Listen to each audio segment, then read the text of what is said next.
too exhausted, I needed the energy, needed to pick me up. I'm in your movie, but this is my cinema. I got the power, I'm built to devour. Anyone coming against me, I tower. I don't cave under pressure. Some of y'all leaving here in the stretcher. Took my time to go and get better. I was reading in the red letters. Ay, hit me with your best shot. I got time today.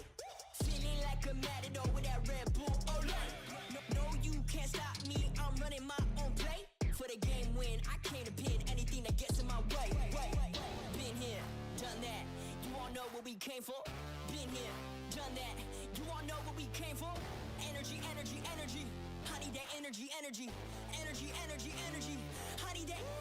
Been here, done that. You all know what we came for. Been here, done that. You all know what we came for. Energy, energy, energy. I need that energy, energy. Energy, energy, energy. I need that energy, energy. We've been here, we done that, we done that. You all know what we came for. You all know what we came for. We've been here, we done that, we done that. Energy, energy, energy. I need that energy, energy. I'm in the game like EA. Been in my prime since pre-K. Shooting my shot from long range, going over heads like a toupee. Treat every day like payday. Y'all been living so mundane. My work week is Sunday to oh wait, that's every day. Putting in overtime, punching the clock, I'ma get what's mine. While everyone's sleeping, I'm living my dreams. I got a coin that's so divine. Lord, take the wheel like 10 and 2. I'm losing energy, I'm overdue. I've been on the top ropes, hitting my pose. Watch me hit the power moves. Been here, done that. You all know what we came for. Been here, done that. You all know what we came for. Energy, energy, energy. I need that energy, energy. Energy, energy, energy. I need that. Been here, done that. You all know what we came for. Been here, done that. You all know what we came for.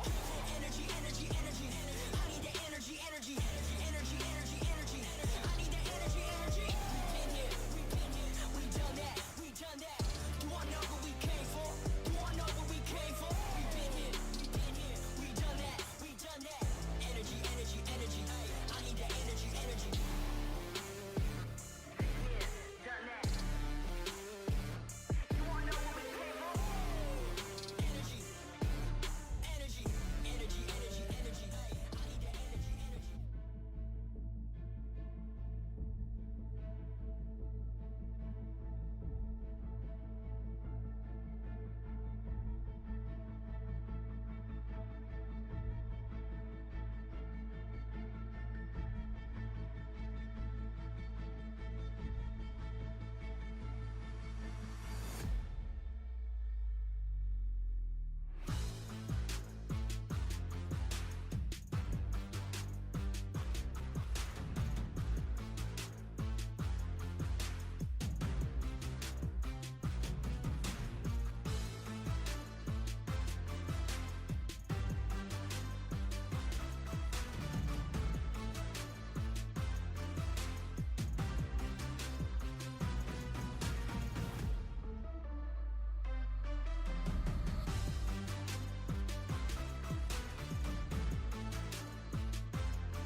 Welcome to Minnesota, the land of 10,000 lakes. Where you'll be welcomed with open arms and smiling faces. But don't mistake the Minnesota niceness for weakness. Oh, baby! He gets the ball, Priestahh! Priestahh, what a legend! When you come here, you better be ready. A huge 1v3, but RØKKR will take it in the end! The North is no joke. And it is a massacre! RØKKR spring to life. People have an indomitable spirit, and we play with that same spirit. Standy with 2 more! In Minnesota, it's never chalk. Oh, he did it again! How does he get away with this? Never count us out because we're never done. We may never see pandemonium shenanigans like this ever again. Enjoy your time here, but be ready for war. But it's hard when the Simp is doing this in the back of the map. Finds 2, surely not. Clearix also takes down Gunless at 1v1, and it's Cypher is there, locking it down as Capsidal finds and kills. HyDra is still going. HyDra cuts him down. Who other than Afro? It's the Ravens. Day 3 of Major II starts now. Starts now. Starts now. Starts now.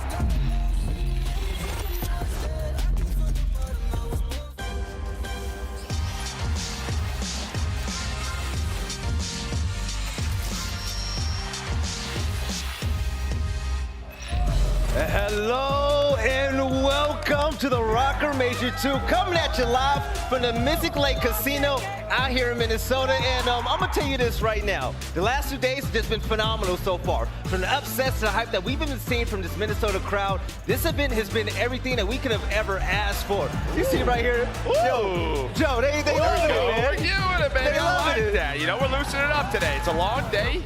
You gotta get your work in. That's fact. Exactly. Texas was fun. Minnesota's been a blast so far. And right here, right now, things are just starting to heat up. We're right here on the analyst desk. You guys already know the deal. My name is aBeZy. I got Merc, I got iLLeY, and I also got Nameless.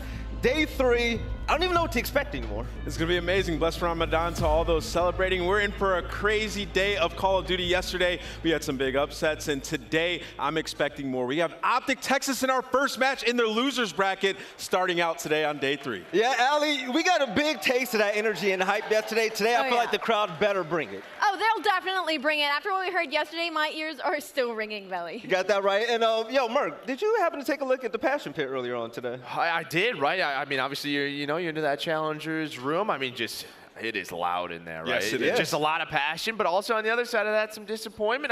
People are tweeting out their free agents as soon as they lost. Already? They were sketching. All right, let's get to work, but I respect it. Definitely. We're going to jump into that a little bit later on, but first things first, let's take a look at the bracket to see how things have happened and went down the last 48 hours. On the top side of the bracket, we get to finally see if Seattle Surge can continue their run against the Atlanta FaZe. And Boston Breeze versus Florida Mutineers. The winner of that game gets top 3. But the bottom side of the bracket, Nameless, nobody would have ever guessed it with LAG out in front. Yeah, I mean, Royal Ravens get knocked out, but then also that OpTic and Thieves game they most recently played. It was the first match in, the Major 1 qualifiers for them. Game 5, Belly, came down to the wire, and Thieves had the advantage. If it was for Shotzzy wrapping all the way around and clutching up, Thieves would have beat OpTic, so this is going to be an absolute banger. Yes, and speaking about a banger, lately we've seen a lot of big names go home yesterday, and from the teams that were eliminated, Toronto Ultra, New York Subliners, the London Royal Ravens, I would have never guessed it. Yeah, the London Royal Ravens, that's the big one that stands out. I think you look at this list right here, this graphic, and you kind of expected some of these other teams to get bumped out early, but for Royal Ravens, a solidified top 3 team. To lose Kuavo to control, both times the way that they did, that being their strongest control map, that's concerning. They have a lot to go back and work on. Some of the online play out of these guys, namely Gizmo, has not translated into land play. No. There have been some excuses that, do bear some merit for this London Royal Ravens squad, but they still have to show it on land. I'm expecting them to bounce back hard in Major 3. It has to be Toronto Ultra for me. Placing T12, I mean, the rotations just weren't there. They have a 70% hold percentage and win rate when it comes to hardpoint, and they didn't take advantage of that at all. They have 20% rotational advantage, and they just never did it. They maybe rotated once, and they got insta-broken. Their control's looking a little messy, and so is their S&D. It just overall isn't looking very characteristic for this Toronto Ultra squad. And then for me, obviously you have Minnesota RØKKR. I would love to see Priestahh with an AR at some point. I really do miss him with that. But looking at this, for me, it's New York Subliners. I think it's a tough loss, right? Getting reverse swept by the Los Angeles Thieves. But we've seen with the team changes, this New York team come stage 3, I think they're going to be a force. I like what I've been seeing out of them. The improvements, they are laser focused. Can't wait to see them. You got that right. And I'm pretty happy that you brought up the Minnesota RØKKR because I'm going to give a shout out to the entire organization, by the way, because their activations to just the way they built up this community here. Nameless, when was the last time you heard a whole crowd, a whole venue boo OpTic? I have never heard that before. They do all these watch parties, right? And they've built a fantastic community. I mean, if I was a player, this is an organization I would want to play for. So, I mean, thank you for throwing this event and putting on such a great show. Obviously, for this Minnesota team, it's just a tough draw. They come out and they have to play OpTic in the losers bracket. This is a Minnesota team that still hasn't quite been able to figure out hardpoint just yet. But nevertheless, they could have pushed that to a game 5. A couple, blunders with that glide bomb in the game 3. Otherwise, we could have been seeing a game 5. Who knows what would have happened with how dangerous Minnesota is in Search and Destroy. Now, you know who's also looking dangerous? All right, Merc, coming into this event, Los Angeles Guerrillas with a sub coming in Spark.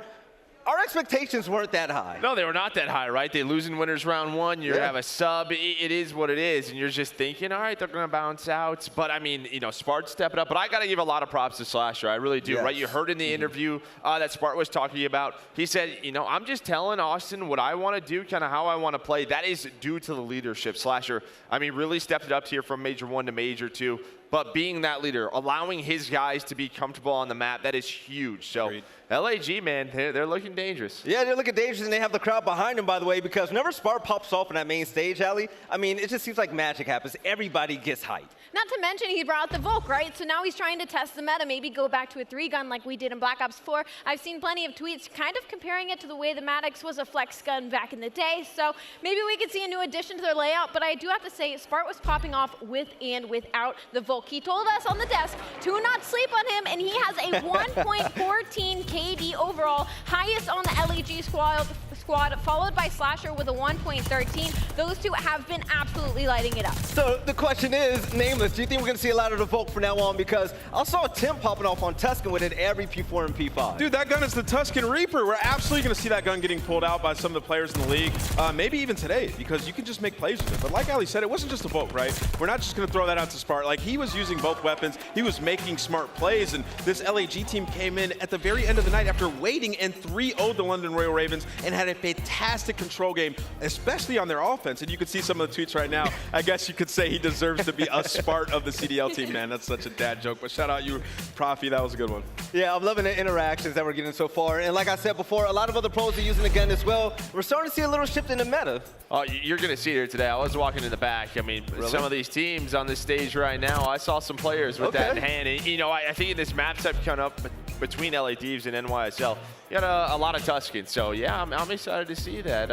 Yeah, this development. It is fun. It's fun for everybody to see something different. It's like one of the most perfect flex guns currently available right now. I love it, absolutely. But also, one of the most exciting games that we had yesterday was between the New York Subliners and the Los Angeles Thieves. And, yo, aLLeY, I hate to say it, but man, it looks like New York choked that. They had that. It was easily the most exciting series we've had, right? I feel like when New York went up 2-0, it was disappointing and not really expected, but it was kind of like sleeper, right? And then we head into that control with an insanity game 5 where LA Thieves bust their way onto B, they full cap it, and there's already 2 players making progress. So nobody on New York Subliners was close to New York to stop that, and then the momentum completely switches. Then we have an insane Tuscan hardpoint, heads of search and destroy. Los Angeles Thieves pulling off the reverse sweep. Incredible after their 0-5 Major II qualifiers. Yeah, you know, looking at this series, there's just a lot of mistakes that New York made in the second half, and LA Thieves capitalized on them. Namely, it was Drazah who popped off. You know, you mentioned it in the control. New York just should not have given them that much B control early on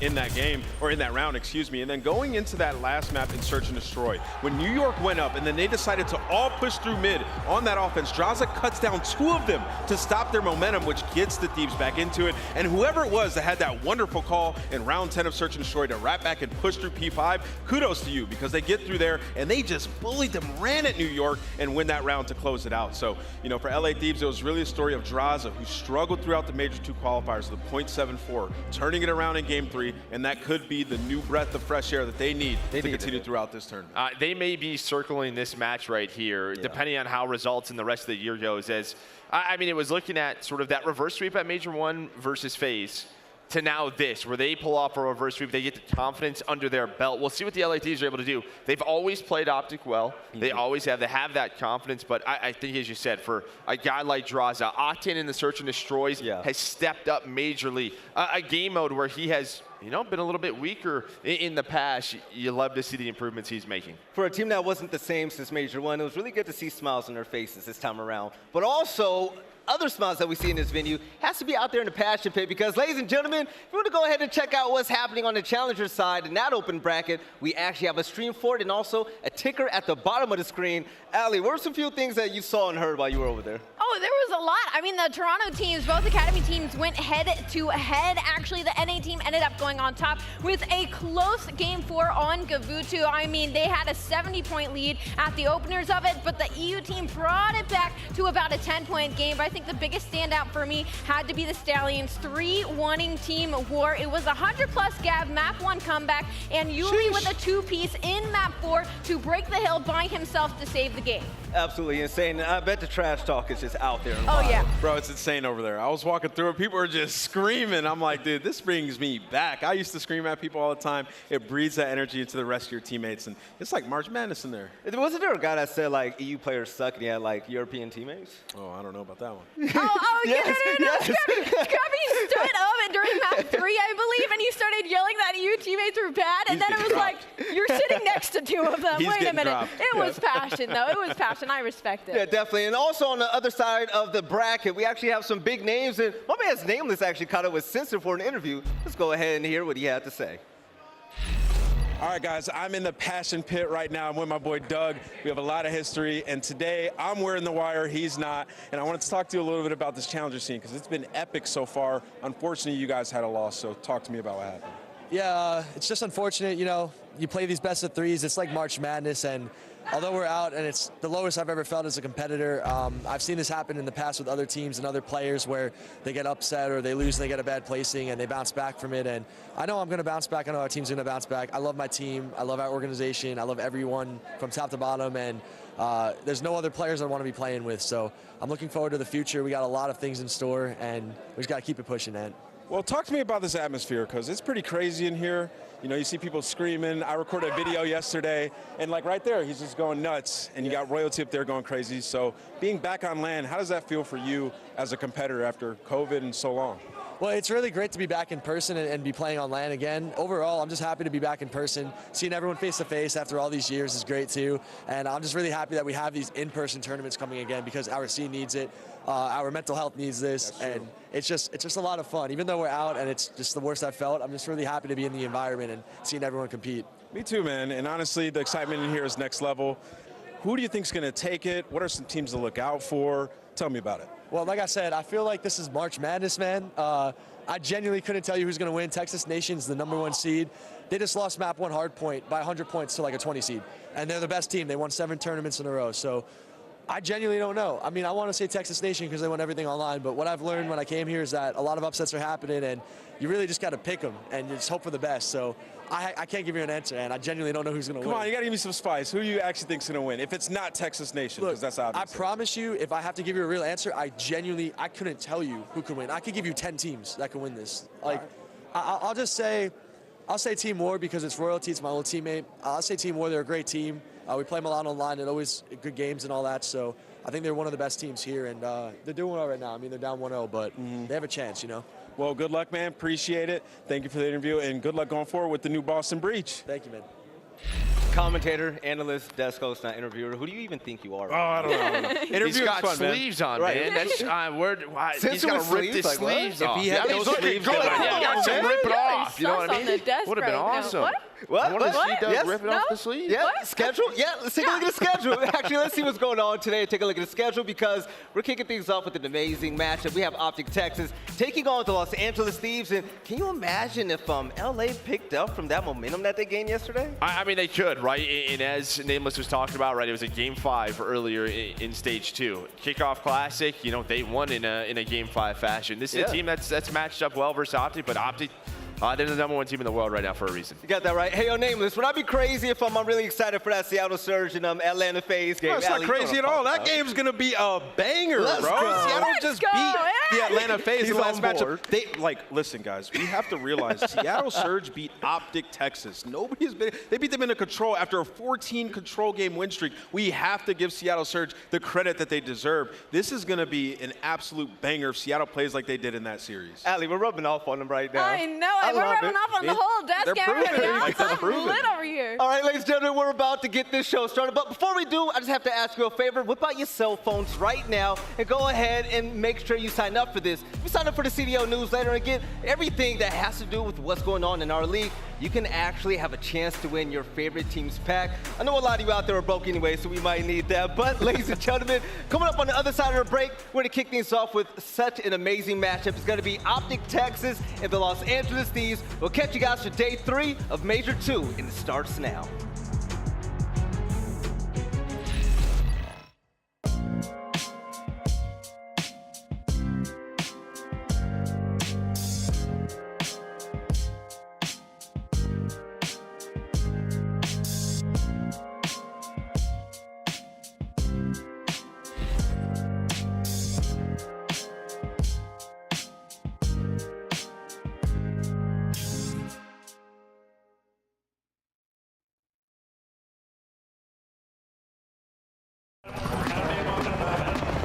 Think you could rule an island? Want to prove it without needing an invite? Welcome to Call of Duty League Resurgence, Rebirth Island. For the first time in history, it's you versus them. Oh, baby! In an epic battle on Rebirth Island, where you will have the chance to go head-to-head with the titans of the CDL. Register your squad on Game Battles where the action begins at the opening stage. Your team will have 2 days to play 10 matches and rack up points. Next up, Qualification Stage. This is where the blood, sweat and tears come into play, as only 8 battle-tested teams will survive and advance to the main stage, where it's time to pop off against the slickest of combatants. You versus the 12 CDL orgs. What's up for grabs? Eternal glory for the squad, along with a $100,000 cash prize pool. Head to callofdutyleague.com/resurgence by April 7th to register. Only players who register and stream on YouTube will be eligible to advance in the competition, which takes place online. To be the best, you've got to beat the best. Sign up through April 7th to stand up and be counted. Those who dare win.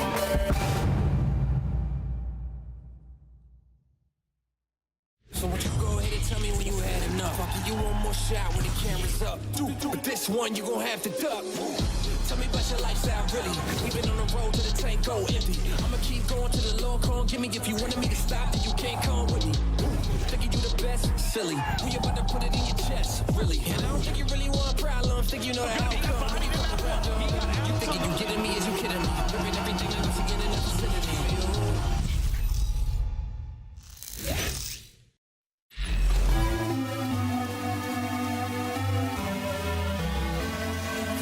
Been a little too nice to y'all.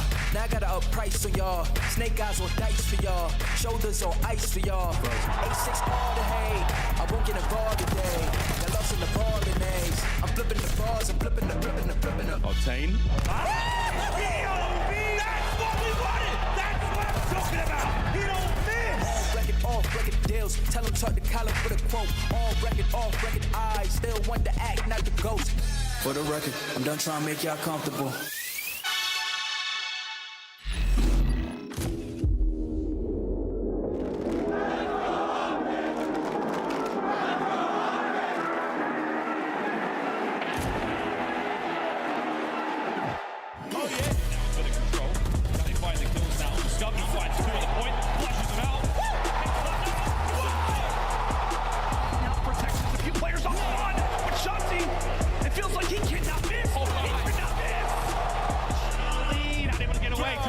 When we go, Dashy coming through with the pistol.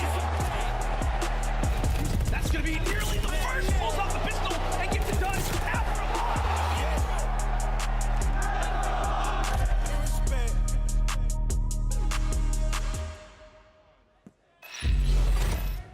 Hello.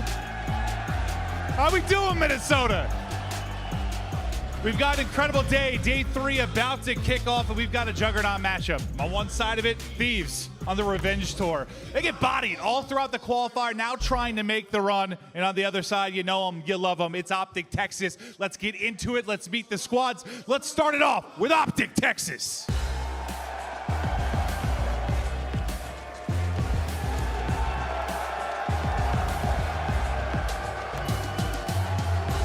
Dashy, iLLeY, Shotzzy, Scump, and Rambo Ray.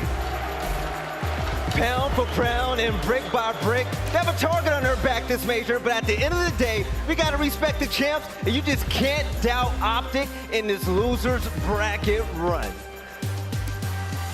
And now their opponents, backs against the wall. It has been a struggle throughout this qualifier, but now they try to ramp it up, to run it up. Let's meet the Los Angeles Thieves.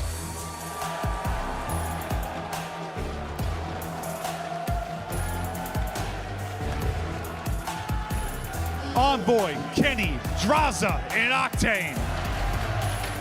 The community has been against these guys, telling them to blow it up over the last couple of weeks. It was a tough Major II qualifying stage, but they get the reverse sweep last night. Drazah goes off, and they have an opportunity to knock out the defending champs right now in match number 1. Maven, let's get it started, baby. Let's get it started. Day 3 in Minnesota begins now. Over to our casters, Pricey and Tongue. Thank you very much, Maven. Yes, we are ready and we are waiting for this game.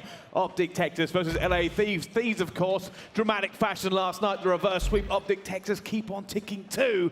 And coming into this one, an awful lot of stake for both teams. Yeah, a lot on the line. Of course, Thieves have kind of awoken from the slumber that has been stage 2 for them. OpTic, with the surprise drop in early, have looked pretty good since then. So I'm just very curious what kind of game we're going to get between these two. Usually, it's a banger, and I'd imagine that everybody here inside the venue and at home will be wanting to start off Saturday with just that. Having a look at the maps and modes, though.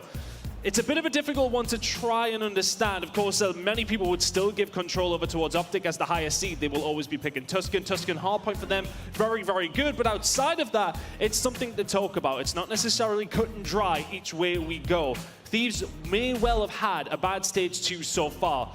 But quite often something we've talked about is confidence. Will that team have confidence from their big, big win, their dramatic win against the Subliners yesterday? Well, that's the thing coming into this one.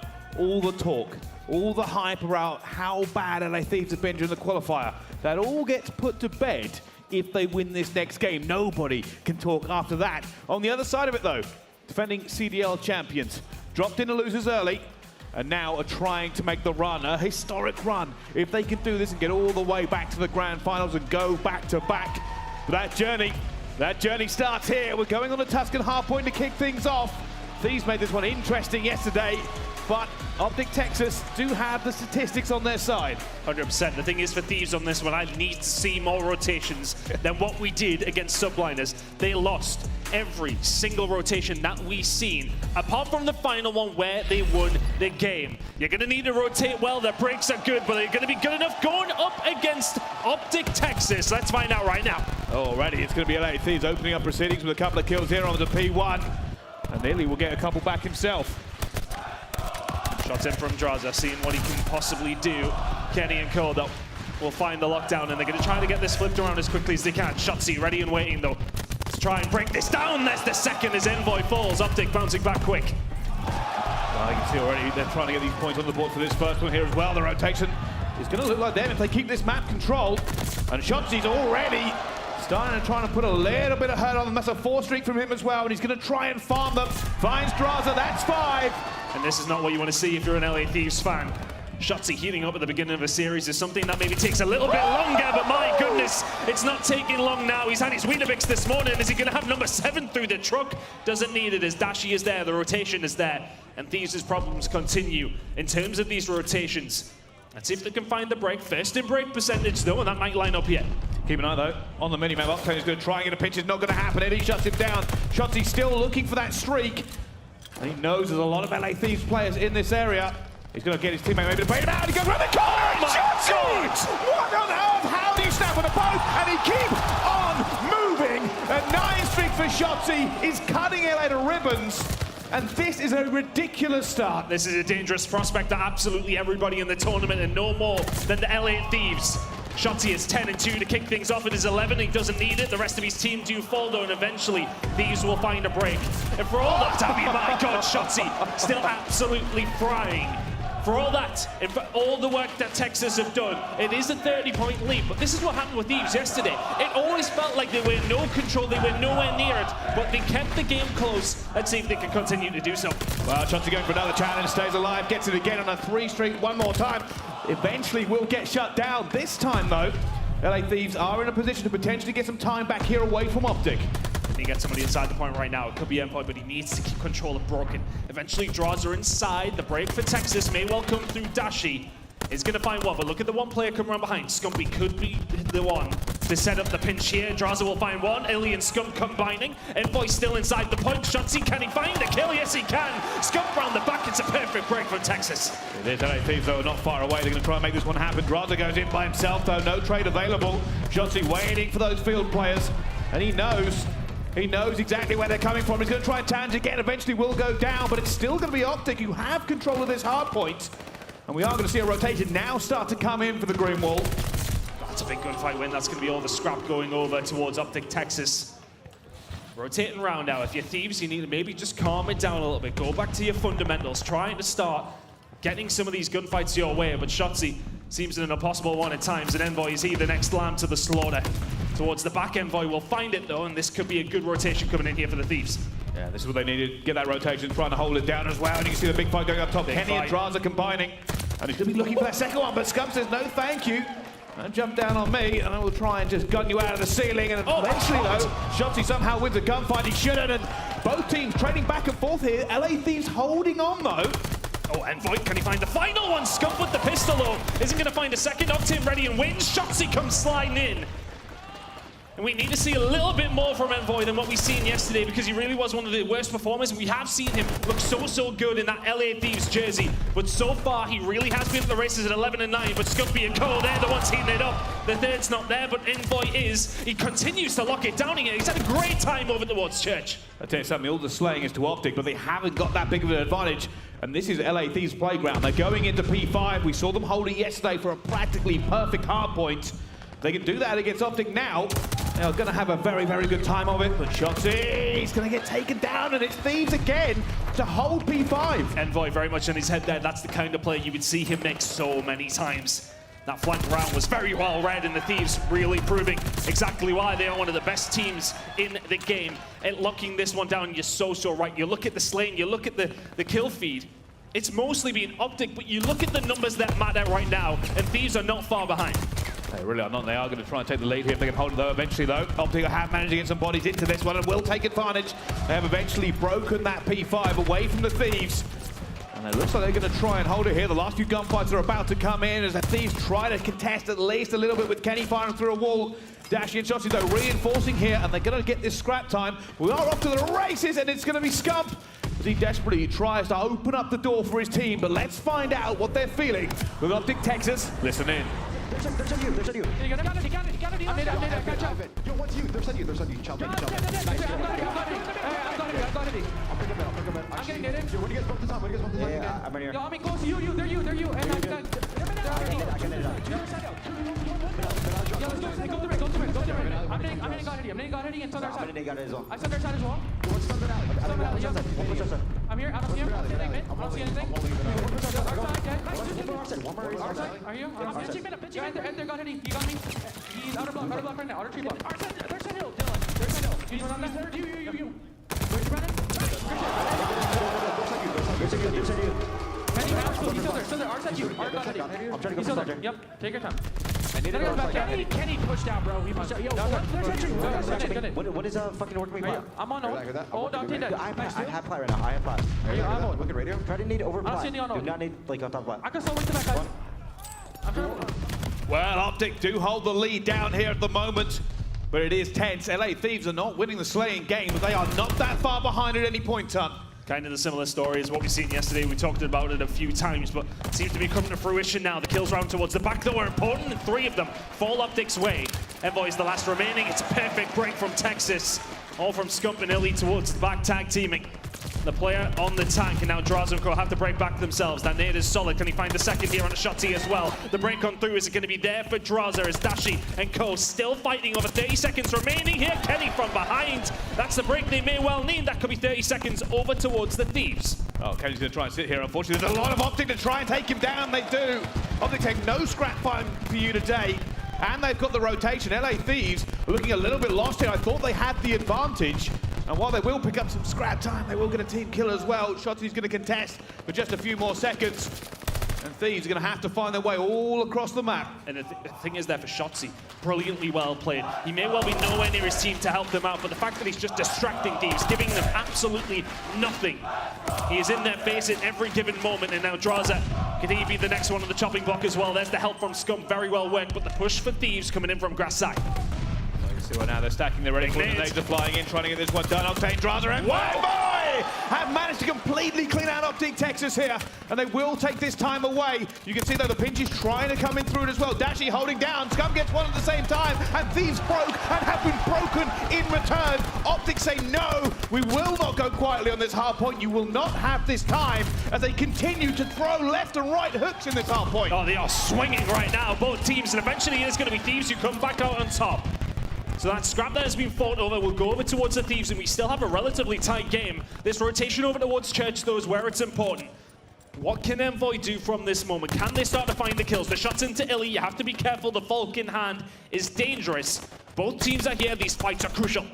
Yeah, Envoy just trying to stay alive here. You can see the rest of Thieves trying to back him up. It will be OpTic Texas with this first bit of control. He just completely shuts down the back. Drazah's desperately trying to find something in the hill now as well. He knows there's players all around him as Octane gets two, and they are winning these fights here in the hill, but somehow staying alive. Both teams able to get bodies in here, and eventually Thieves take it away from Texas. It's about a 20-point game right now. The Thieves have very much managed to claw their way and stay into it. They're hanging on to OpTic in every single moment.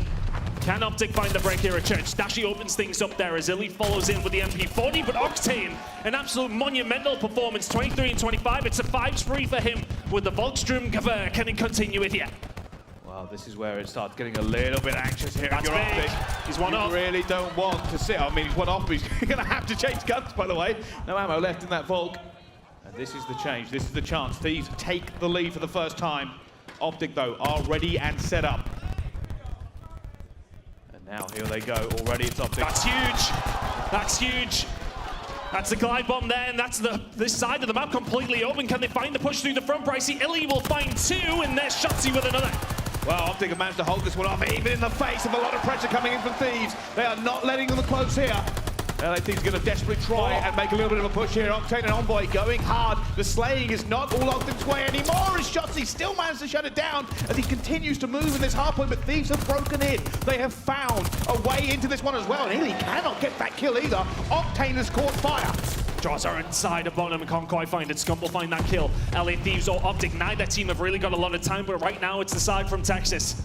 Locking in the time. There's 15 seconds remaining here. Envoy will find a kill, but this has been a really good hold by Texas towards the end. 10 seconds remaining. Drazah can do nil, can do nothing about it. And if you look at the rotation heading over back towards P1, it's the green wall ready and waiting for the side of Thieves, who are going to try and knock it down here, and it may well take a rocket to do so. The glide bomb comes in. iLLeY may be the first to fall. Drazah will find another. Here comes the break.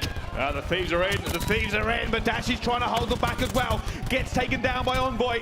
And you can see OpTic are ready for this one. They're trying to stack it up. Shotzzy's going to try and hit the flag. He takes down Kenny. Kenny thought he was coming, but still wasn't able to do anything. And OpTic are breaking back in here. Envoy and Drazah still holding it down. Drazah to find two. Surely not. Shotzzy, how are you still alive? He's just ran past another player, ignoring the bullets for it as well, as Thieves continue to hold here against them. The spawn in here for OpTic is not very good for them, though. They've got them exactly where they want them if they are the Thieves. And Drazah's just trying to lock it down. Oh my word! Scump then falls. OpTic through the middle. Thieves in the lead. 15 seconds to go. They cannot win it here over towards P1. Neither team can. It's about the rotation. It is there for Thieves. These next fights are crucial. These next fights will win map number 1. Well, there we go. OpTic, one last chance. They have to get here. They have to wrest this control away from the Thieves. And you can see the players on the minimap all stacking it already. A fight into Church for Drazah, and he's trying to stay alive. He knows he has to. He falls, but not enough. Scump breaks through into Church, and now they get into the hill. So and it's Thieves who have to break.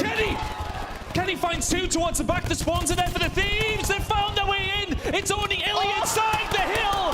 iLLeY and Thieves, first blood in the game. Oh my goodness. Last time around, the Thieves did it against the Subliners, and now they've done it against OpTic. Tuscan hardpoint, that's where they come to play. And for the majority of that game, it was all OpTic Texas. They were dominating the kill feed, they had the slaying power, but they did not have the staying power to beat LA Thieves. Thieves proving why they are the highest percentage break team in the game when it comes down to Tuscan. Let's have another look at that last 30 seconds, because things got a little bit frisky for me there, Brycey. Back and forth we went. Last time they played this map, Thieves got 96 points. The confidence that is now exuding from these players is giving them life into this one. Drazah popping off towards the end of that game. He was the one that broke it open towards P1, that put Thieves within 4 before we headed over towards P2. Watch the rest of Thieves. The majority of them fall here. Kenny was the one, though, that found 2, that immediately puts OpTic under the cosh, and all of a sudden it's only iLLeY left. Nobody from OpTic Texas are close enough. And again, Thieves barely won a rotation. They start winning them towards the end of the game. They lock in the points. They lock in map number 1, which many people in this venue would have thought would have been Texas. Yeah, an awful lot of people would have picked that first map towards them as well. And we've got to break down some of that hard point as well, Tom, because We spoke about the slaying. We were hype about Shotzzy. We were like, everything Texas is doing is removing LA Thieves off the map. But the problem was that even with that much slaying power, they were not that far ahead at any point. And as soon as Thieves turned the afterburners on and started slaying back, well, the tides changed and, well, you just saw what happened. Yeah, what a game that has been. But let's have a look at the keys to victory for both of these two teams as we do delve into it. OpTic, for them, I mean, Tuscan would have been one of them, if I'm honest, looking at this side of things for this series, but continue to find success on P1 Berlin. They are one of the worst teams statistically on that map, but they've been outscoring teams by 19 points. If we head over towards a map number 4, which I likely think we will, I can't see them not taking a map here, then that's going to be a priority for them, and take the Search and Destroy. Not very well storied on that map in general when it does come down to competitive play, and they are yet to play it since the bomb has changed sides. And fight for the ticks on Tuscan control. LA Thieves are last in average when we do get there, but OpTic are so good at control. Many would give them that map anyway, but we'll see when we get there. But nonetheless, a lot of those keys to victory for me, Brycey, are nullifying what Thieves do well. That's what they have to do. And right now, this Thieves team, though, I said that confidence is very clearly there. It's not going to be in their keys to victory, but the confidence is a big one. Well, talking about Tuscan S&D and preventing that B plant. I'll tell you something here. The biggest problem I have with keys to victory about Thieves at the moment is they're basically breaking all of our statistics. The smart money was not on them doing everything they've done so far in this tournament. None of the statistics really match up for it as well, but at the moment, these are their keys to victory. But I'll be honest, the biggest key to victory for them has got to be keep on doing what you're doing. I mean, nobody's ever doubted how talented this team are and how strong they could possibly be. We know very much that their ceiling is high, and proving it there in map number 1. And that is a stark contrast to what happened to the teams that when they played against each other last on Tuscan Hardpoint. It was such a dominant win. OpTic outslayed them by 45 the last time that they played and beat them 250 to 96. That is then going to be turned around with Thieves winning the game like that? Who knows, man? Who knows? This is what I was saying. Like I said, the slaying was so far in OpTic's favor, and then they just weren't really able to get the time off the back of it. But enough of the hard point. Let's talk about the S&D between these two teams, because that's what's coming up next.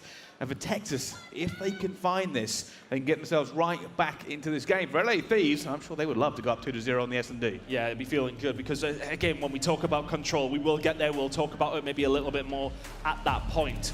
But OpTic Texas are very much the raid bosses when it comes to that game mode. But Search and Destroy, we talk about Bakash, and you would think about these two players. From a hardpoint perspective, these guys will be getting mixy, but it's about the routes that will be found, and it is no surprise to see that these guys are the leaders in KD for both of these two teams so far this year. Shotzzy with a 1.21. One of the players, as far as movement goes, as far as the gun skill goes, that was shown in abundance at the beginning of that map number 1, but they could not convert it into much.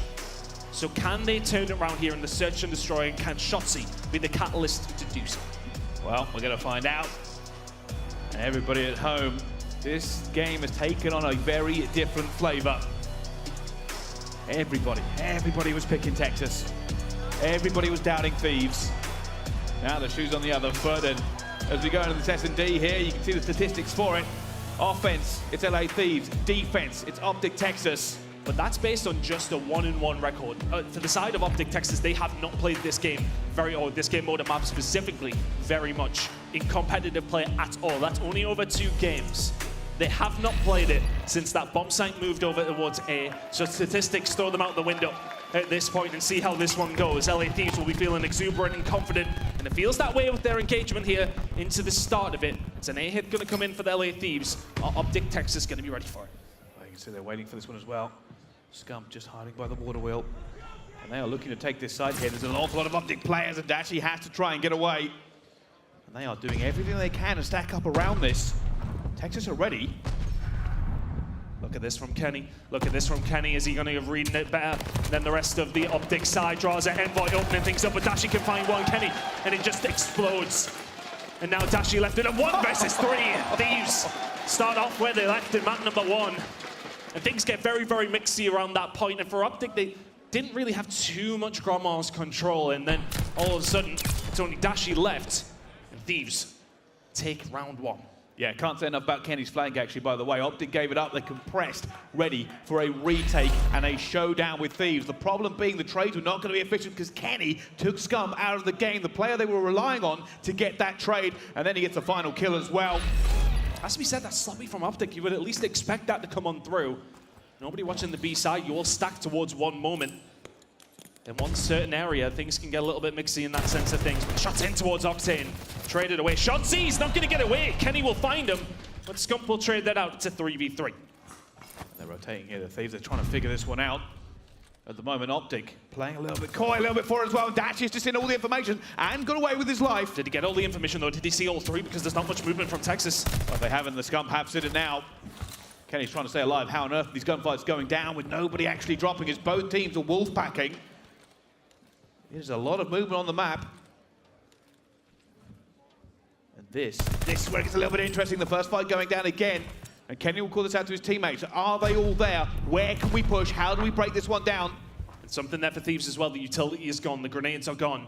But is there enough control here for Texas to warrant this bomb going down? iLLeY comes in with engagement up against Envoy. He's stuck in between a rock and a hard place. Will find 1 2v2. Dashy's coming in to trade though. And Drazah now needs the 1 versus 2, and it's Big Bruce that gets the job done towards the back. A strange round to search and destroy. OpTic kind of pushing and pulling with Thieves across the map, trying to fight for some control around a bomb site. All of a sudden, they kind of know exactly where Thieves have to be because where they are, and all of a sudden, the gunfights go their way. Well, that's good regain there from OpTic Texas, and they held their nerve very, very well. Played as a unit and didn't let anything slip in any direction. Could have got a bit different, actually, if that player wasn't running with a pistol out and chose to switch, but at the moment, it's good. OpTic Texas, though, will be on the defense this time around. LA Thieves are going to be looking for some sort of advantage. And Shotzzy goes for him, somehow just jumps past him. Says, all right, thank you very much. The 2-hit works. Oh, Drazah. Drazah's got Mixy here, and he gets caught in between all of them. I like the play from him. It's aggressive, but this time around just chooses the wrong direction. And all of a sudden, Thieves have a mountain to climb. Texas are bedding in. They know they have the advantage. They don't need to play sloppy or fast. Thieves are going to try and find some sort of weakness. Some first kill to give them an advantage here as well. And he's found Dashy. He hasn't got Oh, no! Dashy has just destroyed him on this map. And Texas take that round. Well, I mean, these are the things you can't account for in a game. I will say it was not the easiest of gunfights to have to try. It was one of those where it's over the top. You know what happens with auto aim in those situations? You all do it when you're playing at home. It's a tough one, but I don't know. Sometimes those kind of moments can swing a game. We'll have another look at it on the right-hand side.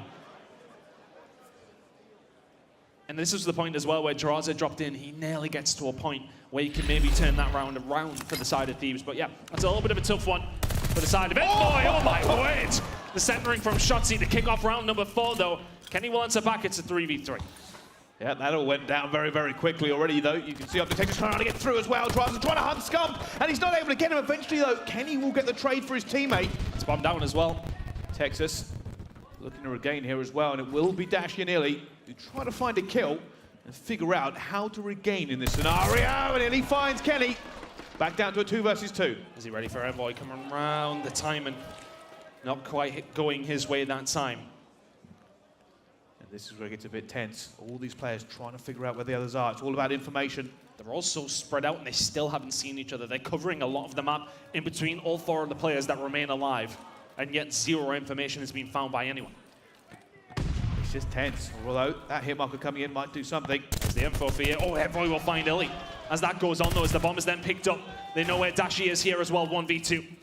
Dashy, though, doesn't have time. He does have bomb. He's going to be looking for it as well. But I think LA Thieves are playing this one a little bit cautious. They know he has to make a move as well. So Envoy goes for the challenge as well, and Dashy does get him. A 1 versus 1, but the time is against Dashy. Can he find something with this one? Drazah is hunting, looking for this player desperately, and he's going to find him. Takes him down when he's planning.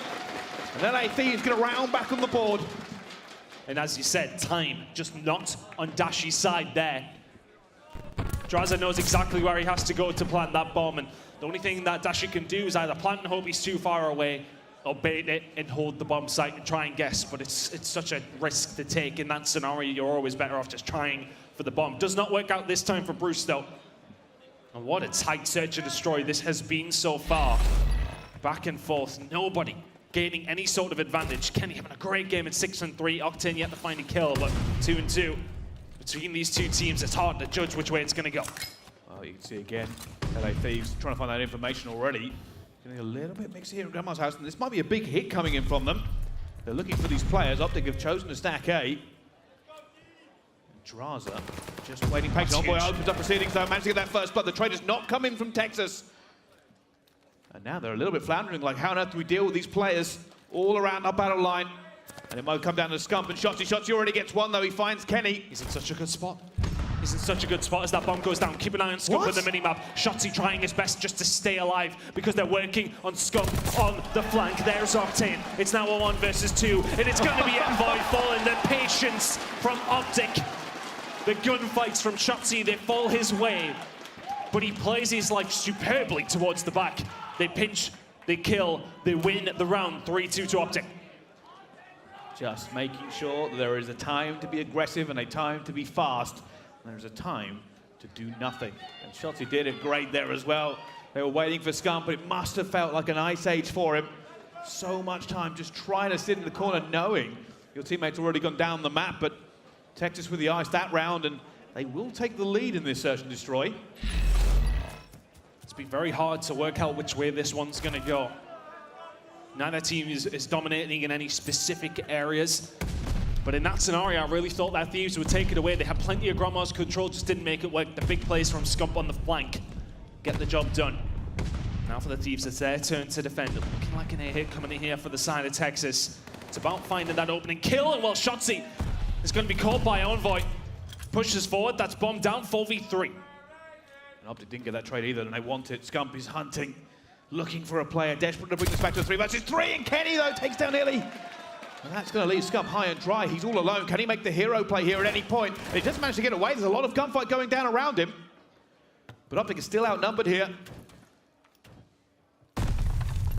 Scumpy trying to just find a kill here, but it is going to be Dashy to open things up. Is he going to find Drazah? Has to be so careful of what's going on towards the back, but I think if you're OpTic, just a little bit of Grandma's control would help out a lot. There's the bomb. Envoy knows exactly where that was. He spins around. But are OpTic going to make the wrong move? Yes, they are. Right into the clutches of Envoy, and all of a sudden it's Scump in a 1v3. Can he do it? Phenom himself looking for it. He finds the first though, but time. There is so little time remaining for him as well as he flies round. But Drazah denies him a legendary moment. And we're back to tied up here on this search. There is nothing between these two teams. Most of the defenses going the way of the defensive side, whoever is on it, of course. It's feeling like it's been all defense. Nobody able to break through. I barely see a bomb go down so far. Teams just pushing and pulling over control around Grandma's. And right now it's working out for both teams in that respect. Now the push comes on through here for the LA Thieves. Can they find an attack underneath their belt? It's shocking all through the middle. And Envoy's the first one in. Can Scump answer back? Yes, he can, but he falls 3v2. Well, it's gone chaotic in the first few moments. And you can see now they're going to try and regain. Shotzzy looking for the player. He hasn't found anybody, though, but he is aware of where they might be. And if he can find something here, bring this back into a very, very close game. And he's sitting the shoulder and coming in. Takes out Octane as well. Turns and burns! And it's Shotzzy again! Oh! Shotzzy with a 3-piece! Just annihilates LA Thieves! Oh my goodness! It's absolutely ludicrous from Shotzzy. He sees the guy on the right, finds one, finds two, and it's Drazah from up top. And he picks him out the air before his feet touch the floor. Shotzzy, an enigmatic moment in their search and destroy. And that puts OpTic up again. Defense winning every single round so far as I can recall, at least anyway. Thieves need to bounce back with a defensive win of their own. They're going to try and do exactly that. Can't have Shotzzy completely ruining your S&D here, but OpTic have changed tactics. It's no longer the mixer around A. They're going for B as well, but Envoy gets that first blood. Bomb down now for Texas. LA Thieves swinging to action. Drazah gets the second one as well, a 2 versus 4. Scump brings it back to a 2 versus 3. Can they clutch up again here, OpTic? They're looking for it as well, and he's going to find it. It's now a 1 versus 2, and he can't escape. LA Thieves bringing it back to a 4-4 again. There is no getting ahead for either team here on the Search and Destroy. It's just hit after hit after hit. I like that from OpTic. They kind of change it up a little bit over towards B. Scump kind of finds that first kill inside a tunnel though, and you can somewhat get stuck there. There's only one way in and one way out. And at that moment in time, they know he's not going to go for the ramp. They will have to cover that. He retraces his steps, and I believe it's Envoy to win the gunfight there, which was important because that would have turned a 4v2 into a 2v2. So Thieves bring that round back after a very quick one from the side of OpTic. Now, how do things change up here? Thieves, if you can win your attack, you head into a defense with the lead. Already, Thieves looking for that first kind of ingress. They've not really found anything yet. OpTic just ready for it. And he's sent him to the wall! Drazah's taking down Shotzzy. That has not worked for him this time. Advantage LA Thieves. It is wide open. It is wide open here. However, the side of OpTic, though, the grenades go in, but don't find the target. Drazah, Envoy combine well, and Dashy's got 4 players running at him. And they managed to find Shotzzy early on, and that just opened the door for Thieves. And they embraced that opportunity every single step of the way, and Dashy had a target-rich environment. Unfortunately, those targets were shooting back, and there was nothing he could do. LA Thieves, though, 1 round away from going 2-0 up in this series. What do OpTic have left in the tank? Can they find an attacking round of their own now? Thieves under the defensive side. Octane, this is a 3v4 game from the side of Thieves right now, and they're winning it. Octane maybe put under more pressure here at 0 and 7. They're hitting his side. Can he find the important kill here in the round to maybe win it for Thieves and put them 2-0 up? He cannot. iLLeY will find first blood. Drazah will be able to bounce back. It's a 3 versus 3. Kenny might be running into a little bit of trouble here, and he does. Shotzzy's ready and waiting. There are fights going down. Envoy's trying to do something. It's now Envoy in a 1 versus 3. He's found the first. There are many players running at him, and we're going to a round 11. Of course we are. Of course we are. Neither one of these teams have been able to be separated in 10 rounds of Search and Destroy. And now it's the time to bring the levels of composure that we've seen from both these teams in this final round, and who can do it better. Right now, Octane is having a horrible game. But it does not matter when you go into round number 11. If he can get the job done here, all will be forgiven. But the situational players from Thieves so far have been phenomenal. We know they have not been good throughout this stage. But it's OpTic on the attack. The round 11 record slightly over towards the Texas side. Who's going to be the first to fall? This is very much staring into the abyss, and who blinks first? OpTic, very, very cautious on this one. They do not want to give away first blood. And Thieves trying to figure out where this hit is coming. I don't think Texas have given them an awful lot of information yet. Information trying to be found by both two teams, but nobody giving an inch so far. Plenty of control in Grand Mars for the side of Thieves, and that's why Shotzzy's very, very weak. He's trying to get out and does so. And they have got to be sick. They did not take down Shotzzy there. OpTic are rethinking this. They're trying to figure it out. It's going to be Octane this time around who's going to be the player that could be so influential. And they seems when he gets out of it at the same time. OpTic taking more control over towards That's a big B. nade. Bombs going down. 4v4 retake for the side of Thieves here. Dashy will open things up. Octane falls once more. And do you think about it? If you're the Thieves, is this the moment to try and do it? Is it Drazah? Is it the balls on the table again? Yes, it is! They're out! LA Thieves just went full composure.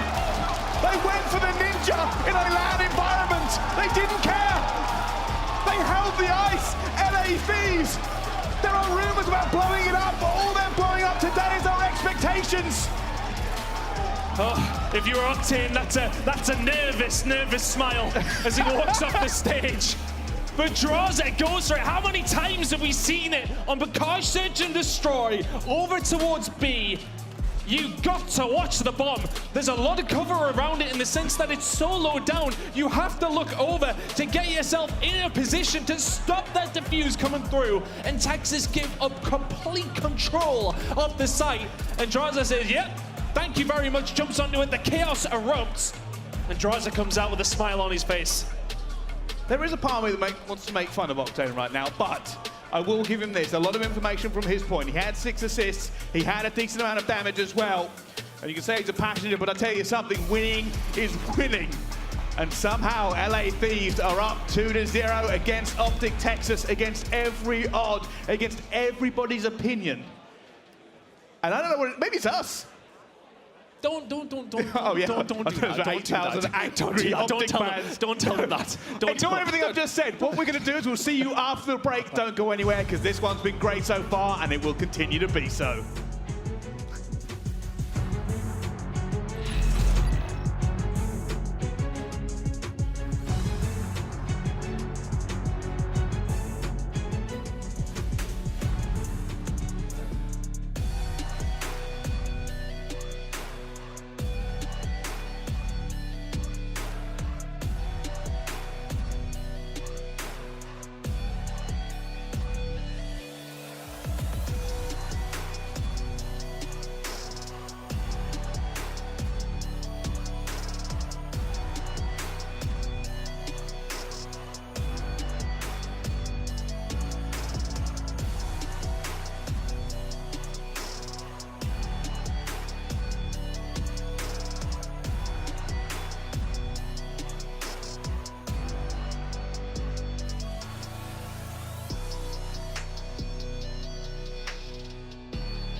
Call of Duty League is brought to you by Zenny.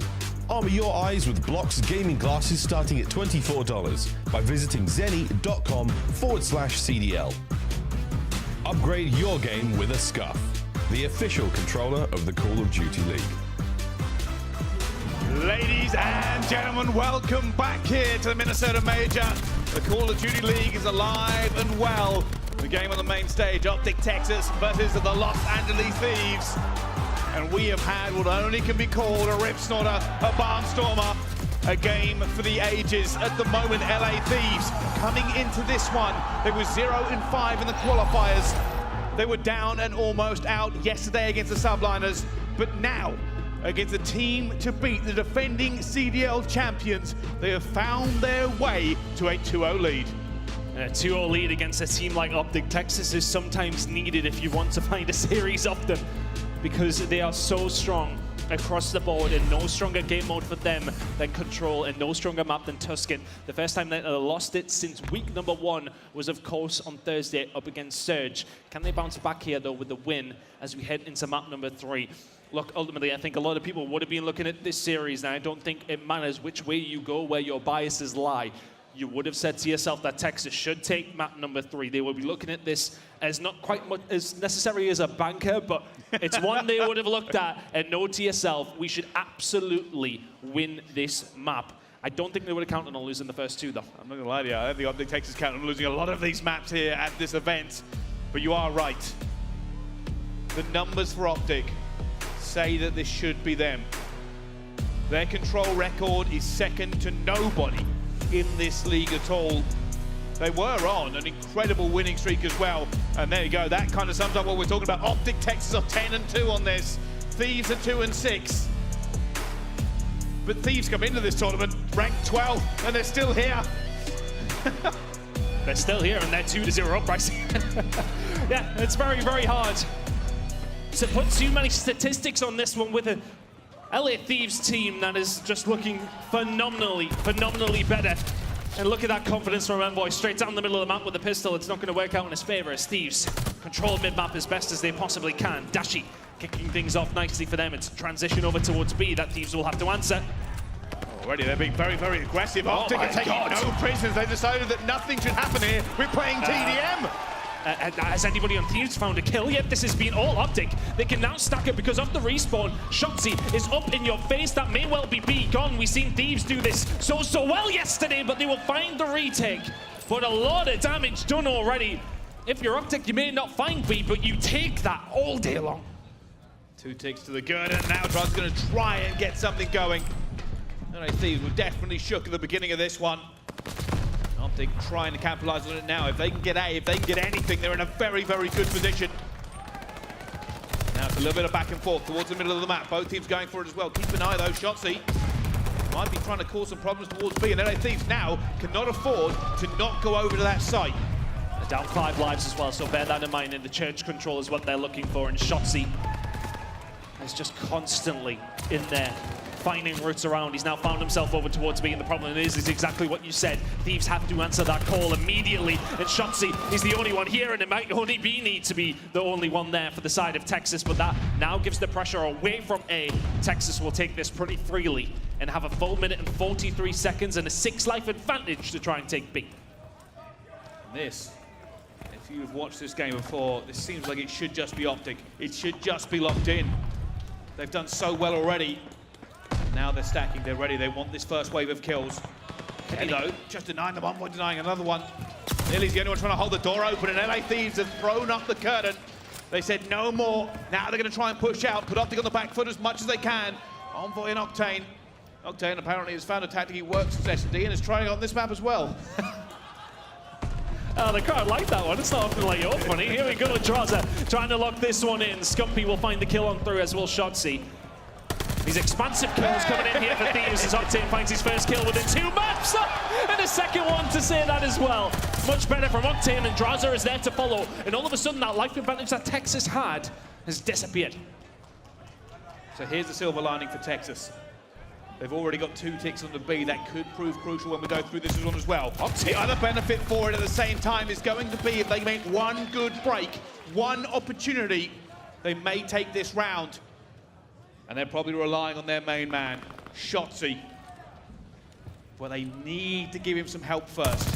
Envoy has been an absolute nuisance over here. It's a 5 spree. OpTic haven't even got close to the point. They've been trying to go through tiles, but LA Thieves have just been dealing with them. There's 25 seconds for them to find this break now, and could it be through radio? The grenade is there, the info is there for Shotzzy, as well as it is for Envoy, who backs on down on the 5 spree. He's going to be found by Shotzzy, though, which is a big, big kill. Can they find a route in? Shotzzy stops the clock. Well, this is it. This is all OpTic need. One big push they're going to go for as well. Shotzzy stays alive. Octane's gone down. Drazah's gone down as well. And he's looking for it. Kenny's going to get it. No! Kenny gets 2, but I don't think it's going to be enough. OpTic Texas are on the point, and they are going to get that first round. That's all they needed. One opportunity. And the damage was done off the rip. That's the problem there for Thieves. You can play the rest of the round as perfectly as you want, but it takes one, even semi-decent break from OpTic to win the round.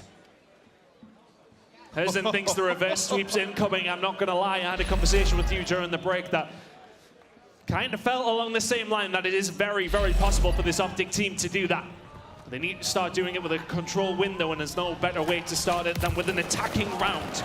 Going your way, can they hold their defense with Dashy finding 2 to kick things off, and the crowd may well just be waking up for this OpTic side. Alright, Scump's getting ready for this one. He's going to try and cut through. It doesn't manage to get anything going here. OpTic still being aggressive. They do not want to let anything go. And it's Shotzzy again looking for Drazah, and Drazah's like, why is he all the way back here? Somebody please help me. Shots in from Kenny. Good work by Thieves over towards A. Plenty of pressure here, not much going on across the map, but it looks like OpTic are happy to give this one up. iLLeY going to try and protect the back here as Kenny should fall. And the kills start to come on through for Texas. They sat very, very deep there, but that's going to give them a bit of a room to now push up halfway up the map. And this is the issue. It's not about A.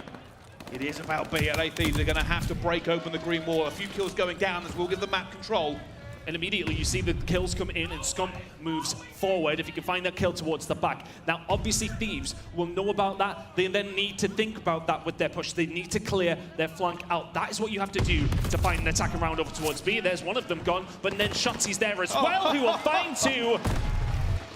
And it's always about the flank when it comes to both sides of things on this map. You have to cover it as best as you possibly can. Thieves couldn't do it that time. Well, it's still Shotzzy, though. He's still going to be an issue. Looking for more kills. He's found Drazah and just chooses to let him go. He's called that out to his teammates. That information is vital. And at the moment, LA Thieves are trying to figure out how on earth do we get through these players? Where are they? And how on earth do we get to B? And OpTic's tactic on this map is just to let Shotzzy run free. It's a tactic that's worked time and time again.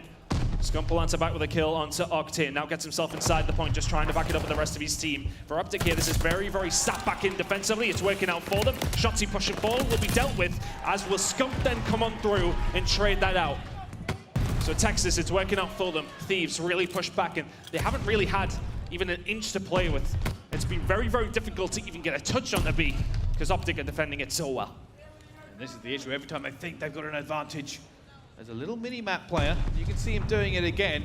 Every time. It's going to be Shotzzy one more time. However, the push comes through here.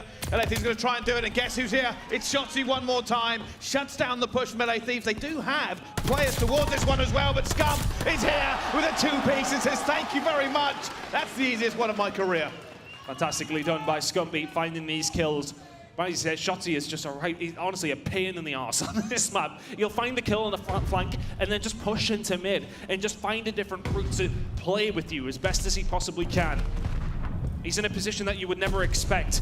But for the side of Thieves, can this big break towards the back be the catalyst for them? Scump can't find a kill, but he will back up, he will survive. Dashy will open up with a kill onto Kenny as Drazah then trades it out. Drazah will find a second, Octane a third, and Drazah gets a little bit of purchase. His problem here, he doesn't have a lot of teammates and they don't have a lot of lives. Well, they've got 2 stacks on it. That first tick is coming in very, very rapidly as well. You're already seeing the flank come through at the same time. OpTic are going to hit this from the front. They're looking to try and take down the Thieves here right now. And Kenny gets one. Shotzzy's got another though, and there are still players on it as well. Shotzzy goes up top, of course. He's on the flank, and OpTic reject LA Thieves. Glimmer of hope. They do not have the time. All the players. And OpTic will go 2-0 up in this control. As expected, very well played from OpTic on Tuscan. And again, it's just so difficult. How can you keep track of Shotzzy? It's impossible. You cannot do it. And time again, the Thieves are struggling to do so, and he is ramped behind in every single moment of asking. If you say to yourself, right, okay, where's Shotzzy? Could he be here? Just think the opposite, and that's where he is. And to give context to this, by the way, it's not just the fact he's hitting them on the flank every time. It's the fact they have to divert resources to watch their own flank. There is one player who cannot always be involved in the gunfights, but I say that OpTic Texas are looking to go for this one aggressively again, straight on to B. They're already here. Scump inside the point. Shotzzy just running forward as he so often does. Now he has control of back tank, and this breakoff from OpTic worked the last time. It's working again. It's only Octane who can really do too much about this, and he's going to fall also. Dashy inside the church is lighting it up. OpTic just continuing to put this pressure on, but here comes the utility we speak about it so often, but also here comes Shotzzy. Not quite there for OpTic yet. The second tick about to come on through, but the rest of 100 Thieves trying to find this break as best as they can. There's one guy left from the side of OpTic, and that's Dashy. The pressure is still there. OpTic haven't managed to get that second tick locked in, but they do have the opportunity to do so. Drazah's going to be cleaning this one as well. He knows Dashy's still here, and Dashy wins that gunfight. LA Thieves are reeling. They cannot get a handle on Texas at all on Tuscan. And their struggles are coming to the forefront here for the side of LA Thieves before their game yesterday, where they won it in emphatic fashion, 3-2. They hadn't won a round in the last 2 games that they'd played on this map. And that is showing right now. Shotzzy at 23-12, and he just continues to streak. How on earth is he surviving so many of these gunfights? Now OpTic have to concentrate themselves over towards A. They need to lock that in to extend the time to have another hit at B. A 3-0 win will be a good way to kick off the reverse sweep. Well, this is the issue now for LA Thieves. Obviously, those ticks have gone away from them, and you can see OpTic are determined to put this one completely down. They have the life advantage. They can continue to throw bodies at this as much as they want to. The expense does not matter. They just need to get it through as well as Shotzzy gets another kill. And OpTic swarm onto the B side again. And Thieves just cannot get anything going for them here. This may end right here. The thing is here for OpTic, they're not even concentrating on it. You can already see that iLLeY is making his way through church. B now ticking in very, very quickly. The push in from Thieves has to come in, and has to come in quick. It's going to be 3 kills that come their way. It's Scump to find 2. Can he break it open on his own? The key lives on! And it's all 4 for Scumpy! Can he find a fit to maybe lock it in? Not quite. Stop the music, we're not done yet! It's close, but it's not. It is very, very close. And well, a 2 versus 14. I don't think we've ever seen this done. OpTic Gaming are just going to start strolling, start strutting towards B, because they have had a phenomenal game. LA Thieves would have to pull off one of the greatest holds in the history of Call of Duty. A 1 versus 12 now for Drazah. Play the music. Down he goes. That music rocking as OpTic Texas have just body Thieves out of the control. And yes, Tan, I know, that smirk. We could be looking at another reverse sweep on main stage, but this time the other way around. Who knows? Big map, big map for Texas, and what a way to do it. If you want to come back in a game, that is the best possible way to start it. LA Thieves did not have a sniff of winning that game. A ridiculous performance from Shotzzy again, but it was Scump who will find the headlines with that moment towards the end. A 3-0 win shows the strength of Texas's control. But maps 4 and 5 are coming up. Well, maybe map 5 if we do to get there, of course. But if it goes like that again for the side of Thieves, you'd imagine we'll be back on Tuscan again for Search and Destroy. But for me here for OpTic, their defense is just, it's so sublime. And that B hit, they did it twice. It worked twice. And they do the damage initially. And because of that damage for Thieves, you've got to kind of think, right, okay, well, we need to defend B. Let's just give A up. But then Texas hit B time and time again. The damage was done there. So many different moments. I think for Thieves that they never really found that flank play. You know what Shotzzy's doing. He's the best in the game at it, don't get me wrong. But you never really had that guy in radio causing those issues for Thieves to try and find those defensive rounds, to try and find those routes. And Texas have got somebody there all the time in the defense. They've got somebody there all the time in the attack. And it's just gunfight after gunfight. And this is the one that does it. 1, 2, 3, and 4 for Scumpy. An outrageous performance. It's the only way to really sum it up, Tan. That was so heavily control-based, and we spoke about the statistics coming into this game. OpTic are the best in the game at control, and they have been for quite a while. They have lost one this event, but apparently that doesn't matter. No, apparently it doesn't. But map number 4 is a very, very, very different story. It is really arguably the worst map for OpTic in their pool, you would say, when it does come down to Berlin. Yesterday, they did go and play it, of course, against the RØKKR here, and I feel like it was a test to try and get this one under their belt. A 1-4 record for them. Their first win came on it yesterday. Can they get something done here to force a map number 5? It's still a very difficult one to call, because the way that OpTic are playing right now in that control, if they can bring that sort of fire into map number 4, I don't think it matters about the rack records. But it isn't a good map for them, Brycey. You've got to bear that in mind. I feel like we're telling the same story over and over again. Statistic-wise, kind of doesn't really mean an awful lot here at the Major. Here are the statistics, but ignore them if you're watching at home. Well, there is an awful lot now on the cards. LA Thieves, they win this map, they do the impossible, the biggest upset we will see at this tournament maybe. Taking down OpTic Texas. However, if OpTic can find this next map, the reverse sweep is on the cards. Bear in mind, this is 12th versus first seed.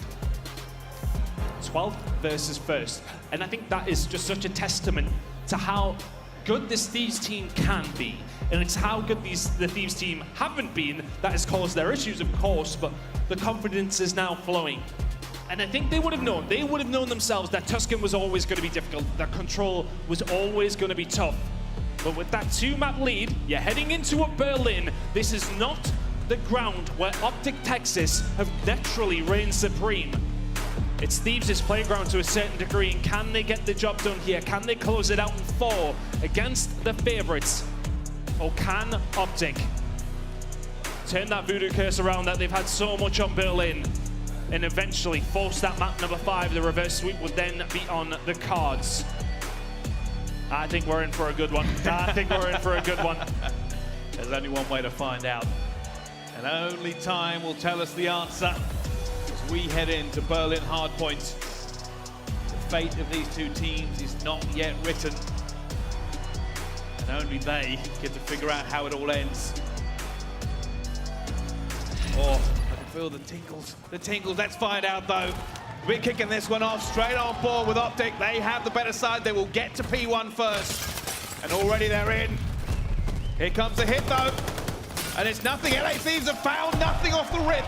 And when it comes down to teams who are good on Berlin, well, I mean, OpTic are not one of those teams. Shotzzy will find 3, but their break percentage and their hold, the amount of points they pick up on P1, for all their 1-4 record, they are the best team in the game at holding this hill, and that is the way to start things off. If you are OpTic Texas, as Scump continues things off, but it maybe would have been expected for Thieves, who are going to start rotating for P2. You can already see though, OpTic are here and ready and waiting, and Shotzzy on another streak to kick things off in another hard point. At the moment, while they will get this scrap time, the LA Thieves, it is not looking pretty for them. And Shotzzy is still on a tear, by the way. He's still alive. Eventually goes down. Huge kill from Octane to stop that streak. Dashy towards the back will help OpTic out with the spawns. There's a moment of pause, a moment of respite in what has been a crazy, crazy series so far, and will only continue to get a little bit wacky. Dashy towards the back. Maybe the entries are here for him and Scump, as iLLeY will find another Drazah. Last one alive momentarily. And this is where it gets tricky. LA Thieves want to get somebody's with it as well. Drazah goes in by himself, gets out at the same time, finds the second kill! Drazah still alive, causing problems for OpTic, and he's firing left, right, and center, and down he goes. But Thieves have found their way into this one, and then the door has been shut as Scump says, no thank you, we would rather like this time. Get on the rotation. They're on the rotation. Octane's the only one who could maybe do something about this final 25 seconds that are being played for here.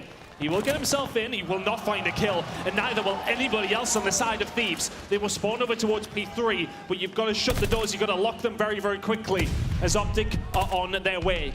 It's a 3-pronged attack. You've got somebody outside towards the dock, you've got somebody in fire, and that somebody over towards the dock is Scumpy on a 5 spree. He's found one. Can he find a second onto Octane? And the spawns have been broken, the hill has been broken, and OpTic Texas may well have broken the will of the Thieves so far. It's still Scump looking for this glide bomb. Going to be sitting straight as well. Kenny comes in from long range. A denial coming in from the Thieves, and they really need it. However, they still have to get past Dashy. If they try and challenge him, eventually will get that trade coming through. And that is something that Thieves desperately needed in this game. They have not been firing on the same intensity as OpTic. They've come in very, very cold into map number 4, and OpTic have found themselves with a 50-point lead thanks to that. Fire control is crucial here. This gunfight could be big, but Kenny will find it, and a ridiculous amount of kills go on inside the point. It's only Envoy momentarily left as the rest of his team now start to spawn up. Dashy is there, should be traded, is traded. Kenny will find that kill. 17 seconds remaining here for the Thieves. Scump's going to be the only one to maybe fight back against it. Drazah will find the kill, but Octane in the spawn here may well help his team out over towards P4. Oh, I think it's been found as well, and they have managed to catch him before he can do any damage. OpTic are here first now, and Thieves will try and figure out how to break this, but Shotzzy will be the gatekeeper, and down he goes to Kenny. Drazah also getting one at the same time, but that time slowly ticking up for OpTic. As Scump is still holding this fort down. 10 and 5 eventually gets dropped. And this is where Train gets a little bit mixy. It's not easy to hold for either team. Where the spawn's going to come in, they're still not there. To the side of their lane, Thieves towards the back. The gunfight from Dashy is solid. Shotzzy still locking this in, and as you can see, just peeks the spawn to stop it even possibly coming in for the side of Thieves. They're all spawning over towards the side of the trains. Can they continue to find this push? Shotzzy up top. He's going to try and deter that as best as he can, but it's been a really, really good haul for Texas so far. They are pulling ahead again onto this one. Like I said, not an awful lot of time gained here usually, and this is the reason it's difficult to get a player on there and staying alive. But Shotzzy doesn't care. And as we head over to P5 here, you can already see the push coming in from Texas. They'll be looking to try to get a round fire and flip this spawn back. Shotzzy with a fight here.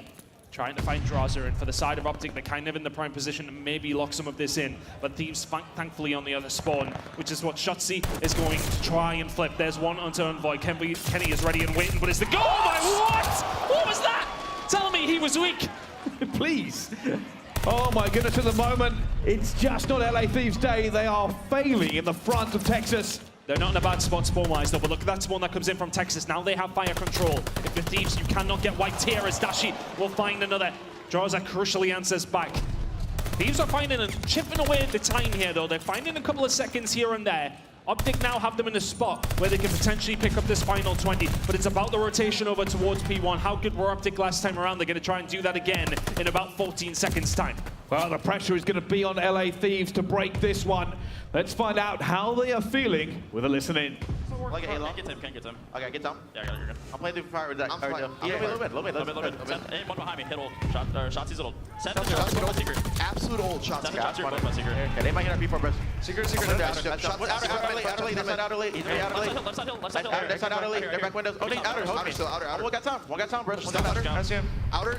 Nice. Back left. Close time. One got a deep bus. One still on pinch, bro. Close up. He's close right. I can't get him. Okay. Get nades down. I can't down. He's outer door. Down the other. I got a nade on him. Outer door. We play down. Stone heady. I'm gonna walk baby. Just you there. I'm secret. You Simp. Stone secret. I'm playing this whole time. You're back left. There's two at all. I got it. So. I can help you on this one. Let's play this. I don't see any mid. Mid. Go outer time. He wins. Watch out, Bruce. Yeah. He's in office. Alright. Listen, Seth is going our glass stairs, bro. I'm already outer bottom. Wow, a lot of calls there coming in from Thieves, but not a lot of kills. They really haven't managed to get any of this lead nailed it down. You can see OpTic Texas are just going further and further forward in this hard point. Do Thieves have anything ready for Berlin? Because at the moment, they are not able to try and match Texas on this map. They haven't been able to stay with them at all, have they? That P1 hill once again.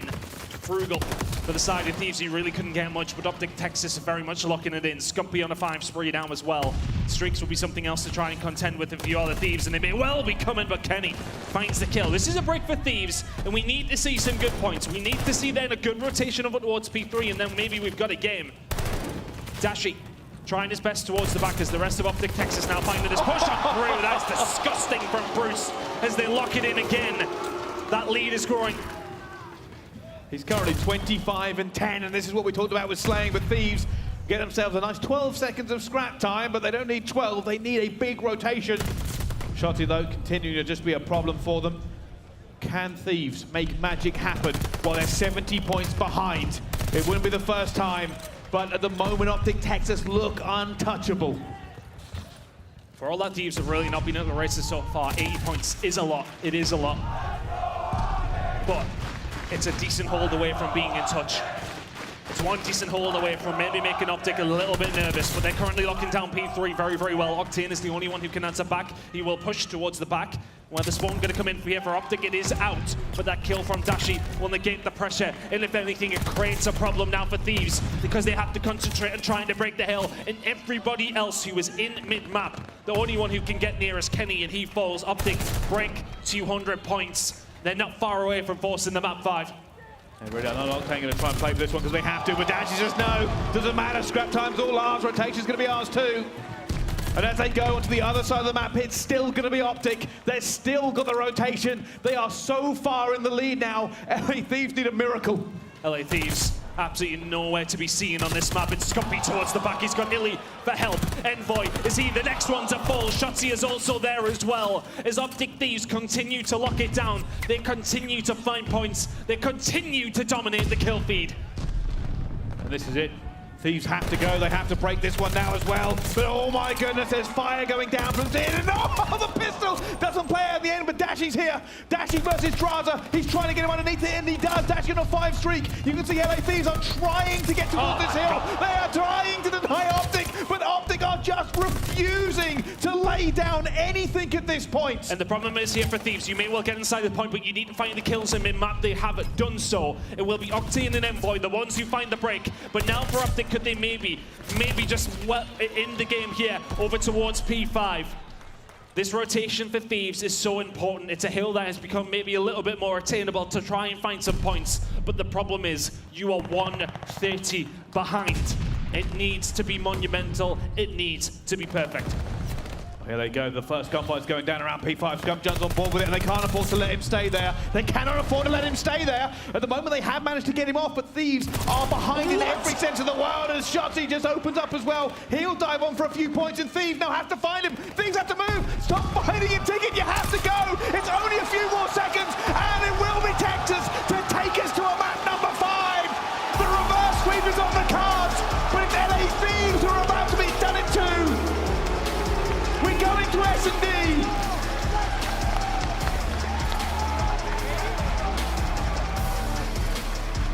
It's a dangerous time to be an OpTic member. It is an OpTic Thieves. I don't know at this point.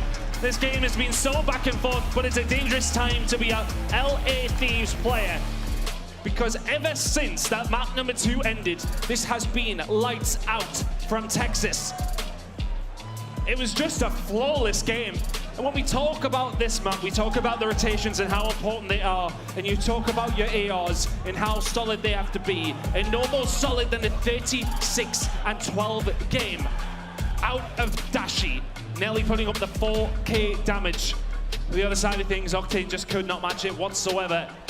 And OpTic, they forced that map number 5 on what was arguably their worst hardpoint game for so long. They've very much turned it around. They've turned this series round, and we will see a Tuscan Search and Destroy to close out the series. I said it after map number 2. I'm feeling it here for OpTic still, because the control is just so one-sided for them. It brings them that momentum that they possibly need to get back into this game. And here we are at map number 5.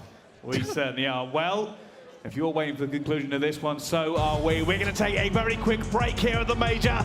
Don't go anywhere. We've got to find out how this ends right after this.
Ladies and gentlemen, we are back and live here at the Minnesota Major. And it has been a game so far. OpTic Texas and LA Thieves have been going at it back and forth. LA Thieves took the early lead. 2 close games, the Hardpoint and the S&D. And then somebody lit a fire under OpTic Texas. They bodied them on the control and destroyed them on the next Hardpoint. And this is one of the reasons Dashy has arrived. He finally has arrived after a relatively quiet maps 1 and 2. And my goodness, that was ridiculous on Berlin. But if you're 100 Thieves now, you need to regain that composure that we've seen in maps 1 and 2. They got it done in round 11 with a reverse sweep, with a reverse sweep, with a ninja. Honestly, there's so many terms that I'm having to come to just get into my vocabulary right now because of how crazy this game has been. We head into a map number 5. The reverse sweep is on for OpTic Texas. Can they do it here on Tuscan? When it comes down to search and destroy on this map, both teams are relatively decent records. But honestly, when a map 5 reverse sweep is on the cards, do you count on them? Do you think about them too much? I would say probably not. 5 and 3 for Texas, LA Thieves, 4 and 4. And keep an eye on the B-bomb site when it does come down to this map. Both teams like to play with it, but OpTic the more successful in general. And when you lock that site down, it is the hardest site on the game to retake. But what about that? 100 kills over 4 maps for Dashy. Can OpTic Texas, though, can they complete the reverse sweep here and search and destroy? As we head into map number 5, we're back on the Tuscan, or can Thieves cause the upset? And it's the elimination game. 1 round of S&D to essentially find it out. And right now, OpTic Texas have gone bold with their play here. It's going to be LA Thieves who have to react to it. And almost, Kenny's not going to get anything. Shotzzy opens with the first blood. As I said, the retake of this B site is very, very difficult to do. That bomb has not quite gone down yet.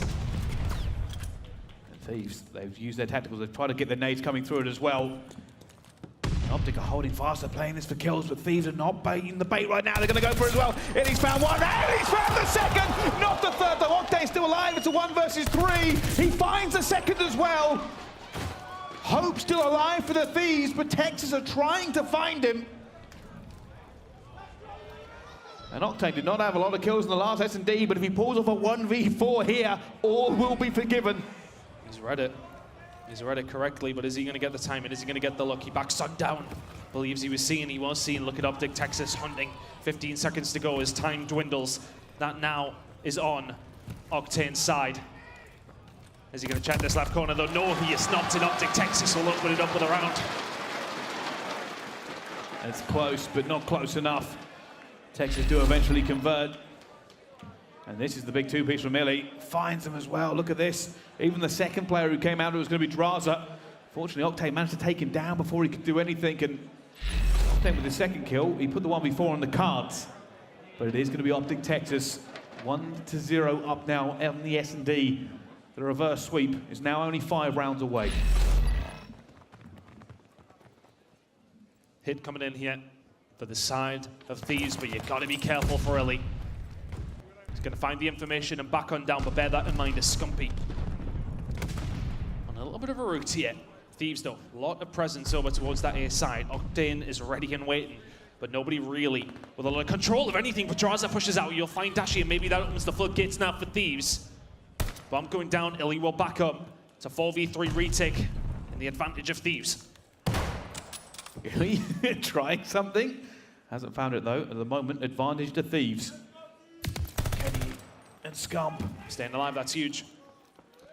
Because OpTic now have to hunt for him. They know he's on the flank. It's either that or you push through the front door. Kenny towards the back is going to fall. iLLeY will find a kill over onto Envoy. It's all of a sudden a 1 versus 2 for Scump. Make that a 1 versus 1 for Scump. As Drazah answers back. That got very, very mixy, but it was always Thieves in control. They always have that extra man because of that first blood pick. And the trades fall their way, and they tie up this game. Again, we are in for another incredible S&D. You can already feel it. It's going to be a lot about first bloods on this one, though. And while it's 1-1, is the dream too sweet already to hope for a round 11? And we had one in the second map, of course. over on Precaution. It was Thieves who walked away with it. But both teams very much easing themselves into this one. But Scump coming under a lot of pressure, and Drazah will find that kill over towards B. Had absolutely no support from the rest of his team. Thieves get aggressive over towards that side, and all of a sudden, it becomes very, very difficult now for Texas to try and do anything here. But iLLeY from behind will find Envoy, and that bomb is now being retrieved. That's so important. It gives OpTic so much more to play for. Shotzzy's also going to be looking out Church for them at the same time. Many things will have to react to this. They don't really know what's happened with the rest of OpTic yet. They haven't seen them in a while. Kenny, the only player who can really play this off against him, but both teams desperate for information, desperate to make a play. Obviously, OpTic will have to go first, and iLLeY, with the sniper, looks for something. And both teams are probably a little bit confused right now. They have a rough idea where the other team is. 30 seconds remaining here for Texas to get this bomb down. Very much taking their time. It was a bit of a hallmark of their play. They just are not sure where Thieves are, but are they trying to bait them into something? Are they trying something maybe a little bit different as they look to try and now clear up mid-map? Kenny is a sitting duck, and surely he will be taken down. He will be. That opens up the site, 10 seconds to play with. If you've got a grenade here from the Thieves, or somebody just overlooking the bomb, that could be huge. Octane trying to put the shots in. iLLeY's been taken off it. Was there time there for Shotzzy to plant? The bomb is going down. Is he going to get it down in time? No! LA Thieves drag that one out of them. The tiniest of margins, the smallest of gaps. Oh, that's huge from Drazah. That's so clutch. They have pulled that win out of nowhere.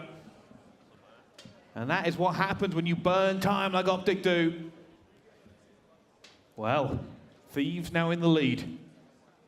And I'm very curious as to why that bomb wasn't going down. So I know for us, look, we have so much more information. But I mean, Octane is going to remove Shotzzy from the round as well, but they had so much information over towards green side. They had control of the site, but chose not to go for the plant, and will they rue that mistake? Oh, here comes a big push, by the way. Scump. Got to go huge. Deflated him. He's not going to get anything. Drazah takes it down before he can do anything. Dashy not able to get the trade. It's now a 2 versus 4. Thieves in control of this round as well. And Dashy's going to try and do something. Already. iLLeY and Dashy combining. They've got the first one down. This is a big retake turn. Grenades to play with here for iLLeY. If they can find somebody in one of these little corners, but it's such a hard retake, but that might just help things out. Kenny's going to be the first to fall. iLLeY goes around the corner, and Dashy is not there for the trade. It's a 1v2 for Bruce. He's looking for it. He needs to find this first one and stay alive. After the in time, he doesn't. Octane will take him down. LA Thieves, they play bold, and they get away with it. It's 3-1 now to them. And I've got to say, this one, Octane has turned it on for map number 5. Finds the first blood and finds the last kill on the round as well. And they've really stunted the progress that OpTic had been making throughout this series. Obviously a 2-0 lead for Thieves. OpTic comes screaming back, but that is those kinds of rounds, that little lead that you have in that search and destroy, that might just put them back onto their heels. Texas now having to attack, and look at this from Thieves. Aggressive, it's bold, it's already the first blood. They're going for a Dashy, trying to get Kenny down, he doesn't get it. And now they're worried. They know there's an aggressive push coming in for it at the same time. Drazah though, Dashy! Shuts it down! Thieves went aggressive and Dashy says no! Advantage now to OpTic, it's now a 1 versus 3. And Octane's left alone in a sea of trouble. He's going to try and make this one though. You can see Scump ducks down, he knows he's still planning. Doesn't get him as well! The turn and burn! And Texas ruined Thieves' day. And that's all on Dashy. That is all on Dashy here. He's holding the angle, he knows they're coming. There's one Envoy not close enough. 20 HP in a dream as Dashy gets away. And that's the player that wins the round for Texas overall. And it'll bring them back to only 1 round behind. Well, LA Thieves went aggressive and it did play out with that first blood, but they then lost all numbers for him in that one. LA Thieves, though, now will be on the attack. It's Octane again going to be looking for that first blood. There's a bit of a fight going down in mid-map, but nothing really happening for them otherwise. OpTic getting aggressive, and once again, look at Shotzzy making these movements towards Octane, who gets the better of him and opens things up. For all he's had a bad map number 2, his team still win it, but he has arrived finally here for Thieves at the right time in map number 5. However, this has been read by OpTic. This has been red. Scump's going to try and find him at the back here. He stays alive, but they have committed numbers to this one, Texas. They brought it back down to a 2 versus 3. Octane has found one at the same time. Dashy looking for Octane. Envoy's got the second one as well as Octane shuts him down. LA Thieves now go up 4-2 in the search. And Octane's looking like he's trying to even out his KD between both S&Ds because he is on fire. 7-3 out of Octane is huge here for the side of Thieves.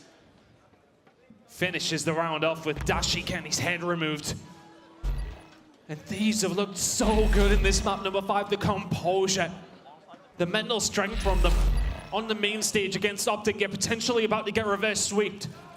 And you're now 2 rounds to the good. iLLeY has to back her down. You don't want that challenge, but Shotzzy, he wants them all. Envoy will be first to fall, and Shotzzy will get away. Well, that's the movement Shotzzy is known for. Does stay alive. Advantage to OpTic Texas now. The map is their playground. Can I do anything for this one? And iLLeY runs out of ammo. And somehow still stays alive. However, Octane brings it back here. He has now taken down Octane down to a 3 versus 3. Octane getting rid of Shotzzy as well. He has constantly been on his back. And Shotzzy hasn't even been able to get close to him. Octane on a 3 spree. We see OpTic setting up for something that they like to do over towards being one of the teams who do quite often try to get this bomb down, but they maybe just rethink this one now for a second. And bear in mind, this is losers bracket still, and well, Kenny falling off the map after being wiped down by iLLeY. Now a 3 versus 2 for OpTic. Wait a minute, maybe wait they a minute. switch it up. Octane. OpTic are playing this a little bit crazy. The double. Did he see them? Did he see them? I don't know. I don't think he did.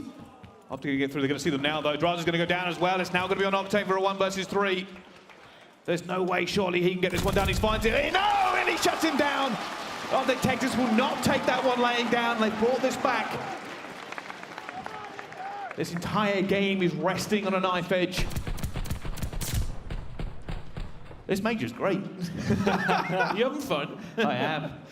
Big round out of iLLeY there. Found that rotational kill onto Kenny.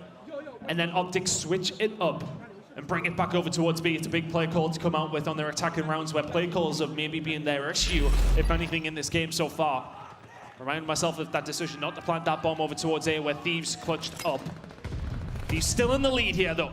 The LA side looking to make a movement over towards A. OpTic not here to answer it. May well have to be a retick coming in here for the OpTic Texas side. Oh, that nade going down, they're going to get a little bit of information for it as well. They're trying to back off before that second nade does come in. Kenny needs to go huge over towards B side. He's going to have some problems coming in very shortly, but that bomb has not been planted yet.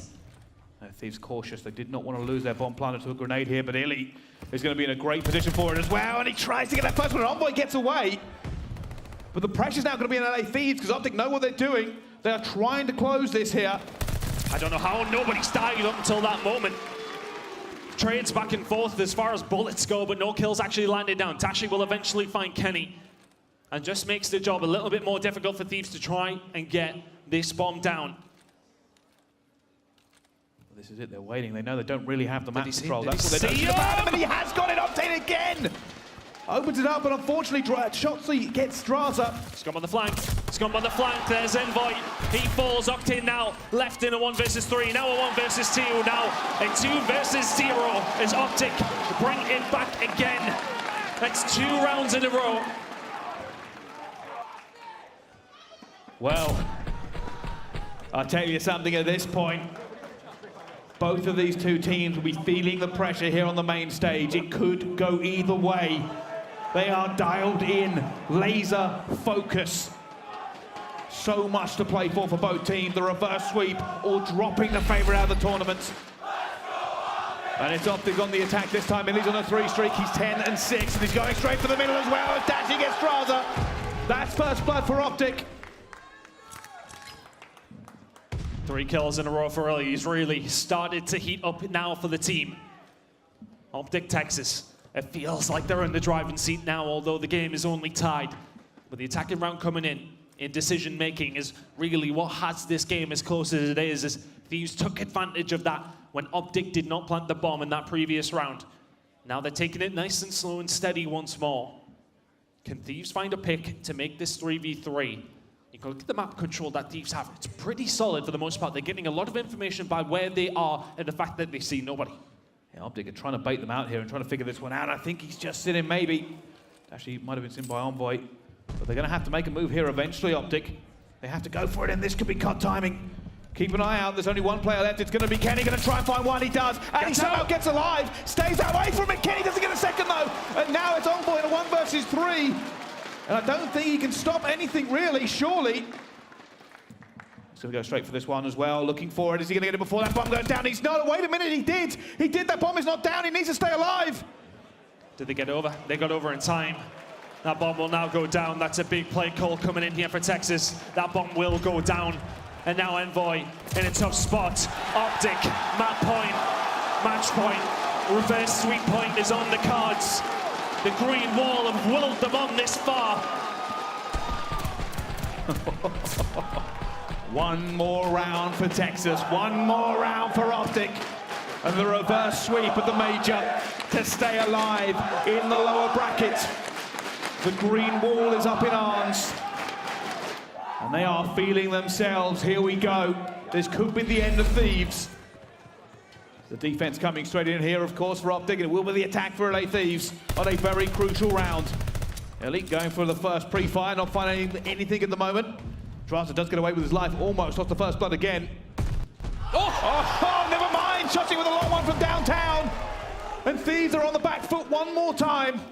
It's a 3v4 round for Thieves to now have to plant the bomb, to stay in the game, to stay in the tournament. They have a little bit of control over towards A. This next kill will be crucial as Shotzzy going for the wall bang over towards the side, but nearly finds another. It's a 2v4. The bomb now going down here for Thieves. It's a 2v4 hold that they have to hold here. And here they go. Here comes the green wall. They're going for it as well. Octane's gone down. It's just Kenny. It's only Kenny, and down he goes. The reverse sweep of the Major. OpTic Gaming dump Thieves out of the tournament in dramatic fashion. They keep on moving. The defending champions are still here. The reverse sweep to seal the deal. And oh my goodness. That green wall is made of very strong stuff. It's made of resolute concrete that cannot be broken, even by a 2-0 deficit. They bring it back, but that was stressful for the side of OpTic. It's not how they would have wanted to kick their Saturday off, but will it give them that momentum to continue this streak, to continue the run through the losers bracket? What a game from iLLeY. So many first bloods from him with the AR. He really stepped it up in the second half of that search and destroy. Thieves were 3-1 up and then got 5-1 back to back to back from the side of OpTic Texas in the next 6 rounds. It is a phenomenal performance in the search and destroy by OpTic. They get the job done, but just about. Hey, that's why we love events. That's why we love coming to the majors. OpTic Texas get it done in 5. LA Thieves will be going home, but I tell you something, silver lining for Thieves. They have looked like a very different team to the qualifiers. Yeah, 100%. They've come up against some strong opposition in this losers bracket side, but then that's what happens if you have a bad regular season. To take nothing away from OpTic.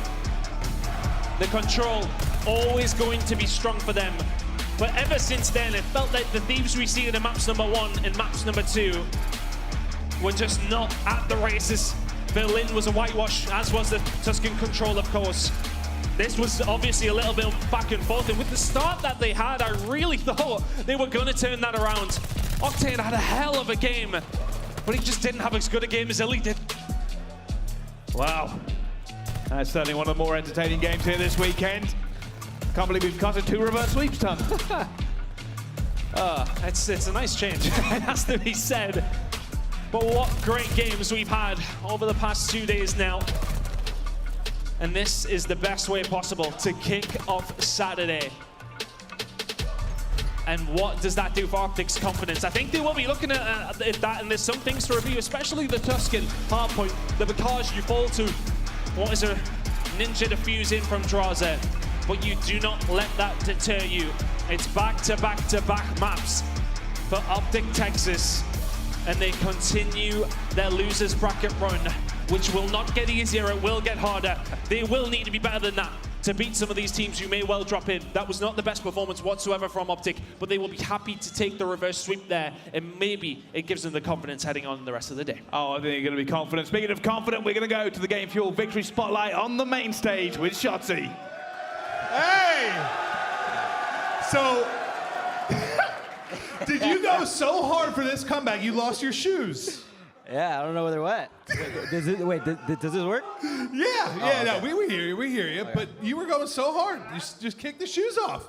Yeah, they don't let me wear slides, so, you know, that looks good. It's impressive. You're comfortable, but all right, let's talk about this team, man. You, you're in the O2 hole to FaZe last event. You're in the O2 hole here to Thieves. You just never seem out of it. What is it about this team? Where's the magic? We know we could come back in any single series against anyone.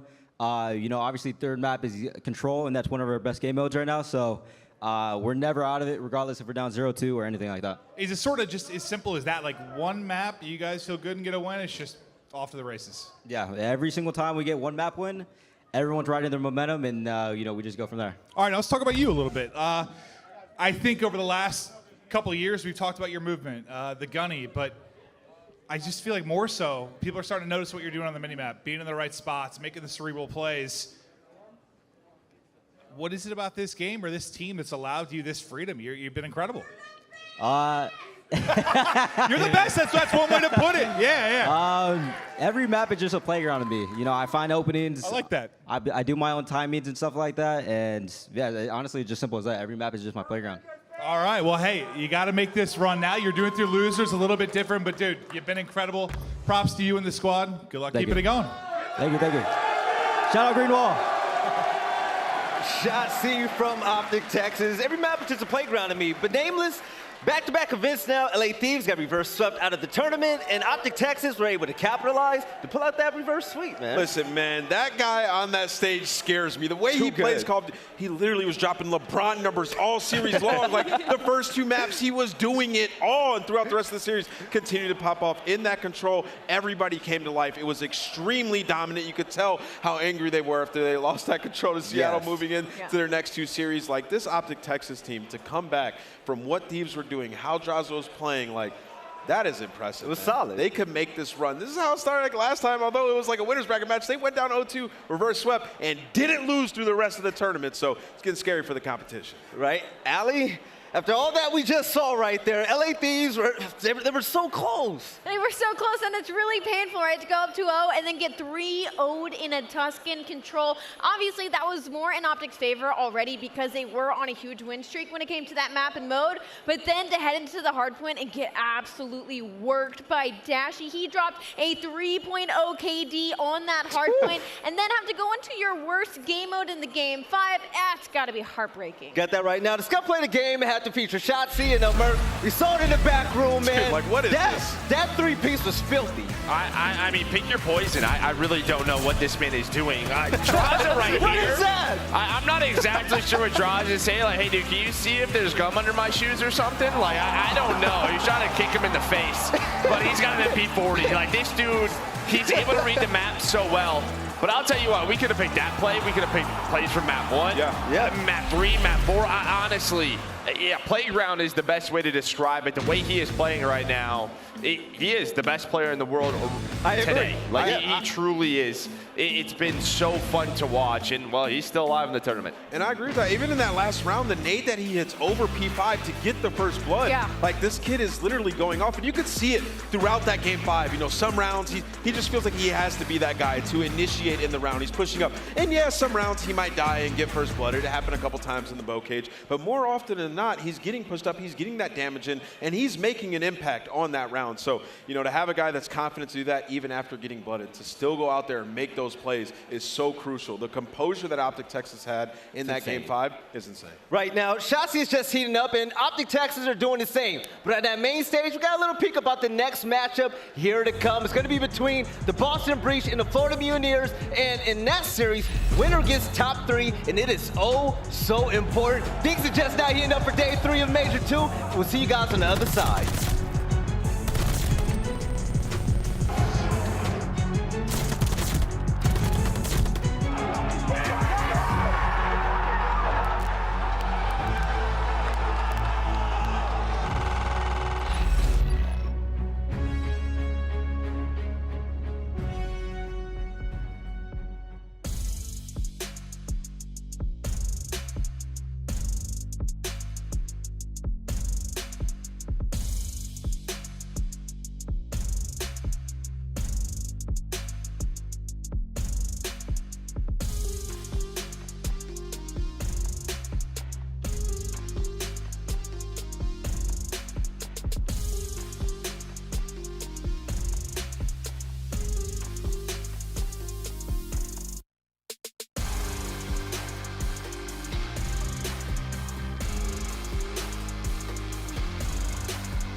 The Call of Duty League is brought to you by Game Fuel. Victory in a can. AimLab, official first-person training partner of the Call of Duty League. Unleash your potential. Welcome to Call of Duty League Resurgence, Rebirth Island. You versus the 12 CDL orgs. To be the best, you've got to beat the best. Sign up through April 7th to stand up and be counted. Those who dare win. All right, ladies and gentlemen, welcome back to Major II out here at the Mystic Lake Casino. And what we just came off of right there was absolutely insane. And you're on the desk, you grabbed one of the casters for the last Series 10. You did a fantastic job, but also, I have a question for you. In that series right there, were you more let down of LA Thieves throwing that away or seeing OpTic pull off an amazing reverse sweep? You know, I think for OpTic in that reverse sweep, though, there's going to be things to look at. I don't think they looked at their best. They haven't done so far this weekend. The reverse sweep is always a nice feeling. Don't get me wrong. But there's things to look at there. I think if they play like that against FaZe or Search again, then they may well be in trouble. But for Thieves, I think, you know, overall, they've got better over this weekend, but is it good enough for Thieves moving forward? That's the question. Stage 3 is going to be a big question, but the biggest question right here is what's about to go down in this series? We got Florida Mutineers versus the Boston Breach in a matchup that, this is going to be a coin flip of a decider. Hey, I mean, if you told me that this would be a winner's bracket semi-final, I mean, I wouldn't know what to tell you at all, because everyone really thought that London would be in this position, probably against Boston, but Florida have come out looking very, very hot. Yeah, so when it comes to the game field keys to victory, Zini and the boys are looking forward to locking things down. What do they got to do? Continue the elite breaks on Berlin Hardpoint. Boston outscoring teams 34-9 on the opening hill on Berlin. That's going to be game 4 in this series. Boston was on a crazy hardpoint streak. And since then, you know, it's been a little bit more wonky, but going up against Florida, I'm expecting them to take it. And then lock down the Desert Siege S&D. Florida is 11th in round win percentage on Desert Siege, 0.66 team KD. I believe that they are, they are 0-3 on Desert Siege Search and Destroy. So if it goes to that game 5, Boston has the massive advantage. Then tick-based control dominance. Boston 4-1 in control since the segment update. We saw them in that London Royal Ravens game in the qualifiers, how better they played on control because they were able to get that defense, not based on kills, just based on getting on the point and stacking it. So they could have some success there in game. You got that right. And when it comes to this matchup, Boston are definitely going to have to bring it because, Nameless, you and I, we agreed just a few minutes ago that this is a scary matchup, man, because we really don't know what's going to happen with which Florida we're going to get in this series. Yeah, that's the big question is like, which Florida are we going to get? They've been wildly inconsistent for quite some time, and you just don't know who's going to perform. Like, they have star talent on this team, but sometimes it's a little bit too individual. But what we saw versus London Royal Ravens was they put it together. Dave Patty had an incredible series, and the teamwork was there. It's not easy to beat a team like that, especially in control, and we saw some great team pushes, but for the game field keys to victory for the Mutineers, aLLeY, what are they going to have to do? Well, Kuavo Hardpoint is going to be the first map of the series, and Boston is 6-2 on it. In Florida, well, they got to get off the momentum of their first win on the map versus London, and it's going to be the Battle of Berlin. Boston is first in offensive win percentage on that map, and Florida is first in defensive win percentage. And learn from Kuavo control loss last weekend. Lost 2-3 to Boston. Reaches 2-6 overall on the map, so it should lean in Florida's favor. But again, since the tick change, Boston has been looking much better in that game mode. Right, but speaking about being much better and looking good, the serious question is, how good exactly are the Florida Mutineers? Because we get different peaks of them, man. We really don't know who they are yet. Sometimes they look like a team that really just kill hard, and that's been their big problem. They have the talent, but sometimes it just doesn't really come into anything. So if they can bring it and they can actually convert some of these kills into map wins, then of course they look very, very solid. They've got Slayers on their team. We know what they can do on that front. But sometimes a lot of people would argue they've got too many ARs as well. It's a weird, weird team, but sometimes if they can find those moments where those ARs can work together, they seem to work well. I kind of get Minnesota Rocket vibes. Like, you can't ever count them out, right? Like, when they're behind, you literally cannot count them out. That's the scary thing about Florida Mutineers. But their edge is that they have players like Awakening and Vivid, who just, out of nowhere sometimes, will just drop 8 engagements on the map. So Boston Breach is going to have to handle that. But the thing is, we haven't seen Boston Breach's peak either. And with that being said, it's about time for pick'ems. You got something with that Zinni shirt day one, and I'm rocking hard with this team. Florida's inconsistency kind of scares me a bit, but we know what those boys are all about on that team.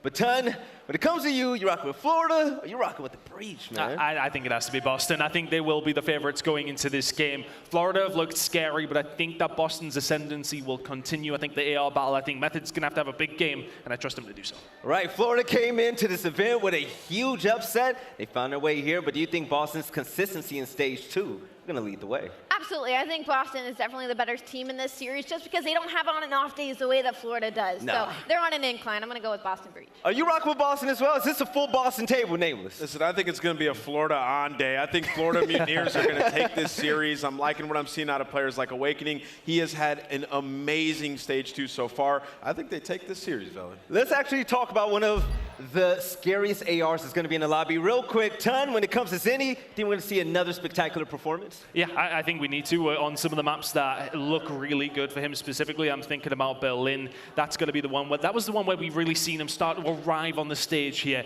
in Vanguard. We started to see a little bit more from him on that map in particular. If he can play a game like we've seen him have that big power, I think it was 35-6 or something that he went. If he can have that kind of game, they're pretty much unbeatable on Berlin. So let's see if he can do that. If he can do, then Florida are going to be in trouble. You're right. He makes it look easy at times. But ladies and gentlemen, it's time to lock in for the second series of the day. The Florida Mutineers against the Boston Breach. Let's get into it.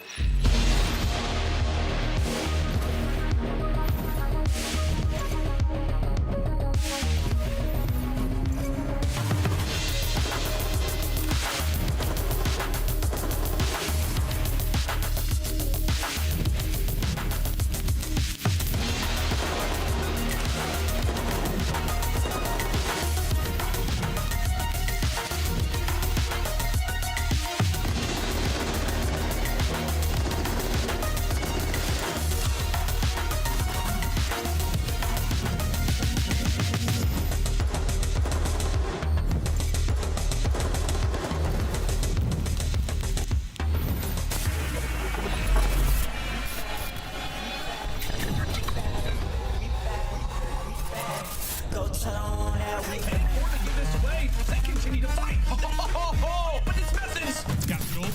Cap says, you know what? I would like to continue for a 1v1. Team versus DJ now looks to find 4 of his own. And Nero will find inside these rooks are hungry. Hey, girl. Got a man, don't play. Said she always wanted me, well, okay. Ladies and gentlemen, it is time to get into another game here on the main stage of the Major. And these two teams will be looking to go even further in this tournament than they already have done. Everything on the line, trying to make it into the winner's bracket final. Boston and Florida so far have been magnificent. Let's get this game underway. Introducing first to the stage, the new boy to the CDL, the Boston Breach.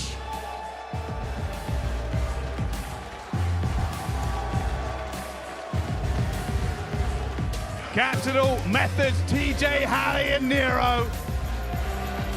And Boston have continued to look a lot better. They've got the new intro video, which always gives me good hope on this squad. Let's see if more signing can lead to more wins for the Boston Breach.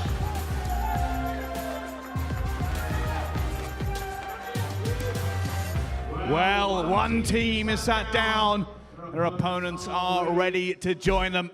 They've already caused an upset here at the Major, and they're looking to go even further. Welcome to the stage, the Florida Mutineers!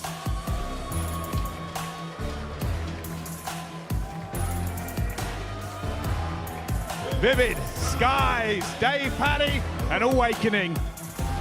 Nobody expected it, but this team right here, they're going to be a problem. Take a look at Big Wake on the main stage, absolutely going crazy, walking into this series with a 1.16. But the question is, can everybody on this roster pick it up one more time for a big upset? Because that top 3 is right around the corner. Bryce, let's go ahead and get this started. Oh, I'm ready, Belly. Don't you worry. I know somebody else who is ready. Our beautiful and magnificent casters. Over to Chance and Miles. Mate, thank you very much. This should be an absolute treat. Chance and I'll be taking you through this one. And again, playing for top 3, 2 middle-of-the-pack teams we didn't expect to see here, mate. But hey, this Major has been nothing short of crazy. It has been a ridiculous time. I mean, a day one of nothing but 3-0s, reverse sweeps on reverse sweeps after the fact. I mean, OpTic nearly were in top 12, so it has been a wild one to say the least. And now, like, especially for Florida, in my mind, I mean, there were guys that thought they were in the D tier, now 3 maps away from fighting for a guaranteed top 3 spot. And of course, Boston, who have had an electric stage 2, but doesn't matter how good you were during the qualifiers, only matter how you do during the major. And very interesting maps and modes we have, because adjustments have been made. The story before this major for Florida was if you just ban Bocage against them, it's a free win, because they did not have a deep map pool in the slightest. And well, you see Boston take care of that. No Bocage, which means 2 Gavutus. Now that is interesting, because the other day Florida actually win both of their Gavutus, and Vivid was the guy that has had that turnaround. He has gone from the very bottom of the league in KD. He never had a single map positive, hard point or control the entire time.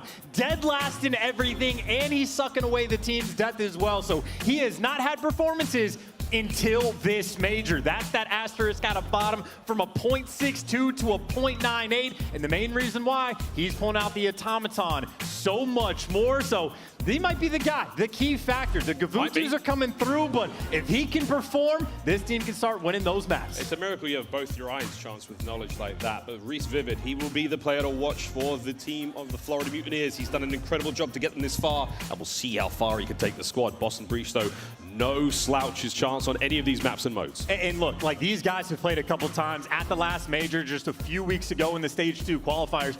Boston has had their number. Most of the maps, though, super tight. Boston's won all 3 S&Ds. That's 2 round 11s and a round 10. So it is truly neck and neck. The only really blowout map that there has been was a Gavutu hardpoint, where Boston beat him 250 to 124. So obviously they're going to be happy to play this map, but I don't know exactly how prepared they're going to be for the Vivid or turnaround that Vivid might have. He's had an incredible run so far, and again we saw him really turn the tables on the London Royal Ravens again on a map and mode that they were happy to play. But here we go at map number 1, Boston Breach, Florida Mutineers. We are playing for a spot in the top 3 here at Major 2. Nades up and about. It's an absolute cacophony of chaos as we roll now into P1. Capsidal, a player with plenty of, let's say, exciting plays thus far in his short term of the CDL, and the man is doing no different so far. A beautiful 2 to get things started. The opening few seconds going the way of Breach. And always these P1 holds, as soon as you get this hill, it is incredibly difficult for the other team to break. But you see the idea. Awakening was taking his time outer beach, and he's picking up a couple kills, and Vivid right back in the action, able to pick up 2 and give them all 3. But already you see what he's doing. He's permanently trying to keep that automaton in hand, whether he starts with it by switching the class or picking it up off the ground. You'll see him way more in the feed with those automaton kills. That's been the difference maker for him here so far. Looking at that killing spree now for Big Wake, Awakening on the 5. Thus, as again, the time keeps going the way of the Mutineers. They've got themselves a sweet lead so far. Rotation's done and over towards the boat. P2 now up and about. And it looks to be Boston's for the time being. It all comes down to Dave Paddy. He's been a little quiet so far, but here comes the rest of the Mutineers to back him up and try to retake ship. Awakening spree comes to a close. 6 in the end, that'll be good enough for now. Boston Breach, though, back over to the point. It's all theirs. And it can't be understated. That is a massive kill by Methodz, just to make sure Awakening doesn't get the glide bomb, because the glide bomb hyper effective on this map. And not only that he gets the kill to shut down streaks, but he also buys his team time over towards this P2 hill. And you got rotational battles potentially starting 30 seconds in advance. Nero's going for him, but the Rees are there from Florida. They shut that down and keep those spawns. But at the same time, this is a massive amount of time that Boston has gotten on P2. Supreme comeback now from Boston Breach after what was quite a dry P1 now. Second point coming to a quick close. 13 seconds remaining on that. The battle for ring control going the way of Vivid so far. Quick peek towards top 3rd. Eyes towards the top right-hand side of the minimap. All Mutineers. They've got that beach control. Looking now to lock this one down. Here comes the hit, though, from Boston. A slow one from TJHaly. He's waiting for the rest of the crew to back him on up. Hard points up. Over towards the beach we go. And so far, so good for the Mutineers. Great read by TJ just to make sure you take him down. So Florida should be secure, at least for this initial push. And, well, 10 seconds have gone by, and they've been able to get it all. You see a couple kills coming through, and the nades raining out as well. And that's enough to take down Florida outside of the hill, at least for a moment. Capsidal, the force spree now, pushing his way forward. Nice break out of Breach. Here they go, trying to take care of the members of the Mutineers on spawn. A little bit closer, and you'll catch another. That's going to be number 5 now in a row. Capsidal looking to heat things up. Here comes, no, saved by the Dave Paddy.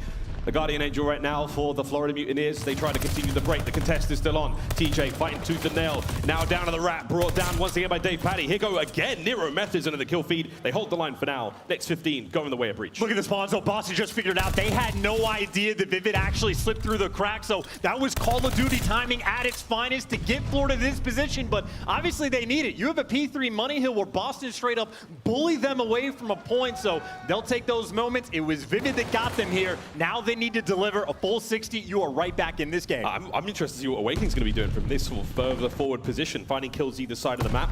Nice stuff out of the Mutineers, looking to bounce back into this one. This hard point, an interesting one indeed. Looking to hold on to time, while at the same time trying to let your opponents in the back, get them those back spawns, and run across the map to P5. But for now, you're going to soak up as much of this as you possibly can as the Mutineers, and chance Paddy doing just that. He needs to be the guy to step up too for the squad. I know he's the rookie, but in the comms, it feels like he's the vet for the team, the IGL for the squad. And now Vivid again, this is a pretty good hold already. 30-35 seconds have gone their way, and Boston at least partially chalking up and going towards this rotation. TJ though again there to shut him down. Rotational gunfights always key, and now look at Boston actually trying to contest and at least chew away at that time towards the end, just to strip away a few seconds, but that is a full 60 that Florida needed to get right back in this game. But to P5 we go, another Money Hill. And it's a happy one to give up that time on the P4, of course, for Breach, because they got P5 sorted now. Down by the docks, vast hard point here in the set, and already Methodz lining up those kills. 7-7 so far. Looking to find one more here. He spotted Vivid, looking for the bank. Nice nade. No! Really? He catches Nero instead!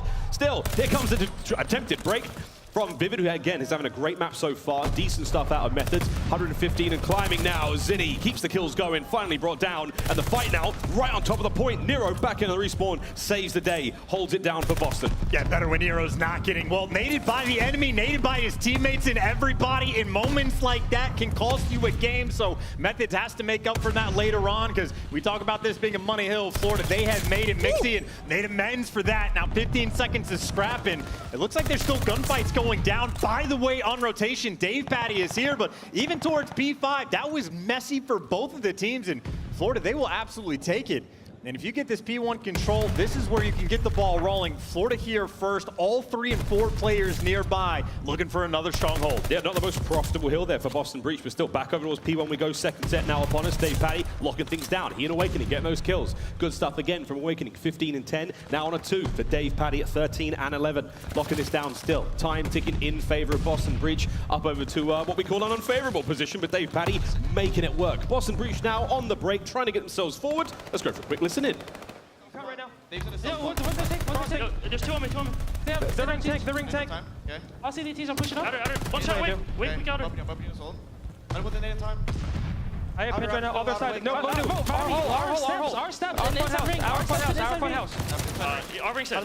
Okay. Our ring stairs, Caesar. You ran that mid. Caesar's our ring stairs. Caesar new. He went new. Okay, let's go. That Caesar. Nice, let's go. Fight to do. Guys, I'm pushing out cliff, guys. You can be top, guys. I'll push out cliff. Yo, ring tank. Yeah, play the guy deep right.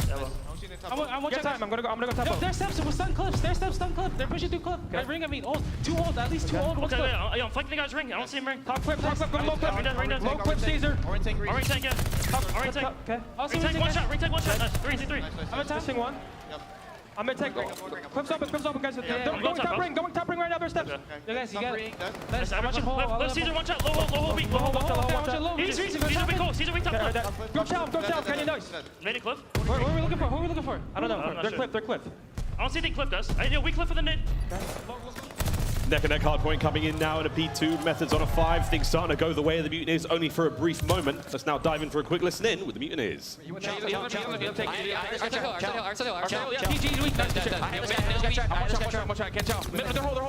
to wrap. He's gonna be in ring and one's gonna be C1, okay? Yo, Joe, I'm wrapping to the truck to look over you, okay? Listen, I want C1 for sure. Go middle. I'm trying to go I'm gonna play the roll. Getting ring right now? Yep. Camp's on only. Yeah, I saw ring. He's ring stairs. I'm going low beach. I have your ult. I got it. You hit me. Yo, he's inside the tank and you. He's inside the tank. You saw me? He's inside the tank. Yo, got my pinch. Got heady and hill. Got heady and hill. Mid boat. Got heady, one shot. Just hold it mid. Cap's on middle. One hill. One hill. There's one shot.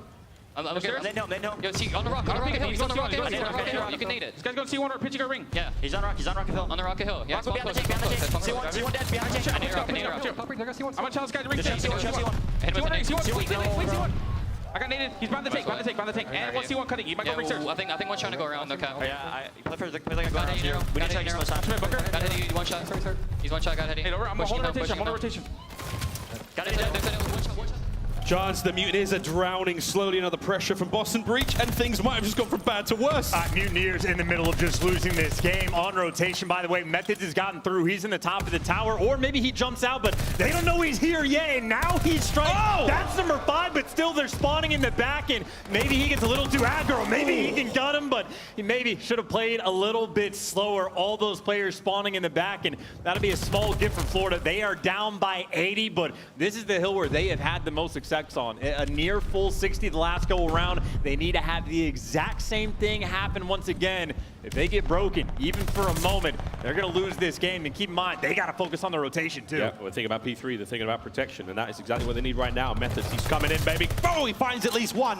TJ's on a 5 now as well. There's a couple more players here to deal with. One more, that's it. Breaks on for Boston. You still have the Mutineers spawning back left, and this is the death knell right now for Florida. Dave Patty, cut to ribbons. TJ's getting involved as well. Absolute massacre on the beach as Boston Beach take map 1. Beach or breach doesn't make a difference. Boston in 3.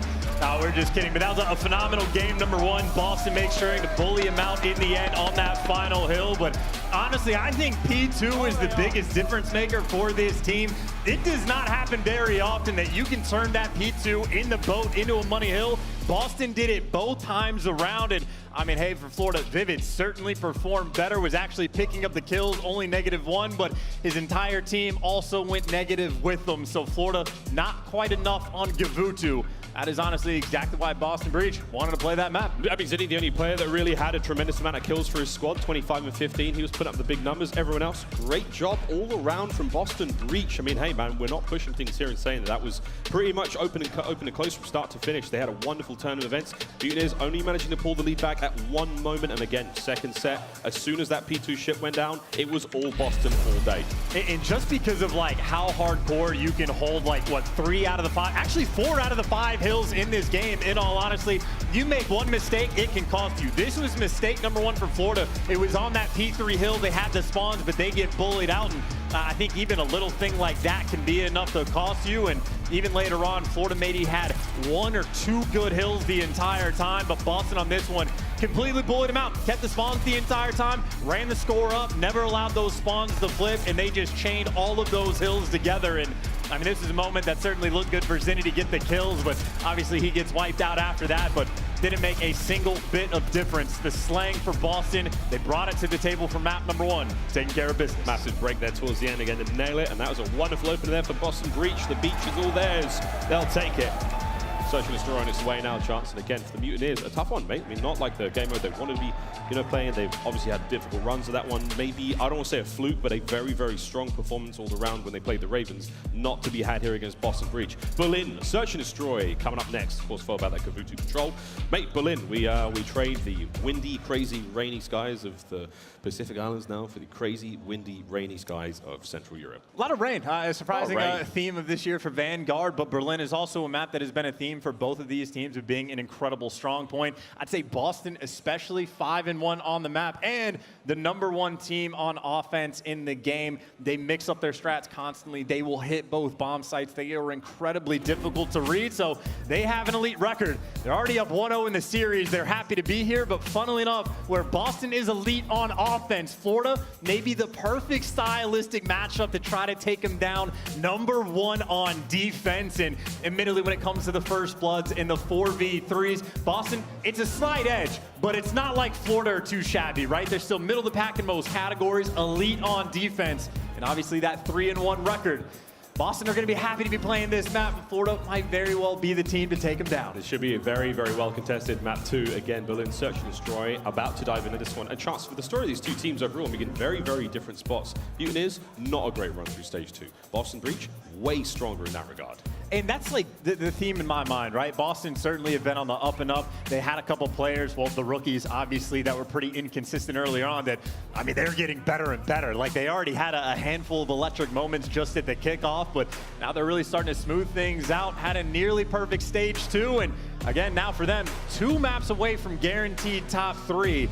And I was thinking for Florida, if you can just strengthen that map pool just a little bit more, that might be the thing that bumps them up. Well, obviously for the Vutu hardpoint, did not go their way, but a map that they will also be happy to play to try to get that bounce back game. Big bounce back game needed indeed. Mutineers fans are of course smacking their lips knowing full well that they managed to roll over the Ravens and make their way forward now into the winners bracket, but they've got to get through Boston up next. Bounce back needed indeed for this Berlin search and destroy, as we will see what happens. Slight air lobby issue, friends. We'll be diving back into this one, but hey, this should be a very, very interesting matchup again. For the Mutineers fans, chance me, I think it was a bit of a surprising after a rough run throughout the stage to even be in this position. Of course, the Ravens, again, commiserations to Trey. Hope you're feeling better, brother. But at this point in time, it was a wonderful turnaround for them. Mutineers look at the best they've looked for a really, really long time. Was it a fluke? I think this series helps decide it. Yeah, I suppose that gives us a bit more in-depth answer. I mean, I think the Gavutus was a big theme in my mind because those were the 2 maps that Florida went against Ravens, who were on point on that map. And obviously for game number 1, it doesn't work out, but who knows what happens in the control. Also on Gavutu, last time Boston and Florida played that map, it went to a round 5, and the music here, loud and ready for the action. And so are the players once we get into the Berlin. Again, a spicy one at that, expecting the control to be close. If there was one map I would have picked for a blowout, it certainly would have been the map 1. After that, I genuinely think it could almost be a coin toss with how competitive it might be. And when it comes to search and destroy, Methodz, I mean, he was, what, through stage 2, #1 in every single game mode. So you know he's feeling himself, but I think Skies might be one of my favorite players this year to actually watch play in search and destroy. Him and quite a few guys on Florida always playing the S&D 8, playing against the best players in the world. And Skies is very much a guy that knows like the nitty-gritty details of a map. Will have these clever little ways he plays. Sometimes generic positions where you're used to like AR players play, but he'll have his own little twist just to give him that extra edge. So always got to keep an eye out on Skies on the map in this game mode and get your hand towels ready. That's not a bad idea. Not at all. It's very, very intense matches here. Major II has stunned and shocked the Call of Duty world for sure, and this series could well do it again. Here we go, Berlin. Search and destroy, map number 2. Here we go, and again, chance for the rookies in this matchup. Opening seasons again, the debut of Capsidal and Nero here in the Pro League, and they've had a great turn of events. And again, for Paddy as well, he's turned heads and had a good run. Still waiting for his magical moment. We really go, hey, he truly is a wizard, but we will see. Berlin may be it. And I've heard Methodz comment on, like, you know, he thinks both of the rookies on his squad are making an argument for Rookie of the Year, and part of the reason he gave is they are playmakers in search and destroy.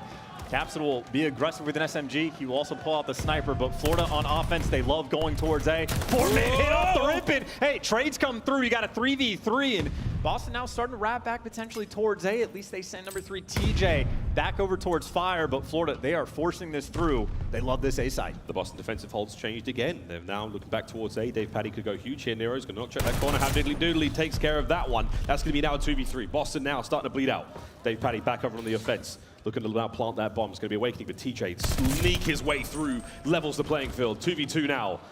Will the bomb go down? Will they opt to now make her play? Boston holding firm. Right now, I think Awakening with the bomb is waiting for Skies to make a move. He's actually wrapping out of sight because until they have intel on TJ, you cannot afford to be comfortable, but they're making the commitment. They got Skies in the back. TJ might try to catch Awakening here in this moment, and Skies knows the Methodz is up top. TJ sneaking again. TJ's got shots in the back now. Skies now holding the line, not letting the pinch come through. Here comes Methodz, finds the first now. It's a straight up 1v1. We've seen TJ in these positions before do some unspeakable things to his opponents. 30 seconds on the clock. TJ's got to get the kill and the defuse. And he's got so much time to work with, though, so he's actually trying to clear out the back, waiting for Skies, but Skies has made an adjustment. He's playing a deep corner, and I think Skies is just trying to play the game off time. Time ticking. Skies. He's got a little bit more pep in his step. I don't know if you saw him, but I think... didn't. No, TJ did not see him indeed. Here comes the clock. Sky's going to play this one perfectly as you called it, Chance, and there we go. TJ not able to dive on the defuse. There's the kill. Skies The Mutineers take round 1. And I'm telling you, this is why Skies is one of my favorite players to watch in the game mode. We see time and time again AR players just play in their deep spawn in train for those clutch spot situations. How many times have we seen a player play it like that? Sometimes with an SMG, but he's playing outer. He knows the timing perfectly of when he needs to go and check the bomb, and this is clearly a player that has invested his time in this game mode, ready to go. We'll take that first round win. Florida, they love the A side on offense, take care of business. Now the question for me is, can they stop Boston on the attack? Again, this is the #1 team on defense versus #1 on offense. And Cap with that bomb over towards A. Statistically in their favor. We'll see how it plays out in real time. Slow looks from Boston, the offense. Again, we're watching TJ's POV right now as he tries to climb and ascend towards the top of Berlin. It is very quiet in here. Thanks for the gunshots. There we go. There's a slight opener. With now a minute to work with. Neither team making too much happen. Tej takes a couple of tags, dips on out. Nero the same. A bomb site should be the site where we do see some action, but again, it's slow, steady, methodical from Methodz, and here we go. Opening kill from Vivid. Can't get the second. And that's bomb down, but you're also forced to go to the site, or at least you got to go pick that bomb up, so it's not like Boston can wrap this out quickly. Bomb's still not in hand, and TJ over Charles and gets gunned, and you already got the flank coming through. DavePatty's here, Methodz is going to fall, and all of a sudden Nero in a 1 versus 3, and they know exactly where he is. 25 seconds on the clock, not a lot to get anything done here, as Nero will have to throw himself into the fray, and this is not going to work out. And hey, that is a different look on defense. Florida Mutineers eliminating the options of Boston Breach. Nero is going to get anything out of this? Maybe a couple of bullets for his troubles, but what a look there from the Mutineers. A solid round. They will go up 2-0. The defense, mate, yeah, called it. Very strong. And it's just for the fact that it's the bomb guy that goes down first. You don't have the opportunity to wrap back. You can't really make the adjustments. You're forced to make a play. And, I mean, TJ gives it an attempt, but you're dealing with 2 different players with ARs posted up, and he put himself in a spot where he had no cover. After that, a hopeless situation, and Florida 2-0 up. Working on that bounce back game. You have to see those offensive rounds get a lot more aggressive, I think, for Boston Breach. Once you let the Mutineers set up and play their game, that's exactly what you're going to see. Another round win going their way. Boston looking now to get on the board on defense. Let's see what happens. Looks like a heavy hit towards A. We're going to have a 2-2. Number 6 guys right at the back. Here comes the side door push from Capsidal. Waken's going to lock this one down. Methodz with the first blood. The flank's already on them from Vivid. He's managed to get one, get in, get out, 3v3. And now it's a little bit confusing because you have no intel on where Vivid is. He could be anywhere, so TJ forced to back up and play a deep pocket in P3. And I think Vivid gets spotted. It's actually Nero that takes him down, and Cap strikes at the same time. All of a sudden, just like that, Dave, for the 1 versus 3, he's trying to hunt down Nero, but they know where he is. And he might be able to get that kill, but they will have intel this entire way. TJ able to spot him. Stuns are raining out. He does have 40 seconds to work with, but he's got to take a hike across the map. He does indeed. It's a 1v2, but it's not impossible for DavePatty. The opportunity is here for the clutch. Just about 30 seconds to work with as well. He has players around him. This could get ugly real quick. Capsidal may have just been gifted, but it's not over yet. Here comes the fight. DavePatty, the stun's going to connect. Oh my, he's fighting this one out. Here comes TJ. Reinforcements arrive. And Breach get on the board.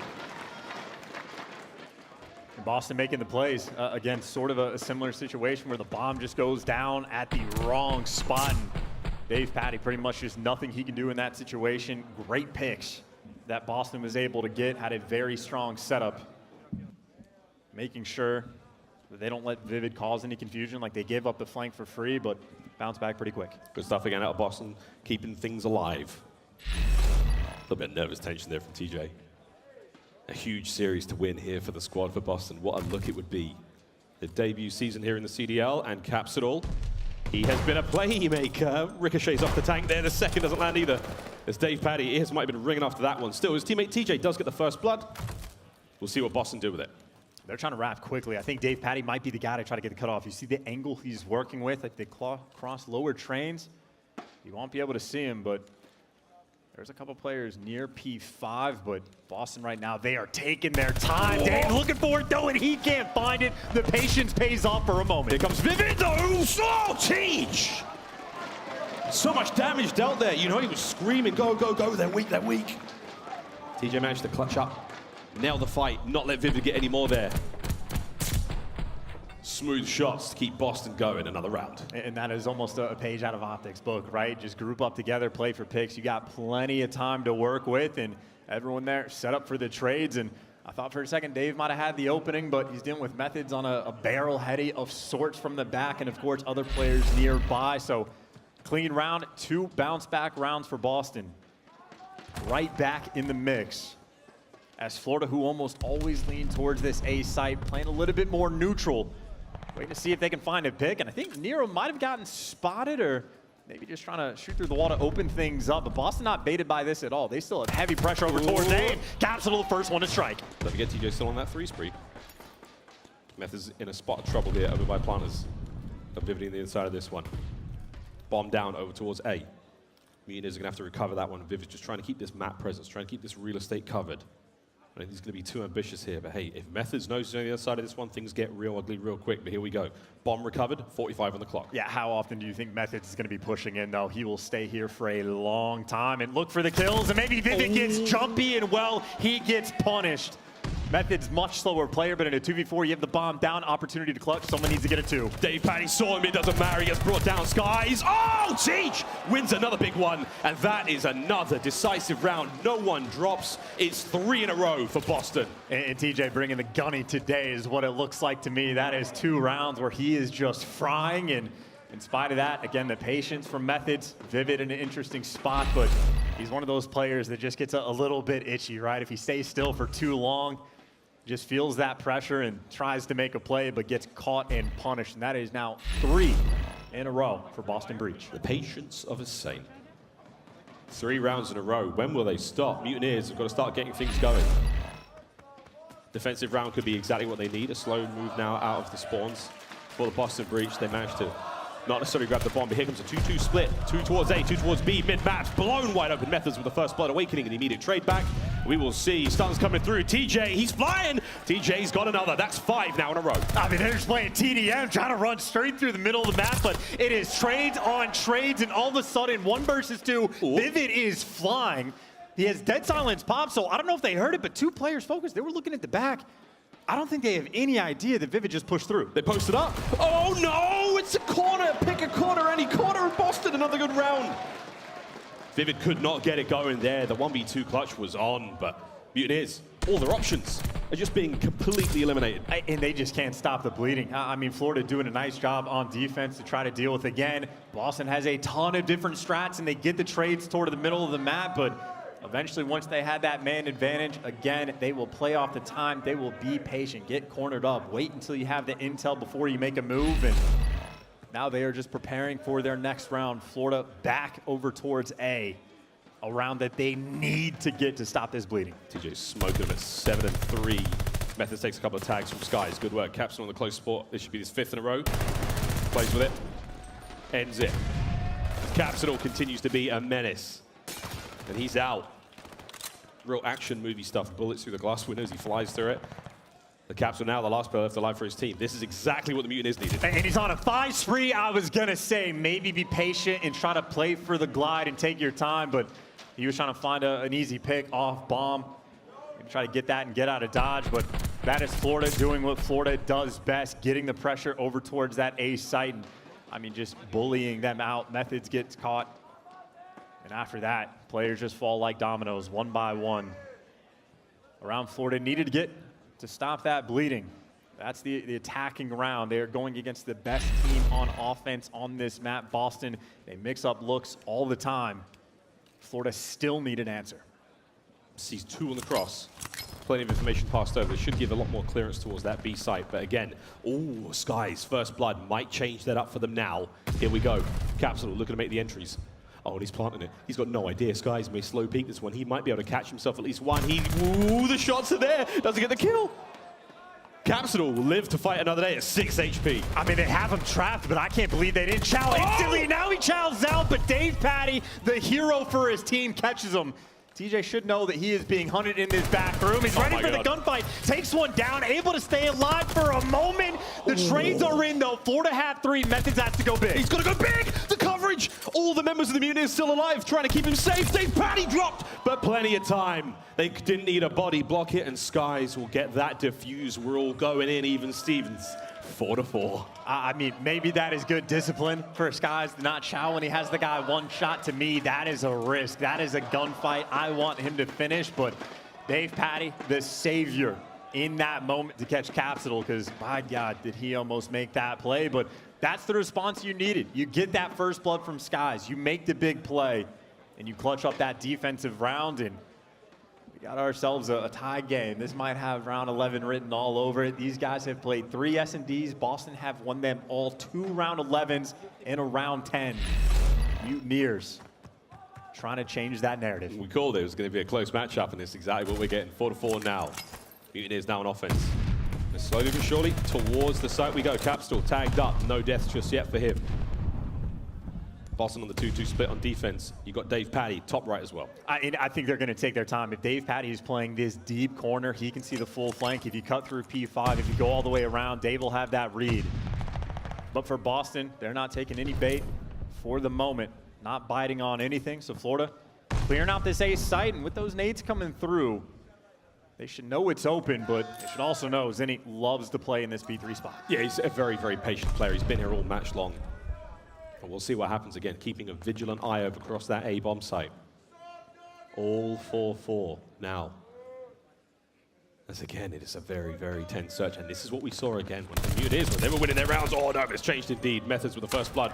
Cracks the map wide open. It's now forced movement out of the Mutineers, and they're right into the jaws of Capsidal, eating him alive. 25 seconds, Sky's last man up. He's going to make a fight of it. Gets at least one. A 1v3 now, he's got to get out and get good. But again, for now, the time is all on Boston's side. They can sit pretty and let this happen. And TJ, by the way, I think him and Methodz are the 2 players that wins them that round. There was a moment sort of in the middle when things were stagnant where TJ spots a player from a cut in towards P5, leaning towards the A site, and they said, hey, if we see him still over at A, no one needs to wrap around, no one needs to go on the flank, we can just wrap back. So that spot that Dave was playing in, the strat that Florida had, well, TJ with the intel knows they don't have to take that bait, and obviously it doesn't hurt that Methodz can shoot through walls like that. That laser vision on point. 5-4 lead for Boston. #1 team in the game on the attack. They want to close it out here. Map point looking to go up. 2-0 in the series. Capsidal impatient at best. They're looking to get there immediately. Sky is over towards the B-bomb site, having to back on up. Here comes Boston. Pressure now mounting as they make their way forward. Capsidal up the back line. You've got Nero already on the bomb site. And oh no, Sky didn't see it. He didn't see it. He leaps out. Cleans him up. Bomb being planted to B. TJ on the defense, bringing him down. It's all over the big wake of the 1v4. And this is seemingly impossible, even for Demon Joe.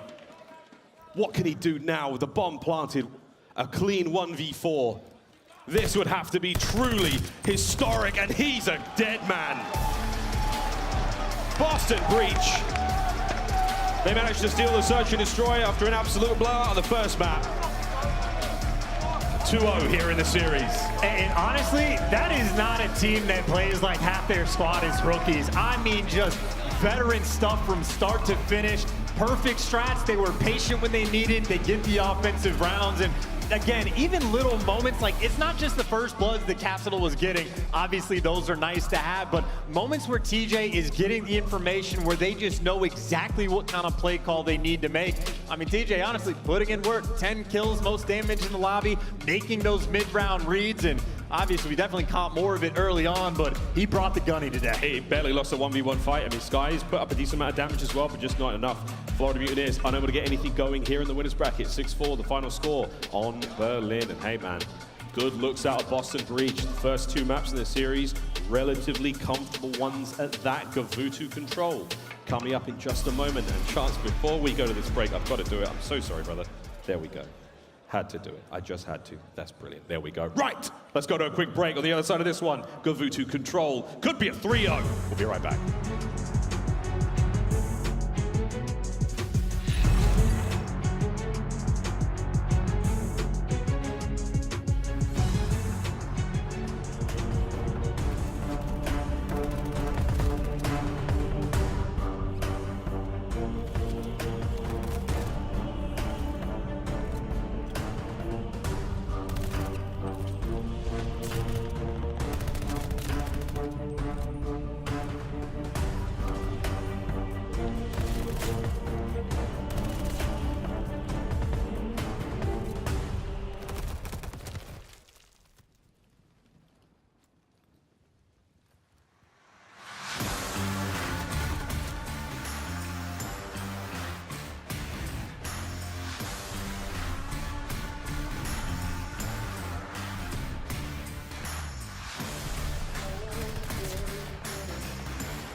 The Call of Duty League is brought to you by Zenni.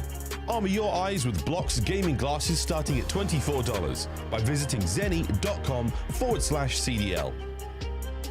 Boston Breach seemingly leaps and bounds above the Florida Mutineers at 2-0 here in our winners bracket matchup. And oh baby, what an event this has been so far. RØKKR Major II has been a treat for all. And this is a view of the VIP room. Food, snacks, drinks, and all sorts of fun things available. If you got yourself one of those VIP tickets, get in there. Look at those two guys. That almost felt scripted. Sushi and everything.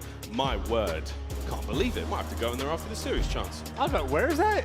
It's just outside, literally right out that door. I'd eat that food. That looks delicious. I'm there for that. I'll be there after the series. If you're here in the venue and you're in the VIP room, we might have to see you in a mo. But before that, it is strictly business. We have ourselves a Control and Gavutu to play. This is a last-ditch effort here in the winners bracket for the Florida Mutineers. We have to see the turnaround because right now it is all Boston Breach. I mean, just in a phenomenal spot. The stage 2 that these guys have has been electric. The rookies have been stepping up. Methodz, I mean, could be just the #1 overall performer throughout this stage. But this is something that we talked about as soon as the tick change came through of Boston. Their record before this was abysmal. Their KD was not great, but they were one of the very best teams in the game at actually playing the objective. So as soon as that switch got made, well, here they are, finding all the kills, playing the objective. It has had been a ridiculous turnaround for this squad, and they were just waiting to play that OBJ role. Into Gavutu we go. I'd say for the flip side, in my mind, similar story for Florida. Vivid, I mean, this entire year until this major had not gone positive on Gavutu, hardpoint or control a single time.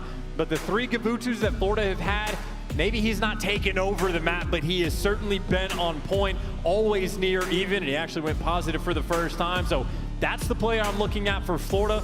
Of course, though, for Boston, I mean, it was just a few weeks ago that they played Florida on this map. They beat them in a 3-2 fashion. And obviously, there it is, the average ticks.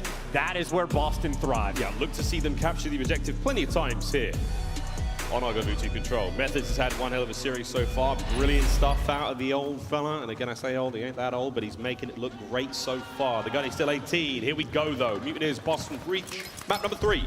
A must-win now for Mutineers to stay alive in the series. And one map away from that guaranteed top 3.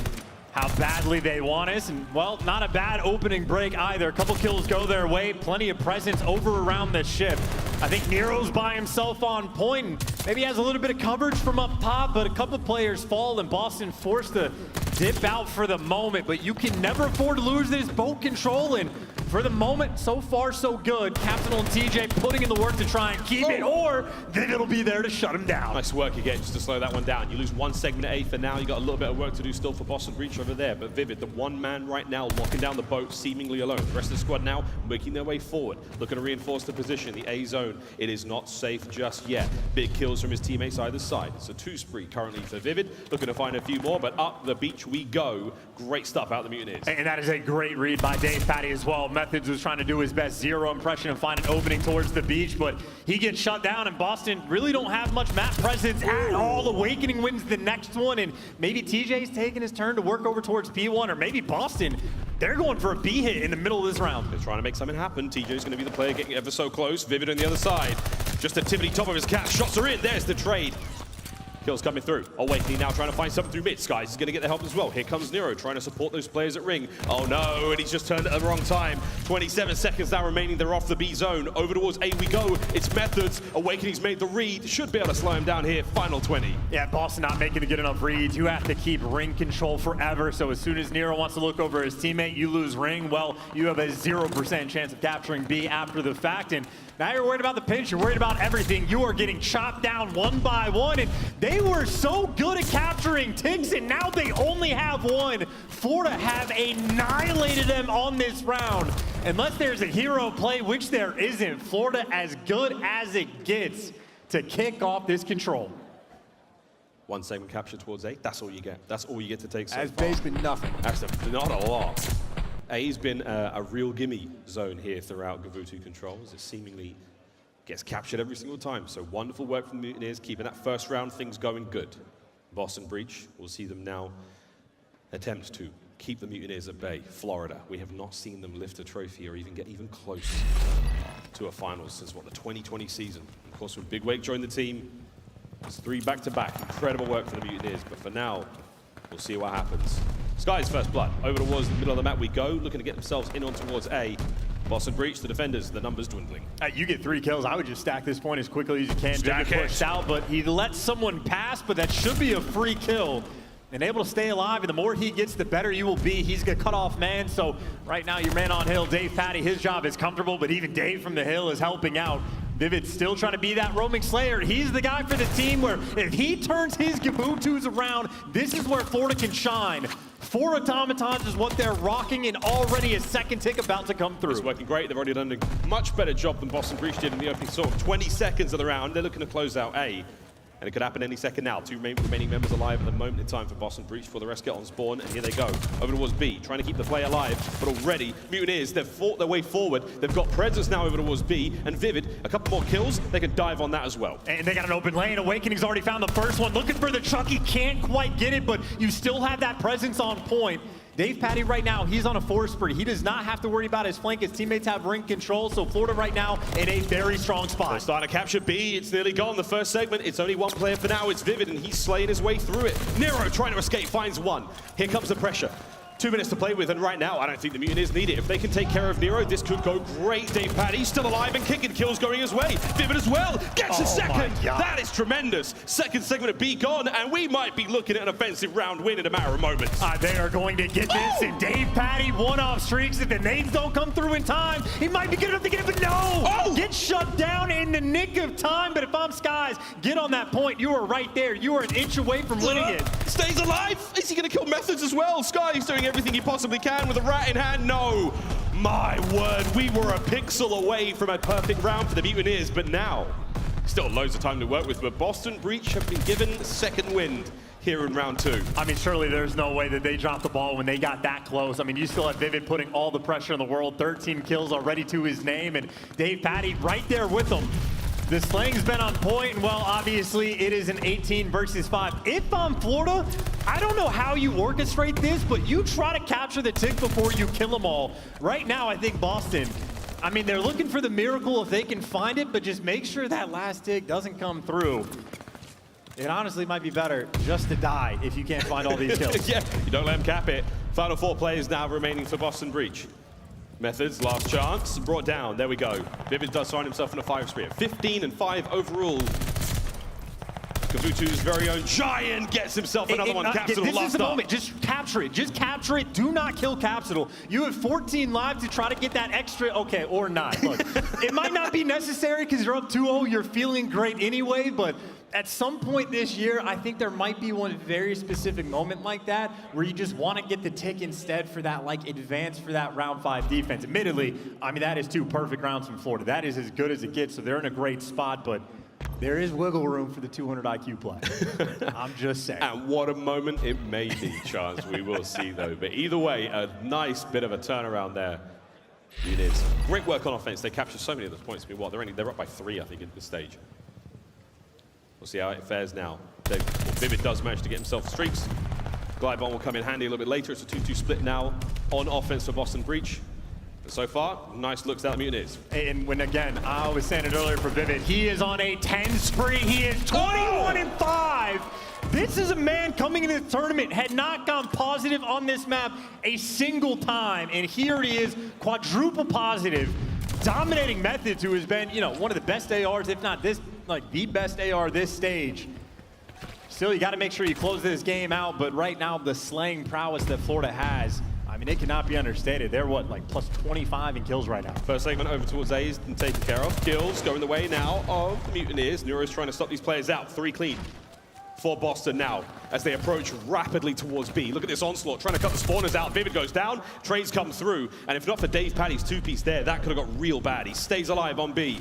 All he has to do is deal with Methodz, who at this point can't even deal with that fence. I mean, that is one of the most difficult things in this game, to run through the fences, to break him open. It is very inconsistent about when it works. So Methodz struggles a little bit, but where he struggles, Florida just taking full advantage. I mean, you have to win this round. You have 45 seconds left on the clock. You are still dealing with players in your spawn, and that's a nice start. Get 2, but still Awakening on a 4. Whoa. Everybody is here from Florida. Piecing them up one by one. Clean 4 down, and honestly, that moment right there, Florida will be able to get this 3-0 win. Oh, that could be a 3-0 right then and there as Big Wake's let a couple through, but for now, he's just going to have those later. Unbelievable. 20 seconds remaining here as Big Wake letting them know, here come the streaks. The fastest Gavutu control we have seen this year, without question. What a ridiculous turnaround for Mutineers, and unless they could slow down the clock towards the end, but you're down on lives, you don't have that map control. Finally, they take down Awakening, and actually, funnily enough, TJ's trying to make a hero play over towards B. Nero's picking up a couple towards the middle of the map, so there's only 5 seconds on the clock, but then the next God Bomb comes in. Good luck with this one. Okay, they opt to go for A. Here comes the player hit towards B. There it is. Kills come through. The Florida Mutineers absolutely eviscerate Boston on Gavutu. Okay, friends. Pens and paper out. We're going to be dissecting that one for a hot minute. Boston, no idea what went wrong for them there. We will dissect this one for 5 seconds. Florida outslayed them, not even remotely close. You get all the kills. Wins are that easy. Analysis done. Now I want to talk about the fact that 2-0 leads are not safe. I know day one was filled with 3-0 after 3-0, but you can ask Nate Shot of the LA Thieves how comfortable a 2-0 lead is until it is over. It is not. And that is double negative for half the players for Boston Breach. That is an absurd stat line for all of Florida. Maybe nerves were in the bag for like map number 1, because that is a absurd performance they just threw on Gavutu. Vivid, especially that turnaround, 22-10. I mean, he deserves all the credit in the world, at least for that one map. And he really was the X factor for his squad there. We've been giving him nothing but props, a lot of chit-chat towards the start of this one. And if you watch across the highlights, he really was the man dominating them as well. Big Wake with a great spree towards the end there. 2 sets of streaks used very well indeed by the Florida Mutineers, but that is what we expected out of a team we saw absolutely slap London on day one. And that's honestly, I mean, that's completely wild. Like, I don't know if they switched sides of the stage or what happened, or if there was just some absurd pep talk from the coaches of Florida. Maybe Ogre, too, just got in their ear and gave them some of that GOAT-level advice. But whatever the case may be, Florida certainly not out of this series. Dominance on Gavutu. A turnaround they will obviously be happy to have in the Gunny. There is no question about it. It is certainly hot. Funnily enough, though, the next map we have is Berlin. Florida Mutineers, it's not their auto veto. They've only banned it 20% of the time.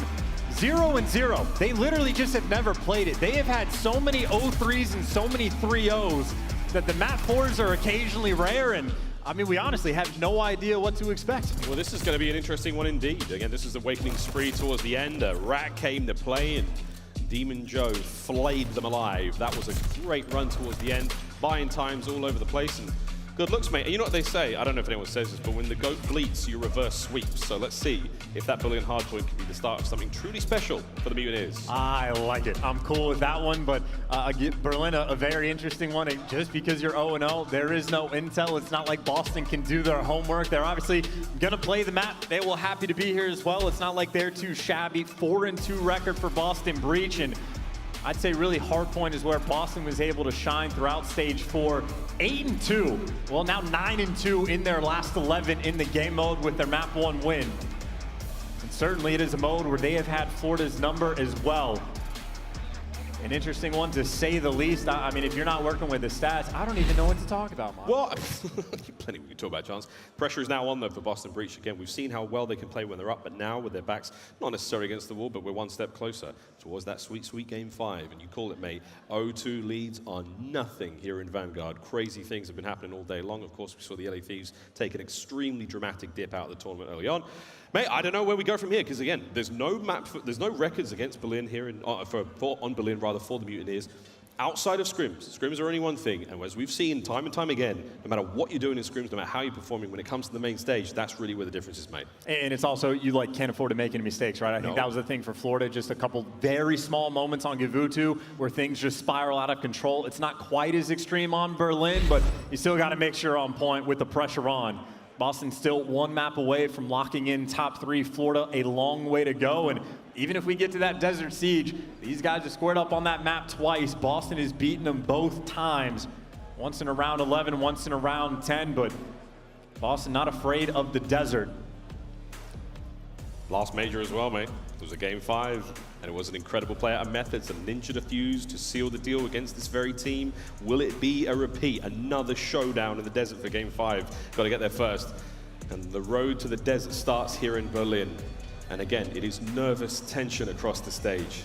Many of these players have been in before, Chance, but again, for the rookies, this is a massive, massive opportunity to get a great spot early on in their career here in Vanguard. And it is not always easy to bounce back after you get destroyed like that on Gavutu. Again, that literally might be the record for the fastest Gavutu control this year. And you get outslayed by 25, 30 kills. You got Awakening lighting up the kill feed. You got Vivid dominating you the entire time.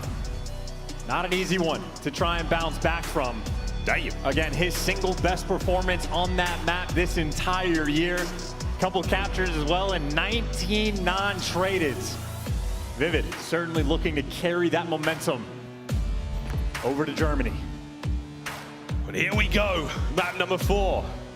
We're still on match point for Boston Breach, but this could be the beginning of the reverse sweep now for the Mutineers. Hard point it is, first to 250. And this is an absolute must-win for the Mutineers too, because again, the team that has not had a whole lot of luck when it comes to reverse sweeps is 3-0s or so 3s, you name it, but here we go. P1's up, let's get it. And the good news for Boston, they are coming in from the good side. I think it was a key to victory early on. They love the opening breaks on this map. I think they're outscoring teams 31-9, but Vivid strikes with 2, gets the quick flanker. Maybe slow down the pace. That is a lot of attacks flying your way, but the contest is in the hill. Vivid trying to time out the flank, and there it is. Boston where they dominate the P1 off the rip. Florida there to shut him down. Oh, he's not stopping here, baby. Oh my God, he was a second away from getting his 5th in a row. Stays alive.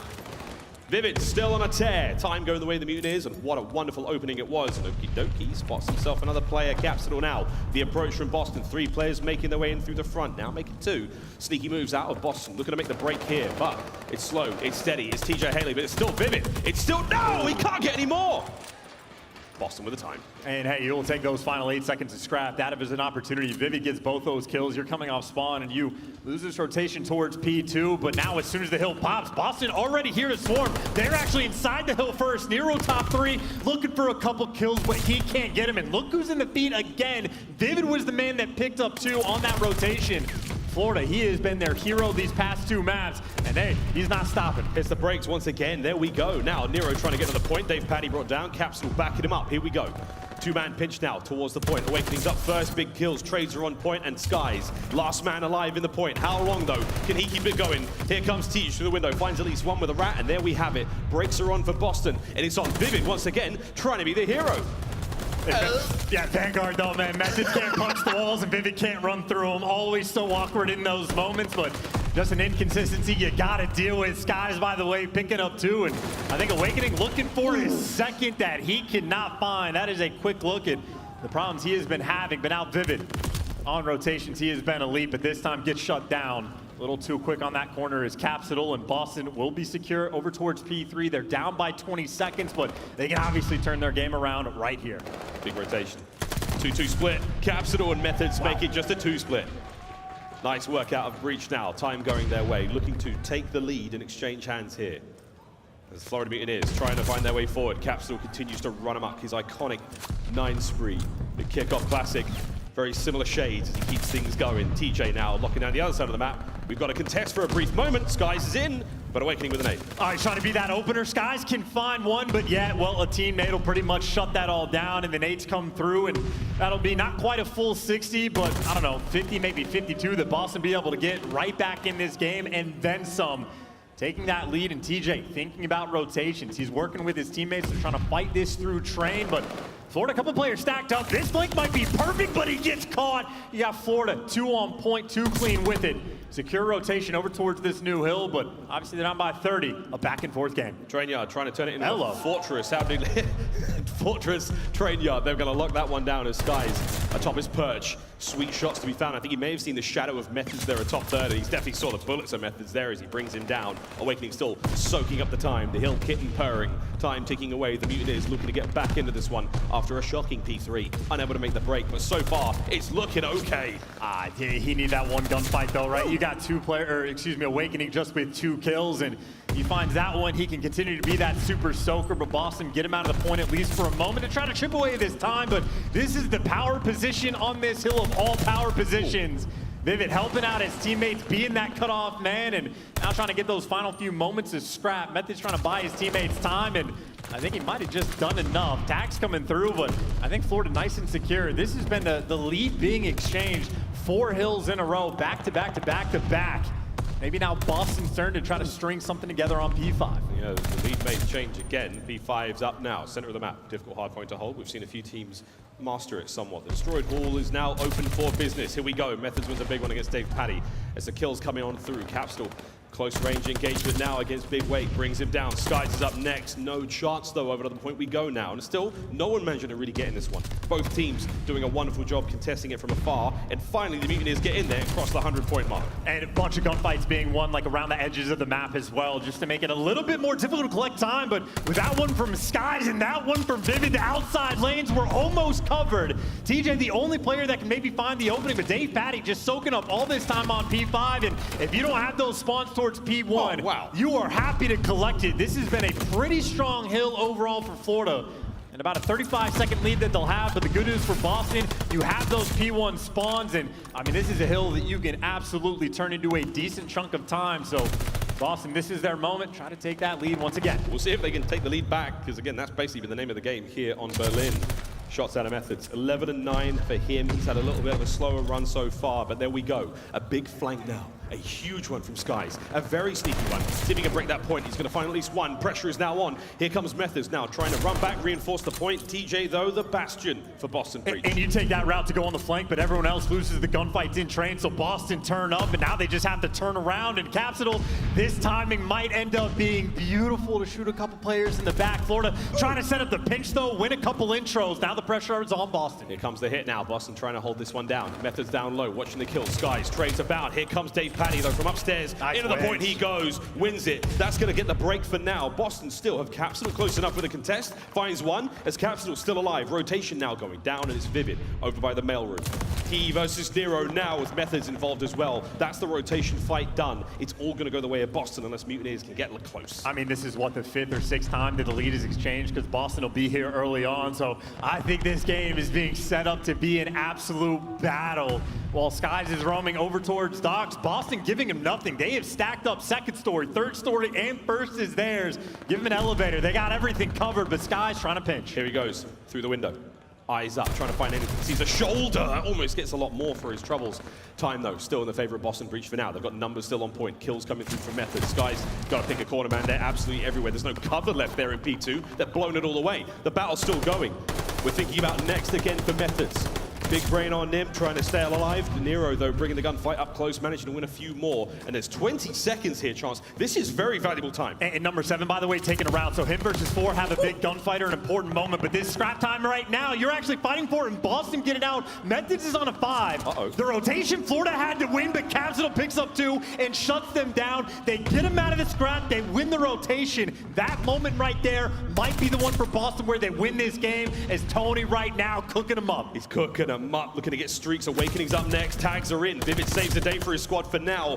Capsidal puts him to bed. 50 seconds here. And this should be it. A massive pinch. All angles covered. That's a break now for Florida Mutineers. Time surely going their way. That could have been the moment for Boston to take this game over, but they chop the ball, and Florida now take over this hill. Again, we might have the lead change hands as you see them all stacked up in and around the point. Capsidal, though, the intro man, him and Nero working together through fire, but maybe chopped down before he can make a move. Both of them fall in 25 seconds to go. Florida, they have time to make moves on this rotation. Plenty of scrap time left on this hill. The lead changes hands once again as Florida Mutineers remain firm here on the hard point. Rotation's already down. Those green arrows making their way to the lower right-hand side of the map. That's where the next hard point is, and they've got themselves set up. Great time for the Mutineers to be grabbed here. The rotation's going down for them. They're making their way across map. TJ, he can only do so much. Awakening takes care of him. Next hard point's open. Here we go. And you're having what for Florida? Maybe one player going on the full flank, couple players through P5, maybe through the train side of thing, but TJ on the cross, he's in that power position, catching them all. Methodz is posted up in his tank, and TJ winning a couple intros. Florida nowhere near being able to set foot inside this hill until they shred him through. Dave Patty taking off heads. Capsidal the next in line, and there he goes. Dave Patty, the hero for the squad. There's time going the way of the Mutineers for now, but there's a bit of a crossfire. You've still got to worry about Nero alive on the inside of the warehouse. Here he comes, jumping to the point, brought down immediately. TJ there for the trade. Skies cuts him down. The war raging on the point, trying to keep Methodz alive. He's got one angle of attack to work with. His teammates are getting taken care of. 20 seconds here, the Mutineers could have it. Here comes Boston though, still alive in the fight.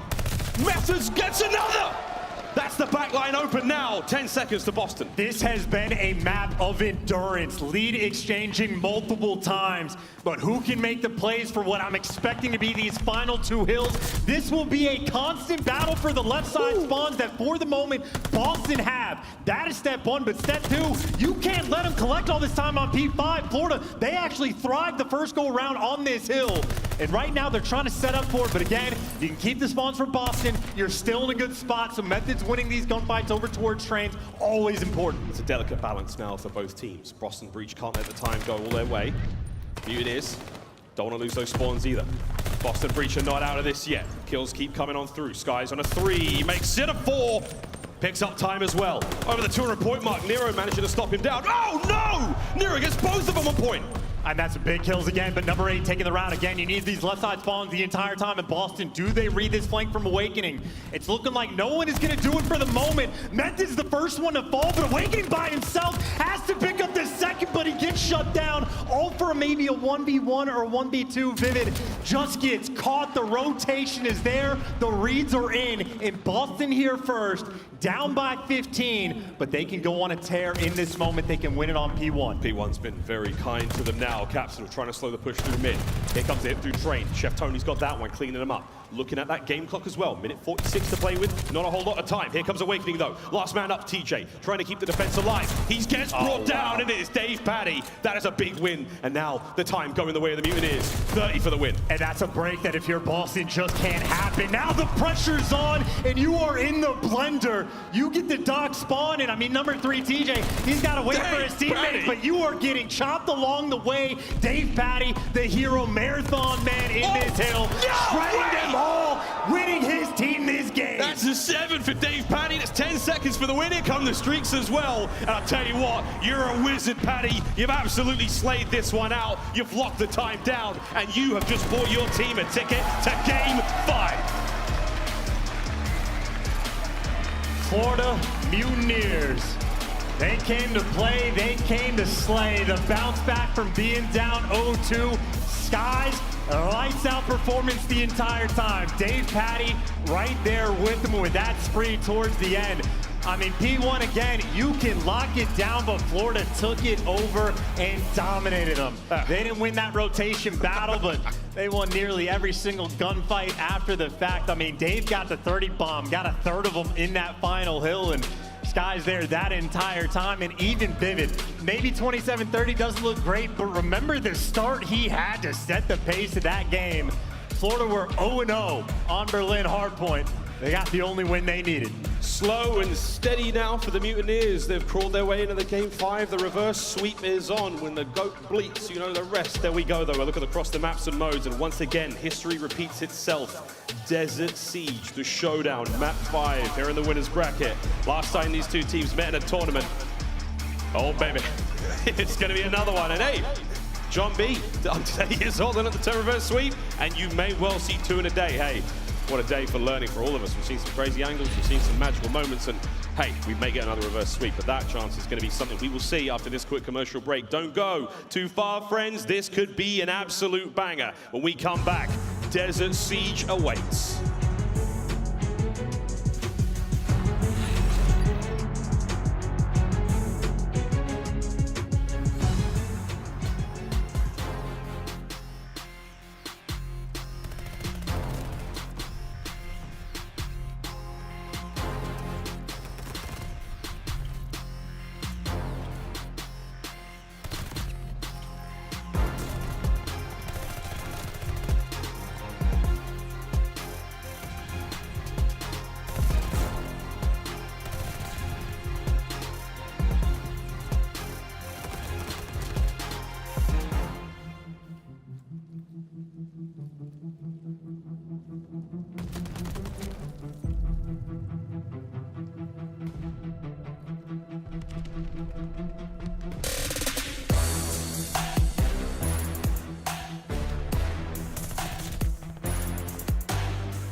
Call of Duty League is brought to you by Mountain Dew.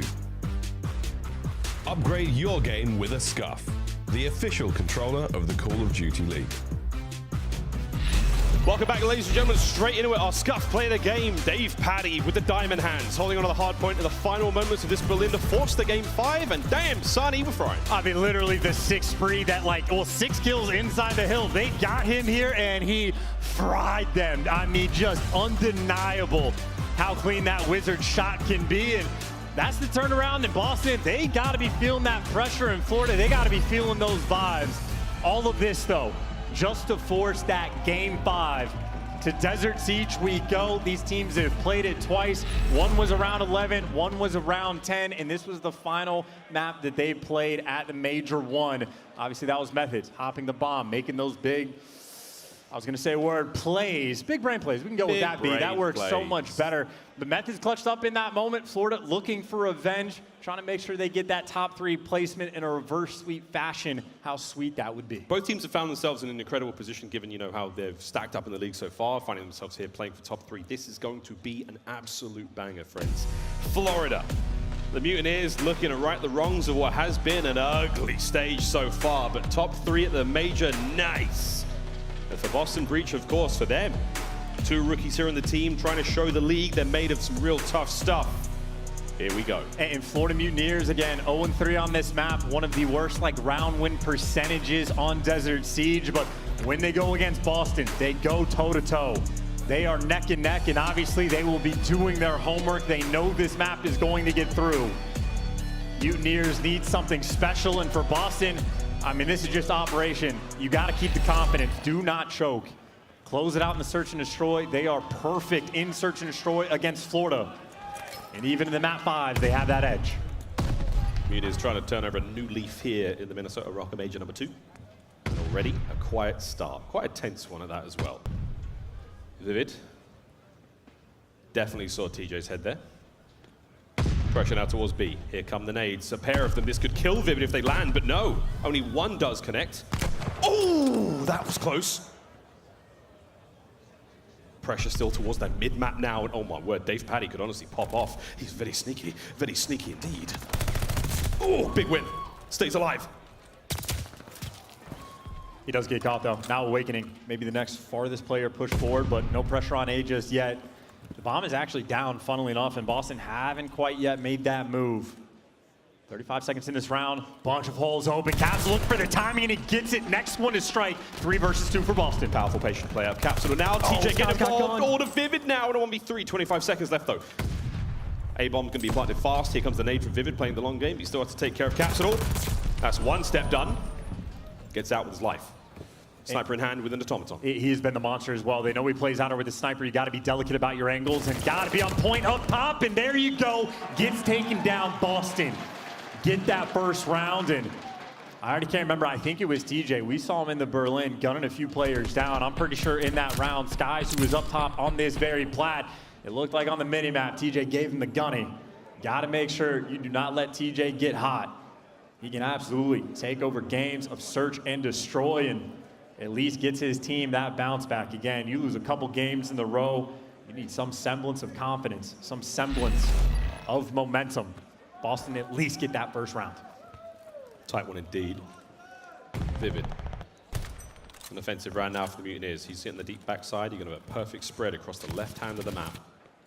And Sved's sneaky Capsidal again, just working with the woodwork here on Desert Siege.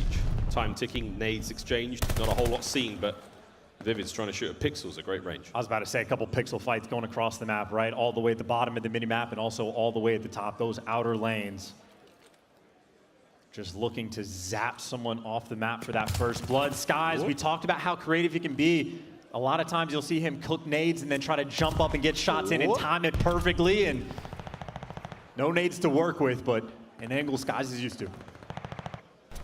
Nero does get the first blood. He takes care of Vivid, so as Vivid tries to get ever closer, it doesn't quite work out. Dave Paddy, plant and run, gets out with his life. TJ now trying to make something happen over towards the bomb. 40 seconds for the defuse. 2 remaining members now of the Mutineers. Capsidal now gets his hands dirty. Tej looking to find the third. Skies, nice shots on the Nero to find it, and here we go. The slow exchange. The 1v1 against TJ. This is going to be huge. He has to win this one. TJ now with the coverage. His teammates are there. And that is it. Boston breach. The cleanup crew come through the backside of the map. Trains all taken care of. There's the defuse. Boston go up by 2. Fantastic first blood and a fantastic swarm as well, right? Skies is hoping that his teammate Awakening can just watch his back, but Awakening meanwhile is fighting a 2 versus 1, so Boston gave them nothing to work with. Swarm is on point, 2 rounds in a row. But if I'm thinking that back to that Berlin, right, I think it was a team built a very solid lead, a little bit back and forth, so no lead is safe. Boston happy, though, to get those back on board. It was a 6-4 victory on Berlin for Boston Breach in map number 2. Looking real comfortable again for them. So far, things looking fantastic here on Desert Siege. We'll see what happens though for Capsidal now. Boston Breach on offense.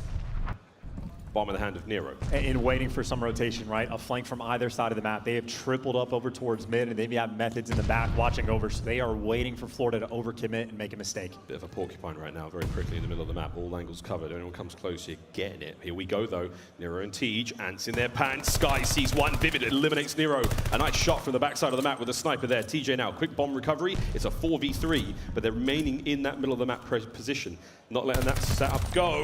Methodz lose it to Dave Paddy, and it's starting to fall apart now for Breach. That's the gunfight. You got to go towards the middle of the map to try to make these plays. TJ, though, on a 3 makes things a little bit more interesting because now Florida has to think about it. They don't know if they're out or A, so they're sending players on the rotation. Meanwhile, Vivid, they might try to pick him off. He's going back as quick as he can, and he gets out in the nick of time. And TJ just gets caught. Florida looking for dominance. It is now a 1 versus 2, but shut down instantly. Florida taking care of business. They get that bounce back round. And this was the shot onto Nero. Oh, see you, mate. Great shot out of Vivid there. And the most important thing, even after this, is just Methodz forced to try to find the next pick, but Dave Paddy wins it up top, and that is very much a kill that could open things up for Boston. But Dave, we saw what he was doing on the Berlin, taking care of business as well on Desert Siege. Always a battle between these two teams in Search and Destroy. Always a close game. There's going to be no one home for Vivid on this side of the map. It's all over towards A, and it's an aggressive one at that. Awakening may be able to catch a player or 2 here as he makes his way through the bottom side of what many call Palace. Nades are up. Skies with the opening blood on the Capsidal. Beautiful work from him. And at this point in time, you're feeling very, very good as the Mutineers. Still, though, number 2, Methodz, I mean, he's up top, couple players down low, and well, Vivid was looking for the pick, but he couldn't find it. But hey, you force him down. That's the opening to try to go for this bomb plant. Nero, though, he's thinking about that full flank. He's thinking about the full flank. Again, the high caliber round coming out of Vivid now is going to be the dinner bell being rung, and Nero's hungry. Beats him up. TJ gets another one. It's going to be a 2v3 now. Boston Breach with the numbers. TJ can't win it again in mid-map, so now back to a 2v2. 45 seconds on the clock. Methodz eats Awakening. Sky's down on the 1v2. Oh, Awakening, I think, might be costing this round, not only for that kill, but he was supposed to be the man to watch the flank. I thought he had the angle forward, but Vivid just got caught completely unaware. Put Skies in a position to make this play. Obviously, he has a little bit of time to work with, but Methodz all the way in that deep corner. You go towards B, you're going to be seen. You go towards A, well, I mean, Nero in that power position, such a difficult situation. How critical can Skies be in this spot now? It's a 1-1 split for Boston Breach on defense. Time's ticking now. Check your corners. There's Nero. That's a kill. He's got time to get across the map. Does Methodz have the time to get across the map? Because the bomb will get planted. Nothing to throw at him. It's all going to be the automaton. Skies, has he saved the round? Here comes Methodz! Just in the nick of time, an easy defuse. Boston will go 3-1 up. Nearly gone away, but Methodz has Marathon Pro equipped. He can sprint across that map, and I will say, I mean, I was just trying to see it from the mini-map perspective. Awakening the corner he was playing towards the middle of the map, I think he was responsible for that flank, but whether it was bad timing or if Nero just found the perfect route, he opens things up on the flank, and that is a massive round for Boston to be able to get. Methodz with a little bit of love after that little bit of clutch. 3-1 lead for Boston. He made Brandon cry. Here we go, another round. 3-1, sorry, for Boston Breaches. They're looking great. Desert Siege has been there, saving grace in these game fights. And it's the same thing. I love this setup. Again, stationary towards the middle of the map. Yes, they got sniped last round, but it's just an idea of saying Florida, if they ever want to be aggressive on the flanks, they will get punished. So I think they're just kind of conditioning the Mutineers not to play up on the map at all. But still, if you don't get that first blood, at some point, Boston will have to make a move. It looks like they're starting to commit now towards A. And once you commit, it's hard to go back again. If the Mutineers decide to hit a wrap, this could be over. Nero with the bomb forward he goes. He's going to peek at Dave Paddy. He catches just the top of his head, but no shots fired just yet. As again, here comes the nades. Dave Paddy eliminated Nero. Beautiful work from him. Still with the bomb in hand. Forward he goes towards A. Just that clean first blood. You spot him out, get the nade timing, and make sure you get the shots coordinated to perfection. Nero delivers for the first blood, and I think Vivid may be forced to try to find a hero snipe. You know the B-bomb site is clear for the moment. The players trying to sneak by. Both of them tagged up, but both get through. The angle's not there. Vivid got picked in the meantime in Boston. 4 versus 2. Skies, though, trying to be the hero. He picks up 2, but all of a sudden, that is to deliver Awakening to a 1v2. Awakening now on the bomb. Oh my God, TJ in the 1v1 against Awakening. This is massive. TJ hops off the bomb and absolute chaos. As all the players catch their breath. When all the sand is settled, it is TJ who's up on top. 6-2 for the kid. And a good try, but Awakening just can't get anything going. TJ too quick for that clutch. And talk about a massive round, Boston. I mean, it should have been easier on paper with the 4v2 near bomb down. All of a sudden, Skies just flies in and pick up 2. And that is one hell of a try, but to no avail. You are now down 4-1 in round count. Boston running the show. We'll see if they can still keep it going as Boston Breach have ignited here in Desert Siege, game 5. This is for top 3. Skies with the bomb.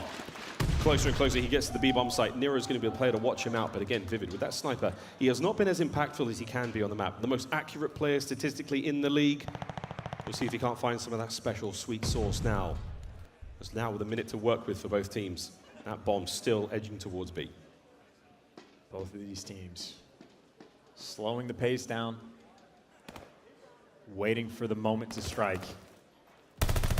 Creeping up the map, you know where Nero's going to be. This might be the nade coordination from Skies. Maybe try to hit it and jump at the same time, but he's too far away, and Vivid gets spotted a little too thick, and Nero gets that first blood. It takes care of it. First blood now going his way. Bomb point delivered towards B, and Nero, he didn't see that one go through. He still has that positional advantage. Big wait, wins a big one. Cut down immediately by the team fire of Boston Breach. Now, once again, all down to Skies. Technical 1v3. He may be able to keep this alive, but he's got to play perfect. Here comes Capsidal. He's got Methodz backing him up. This could be huge. Finds the beat down. No! No more kills to be had. Capsidal battered, bruised, but now on the defuse. That is going to be match point.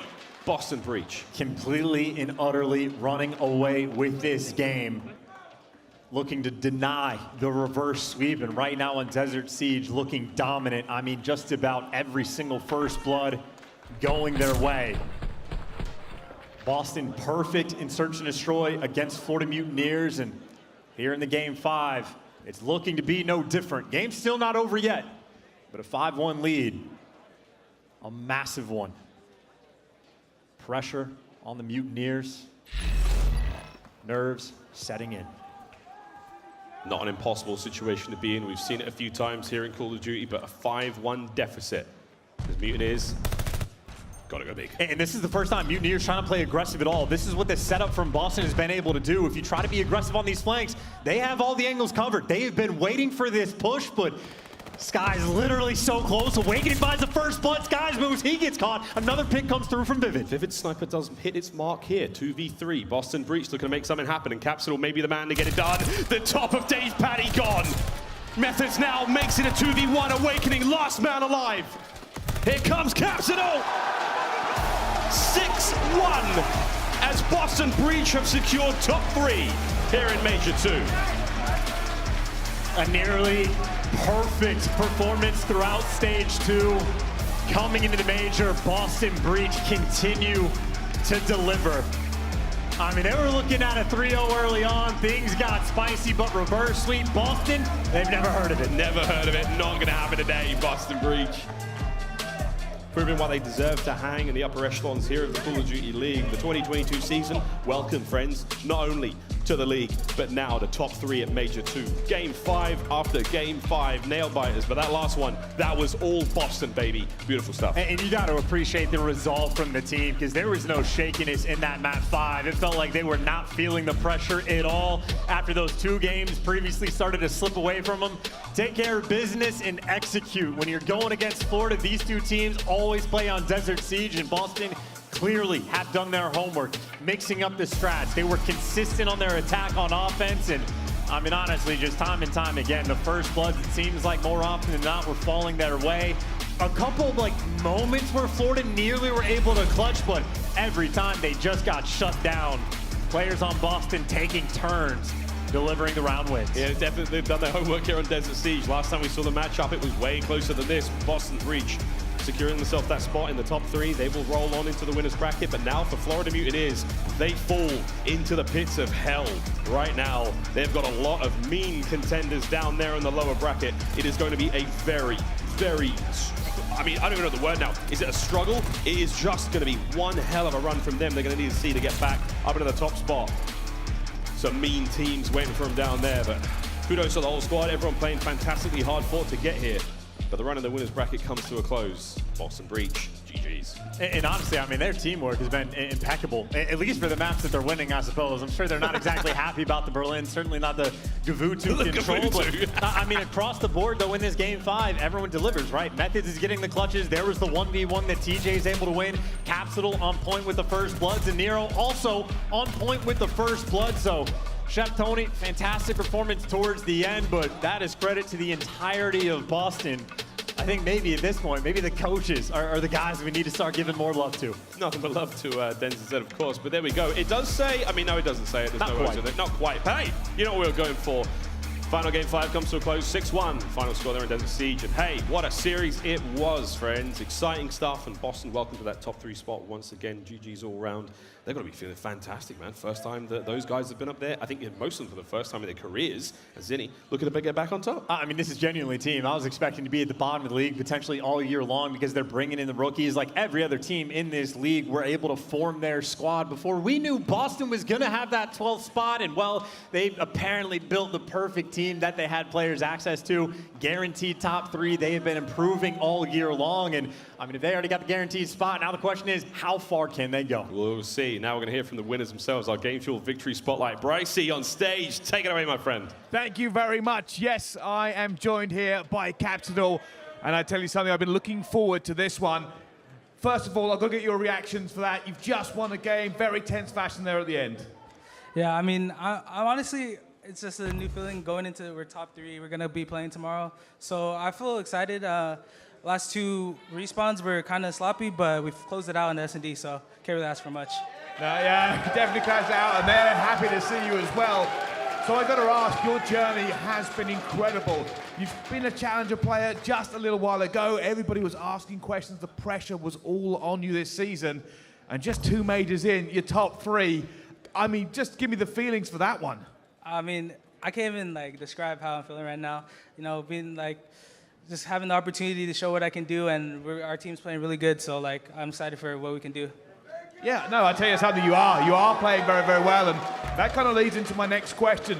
Last major, top 6, a lot of people wondering how much further you go. How has Boston gotten so much better in 3 weeks? I'd say it had a lot to do with our mentality-wise.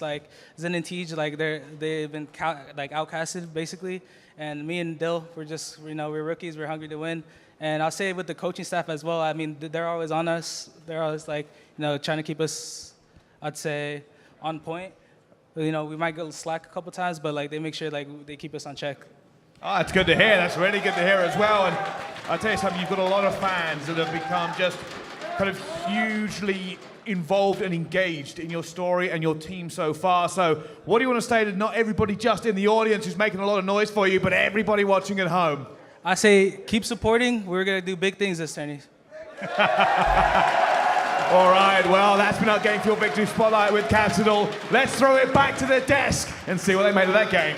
Oh, that was a phenomenal series, and it just looked like Desert Siege worked in Boston's favor. And when it comes to Big Cap, Nameless, I'm loving everything from him this year. I mean, especially in the search and destroy, right? We've seen so many big plays, so many first bloods out of the Boston Breach. And, when Florida would overexert themselves and push out to a spot that they didn't need to be, Boston was always ready for them. We saw multiple rounds. We saw Awakening give up the flank. Nero ends up getting behind them. He pokes out. Methodz gets the kill. This is just a cohesive unit. And in search and destroy, those were the 2 maps where they had the massive advantage in this series. We looked at it and we're like, okay, these searches are probably going to go to Boston. That's exactly what happened. And they closed it out in Game 5. Right, and aLLeY, when it comes to this team, top 6 in Texas, top 3 currently in Mini. I mean, how far can they possibly go? I mean, I guess the ceiling's kind of unlimited, right, Cap? Yeah. I feel like he still has so much more room to grow, right? Like, there's still some times where you're like, oh, that was a bit of a rookie play, and then there's times when he pops off and saves the round. But actually, for me, this series, it had to be TJ and Methodz, because for me,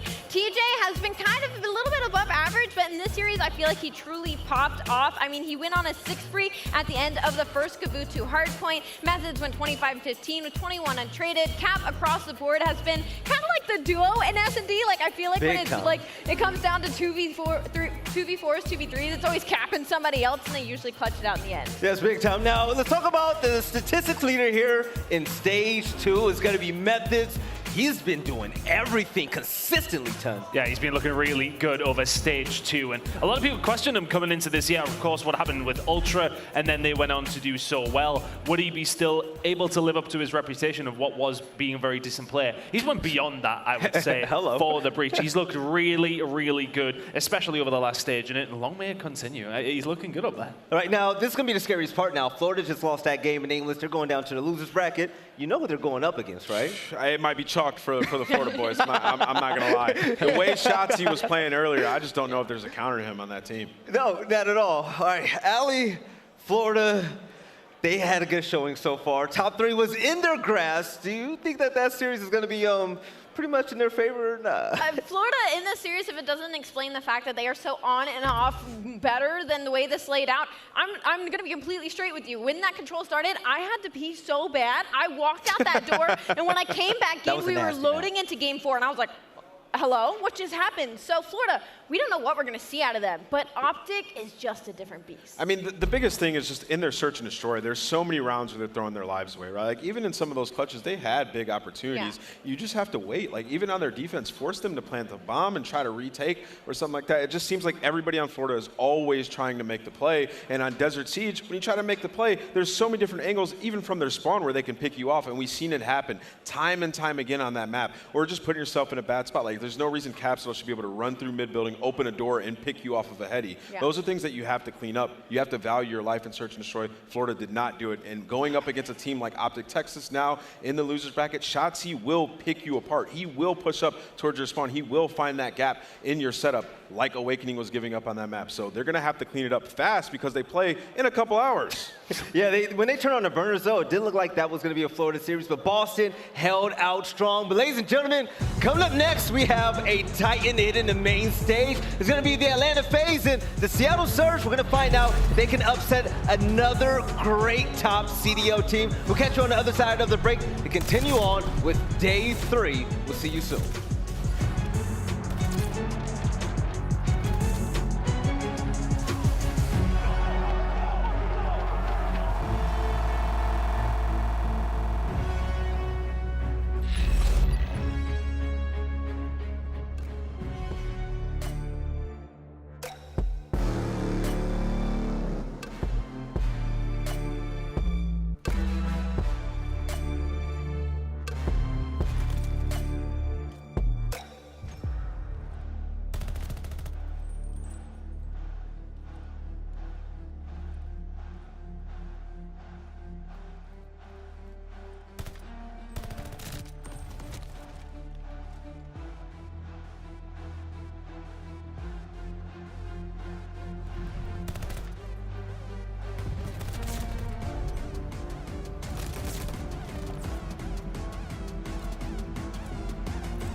Call of Duty League is brought to you by Game Fuel. Victory in a can.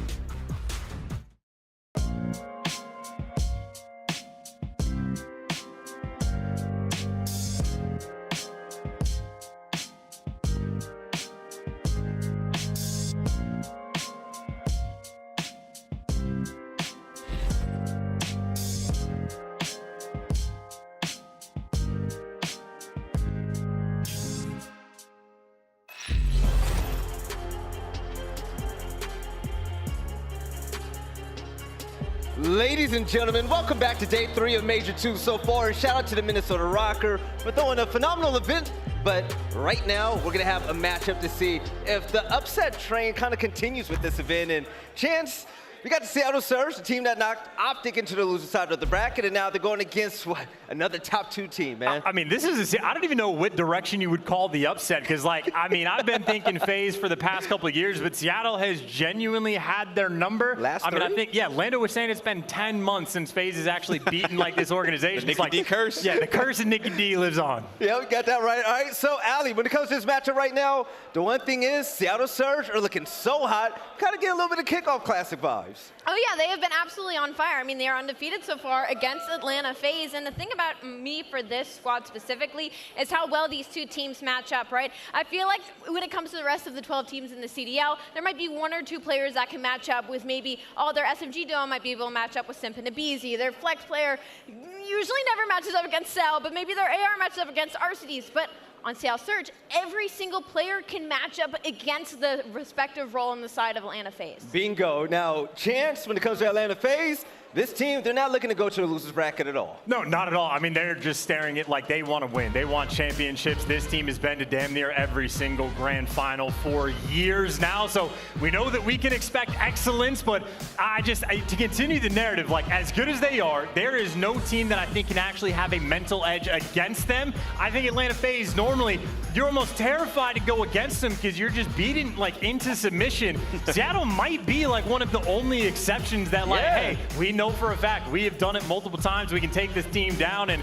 I think FaZe, if nothing else, they want to change that narrative as quickly as they can. And as for the game field keys to victory, I mean, I'm gonna add one. They're gonna have to shut down Mack. He was frying in his last series. Another thing is, last time he played this FaZe roster, Mack dropped a 2.0 when it came to the hard point. So gonna have to try to shut him down in any way possible. Continue P2 dominance on Tuscan hard point. #1 Tuscan P2 team in the league. Average plus 18 net points. That's fantastic. And also take Bocage hard point. Atlanta's 7-0 on that map. So that's funny. It's a key to victory. But what have we seen out of the Seattle Surge? In the last 2 times they played OpTic, they've looked so good on Bocage. And also be prepared for the creative Seattle attacks on Tuscan Search and Destroy. Seattle goes B 33% of the time. Highest B attack percentage in the league. They got to get that bomb down though. So as long as Atlanta can be there, slow them down, they can have some success. And even though all the talk is about Seattle Surge, you know, trying to win this little upset battle, I mean, the fact remains Cellium is one of the most terrifying people in this whole entire event. 1.22 so far walking into this match. I mean, he's probably the toughest kill in the entire league. Like, there's a couple, like, Shotzzy is like one of the hardest players to call out, but Cell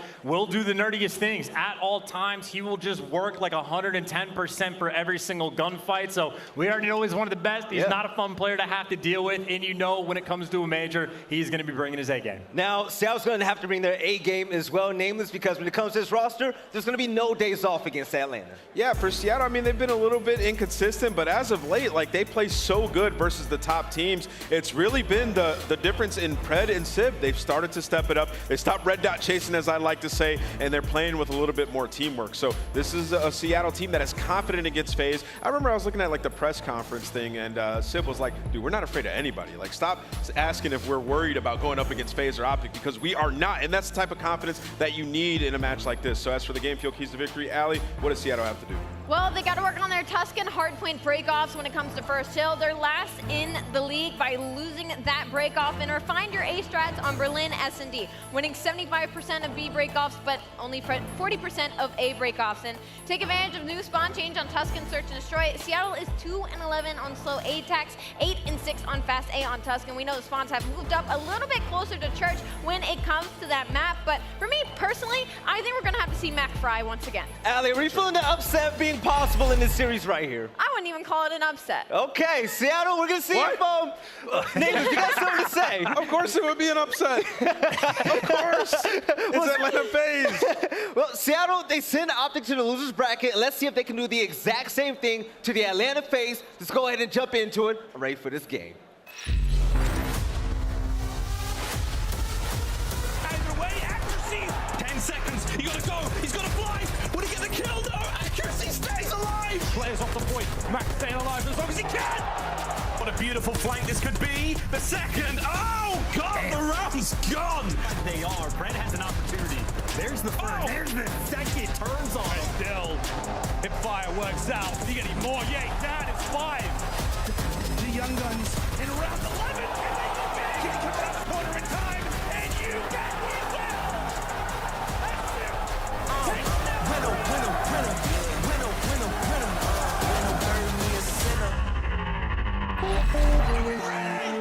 Let's get this show on the road. Cellium fights 2 right off the rip. Makes it 3. Taken down 1 by 1. Last man standing. Oh! It's real early. aBeZy waiting to pounce. There's the next. Giving the last point for him. Waiting for his demise. There it is. Look at the minimap FaZe are in. It's the guts. It's the glory. It's the championship for FaZe.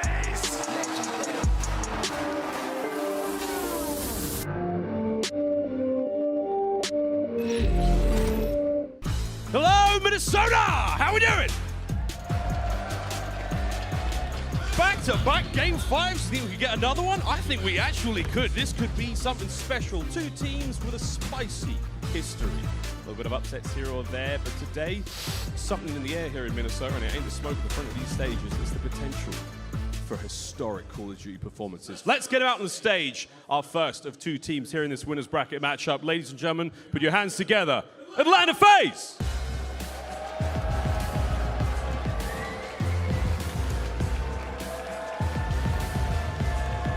Cellium, Simp, aBeZy, and Arcitys. The last couple times Atlanta FaZe has played Surge, they have faced defeat. They're trying to break the curse this time around. It starts with that Tuscan hardpoint. Can they come out hot in this series? Let's bring the next team out. Coming out hot in this series is going to be very, very important indeed. And the teams that have no problem with being hot or indeed ice cold are the next ones I'm about to bring out. Ladies and gentlemen, put your hands together. Seattle Surge!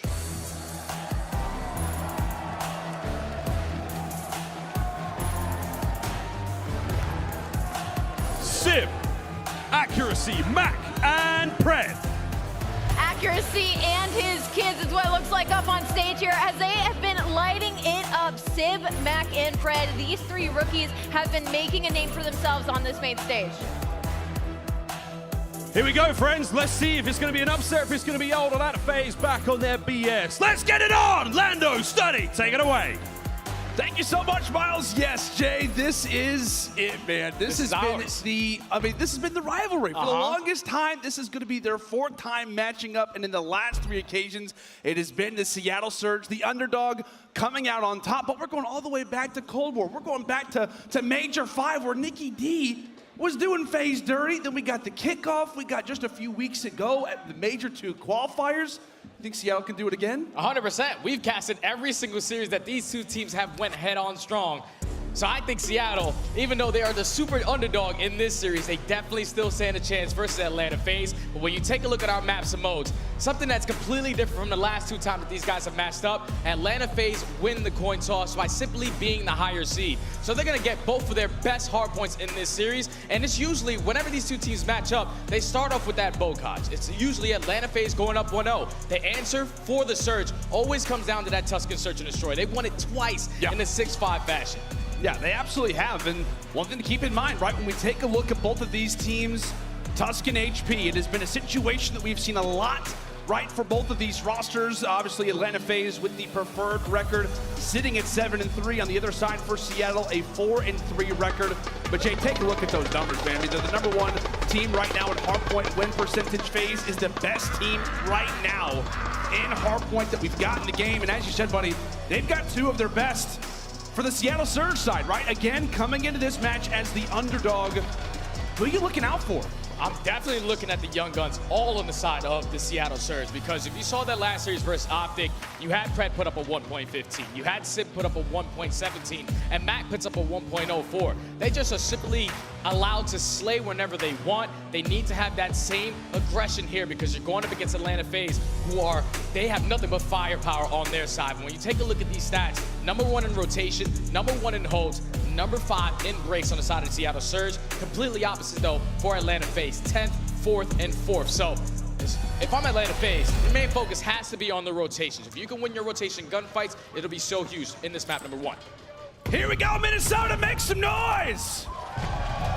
There we go, we gotta wake you guys up a little bit. It's been a long day, but hey, the matches have only just begun. Seattle, as we talked about in regards to these opening hardpoints, have been great as of lately, but Atlanta FaZe cannot be understated. One of the best opening hardpoint teams that we've got in the game, as the P1 break is already in. Seattle with the early seconds, but FaZe, they knock on the door, and now they have got the time. And this was the key to victory right off the rip for the Seattle Surge. Usually their breakoffs is where they tend to struggle.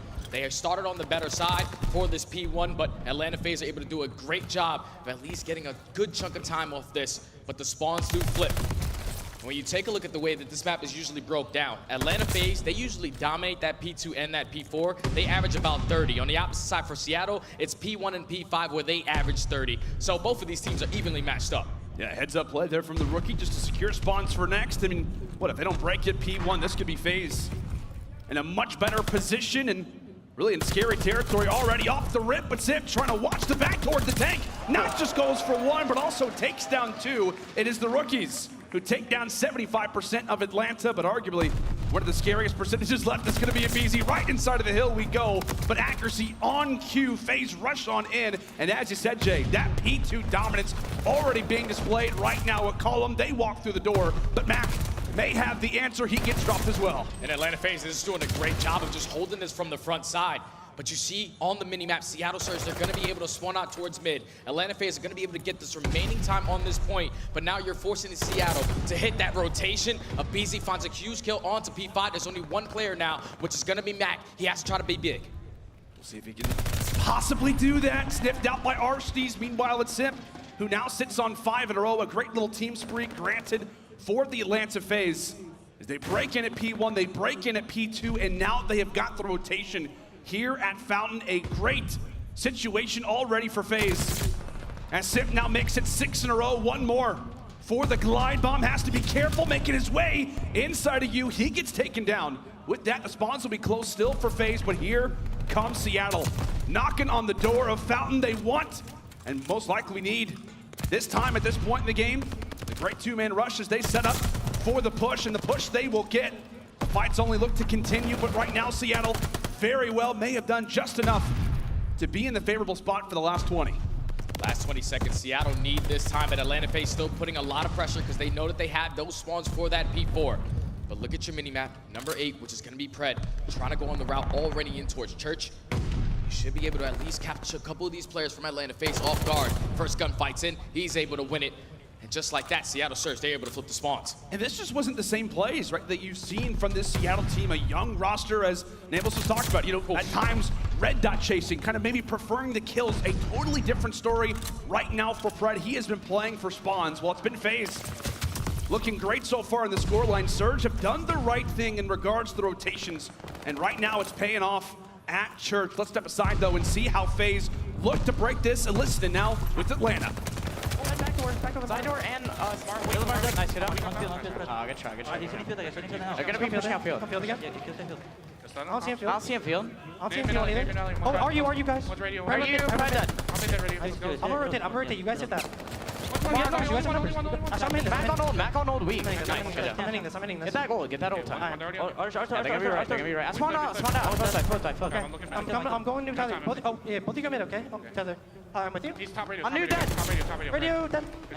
I'm with you. There's gonna be one more on new. He's fine. Their door. Oh, he's gonna kill me on one shot. He's there. Mack is their side. Nice. Good job. One there. Have one time. Follow me. Nice. Good shit. No, he's shouting on me. Dead. Push. I'm gonna go middle. Okay, go mid. I'm watching the help. Dead, bro. 2 fine. They're all three front. All three front. No, one's middle. Make sure flooding, okay? What's plant? Top plant, Mack. Mack, top plant. Yeah, Mack, top plant. Yeah, let's go plant. Any orange, guys? Yeah. Alright, that's top plant again.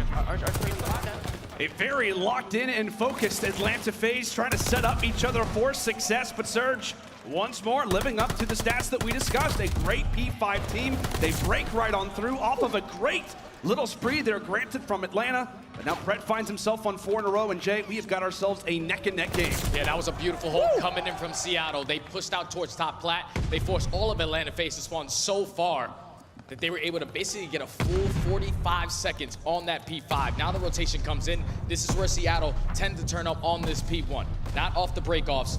Can they hold the early pressure coming in from Atlanta? Accuracy finds one, Pret finds two. As it's gonna be 3 dead. Simp, the only player left from Atlanta FaZe on the point. He gets taken down. Now it's time to put some spawn traps on as Pret is on a 7 spree. On a 7 spree, thankfully manages to escape with his life. Not often getting caught in the middle of a reload. Do you manage to stay alive eventually? Gets found out there from aBeZy, but the first 30 instantly going the way of the Surge. As now the break could be possible. A trade potentially imminent, but Cellium once again comes out on top. Has had such great numbers, Jay, so far throughout this season, and he is beaming right now at the field. 15 seconds remaining. Now you have to start thinking about that rotation, though. Seattle do not want to give up these back spawns. They're going to try to hold down towards field as Cellium picks up another kill on a 5 spree. 2 kills away from picking up this glide bomb. You already see number 3, though, in aBeZy. He sneaks his way into back of the P2. Can he find this kill towards the back truck? Pret takes down one in Cellium. aBeZy, unfortunately, does not find the trade, so Seattle, they're able to hold on. Seattle managed to hold on. Last time around, it was not at all the case, but the nade, at least for the time, will settle and make this hard point vacant. Accuracy realizing such decides to hop right back on in. The pistol not gonna land there for Pret inside of the church as now FaZe are able to stack up 3. Simp, the soul man on the point, nearly takes down 2. Big game as well for Simp, cannot be understated. The rookies, the importance for these guys to turn up. And I mean, what, Jay? In these last few matchups where they've had these big games versus Atlanta, and obviously just a few days ago versus OpTic Texas, it was the rookies who went off. Yeah, they definitely stepped up in their series. Right now, you see Pret sitting at 21 and 18. Simp kind of having a slow game at 14 and 20. This game is basically going to be tied. It has to literally come back. Uh-oh. Oh, that's no! Unfortunate. That is unfortunate. What just happened? I don't know. Tie game. Tie game indeed. I'm bumping things up here on the stage. I can't even focus on what just happened. But yeah, folks, we'll be doing our best to try to give you all the information that we get in our ears here in just a matter of moments. But yeah, Jay, I mean, I don't know. Did you see anybody on the map that maybe was like stuttering around or anything like that? No. I saw early rotations coming in from Seattle, though. It looked like they were set up. You know, Pret had the glide bomb. Yeah. It's just definitely unfortunate that now I'm pretty sure we're probably going to have a restart. I feel like you have to. I mean, what? Both these teams were neck and neck all the way throughout that Tuscan. So we apologize, folks. Folks, the crowd, it's our bad. Sorry, guys. We'll take it on ourselves. It clearly was our fault, but no, it just in general, we actually have been given an update. We're being told that Mack sick right now. Oh my. I've never seen this happen, Jay. Flu Literally game? in the middle of the match, it might be a substitute coming out. Jay, I gotta point out something. Nicky D is in the building. Nicky D is in the building. He's here. He's the Reaper. This might happen. I don't know, man. You and I just got to, obviously, okay, real quick. We got to be honest. Mack, we absolutely hope that you're doing well, buddy. At the same time, though, it does make us that much more interested in terms of what's going to happen next. Folks, we will be doing our best to try to provide you guys with updates. An unfortunate little reset, but we will be having game number 1 starting right after this break. Make sure to stay with us. Atlanta versus Seattle will continue.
Hey, last match before the major, boys. Yep. Let's go. Game ready. Game ready, sir.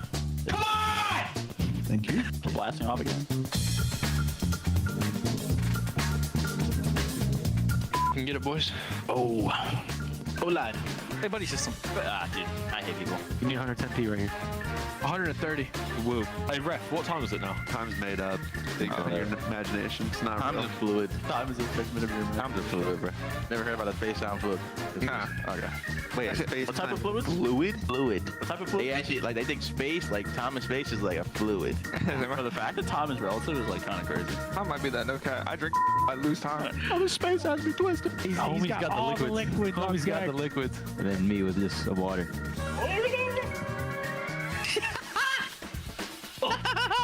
That's my genuine laugh, bro. That's my like genuine Bro, like. you need to laugh like that all the time, bro. It's literally my That's hilarious. Yeah. There's no way FC likes light. I like light. I play with light. Apparently, space-time is made up of microscopic particles on a deeper level of reality than our instruments can reach. Therefore, it may be a liquid. Oh, so is it a fluid? I create. The world may never know. Oh, you double shot of time. Bro, I cannot. You found my master plan. I need chopstick, bro. What? Capstick. Chopsticks. I need chopsticks. Someone could save an 8. No, dark. Yeah. God, I'm handsome. What's wrong with this guy, man? Just play our game. Anybody need anything? Water? Snack? Massage? I'm good. Apple fritter? A massage. You can tell we're tense right here. On God, I can tell we're super tense. Get that shit right. Get that shit right, man. We're getting nice and loose. Okay. How's that? I'm feeling dangerous.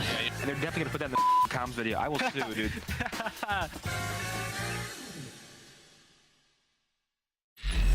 Methodz here. I play for the Boston Breach. The Call of Duty. One more time. What's going on, guys? Methodz here. I play for the Boston Breach, the Call of Duty League today. I'm joined by my teammate TJHaly. What's going on, Tej? Not much, Zen. Today we're here to go over some map callouts to help people in ranked play climb up the ladder, and that starts with good communication. So let's get right into it. That's right. We want to help some of you scrubs get out of that yellow specialist rank. So let's get into it. The first ever episode of Pro Callouts. We're starting on Bocage. All right, start it off. Let's go. Ladies and gents, here we go. Bocage, Bocage, whatever you call it, hardpoint. One of the most hectic and chaotic maps in Call of Duty Vanguard. A lot of close range engagements, a lot of doors. We're going to do our best to iron things out for you. So starting off in spawn here, we got 10. Usually you'll see me posted up with my AR, peeling wigs from right here. Yeah. And right here we call this, like, I guess, barn tank, P2 tank. Run through barn. No. This is front 10 tank. This is P2 tank. And this is whole tank, and this is God tank. There's a lot of tanks. Yeah, this is the best tank of all time. Yeah. This tank is like Optimus Prime. So you got God tank, so it's just tankception. God tank, whole tank, P2 tank, front 10 tank. Then we got barn, and then, okay, so here's the tricky part. Here we got doorception, right? So here we got hole. Obviously, you Kool-Aid man that, it's whole. Oh yeah. Then you got front doors. And then we got front door, yeah, and this is the truck door right here, this door, and then this door over here is tree door. That's tree door. Yeah, okay, yeah. I'll explain it. So you got tree door because there's a tree there, and truck door because, well, there's a truck right here. But don't forget, you also got the back door. And then up top, you got 2 hop-ups, right? So you got the hay jump over here.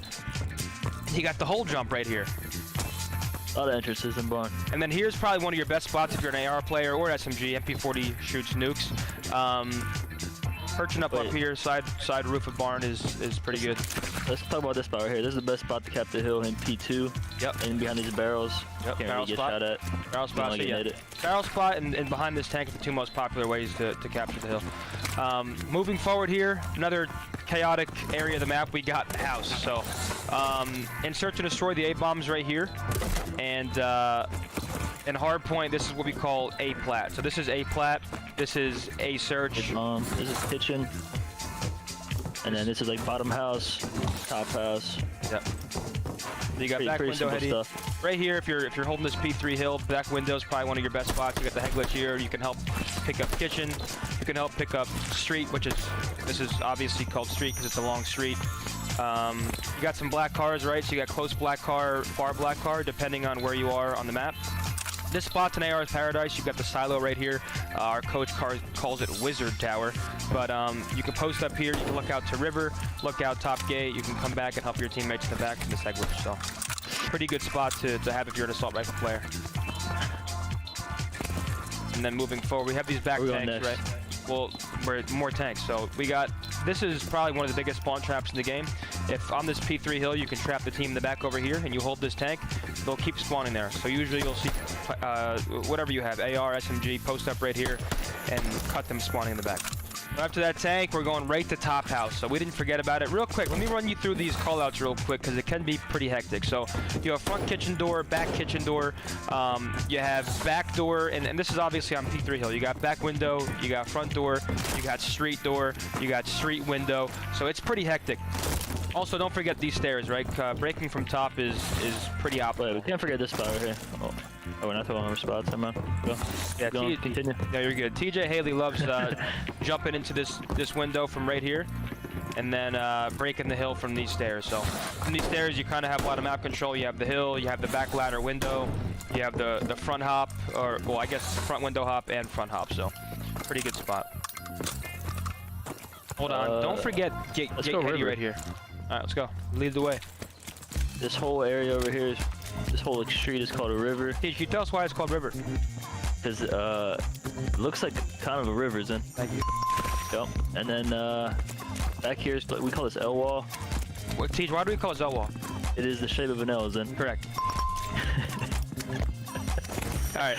Yeah, L wall, if you're an AR player, this is a really good spot to hold right here. You're holding the segment. You can look at top gate. You can help the guy coming front from this little ledge right here. You can help silo. L is probably one of the main power spots. It probably is the main power spot on this P4 hill. So P5? P5 hill. P5 hill, sorry. P5 hill. You have hut right here. Hut is an SMG's paradise. You can pretty much get to 3 different lanes. You can get to mid, you can get to street, you can get to river. So a lot of SMGs will play tin. And here you got stable. Tej, why is this called stable? There's this, what is this, a tractor? Yeah, nice little tractor. It looks like a little stable. There's some hay here. Yeah, it's a nice little stable area. And don't forget Godheady. So Godheady is a popular call out in among the pros. There's different Godheadies on different maps. This is the Godheady in this map, right? You pretty much have all mid. You have back barn. You can help look towards P2. You can pick up river. So yeah, Godheady is what you're calling that. This area right here is called, we call this awning. It's pretty good to like jump top house for like the P3 hill and even like the P1 hill sometimes. This is a pretty big spot that I think a lot of pros abuse. Well, guys, that's it from us. Hope you're able to learn a thing or two today about bokeh hardpoint. It can be pretty hectic, so we did our best to iron it out for you. Yeah, it's definitely a lot of calls to keep track of, but here's a recap of the calls we use most often. The first call out we use most often is the God tank here. It's a power spot for the AR players, and yeah, it's pretty dominant of a spot. Number 2, I'd say top barn. I think having top barn control, you can get out to mid, you can get out to P2, you can look into lower barn. Top barn is definitely one of the most used spots at the pro level. The third most key spot on this map is top house. You can see a lot. You can see top mid. You can see the A side, and then you can also see the back ladder. It's a really good spot for SMGs to just run around and nest their life and get a lot of kills. All right, guys, we did the hard part. Now go out there and flourish with your new callouts. This was bokeh hardpoint. I really hope you guys enjoyed. Make sure to support your favorite CDL team, the Boston Breach. Obviously, yours truly, TJ, repping the Boston Breach this year. Yeah, we hope these callouts can help you guys out in ranked play. Have a good one, guys. Make sure to stay tuned for some more episodes of Pro Callouts. Thanks for watching, guys.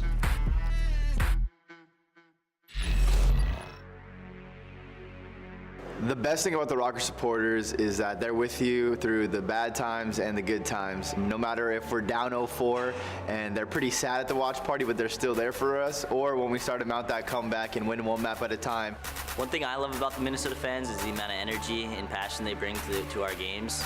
Seeing your fans always supporting you makes you want to go harder and makes you want to win for them as well, so shout out all you guys. I think just their intensity and like passion, just to watch us succeed. They're always supportive, so just I think that passionate and just intensity about them. What's great about the Minnesota fans, I mean, man, they be going crazy every time we finish a match.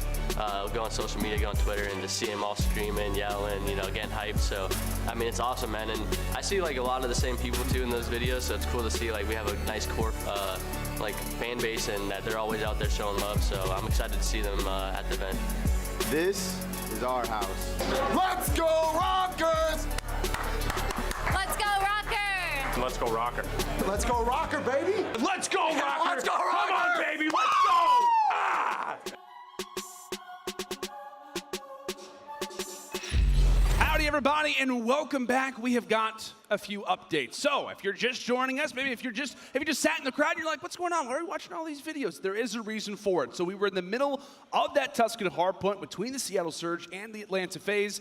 Mack ends up feeling sick basically throughout the game. Unfortunately, he throws up a little bit. So, they end the game, and we will be restarting the hardpoint fresh. The thing to keep in mind, right? We're all wondering, is Classic going to be standing by somewhere? Given the interest of the series, given the upsets that we've seen, he is standing by, but Mack is going to try and make a comeback into this game. So we got to give a lot of props to good old Mackenzie. He's doing his best to try and fight through the sickness.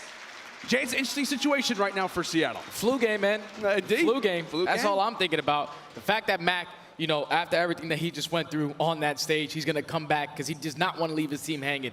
Very typical to the young man. Yeah, without a doubt. You got to show some love to Mack. Guys, we're going to do our best to try to hop in this game as quick as possible. We had to clean everything up, make sure that we're good to go, but we promise that this hardpoint will be up in just a matter of moments. As we said, Mack is going to be returning. We hope for the entire series, but if not, Classic will, in fact, be standing by. You see the players entering in toward the stage, but as we said, things still somewhat questionable right now. Jay, I don't know, man. I mean, from like the Seattle perspective, like, it definitely messes with the mental a little bit. A little bit. Definitely a little bit, but the fact that we're having a complete restart on this map, number one, they're probably going to go back and fix a couple of those little mistakes. You know, that early rotation for that P3, they only had one player go there, and then Atlanta FaZe, they opened up to a 70-point lead. So restart, not too bad. Yeah, definitely not for either side, but as we said, it will be the flu game all ready for good old Mack Melts, folks. We will be back with that game right after this quick commercial break. Stay with us. Hey guys, this is Afro. I play for London Ravens. We're going to do a series today called Pro Callouts. Today I'm going to be doing a map. That map is Berlin. I'm going to show you all the callouts, all the situations I get into, get little cool spots, and yeah, let's get right into it. As I said before, I'm going to be doing Berlin. Honestly, this is probably the most well-rounded map. It's played both in hardpoint and S&D. Personally, it's probably one of my favourite maps as well. Yeah, it's good. It's 2 sub maps. You have 2 subs and 2 ARs, and yeah, just go through it. Okay, as we see, we start on the spawn. We spawn in P4 actually, but this is the bad side, if I'd say, for Berlin. So you don't really want to spawn A, you want to spawn the other side. But for the break, what I like to do normally, look, I'm right side broken, or P5 tank. It's up to you guys what you want to call it. But P5 tank, top 3, both sides. Then you can go catwalk all the way to P1. This is where the first hill is, P1. A lot of people like to wait here. Play for this gunfight first before you jump in, either or people like to push through the left side arch, play for these gunfights before you actually break the hill, but yeah. This is what we call outer or long, it's up to you, and these are the ticket doors. And one of the most important parts of this hill, well not this hill, but this hill building is cubby or secret. Opens up the map, you can pinch from here, you can pinch this side, you can pinch this side. Really good part of the map. I'll take you over to P2. This is statue, just so everybody knows. This statue with the big horse. Big one on there. Then we come back to Broken. This is second P2. This is actually a big part of this hill as well. If you have control of the top, most likely you're going to control the hill because you have the upper advantage of this door and this door. Yeah, P2. Now this is for our team. We call, there's 2 rooms. There's this room, then there's this room over there. We like to call these B1 and B2 so you don't get confused. This one's B1, that one's B2. Goes in order. And obviously you have that door and front door. Honestly, we have no reason. It's just B1 and B2, just so we don't get confused. B1 is right here. B2, yeah. So I've just showed B1 and B2. Now we go to sandbag. Or sandbag tank. This is actually peak control as well for P2. Yeah. And this is BS&D. We call this BS&D. This is with the B-bomb insertion destroyers. So for hardpoint or S&D, we call this BS&D. And that back room there is also bricks. We call this bricks because obviously there's a lot of bricks. Good for watching bomb, for the B-bomb, I guess, for BS&D. Yeah. I'm gonna take it over to P3 now. This is what we call street. It's a long streak. And in the middle of the street, we have fire truck, fire tank, and then blue truck. Then obviously down here, we have docks. Docks is quite a good place to sneak if you want to get the spawns for P3. This is another good place as well, to blue truck heady, egg literal the street, and all the BS&D. Really good place for rotation kills. And we have this big little thing here. Big little thing? A massive thing, we'll say. Big crane. And then back here is a unreal head glitch. You can hold the back if you were trying to play for a kill before you break it, or if you're just trying to break it in general. And we have P3, or we call it flags, but P3, probably the better call out. Yeah, P3. Has 3 main entrances. You have D2, which is from fire, and you have one from front. And we have the triple window, which is a really good place to hold if you have an AR. Hold in front. Yeah. And if we just push out a P3, we have plants. Plants is just a connection from P1 to P4. Really, for this hill, you don't really want to be pushing this out. Only pushing fire out. Yeah. Not really much about P3. It's probably the biggest money hill in the game. I mean, in the map, sorry. Yeah. From P3 to P4, we have fire. This is quite a cool spot, can't lie. You can jump up to top 3. Free fire, which is a good spot if you want to. Alrighty, folks, welcome back to Seattle Surge versus the Atlanta FaZe. There you have it. Good old Mack, aka Mackenzie, returning to the stage just moments ago. He was throwing up on the stage, not feeling well. We were mid-Tuscan hardpoint, and we had to end out the game.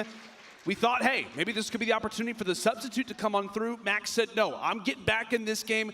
We're going to take down the Atlanta FaZe once more. Jay, you got to give a lot of props to this guy. I mean, literally was throwing up just moments ago in the middle of a big game, but does not want to leave his team hanging. 100%, man. Nothing but props to Mack. When you're throwing up on that stage, you're probably thinking, I just need to get myself in a bed. I do not need to seat myself right back in that chair, but he loves the main stage. He loves this matchup versus Atlanta FaZe. So let's get it going all over again. All right, Minnesota, let's do this again. Let's make some noise. Hopping into the reset, Tuscan HP. We've set the stage. We've talked about all of the stats in regards to these teams, but you can see it in your bottom left. Atlanta with the better record, but Seattle, in terms of really overall percentages, #1 in rotations, #1 in holds. Well, they may not win it as often as Atlanta, Jay. It's much cleaner. Definitely is, but let's get into it. This time, Seattle, once again, starting on that better side. So they're going to be able to start off with this initial P1 time as Cellium finds that opening kill with the nade. A lot of pressure from Atlanta FaZe coming through the middle of the map. The hill is going to be contested. As accuracy is able to find 2. That's a clean 4 dead to start this game for Seattle. All right, Seattle just into the game, and just like that, 4 on down. FaZe instantly in the back of the base, but how about Mack? Off to a 2-0 start, now make it 3. He is feeling fine, eventually gets dropped, but Surge are walking away with all of the seconds. A current 1v1 onto the point, while Simp looks to play for spawn, sitting on 3 in a row. Nearly guarantees the 4th spot. Arcitys, there he is. And how about this play from Seattle, Jay? Beautiful play coming in from Simp. Great trigger discipline. While he picks up that 3rd kill, his teammates pick up every single kill in the feed. So Seattle, perfect off the rotation, are going to start off with this initial P2 time. Atlanta FaZe had to try to break in from bottom church. You have one player, which is going to be aBeZy, trying to attack from P5, but it's all going to be about holding down his back spawn. Great position right now for Simp. As we said, sits on the spree, continues to watch his teammates spot up next to him. Atlanta trying to make their way through the alley as well as through radio. Mack prepared, but Simp watching over for him. Mack continues to dominate inside the middle. Eventually traded, but here comes Sib's opportunity. Does not want to lose the chance to keep going on this spree. Now it's 6 in a row, stunned, dazed, but still continues to fire hot. Simp drops 2 in the meantime. Mack hops in the objective for the moment, but he sets up Cell, cannot get the final kill. 4 HP on Cellium. That extends his spree and puts to bed what could have been a glide bomb there for Simp. And now this is going to allow Atlanta FaZe to have that easy rotation over towards that P3. You see Mack with a huge kill onto Cellium. Simp does find 2. So he should be able to get this remaining 5 seconds, but it all comes down to this rotation. Mack, such a big player right now to at least influence the spawns for his teammates. So he's controlling towards top roof. The pinch is coming in. One player actually spawns at him as well. Mack wins a huge 1-on-1. Can he get the second? Flu game so far, looking nice. Without question, Simp now just behind him, trying to make the place. Mack eventually gets dropped, but Seattle can still benefit based off the play that Mack's able to help provide for them. Pred with a nice kill, but the fights only continue to spring on through. FaZe, a nice little break with the two-piece coming in from aBeZy. They're now prepared and set up quite nicely here at Fountain. Seattle just on the verge of what could be another break, or will it be a rotation possibly? Simp tempting for it, but Cellium continues to go off. It was a 7-8 spree, now a 4 spree for MC. And that was a beautiful setup from Atlanta FaZe. They were continuously spawning all of Seattle Surge out towards that roof side. They were cutting off top fire. They were cutting off that rotation back, so they're able to get right back into this game. But you see Seattle, they're prepared. They're ready off the rotation. They just have to find a couple of these players on Atlanta FaZe. One player in Arcitys trying to sneak his way through the back as Simp does find one. Arcitys picks up this kill, such a big one. The spawns are now gonna flip. The pressure's here and Atlanta FaZe break in. Nice little break once more out of the Atlanta FaZe. As we said, a roster that is so great at really just dominating through these hills, pushing their way forward. At times a critique, Jay, in regards to this team, a roster that has been, at times, you know, talked about how they don't rotate, but clearly, the way that they play the game has been excellent. Right now, the #1 hardpoint team in the game, and they're putting that on full display throughout these final rotations. It's the Volk in hand right now for Cellium. Does get taken down, but the dent has been made. This has been a full 60 from Atlanta FaZe. Now Seattle just have to cut their losses. You have to start thinking about that rotation. As aBeZy finds that first kill on the accuracy, just get traded by Mack though. But we saw it before the replay happened. This is where Seattle were able to grow the lead. Can they do it again? You're gonna have to do it, Fred. Nice little nade and great little reaction as well. Push his way through P5.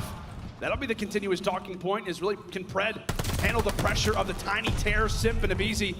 Without question, a formidable opponent on the other side. But right now, P5 handled well from the Surge. Mack tosses out a nade, and he also tries to come up with the kill.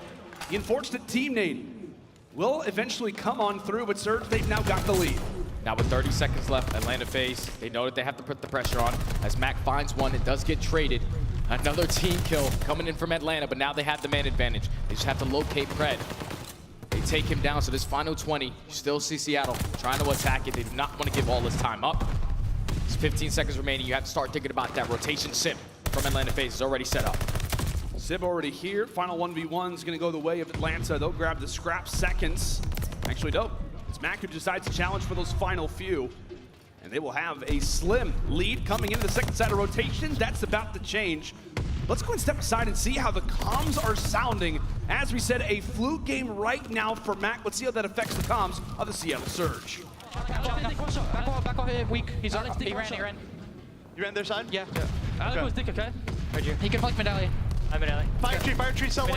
Fire tree, cell weak. aBeZy weak under broken. Fire tree, cell. Outer dead. Up top church right now. Our wall and our con, 2 old. One's in the middle, dead. Nice, last guy was old, I don't know where he is. I'm nading outer, Dante. I'm nading over. I naded outer, he's got it. Archon, absolute. I slid. He's Archon 1 shot still, and Alex dick. They're dick, Simp, 1 shot. Alex dead too, Let's go right, come on. Challenge me a close wall, cell. I'm trying to get a kill P5. Yeah. I'm going mid. They're curve wall and 1 outer P1. I hit 2 plat. Okay, there's 2 old. He's starting plat. Top church. One shot. One stop church on me, 1's old. I spawned in the back. I got the guy old. I'm going to the back right now. I left in the back. Windows cell, windows in. I don't know where he is on top. Break the hill, they're spawning back probably. He could be back alley. I think he's back alley. Yeah, he went back alley. I don't know about you, Jay, but it sounds like everybody's good. I feel like Mack was one of the more vocal players throughout that listening. 100%. The only thing is that Atlanta FaZe, their P1 setup was flawless. They were able to get at least 50 points there. That's why they have such a lead. But Seattle now try to attack from the front side of this P2 hardpoint. They're able to find 2 kills. Trades going back and forth. Cellium, he's having himself a map. 27 and 13. He's so dominant on this. Overall on this map, he's sitting at a 1.2, really answering in this first map. Another unfortunate teammate there out of Seattle. Simp takes down Pred and ends up getting dropped to himself. A 2-for-1 special there for Atlanta as Simp rushes his way on through. Just a matter of moments before FaZe can reach that double century mark. They'll be ever closer to eclipsing it, as now we'll prepare once more for Fountain. A massive hill and a huge rotation currently for the Seattle Surge. An HP that very well could bring them back in this game. And they're gonna need everybody to be focused, to be prepared, as Mack is able to handle at least the first wave and accuracy, holding things down over at that back heady. First wave conquered there for Seattle. Somebody is going to hop on the objective. That's going to be Pred, trying to weather the storm of these nades. And if you're Atlanta FaZe, you are going to try to break into this because you know how powerful you are at that P4, but that's going to be Seattle finding all 4 kills in the feed. Now Atlanta FaZe all spawning out towards field. Simp wins a huge one-on-one versus Mack towards the middle of the map. But you see, they're still putting a lot of pressure. They do not want to give all this time to Seattle Surge, as accuracy is not missing on a 6-3 before he eventually does get taken down. But such a great hold coming in from Seattle to get right back into this game. It's going to be a rotation battle now for P4. Yeah, it's going to be a race over toward the church. FaZe break in for the final few, but at the least, it could be a great opportunity for Seattle. Right now, they've got numbers. The current 4 versus 2, as it's Arcitys and Cellium trying to lock things down. What a great game it has been so far for MC, but as the Titan falls, so goes Arcitys. Accuracy up close. He was a turret over at Fountain. And looks to continue that spree now over. And our next rotation, aBeZy, a thorn in the side, makes his way on through. As that'll be 3 for him. The solo break out of aBeZy, the excellent plays, and another successful rotation granted for FaZe currently. 4 in a row, can he make it 5? And Seattle, they need to break in on this because it's going to basically put Atlanta FaZe at 240. 10 points away from closing out this game number 1. As you see Seattle still trying to attack this from that field side.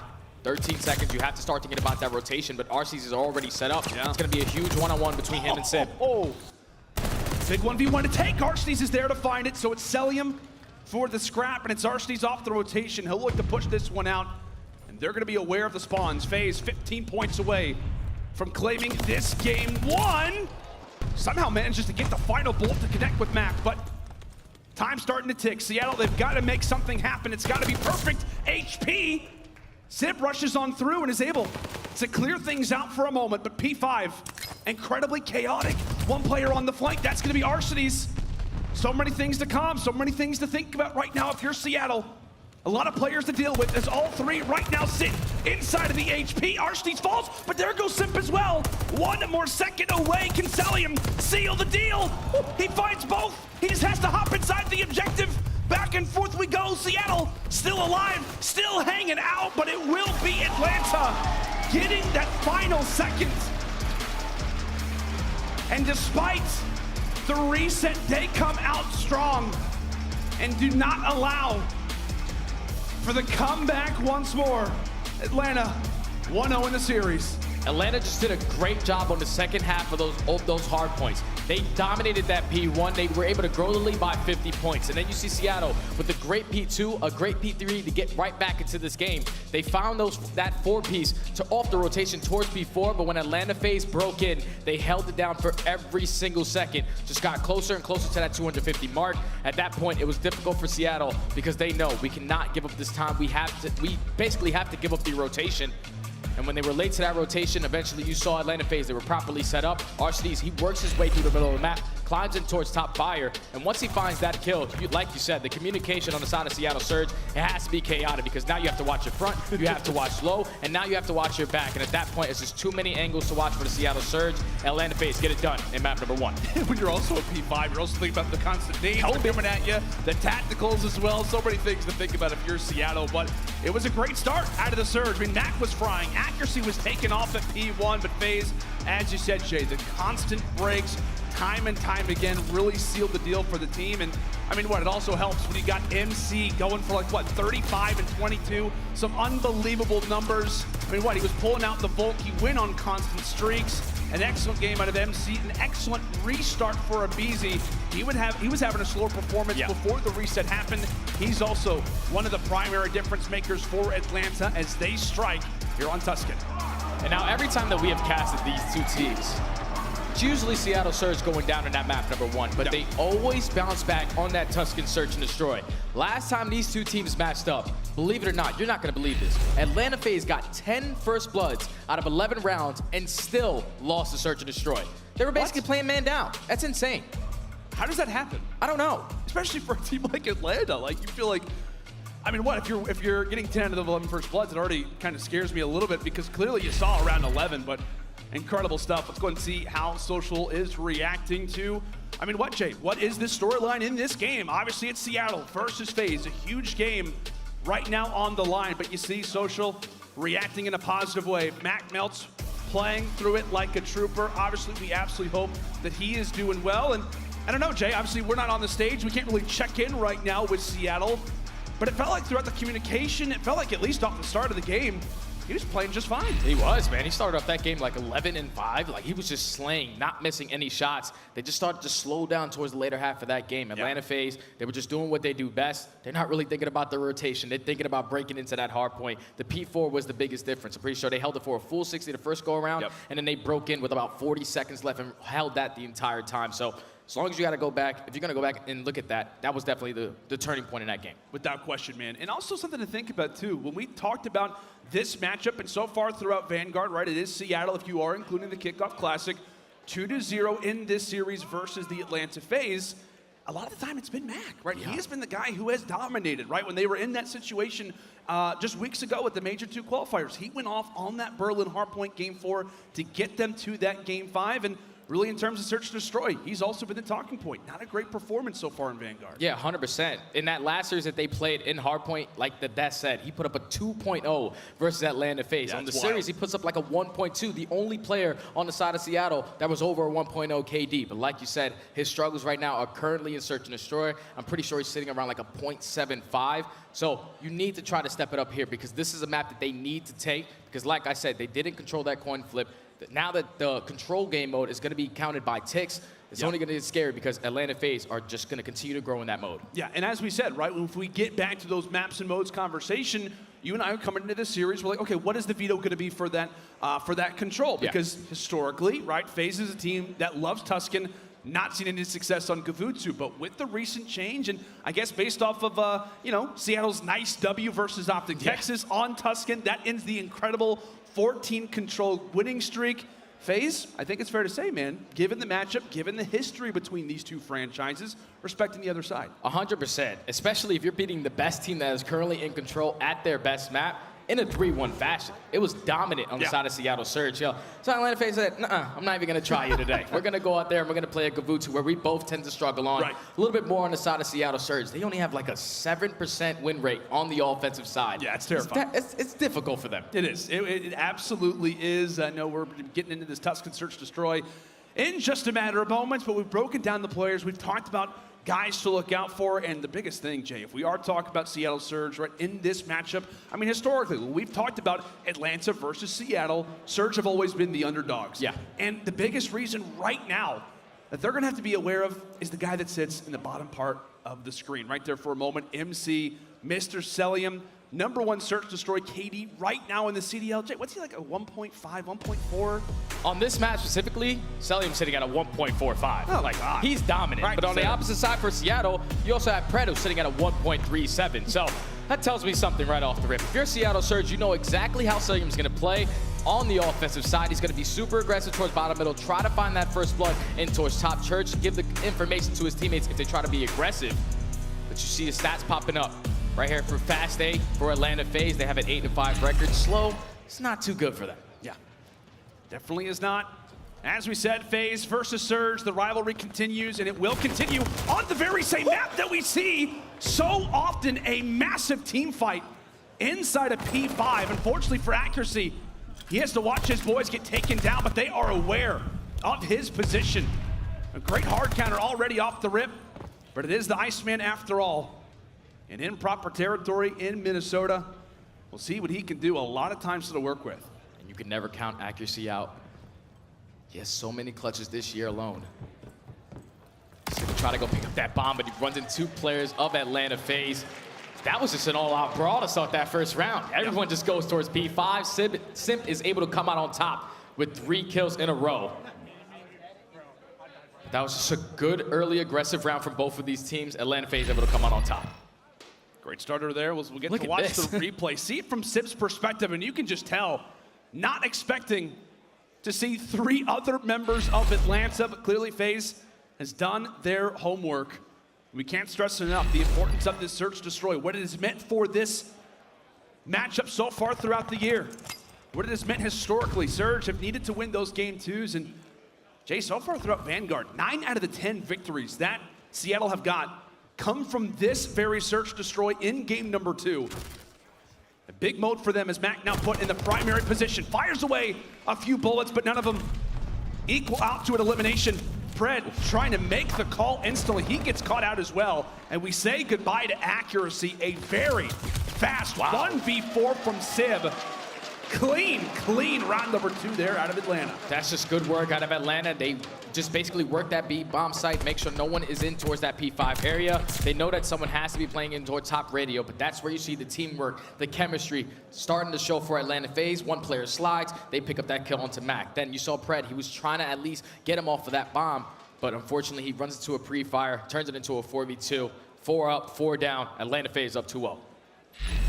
2 great rounds out of FaZe already. A few players sitting on sprees, 3 for Simp, 3 for Arcitys, and 2 right now for MC. Last time around on the attack, it was Seattle getting bruised. Look at this. Inside of P5, Simp decides to rush his way through, and take a look at the bottom left of your screen. The mini-map FaZe with the clever strats. Enter into every single lane that we've got on the Tuscan, and they win their 1v1s, clean round after clean round. FaZe, picture perfect throughout our first 3. And right there, it's probably throwing Seattle Surge off. Like the first round, you seen that Atlanta FaZe, they were super aggressive in towards P5. This time on the offense, you're probably expecting them to be super aggressive towards middle, but they commit once again towards that P5. Not a single player on the Seattle Surge was on that side of the map. They get to that flank easy. They give all the information of what's going on towards the middle of the map. They force it into a 4v2, allow aBeZy to hit that late flank, and eventually close it out with the last 2. This has been flawless search and destroy from Atlanta. Yeah, I mean, they've only died twice. Yeah. And we've seen 3 rounds. It's not a good sign. And right now, Sib is the only person who is on the board. Well, he tosses out some good stuns, and he'll also, well, manage to find Cellium. So the story will remain the same. Accuracy, Mack, Pred. Still trying to get on the board, but this could be their chance. Another B hit already for Atlanta as Pred quickly making his way on the flank. Mack able to bring it now to a 4v2, now making a 1v4. aBeZy down, and a great counter there out of the Surge. Pred on the flank is able to find 2. No one got blooded right there on the side of Seattle Surge. They get that first blood once they find that pick with the nade. Once Sib gets that player towards that back alley, it allows Pred to eventually commit towards that late flank. Mack did a great job at least finding 1 kill from the front side. Just eventually sets up Pred to close it out with the final 2. Great shots onto aBeZy to get their first round. That's the way that you want to get your first round on the board, right? We're talking about coming into that round. Sib, the only guy with kills, totally changes things up. Mack with 1 and Pred with the other 2. As the B site continues to really be the talking point so far of this search and destroy. With the recent spawn updates, the defense now having better clearance of that A site and of middle. And obviously it's changed things up a bit. Seattle with the early 2, but just like that, Simp tries to even things out. Now a current 2 versus 3, and Seattle are making their way quite heavily into that B site. And that plan's gonna go down, Jay. So down to 3v2. Arcitys in the closest position to at least find 1. You see Seattle there, fully spread out. 1 player playing bomb, 1 person watching the spawn, 1 person watching flank. Simp and Arcitys are gonna link up. It's gonna be Mack to give the information. Can he try to get 1 or at least get out with his life? Oh no, managed to do so. Great setup there. Leads in accuracy for 1. Arcitys will eventually get cleaned up, and just like that, Seattle answering back with 2 rounds of their own. And I thought that round was not gonna be good for Seattle. Once you see Arcitys hit that stun grenade right over that P5, you basically stun every single player on the side of Seattle Surge. You've seen that right there, Atlanta FaZe, they try to attack towards mid, but Simp and aBeZy were not looking towards lower fountain. They allowed that player to eventually come behind them. They force it into a 3v2. They get the bomb down, and Mack does a beautiful job of just staying alive, not committed to the gunfight, playing the man advantage correct. Atlanta, another opportunity here on the attack. Accuracy tosses out a few shots toward top fire. As we said so far, the conversation has all been about that B site. Mack currently sits here and waiting. Meanwhile, it's Sib hanging out over at the field. FaZe looking for that pick. As they'll now look to seize on forward, mid-control. Right now sitting firmly at the hands of the Surge. The one man who can make all the difference is going to be Pred. And then check the corner. A great first blood for aBeZy, traded out by accuracy. Look at the bomb almost goes down, but Simp is able to get him off of that bomb site. Simp does find a huge kill onto Mack to make it a 3v2. So the bomb could potentially start hitting that rotation, but Arcitys with a huge one-on-one. Now the bomb's gonna go down for free at this B site. Civ in a 1v3. Huge clutch right now for Civ. The instant challenge onto the bomb site. And Jay has a few shaky shots. I mean, what, he'd walk away, or rather if he's able to walk away with that first kill, maybe things are differently. FaZe are set up, but a lot of that comes down to Arcitys' kill that he gets inside of Church. Giving FaZe the numbers that much more. They play around the objective, and FaZe able to get a response after what was a great little resurgence there out of Seattle. Yeah, right there, Atlanta FaZe, they just gained the information that no one is watching over the middle of the map. They attack it right down that middle alley, and aBeZy, great awareness to at least check that corner to find that first blood. As they were able to secure the round, Seattle trying to attack this towards A, but look at Atlanta FaZe, super aggressive in towards you. Very, very aggressive. Mack called upon, and he will deliver. The first blood and with the bomb on his back. You couldn't ask much more there from him, but Arcitys with a great nade ends up shutting him down. Player one also gets dealt with. We say goodnight to Cellium. Accuracy, take a look at the play. Take a look at the play right now from accuracy. And he will be able to successfully apply the pinch. The veteran-like plays there out of the Iceman as back and forth we go. And it's Surge's time. Good work finding that first blood. Eventually it does get traded, but you allow your players, your teammates to eventually make plays. As they find those trades on towards that A bomb, eventually Pred doesn't really find anyone on that late flank as his teammates were picking up those kills. But Seattle staying in this game, currently down one round. Atlanta FaZe back on the attack. This time Seattle are going to be super aggressive towards A.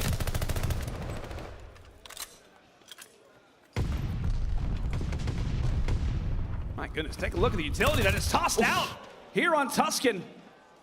The echoes throughout the Italian streets. And Simp is able to deliver with the early kill in this round. Oh, and Simp wants some more. Simp versus Simp. Try to say that 5 times fast. Not gonna be easy.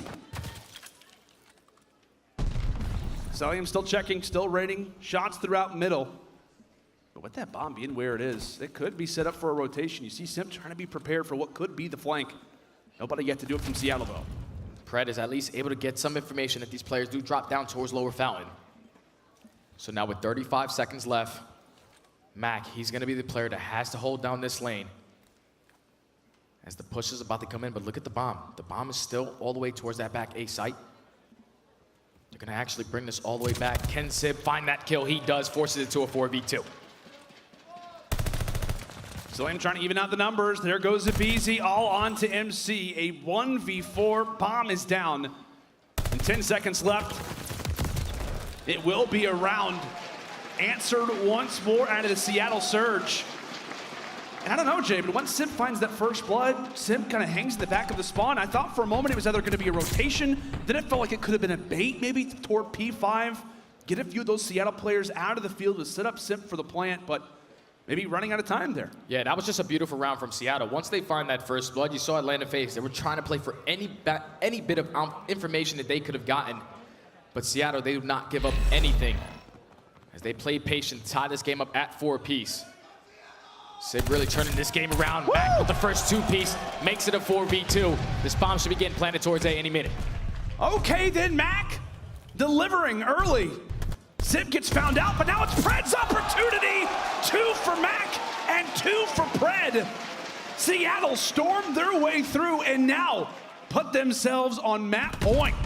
That's 3 rounds back to back to back, where not a single player on the side of Seattle Surge has dropped.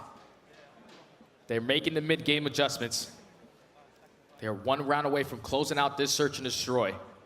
This is the map that they need to take in this series. And this has been the map that's been the ticket for them. Yeah. Every single time. It has always been the Tuscan Search Destroy game number 2 that has allowed for the Surge to answer back in these games. But each time it has gone to around 11. We'll see if FaZe can force it for the 3rd straight time. Utility tossed either which way is aBeZy. Manages to find himself in Church. aBeZy's gonna be the guy that made the play. aBeZy's just trying to play for information, or at least play for one player on the side of Seattle Surge to play the rotation. As they're just taking their time. Right now, Seattle Surge have 2 players that's sitting over towards that plat side. Accuracy gonna give the call out that he at least spots one towards top fountain, and this is where aBeZy can strike.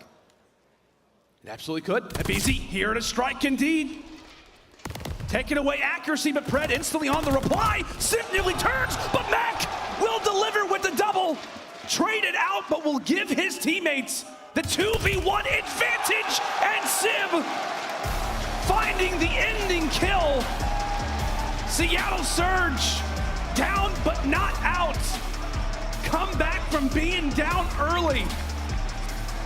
And much like they have in every single encounter so far, win that search to destroy on Tuscan. But this time, no round 11, Jay. They get it done in round 10. One more round. 4 rounds in a row for the Seattle Surge to come out and take this map number 2.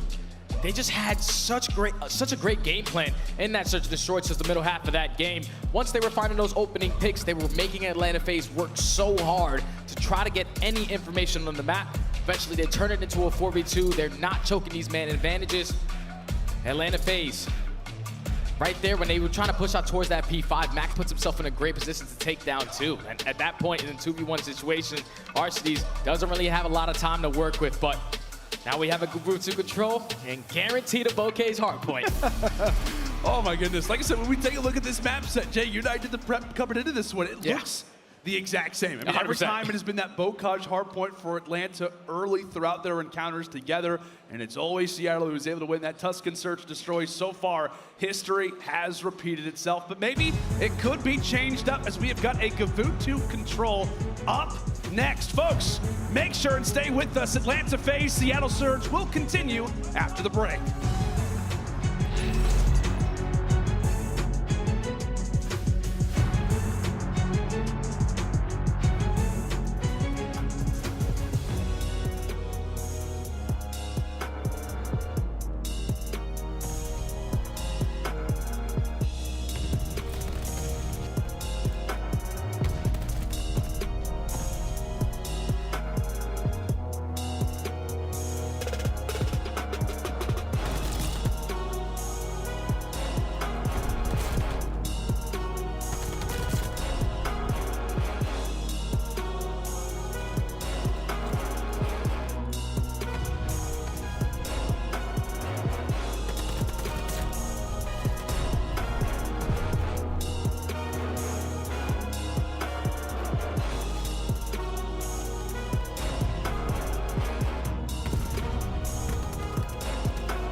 Call of Duty League is brought to you by Zenny. Armor your eyes with Blox gaming glasses starting at $24 by visiting zenny.com/CDL.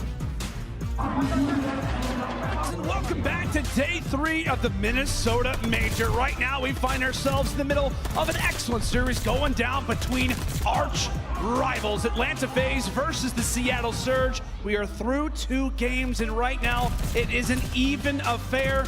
It was an early hardpoint victory from Atlanta, but as per usual in this matchup, it is the Seattle Surge replying in the S&D. Gotta show some love. Well, we got Coach Crowder's parents out there, Jay. It's beautiful. Show Love some to see love. that. Love to see that. Absolutely. Love to see that from Atlanta FaZe. You know, obviously, they do not want to drop that search and destroy. Now they're going into a Gavuta control where neither one of these teams have really seen a lot of success. 3-6 on the side of Atlanta FaZe, 1-4 on the side of Seattle. The biggest thing that I took away, though, when we look at the stats, is that on the offensive side, Seattle only have a 7% win rate. So that tells me one thing. They need to make sure that they're completing these ticks and guaranteeing their self-defense. Yes, did you say 70? No, 7%. 7, that's it. And you were kind of surprised, right, that we did see a Tuscan, or rather that we saw a Gavuta control, not the Tuscan. I know, Jay, you were assuming that because of FaZe's strengths, that could be one they bring out, but I guess, like you said, respecting the opponents for Seattle. It's a scary thing, because you saw before the stats went down, Atlanta FaZe are last on the defensive side. They're going to start on the attack. A lot of pressure coming down towards this A point. aBeZy finds that first blood. Trades going back and forth, but Atlanta FaZe are able to get on this A point. Get that A zone, that B zone, 3 ticks on either end, and really the amount of ticks that you can get on the attacking side will allow you to have that round 5 defense. Defense is preferred and controlled, especially on this very map if you are new. Some early exchanges throughout the map, but it will be Seattle getting a nice flurry of kills. Last player alive is going to be Arcitys to the top side of the boat. He still hangs out, no ticks yet to be successfully done so far out of Atlanta, but now they call upon the Aussie to fly and now to fry, sitting upon 3 in a row. But as we talked about, Arcitys is still here, eventually found out all that progress totally turned around. But take a look at Simp making a play at that B zone, wins his 1v1 and stops the time in the process. Huge work from Simp to keep that clock to continue on. As Simp is doing everything he can to hold down this P1 area, finds great shots onto Simp to eliminate him from there. But Atlanta FaZe, they're able to win a couple of these gunfights, put a lot of pressure on towards A. Closest player up is going to be aBeZy. He finds one, but he does get traded. This is only 35 seconds left. Atlanta FaZe, they got 1 tick at B, but you have to make sure you close out A. Without question, partner, Cellium trying to push out that known position for the attacking team. They often rely on that building in green, but right now Simp from range doing an excellent job. Known for the SMG, but absolutely can get it done with the AR as well. But his tiny tear duo going off right now on the bottom side of the boat. Meanwhile, it is good old MC toward the top. Seattle yet to really break, yet to find an opening so far at this A zone. And they will go ahead and give it up. FaZe successful in capturing A to start this one off. But as Brycey likes to say, Jay, it's not about A, it is always about B. Always about B. And the way you want to attack this is taking control of this top ring area. See 2 Atlanta players trying to attack from the backside, but accuracy in a great position to at least cause them some problems as he finds that first kill. It's going to be on Mack, though, in a great spot to at least eliminate 1 as Arcitys wins a huge trade. Can he try to get any more? He does not. So Atlanta FaZe still have to fight for that P1 control. They currently up by 1 live. There's only a minute left, though, so they have 1 or 2 more good pushes. And they made a decent dent, but they absolutely want to try to secure this round, maybe get 1 more segment on the board. Pred in a huge spot there, able to eliminate Simp. He will catch the fancy, catch the attention of Atlanta, while it is Cellium also getting the job done up close, but accuracy like a turret. Beams one down from the beach as MC continuing to fry. He was amazing in that first hard point and picking things up in this next respawn as well. FaZe sitting on the point as Cellium looks to extend the spree. It's aBeZy as well, doing damage from range. No more respawns, though, on the side of Seattle. Simp is going to drop, so now with 20 seconds left, all you have to do is stay alive. All of Atlanta FaZe, the only 2 players in this play that could potentially get towards this point. What can Simp do? as all Seattle have to do is just hold on the defensive side. Last push coming in, Mack finds one. Still pressure coming in from the front as Cellium takes down one to get on a point, but Pred goes massive to find 3 kills to close out the round for Seattle. They hold on the defensive side. And that was somebody that we wanted to see have a great performance in control, specifically on Gavutu. Jay, he goes big for 3, and right now, he sits with the lowest KD for this team on Gavutu. The reason why Seattle hasn't wanted to play this map is really because of the struggles across the board, but rather specifically for Pred. The rookie really yet to get anything going so far throughout the season, but in that moment, saves the round for Seattle, and now they will have their chance at attack now. We'll see if Pred can extend the streak. Making his way in the middle with that MP40. Maybe thoughts on a pinch, thoughts on a flank already, but he gets dealt with, and so does Simp. Yeah, and your focus for Seattle in this round has to be at least getting 1 tick completed at that B point. Because Atlanta FaZe, they're already up by 4. But Atlanta FaZe, they're finding every single kill in the feed. Accuracy does win that one-on-one towards that top brink, so he's going to try to get out towards B. But you already have another player watching that cross. Simp is going to be able to take him down. Right now, Seattle simply can't get out of the spawn. Yeah, the only problem right now for the Surge is that the only kill that they've got was the one that Accuracy found at the beach. Other than that, nothing. 29 to 22 already in lives. Thankfully, Mack is able to find one, but right when he does, Simp happens to team nade him. It is chaos right now in the spawns for Surge as aBeZy does enter into 7 spree range, so he will have a glide bomb throughout the remainder of this match. 25 seconds. Cellium finding one onto Simp. Oh my goodness, pulls out the pistol as well. And great little kill there on the Pred. Nobody from Seattle really being able to make a dent in this one. Could come back to bite them in the end, Jay. A very slow attack, but it's FaZe dominant on this defense.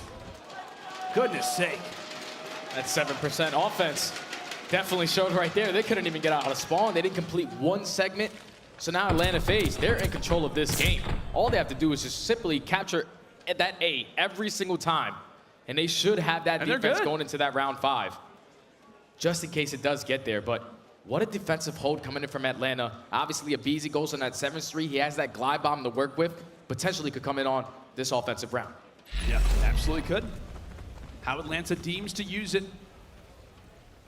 Great start for them already throughout this game. While it is 1-1, they hold the major advantage. If it does, in fact, go toward that round number 5. We'll see if they can continue to stack on that success or if Seattle can halt the progress.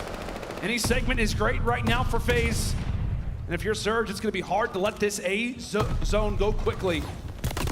The trade still favoring Atlanta for the moment, but Pred at least providing some great pressure. Simp gets found out as well. A nice little wipe there for Surge, and I believe that first tick did in fact go through for Atlanta before those eliminations ended up happening. A minute on the clock, and now Pred trying to make chaos happen again in the spawns. Now all of Atlanta FaZe spawning out towards lower beach. Do they read the pinch coming in from Pred though? As he finds that kill onto aBeZy. Mack is also winning a huge one-on-one to keep them in their base.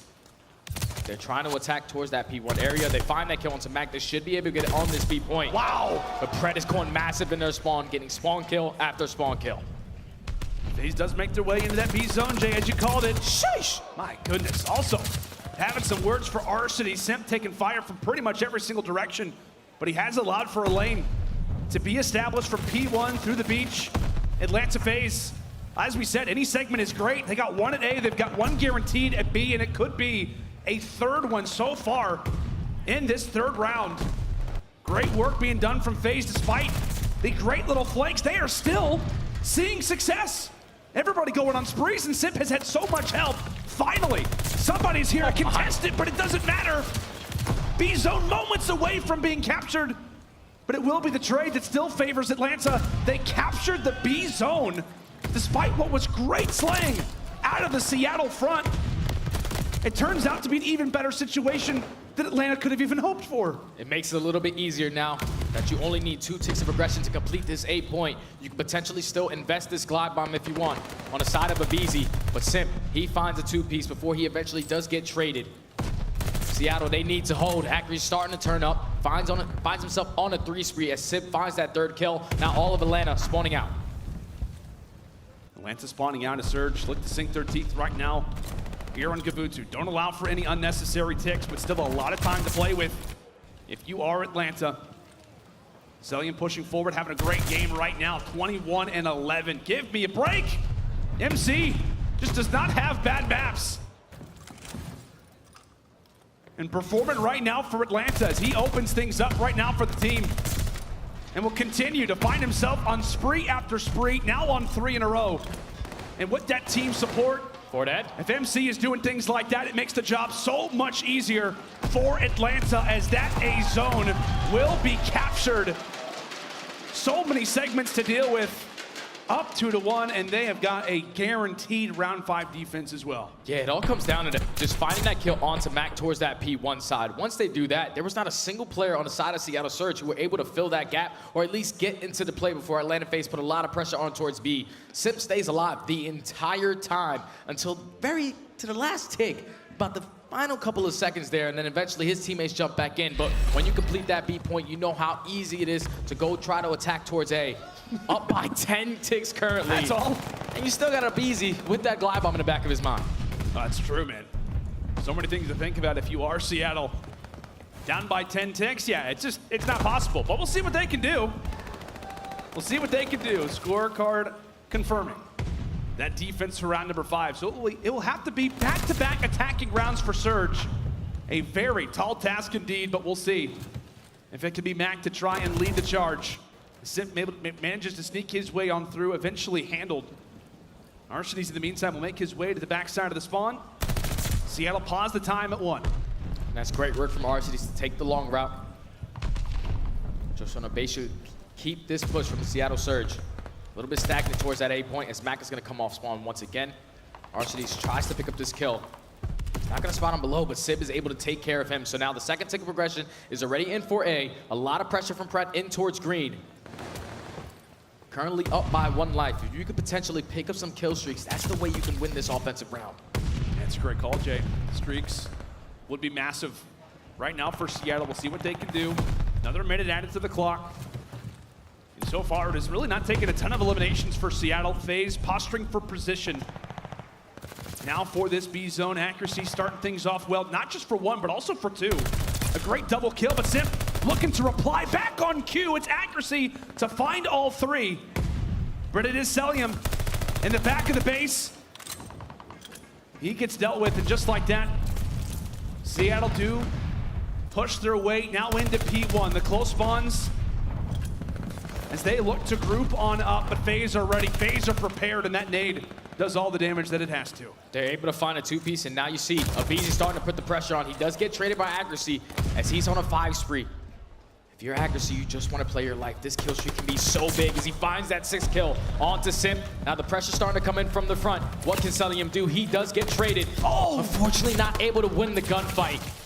So now Pred, the farthest player pushed up on the map for Seattle. He finds a 2. All you want to do is just play your life, though. Allow your teammates to get back into play. Such a risky play there for aCKary. No streaks to work with. That would have been huge, even if he dies. Finding 1 kill could have set up for this glide bomb to be used on this B zone. But right now, 14-13, 45 seconds on the clock. Atlanta with great positioning. 3 players pretty much pushed all the way up in P1. aCKary gets dealt with the sub out of Arcitys.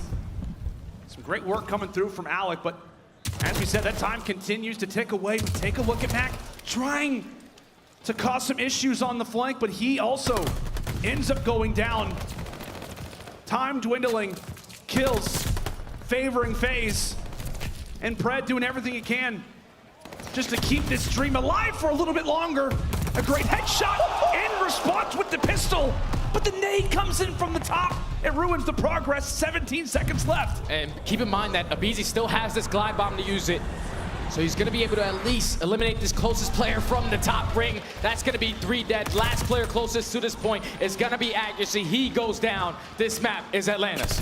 It is Atlanta's, in Simp dominating toward the stretch as FaZe have had issues on Gavutu previously, but not on this day. Now up 2-1 in this series, and Jay, it was dominance all the way throughout a 3-1 dub. And I mean, no, man, like the amount of takes that they got, Seattle, the slow attacking round. It's a difficult task if you're Surge, but a very well answered round out of Atlanta. The back-to-back respawns, and again, it is MC 26 and 16. Great performances across the board, though. They started off this map by getting 4 ticks of aggression. That's great work on the offensive side. Usually do not see a lot of offensive wins, but getting those 4 ticks puts you in an advantage because, you know, a majority of these teams just simply only capture A. Once they do that, they go into the defensive round and dominate there. Did not allow Seattle to get a single tick on either one of those segments, and then eventually aBeZy picks up that streak. He does not even need to invest it until the very last couple of seconds of that final round. And then they go into an offense. The fact that they were able to only kill Mack towards that top ring, once they find that kill, they get on that B point, and they do a great job of completing it. You know, if you capture that B, how easy it is to get A. Seattle simply just didn't have an answer. Even if they would have won this offense, they needed 2 back-to-back offenses to come out and close this map. Not an easy task to get done on the side of Seattle Surge, but now they find themselves down 2-1. And that Gavutu investment that we talked about, you know, maybe it ends up paying off, maybe it doesn't. It works out here. Decide to play Gavutu instead of that Tuscan, and now Atlanta FaZe in the driver's seat. And the problem being is that we have got a Bocage hardpoint prepared for this game, number 4. Jay, why is that so terrifying? It's terrifying because Atlanta FaZe have yet to lose this map the entire year. They're sitting at 7-0 compared to on the side of Seattle Surge, but they're sitting at 3-4. This is not going to be easy on the side of Seattle. It all comes down to the way that Atlanta FaZe love to play this map. They dominate P2, P3, and P4. They average about 25 seconds on each one of those hard points. Seattle, they do a great job at least P5, but when you're giving up that much amount of time in those 3 spans of hard points, that is where you start to see Atlanta FaZe start to run away with the map, and they also have Cellium on this team. He's at a 1.4 on this alone. Yeah, we always talk about, right, it's going to be the tiny tears. You don't want to face off against the, those 2 players on Bocage. But in reality, not just is it those guys, not just is it Arcitys, but it's also Cellium. Incredible stats across the board, and these are the Bocage rankings right now for Atlanta FaZe. Number 1 in record. The average point differential speaks for itself, Jay. And also on top of that, the hold percentages, the break percentages, those are excellent. They've also got a 1.14 team KD. Incredible stuff. Yeah, this team is disgusting at this map. But Seattle Surge, they're never out of it. They're always found, at least in the last series that they played, they found themselves down 2-1. The only difference is it's not going to be a Berlin hardpoint. We have a Bocage. So I'm looking at the young players to really step up. We saw Mack he started off that early hardpoint really dominating. But I need Pred, I need Sib for them to step up and play alongside Mack, because on a map like Bocage, you know how mixy you can get. You need these young guns to really just go out there and fry. Yeah, and OpTic fans do remember this well, right? Whenever they did face off against OpTic Texas, Seattle Surge did win a Bocage like 250 to 159. I want to say that was somewhere around the score. So they've done it recently, but now in the biggest of situations versus the best hardpoint team in the game on their best map, that is what it's going to take for the Seattle team to force that game 5. But if we are looking at history, and so far it has repeated itself continuously throughout this matchup, it has always been the game 4 win. Seattle have always answered in that game 4 hardpoint versus Atlanta FaZe. In these last 3 games, can they make it 4 for 4? I got to say, Jay, this would absolutely rattle the Atlanta FaZe end if they do drop this, right? Consider that they have been perfect on this map so far. It's the best hardpoint team on their best map. They're not planning on losing this. This could be the perfect chance for Seattle, who, like we said, just beat OpTic on this. 100%. And then if you're Atlanta FaZe, you're probably thinking we're going into our best hardpoint. We stand a really good chance at closing this out. But you have to think what Seattle were able to do versus that OpTic Texas roster, smoked them on this map. Need to have that same impact, man. I told you. That first series, it was Simp, it was Pred. Both sitting at like 1.15s. They need to slay on this map if they want to force that map 5.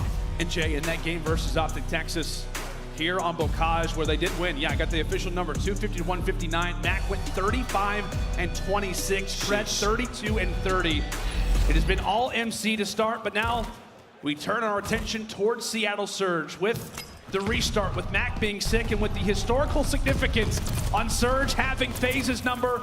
Can they dig deep and do it again and force the game 5? It is time to find out. Prepare for chaos, prepare for madness. Bocage, here we come. 1v1. Not really focused for both of these teams to try to pick up that time. We're just trying to pick up these kills and at least focus on these spawns.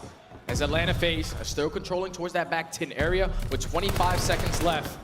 You see Seattle trying to attack from that tank side. A couple players trading back and forth through the middle of the map, but you see Atlanta FaZe, they're stacking this. Accuracy has to try to go big from the tank. He eventually does get traded, but look at those spawns. Look at the spawns. Seattle start to spawn towards lower trenches. And as we said, really neither team heavily prioritizing P1, as Simp does hop inside of it. It has been all about these spawns, Jay. Back and forth we go, but as the dust settles, it looks like it could be Seattle's to hold for P2. Arcitys gets dealt with a great read there out of Surge, and the guy that we said needs to turn up right now, it's going to be Mack. A great start right now at 4-2, trying to push out these FaZe players and make their lives difficult coming out of Granny's. He's doing a great job so far. Atlanta FaZe cannot get past this plat area.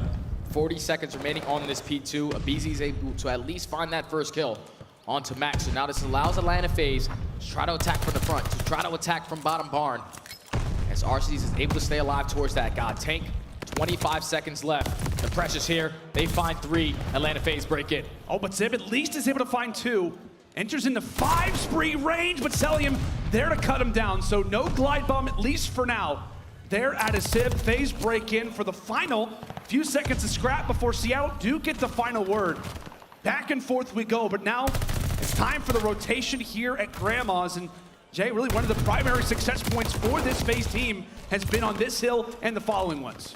Yeah, this is a huge hill for Atlanta FaZe. They usually dominate this, average about 25 points as Simp is able to find that 2-piece. All of Seattle trying to attack from the front. aBeZy takes down one towards Tools. Accuracy, unfortunately, is going to get shot in the back. Pred and Mack find 3 in the feed. They're able to flip those spawns. And they actually flip right on back.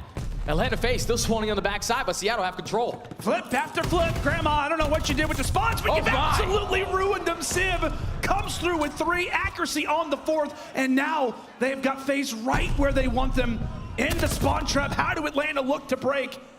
And it's going to be based off of teamwork. Mack's at least able to find the head of Simp before heading back into Grandma's house. She'll happily take him back in. He's been a good boy. Simp tries to jump on through, but he also gets taken down. Seattle prepared for Barn in a very well-controlled hill out of Surge, all things considered.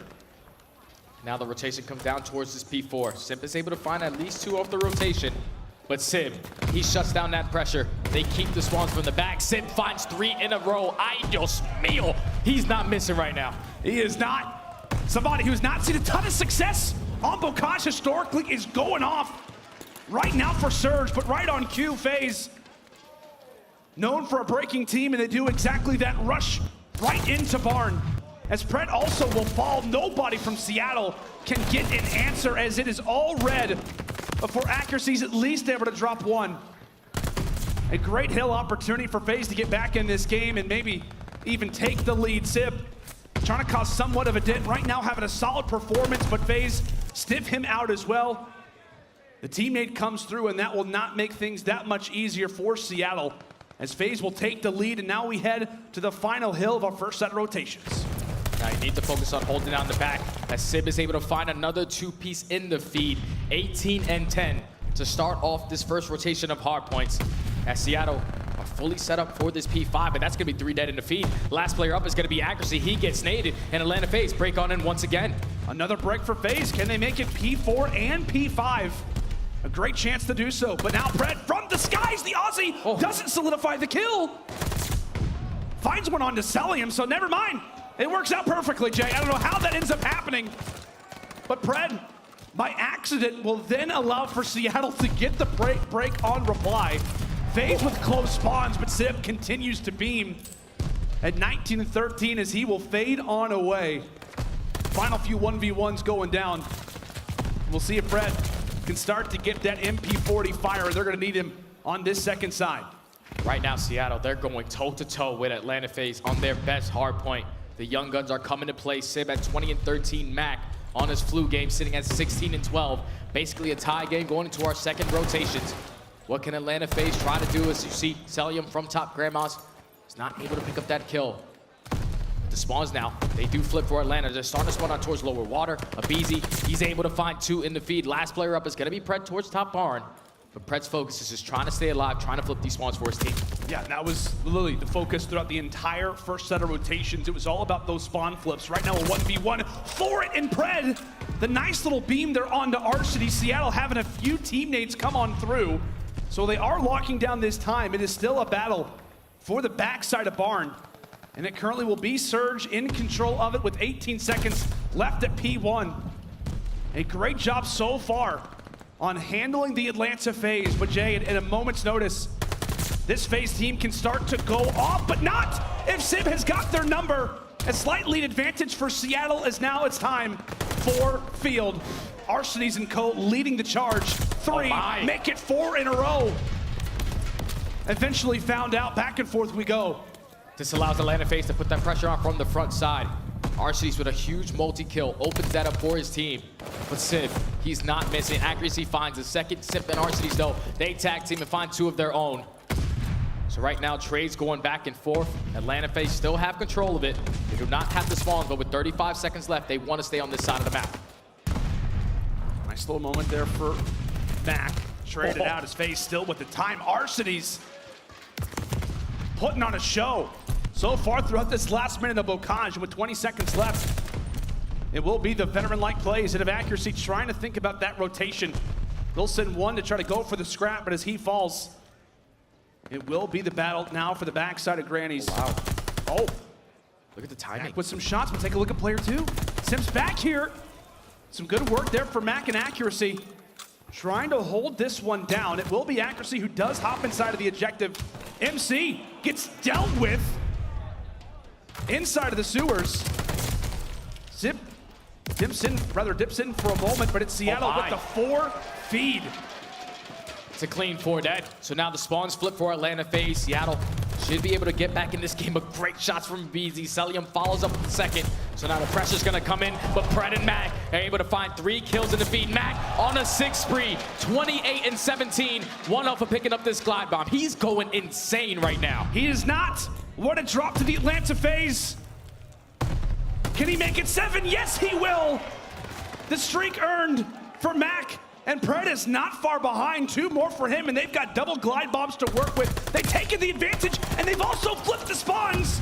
Long-range shots right now out of Mack. And now prepared for next. Seattle have turned this game around, but Mack is feeling himself on fire on Bocage. Eventually drop, but boy, has he made a difference in this game. Momentum, it feels like, is on the side of Seattle. And unfortunately, Pred does get taken down, so he does not earn that glide bomb. But Seattle, they need a good hold here. They allowed Atlanta FaZe to break on it and grow basically a 30-point lead. But so far, they're doing a great job of doing so as trades are going back and forth. Pred finds 3 in the feed. Last player up is going to be Arcitys. He gets taken down. Pred with another multi-kill to secure the spawns and now secure some time for his team. Last time around, it was Atlanta FaZe who brought the game back and really took the major advantage on this hill, and it was because of the break. So far, not happening. Seattle will not allow this to go the other direction. Mack is frying, 13 seconds left at Barn, and you know both of these teams are gonna fight for every single second, tooth and nail. For these seconds, Seattle with a slight advantage, and now we go back toward River. FaZe here early. But can it be Mack to break things open again? He has that glide bomb to invest. So this is the hill where you're gonna use it. He invests it, should be able to eliminate this player on that point. As that's gonna be 2 dead, so now this allows the pounce from Seattle. Pressure coming in from the back, pressure coming in from the front. And look at Pred, he's just trying to finesse his way, but Atlanta FaZe are able to find every single kill in the feed. They were able to neutralize that glide bomb, keep control of this hard point, now continuously growing this lead. Yeah, that is the perfect situation for Atlanta, allows for them to get set up, and they know exactly where Seattle are going to be coming from. aBeZy, the first line of defense, he gets dealt with. That's going to be 2 in a row there for Surge. Simp at least for 1 on the reply. So despite the far out spawn, Seattle have pushed their way into the HP. They are happy to battle face to face with the Atlanta FaZe. The Titans of the CDL from last year are getting met stride for stride with fire. A basically tie game as we head now into the 3rd set of rotations. Mack nearly at 40 kills. It will continue to be the battle for those spawns overall as Pred gets taken down. If I'm Atlanta FaZe, your main focus is just flipping these spawns. 2 times now, Seattle have been fully set up for that P2. They're able to take control of water side. Now you have a couple players trying to attack from the back, but aCBeZy wins that huge one-on-one versus Simp. Mack finds a second. So now if you're Seattle, you want to try to get as much time as you possibly can. Now that you do not have the spawns, that's going to be 3 dead in the feed. Last player on that point is going to be Simp. He is going to get traded in Arcitys on a 7th spree, picks up a glide bomb of his own. That's going to be great. Thinking about the future for Atlanta FaZe, as we discussed, field a very wide open hardpoint could easily come into use as B1 continues to transfer either direction. Mack with a trade, Cellium as well, jumps on through. aCBeZy now with the timing. Arcity's been so great throughout this HP, levels things at 200. But as we said, streaks to work with. Now coming in toward P2. FaZe with spawns. And here comes the glide out of Arcitys. And he'll be able to take down aCBeZy with it, 3 down. And that's going to be 3 dead.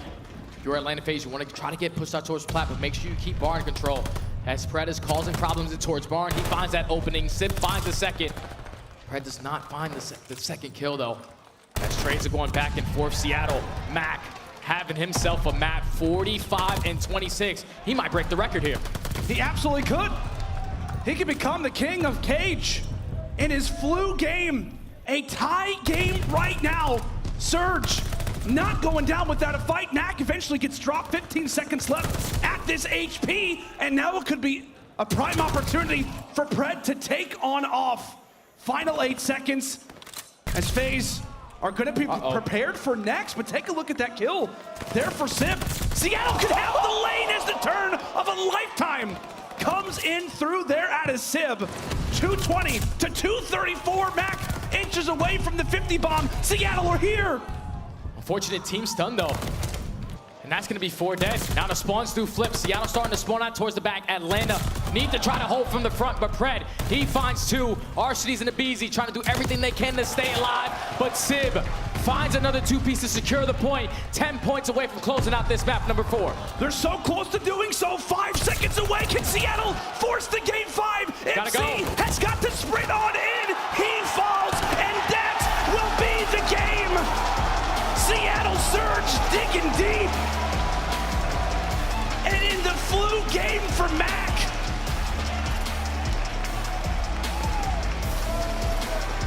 Unreal.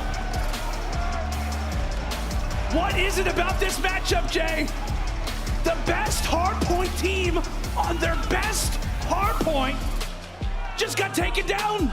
Insane stuff from Seattle, especially Mack. Flu game to the T, man. This guy is insane. I gotta see the Did he just put up 50? 47 and 29. Unbelievable performance out of Mack. Look at Simp's damage. He started off the game. Like, Simp was starting up this game, going on 4 sprees, going on 5 sprees, just really taking over. But towards the later half, Mack, you see it right there. Mack is cracked. Almost puts up 50 kills on that map number 4 to now force us to a map number 5. This series never disappoints us. Every single time, it's always going to this game 5. And that Berlin search and destroy. If history tells us anything, Seattle really liked this one. Jay, last time that these teams met up, just weeks ago, it was a game 5, and it was Berlin search and destroy after a wild comeback on the game 4. Just like we saw here, Seattle carried that momentum into the game 5, and they've got the opportunity to do the same. I mean, this is story-like stuff. You couldn't 100%. write it better for the matchup, the way that it has gone historically, and for the way that Mack is playing. It's crazy. He was throwing up 40 minutes ago. I know. He was literally throwing up 40 minutes ago. Now he's dropping 50. There were chunks on the stage that we had to nothing clean this guy up. can't do. Nothing. Now he puts up 40 plus a Bocage now to send us to a game 5, folks.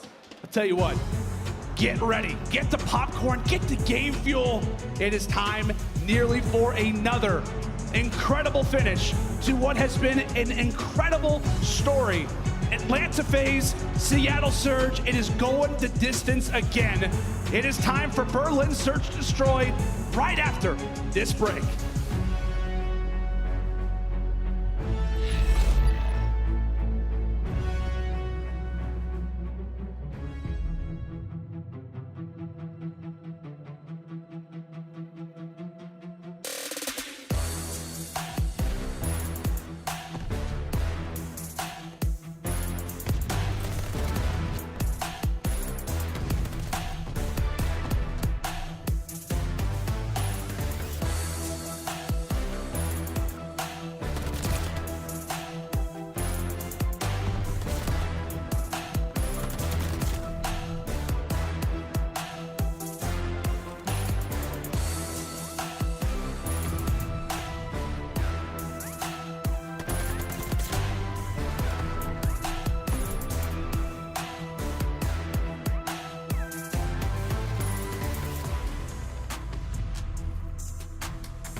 The Call of Duty League is brought to you by Game Fuel. Victory in a can. Howdy, friends, and welcome back to what has been an unbelievable series between Atlanta FaZe and a Seattle Surge. It is quickly turning into a classic matchup between these two franchises. Seattle, we're down 2-1, coming up against the best hardpoint team in the game on their best map. And Surge, in that streak, with the flu game out of this guy, Mack, dropping, I don't even know how many kills. It was a wild performance from this guy. And Jay, now we have got ourselves a Game 5. You can't write this stuff. You really can. You really can. And when you take a look at Shotzzy's, Mack Melt is a different breed. Flu game right now, Mack is diffy. Someone get Mack a cold towel. He's on fire. Hashtag drown him out. Is that Dave Patty in the top right? I don't know. It looks like it. Looks like Dave Patty. I have no idea. He had a bucket hat on. He was looking good in that. Maybe it's a burner. I have no idea. Right. But no, I mean, like we said, man, this has been, like we said, Jay, I mean, an unbelievable turn of events. Yeah. When we have watched these two teams battle it out. For those that have not heard us talk about it constantly, Atlanta FaZe versus Seattle Surge, going all the way back to Cold War. Major 5, or rather the Stage 5 Major. Yeah. Nikki D goes off for the team. It was the 12 versus the 1 seed. Seattle Surge gets the W, puts Atlanta FaZe at their worst placement yet. We then come into Vanguard. Think surely this can't continue. At the Kickoff Classic, Seattle do it again. Weeks ago, in our Major 2 qualifier, Seattle get it done again versus Atlanta. And now they have the opportunity to do it for a 4th time in a row. Mack throwing up in the very first game. We had to restart the entire series. And so far, he has been beaming a 1.09 KD. Will history repeat itself, or can FaZe finally prevent the Nikki D curse? I know he's somewhere in the building. That could be their chance. That could be their opportunity. Minnesota, make some noise. It's time for Game 5. And here we go. Atlanta FaZe, when they see a lot of success on this map, it's usually at 66% towards these fast A attacks. As you see a lot of pressure already at that 8-point accuracy. He's the player that's going to give the information to his team. But look at Pred. No hesitation on the flank. Unfortunately, Cellium does get out of that position. As Atlanta FaZe are going to be full A control now, but Pred, he's going to be the guy to make the play. Yeah, tricky play. Off the rip from Atlanta. They fade out the B push, when in reality it is all about that A push. Sib starting things off well. The nice first blood. How about the jump spot? Prime position to find one arm to Arcitys. He'll do exactly that. The first 2 found from Sib, but the time continues to tick away in the bomb. There's somebody inside of this site. It's actually going to be aBeZy. He and Cell combined for 2. We say goodnight to Sib. A 3-kill swing, as now it is all on to the Aussie, the rookie, in a 1v2. 20 seconds left. The challenge on to aBeZy. Impatience will pay off in round 1. And what a play coming in from aBeZy. It was a 4v2, but he times it beautifully to find that first kill. At the same time, Cellium picks up a kill as well, forces it to a 2v2. And right there, if you are Seattle, you had no awareness that he was in that position. He eventually finds the second, and then Pred, the player that was going on that flank, eventually gets into the play when it's a 1v2 situation. aBeZy goes huge in that first round, picks up 3 kills. Atlanta up 1-0.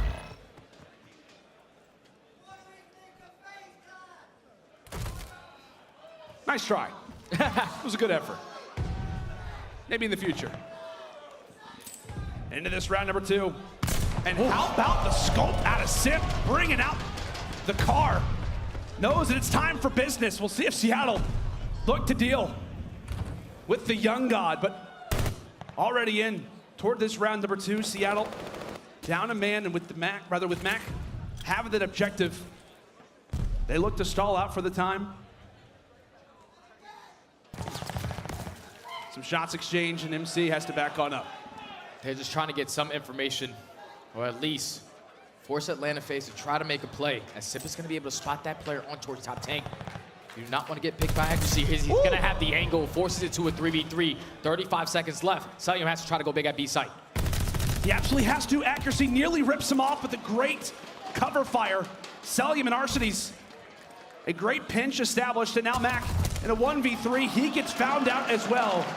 The early 2 going the way of Atlanta. For the most part, well controlled. Yeah, once Simp finds this first blood onto Pred, right there you see Seattle already in the man disadvantage. They're just going to slow down, try to play for a pick. They force it to a 3v3, but Cellium does such a great job of just staying alive at that B site. He allows Arcitys to set up that team fire, force it to a 3v2. They find the other kill. Then eventually it's all up to Mack left in the 1v3. Crosses to that B-bomb, eventually gets taken down. Atlanta FaZe are 57% on their defensive rounds, and it showed there. Definitely did, partner. As we talked about earlier, Seattle slow in the early rounds of Tuscan, but they fire back 4 rounds in a row to claim that Game 2 Search Destroy. Have actually yet to lose an S&D versus FaZe in Vanguard. Something to think about. Is into this round number 3. Arcitys has made his way into docks, but it has taken a player. Simp falls in the process. And Simp could be in a great position. He tosses up that stun. He gets all the information that he needs. Arcitys stalled on out. And taken down. Great play there out of the Rook to now give Seattle a 2-man advantage. Now in a 4v2. Pred, it's time to attack. He's going to spot Cellium. Fortunately, not able to win the gunfight. But Mack's here for the trade. Mack finds one. He knows that Cellium is still in the play. He's not going to commit to the gunfight, though. Great play out of the young man to play the man advantage. He's eventually going to get traded. Beautiful heads-up play by Mack to just simply play his life there. You not want to give Cellium an easier opportunity to force it to a 1v2. He backs out, gets the help of his teammates to close it out. But what a heads-up play from Simp. Does the stun, opens both windows, slides right on in, finds that kill on the Arcitys to take him down. Great plays from Seattle to stop the bleeding. Great plays out of Surge and veteran-like plays already displayed out of Mack and out of Sib in that round. Something to keep in mind, Jay, as we talk about it. Simp was on the bench for Atlanta FaZe last season. How annoying that must be for this 4-man lineup, right? The guy who's been on your bench, the guy you were trying to train on up, now has beaten you in the last 2 occasions. A great situation there is that'll be the first round for Surge, and all eyes once more fall on to Sib.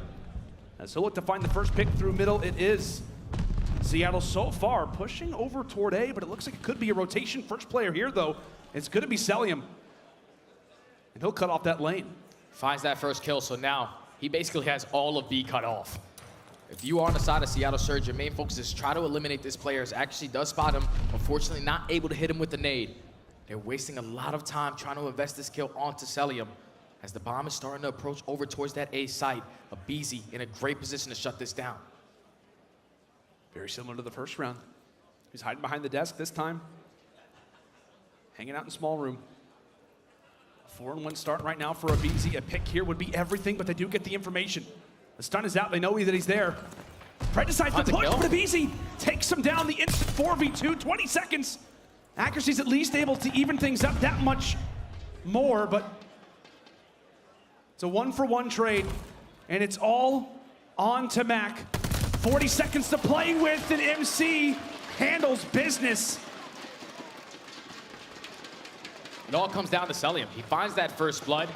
Eventually, he keeps control of that positioning towards that B site. So accuracy, he was trying to take him down from that back bow house, but eventually you have to give him up. It allowed for them to commit towards that A bomb. The fact that aBeZy finds that kill in small room and gets out with his life, beautiful play by him.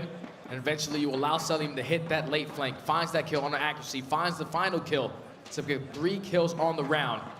Atlanta FaZe, once again, great defensive win. Great defensive win of Atlanta. Cellium and aBeZy going big in that last round, now to give themselves the advantage. But as we said, it was the exact same situation in that game number 2.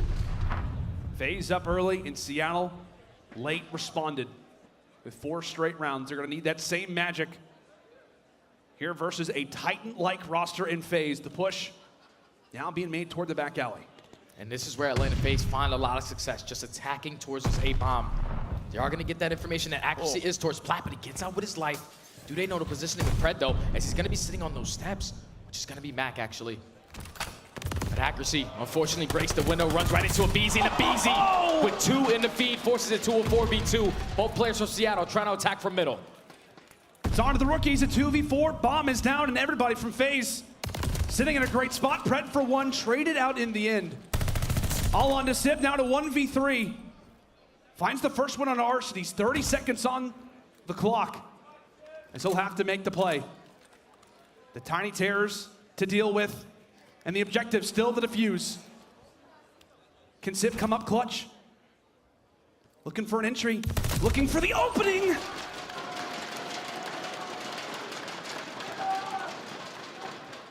And it simply all just comes down to aBeZy and Simp pushing out that plat area. aBeZy, he gets that nade indication onto accuracy. He backs him down. That's what allows him to eventually get this position. He finds that first kill, beautifully red played to get the second onto Mack. And then no hesitation on the bomb plat. The young SMGs, the tiny terrorists coming out in this game 5. You see them communicating there. Thinking about the next round, how important of a victory this could be for FaZe on the other side. A must-win round if you are Seattle. Cannot afford to go down 5-1. And it just feels like this round could once more come down to the presence out of aBeZy. So great so far throughout our first 5 rounds.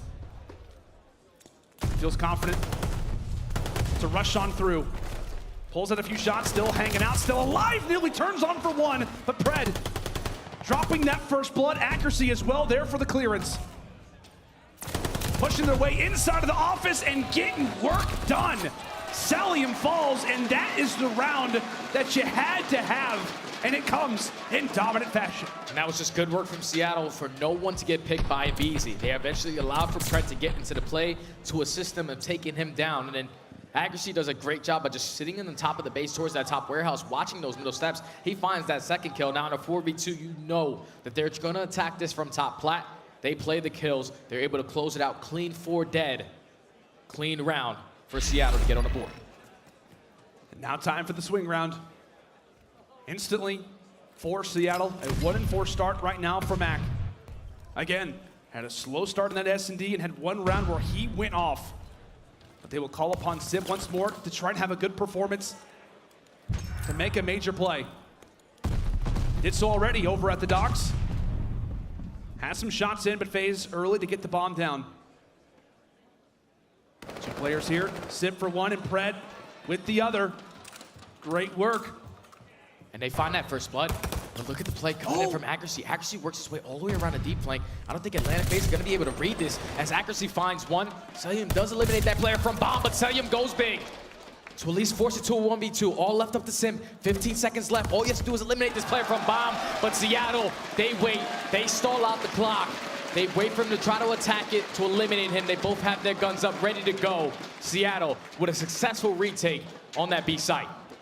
A successful retake, but like we said, Jay, it comes down to the rooks. I mean, we came into this series talking about these guys, and a lot of times it gets assumed that it's about the respawns, but no, it's also in these clutch situations. It starts with them and it ends with them. The Iceman makes the play on the flank, and it's up to the Young Guns to give them another chance.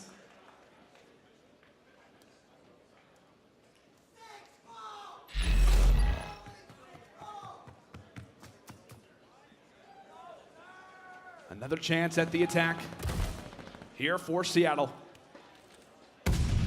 as they aim to make the push over at that B site. Nades exchanged early, and Pred very well could find the first blood, and he'll make it land.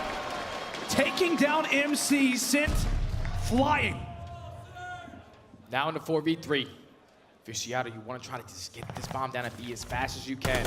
As the pressure from Atlanta FaZe is going to come in through front door, they're going to attack him. They're going to be able to even up the numbers now in a 3v3 situation.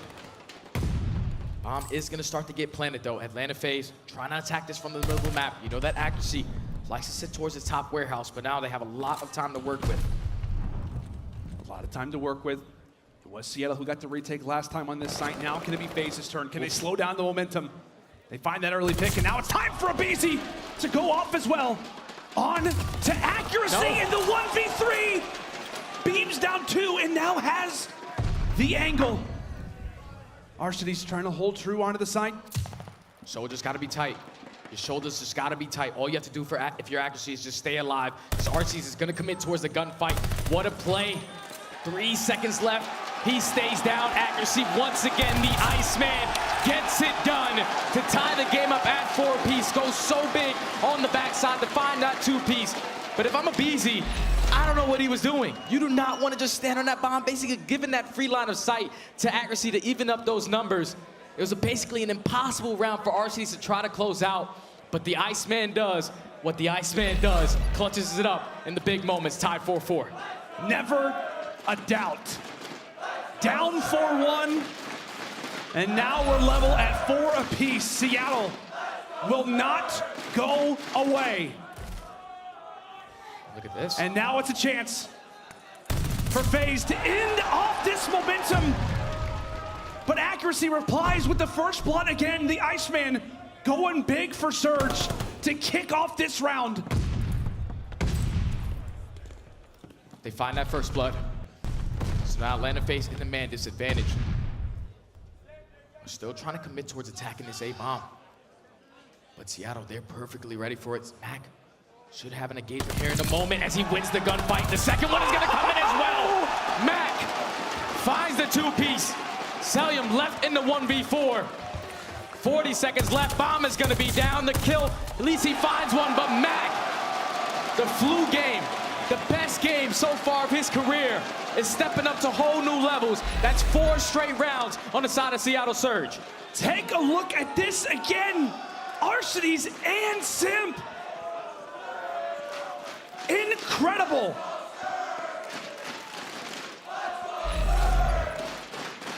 Four rounds in a row. Can it be 4 series in a row for Seattle in their exchange versus the Atlanta FaZe, or do we have a round 11? It is time to find out, as here we go. Mack right into the offense, aggressive to try to plant down the bomb. A quick trade, nice and early. Makes it a 3v3. He's able to pick up that kill and at least get out with his life. So now Cellium, so that player for Atlanta FaZe at that B site, does he decide to go for that late flank? What you see number 4 in Arcitys, he actually finds an opening. He should be able to come up these back steps. Finds that kill into bomb, at least gets out with his life now in the 3v2. Oh, and Simp right around the corner, nearly turns on him. The current 3 versus 2 in favor of Atlanta. Bomb still has to be picked up. Accuracy happy to put it on his back, as now he'll lay down the plant. A nice nade tossed on out, but no real damage done. Take a look at Cellium. He didn't see him. On the flank, he doesn't spot him. He doesn't spot him, and now it comes down to Accuracy once more. A 1v2 for the Iceman, but Arcitys takes him down. And now we have got ourselves a Game 5, round 11. Round 11 for all the marbles. This has been an insane series, an insane day so far. Every single series has went to a Game 5. Can Seattle complete the Cinderella story of beating the 2 top teams that we currently have in this game and guaranteeing themselves at least top 3? As we're gonna go into this next round, so much on the line for both of these teams.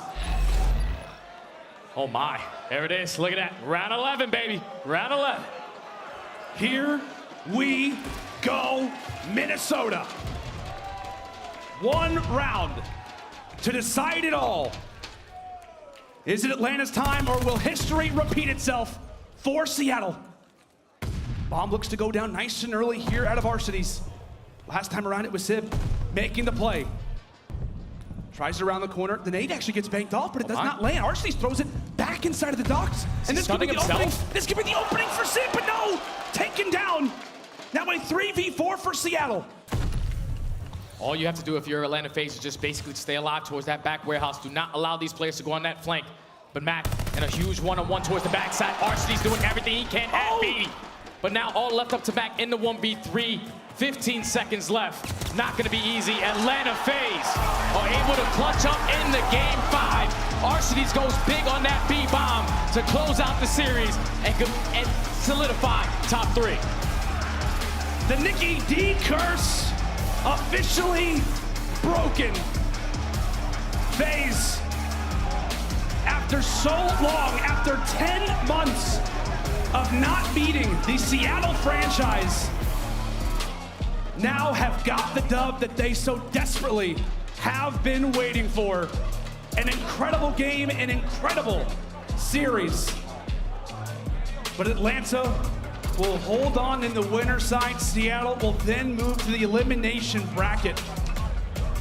And that's got to feel good if you're FaZe, Jay. 100%. I mean, the amount of times that you fall into this team, the storylines that have come after they've dropped to rosters like this, to now take this roster down only promotes them to move on in winners. And now that sets them up for what could be a finals appearance. And they got to play against Boston. And Boston have been playing lights out as well. That's an insane series that we're going to have tomorrow. But this series, speechless, man. Seattle faced so much adversity in this series. Mack wasn't feeling too good, doesn't matter. They beat Atlanta FaZe on Bokeh's hardpoint, which is their best hardpoint. He drops basically almost 50 kills. Seattle Surge, they clutch up in the map 2, winning in the 6-4. They got absolutely smoked in the control. But in this game 5, they were able to bring back round after round. But at the very end, Atlanta FaZe, they did not make the same mistake once again. Once they get that bomb down towards B, they were not going to allow anyone to go to the flank. Arcitys goes so big on that site to find that 2-piece to close out the round. Atlanta FaZe finally come out on top in this one. They finally do. It took them a while, but it's got to feel good. It has got to feel sweet. A date prepared now with the breach coming into tomorrow. But a great job done, and you got to give a lot of props, right, to the Seattle end. Yeah. Obviously, they dropped this series, but they take down OpTic 3-0, and they send Atlanta FaZe to a Game 5, Round 11. I know while the team isn't going to be happy with a loss like that, I think from an outside perspective, they have absolutely delivered on the expectations and even outperformed what we thought that this roster could do. But they're the real deal, but Atlanta FaZe will have their moment in the sun here and now. Jay, it's been a crazy storyline between these two teams. And while, you know, the Surge don't get the job done today, it is another excellent chapter and what I imagine will be a continuous story. 100%, man. And now for Seattle, since they do drop this series, they're going forward throughout the rest of the day. They're going to go up against LAG. So the way that they just played that series, keep in mind that they 3-0'd OpTic on the first day. They just pushed Atlanta FaZe all the way to a round 11. Game 5. Like, scary team. That team is insane, man. They're so good. They absolutely are. Well, while the series is done, it's now time to find out what aBeZy thinks about this game. Miles, take it away.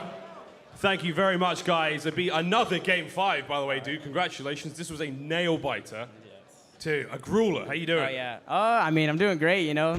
Thankfully, we actually iced up 5-5 because I feel like this year we've had a few, like, blunders in 5-5, so it feels good. You've got a spicy history now with the Seattle Surge team and the organization. I mean, this one was a real fun one. You told me that final call was all on you, that round 11. Walk me through that one. Yeah, so 5-5, I was like, they're going to probably play A again, like, hard, because that's the only rounds that we really won on offense. So I said, let's fake A. I'm going to throw my stun outer, and then we're going to wrap the B instantly and plant the bomb and get it down. So, you know, thankfully, we clutched up in the end, so. It was a ballsy call, man, but it worked out. Of course, you know that Mack was sick prior to the matchup. You're aware, you know, you've been through the same situation with Simp not too long ago. Yes. What goes through your head as a teammate, and what do you think of the whole situation? You know, you got to feel for Mack. I mean, for him to come back on stage, though, that man's a warrior. Seriously. Big round of applause for Mack. Let's go, yeah. Oh, yeah, that guy's a beast, though. He really is. And I think even in the Bocage, he was absolutely frying. So, you know, much respect to that man.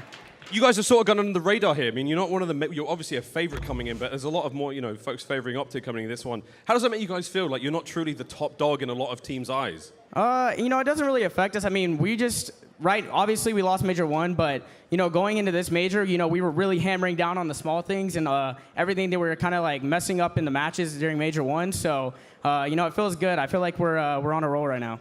You're certainly on a roll, mate. Any final words you want to say to the fans through Minnesota before we move on? Shout out to all the fans of the crowd. You guys are absolutely amazing. You guys have been so loud. Seriously. Yeah, thank you so much. Appreciate it. GG's again, mate. Yeah. Enjoy that rest. Desk, take it away. Atlanta FaZe beating out Seattle Surge. Nameless, that was a really close one, man. Game 5 was crazy, especially with Arcitys going big both round 10 and 11. Dude, that was an insane Game 5. High-level gameplay on both ends of the field. I mean, for FaZe, they kept going A, like aBeZy just touched on, and they weren't even watching the cross. They were just playing aggressive. That's why they had the liberty to go up the stairs and get control of the plat. And then you saw Seattle bounce back, and they addressed that. They played aggressive towards A. That's when they won that round where they stopped FaZe on their fast push. So what does aBeZy do? What he just talked about in that interview. He calls the B play because he knows that they found success playing aggressive, trying to counter them, and Arcitys pulls out an SMG, grabs the bomb, plants it, and clutches up for the squad. Like, that was an immaculate gameplay on both sides. I hope Seattle can walk away from that series with their heads held up high. Yeah, him getting that kill on Simp opened up the door for everything, right? But Chance, FaZe moves on. There's no upset story, and now they're looking at a championship game after one more series. I mean, no surprise there. This is the team that they've been to like almost every single grand final for the past like 2 or 3 years. Don't get me wrong, they are having to work for it this year, but I think his Nameless called it out. That's the play I want to talk about is Arcitys. How many main ARs, not just in this game, but like in Call of Duty history, are pulling out SMGs and making those aggressive grabbing plays. bomb. Yeah, one of the best to do it, the bomb carrier. Arcitys literally Mr. Do-It-All, incredibly tippable. Right. aLLeY, yeah, the prediction that you and I both had about Seattle. That was close. That was an upset, by the way, in your guys' eyes. Okay, David, shut up. Let's just say it. So FaZe just caused the upset against Seattle. There we go. There you go. Smart ass. I mean, technically, Seattle were, it was 5-4. So, I would really call that an upset because they were in a position off of that momentum to close out that search and destroy. Yeah, FaZe definitely clutched out. So, Seattle's going to the losers bracket. We shouldn't feel worried about them at all, though, right? No, we 100% should feel worried about everybody that's in losers bracket because, everyone left in this tournament, it is a bunch of sharks, it is a bunch of killers. We've seen upsets this tournament or things that may or may not be. It is just a dangerous place to be. So do I believe Seattle can make the comeback and bounce back? Yes, 100%, absolutely, but it is not going to be easy by any stretch of the imagination. Right, let's go ahead and jump into the Scump play. The game where aBeZy went crazy on map 1, breaking hills and making plays. He just had so many moments this entire time where he's making heroic plays in the hard points in the S&D. He just puts on a masterclass from time to time, but it's just what he does best. You got to get cracked out, got to make the aggressive plays, perfect reads, great communication from his teammates. It's literally just perfect Call of Duty gameplay for a nice little stretch. aBeZy at his finest. Right, and Atlanta put on one hell of a show. aLLeY, we do got to give credit where credit's due, though. Absolutely. Mack came out the woodwork sick and still put on one hell of a performance. Him and Pred were on fire. The Bocage, Pred and Mack on Bocage was literally like the scariest thing I have ever seen. They both were just getting 2 pieces on 2 pieces on 2 pieces on 2 pieces on Atlanta FaZe. Their best map, 7-0 on Bocage hardpoint, now 7-1. And this got to be a montage of this guy. He was literally having his sicko mode in this series. Unfortunately, wasn't able to close it out though, Nameless. Yeah, an underrated part of this Seattle search team on this map was what they were able to do on the P1 in the second rotation. Like, FaZe still had majority of map control, and they're so good at pinning people back into that tin spawn, where they did for the first 10 seconds of that hill, but Mack and Pred, they were able to get up the tank side, get a couple kills around grannies, while retaining that side of the map, and it really stopped FaZe from getting any time on that P1, where they usually run away on this map with the points. And this honestly is wild to me. This is why Seattle are going to be a threat, for the rest of the year, obviously, through this tournament. They're beating OpTic and FaZe on Bocage. Now you have to adjust your pick and bans. We thought FaZe, or at least I did, they might have gotten undefeated on that map over the course of the entire year. They looked dominant, and Seattle took it to them with Mack being sick in the middle of it. It's an absurd caliber thing, so that's a great reason to have faith in this squad. Pick and bans get wild. They have that extra thing under their belt, and every other team now has to pay that extra attention. You got that right. Ladies and gentlemen, that is it for this series right here. But moving forward, we're going to see OpTic Texas take the main stage. But so far, what we just saw right there, Seattle Surge almost caused the upset, but they fell short against the reigning world champions, the Atlanta FaZe. We got some more action coming to you straight from you live from the Mystic Lake Casino out here in Minnesota. We'll catch you on the other side.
The Call of Duty League is brought to you by Game Fuel. Victory in a can. Upgrade your game with a Scuff, the official controller of the Call of Duty League. The Call of Duty League is brought to you by TeamSpeak, the official broadcast communication partner of the Call of Duty League. All right, ladies and gentlemen, welcome back to day 3 of the Minnesota RØKKR Major II. And things are getting good right now. On that main stage, we're going to have OpTic Texas face off against the Florida Mutineers. And as you see from the crowd right now, the seats are absolutely packed. But here on the analyst desk, we actually have a guest.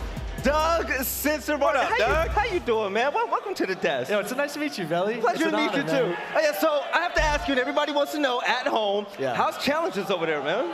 Listen, Challengers is the passion pit. It's the heart and soul of competitive Call of Duty. We've had a lot of great teams coming in and out of the doors from all regions, and it's been a lot of upsets. It's like March Madness, and it's so much fun to compete in it, honestly. Hey, I'm going to be real, man. It's good to have you on board right now, but out of all the teams out there, what do you think is going to take the whole thing? The entire tournament? The entire thing. Well, right now, Boston Breach is looking pretty good right there in the final 3, right? Oh, you're talking about, no, not the CDL main stage. I'm talking about the Challengers. Damn. Well, I think it's probably going to come down to that Toronto Ultra Academy North American team, and it's probably going to be Texas Nation coming from the losers bracket. Those are the 2 best teams in North America right now. And they beat them once, right? Like that was who knocked Texas Nation down. They knocked them into the LB. losers bracket, and they're in the winners bracket in the final. They're actually in the grand finals waiting for tomorrow. Okay. So. All right. It's going to be lit. All right, we got it. So let's go ahead and jump into the next matchup right now. And Sensor, I got to ask you, what's your feelings about OpTic for Major II? Well, I mean, OpTic's the best team in the game right now, right? I mean, yeah, they're absolutely the best team in the game right now. They're still the best team. They just won the last championship. I said this in the beginning of the year when FaZe was playing OpTic. I said until FaZe loses at something important, I can't say OpTic's better than OpTic. Play them, reverse swept them, play them in the finals. Okay. Right? They won again, so OpTic's still the best team. And look, they're still in the tournament. They have a chance to win, right? So you can't say that if a team won the last tournament and they're coming to this tournament, they lose a series and it's close, that they're not the best team still. So I still have OpTic as the best team in the game. They're the loser side of the bracket, but we still got to respect them. They're the Major I champions, right? Absolutely. All right, now when it comes to the game field keys of victory, nameless, what do OpTic have to do to run away with this? Dashy and Shotzzy leading the way, baby. What we saw earlier was Dashy popping off. I feel like quietly he's always like double positive, but Shotzzy for me, the most impactful player that we've seen throughout this tournament. He was lighting it up. Even the first 2 maps that they lost, like he was hard carrying, solo making massive plays. Yeah, he's the best right now. And then continue improvement on Berlin Hardpoint, 0-4 entering this major, 2-0 this weekend. A lot of their points coming from that P2 Hardpoint as well. They've been frying.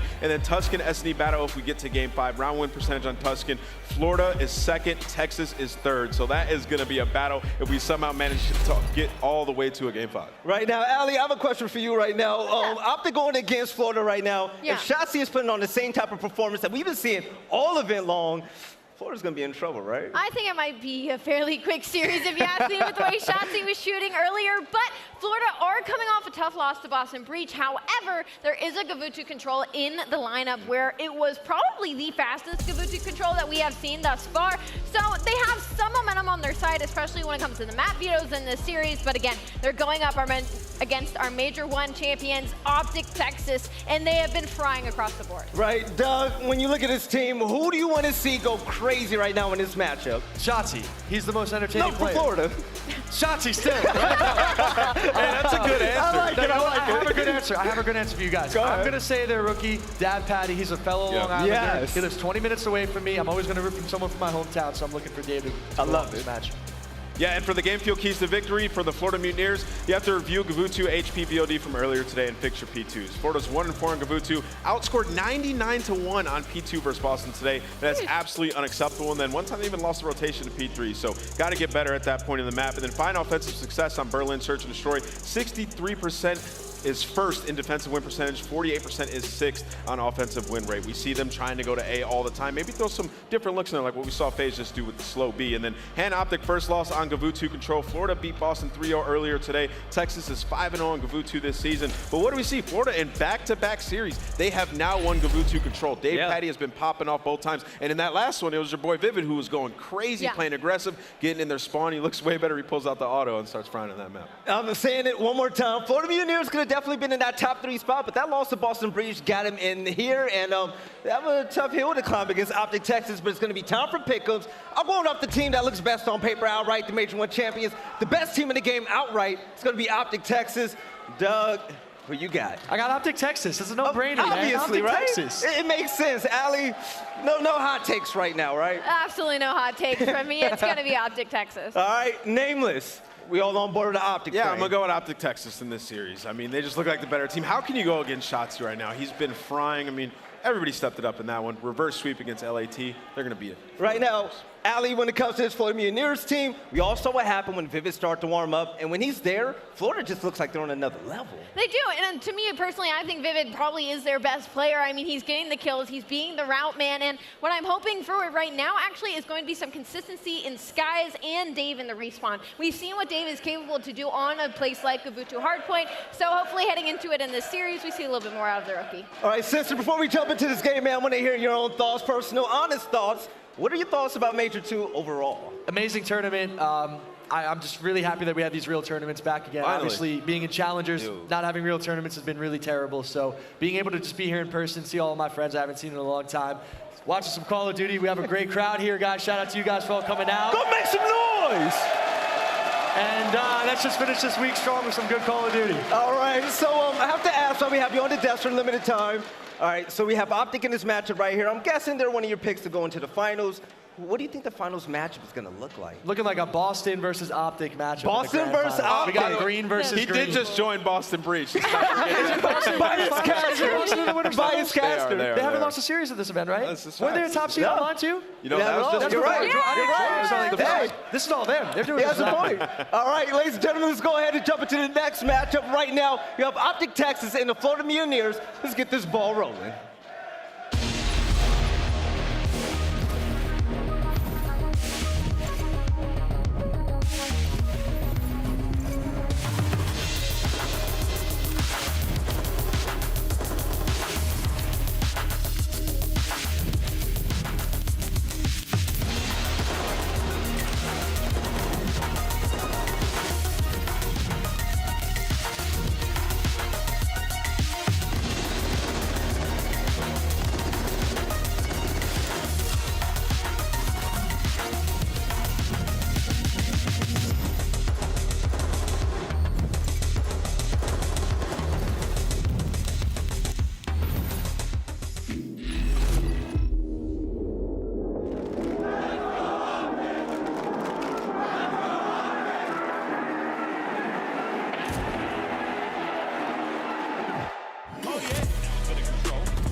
Dashy coming through with the pistol.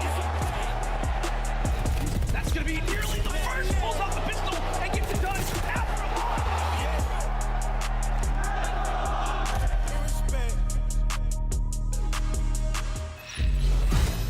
Hello, Minnesota.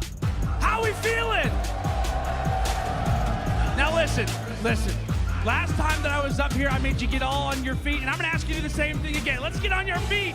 Let's get on our feet. Ladies and gentlemen, so far throughout the day, it has been all game fives, and we have the potential for another one. It is an elimination match where the loser is gonna be headed home. Now, it is time for us to introduce our teams.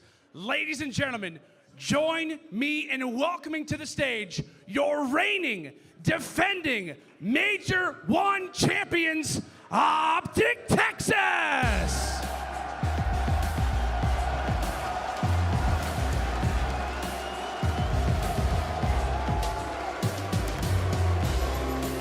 Dashy, iLLeY, Shotzzy, and Scump. We got a 1.41 out of Shotzzy, a 3.0 from Dashy, a 10 and 7 performance in an S&D. OpTic Texas off their last reverse sweep are looking to make this a quick series. They are indeed. And now, like we said, so far throughout the tournament, it has been a run of the Cinderella stories. It has been all about the, I guess you could say, lower seeded teams making a run, and this roster is looking to do the exact same thing. Minnesota, make some noise now for the Florida Mutineers!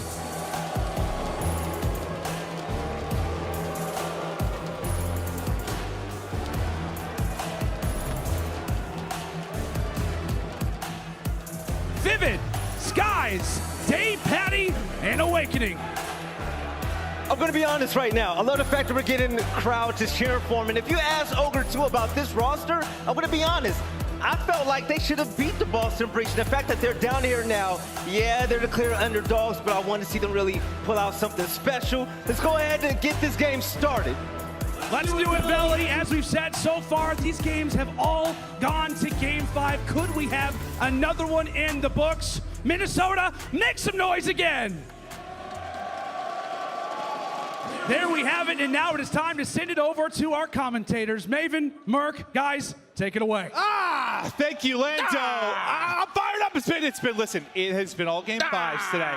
I need another one. Let's keep the magic going. Let's hang out here till midnight. It's going to be Sunday by the time we're done. I'm loving it, Joe. I don't know if this was going game 5. I mean, we will see. But I mean, this OpTic team, they were able to survive that match versus LA Thieves. Florida, you lose a match, you got to bounce back. You know, unfortunately, it's against the best team in the game, as the desk was saying. I'm fired up. I wasn't feeling great earlier. I took a power nap. I woke up, just been a game feel. Nice, you're twisted. I am. Did you see me dancing earlier? You did. You had some nice moves, dude. I did. Looking limber. I'm excited to see if OpTic Texas can keep it going. You know, the crazy reverse sweep. We were able to cast with the Mutineers' first match. We were really excited. It was a team that it felt like a lot of people were discrediting them, you know, whatever tier they thought they were in, whatever performances. When you looked at it across the board, they're floating around like a top 6 team.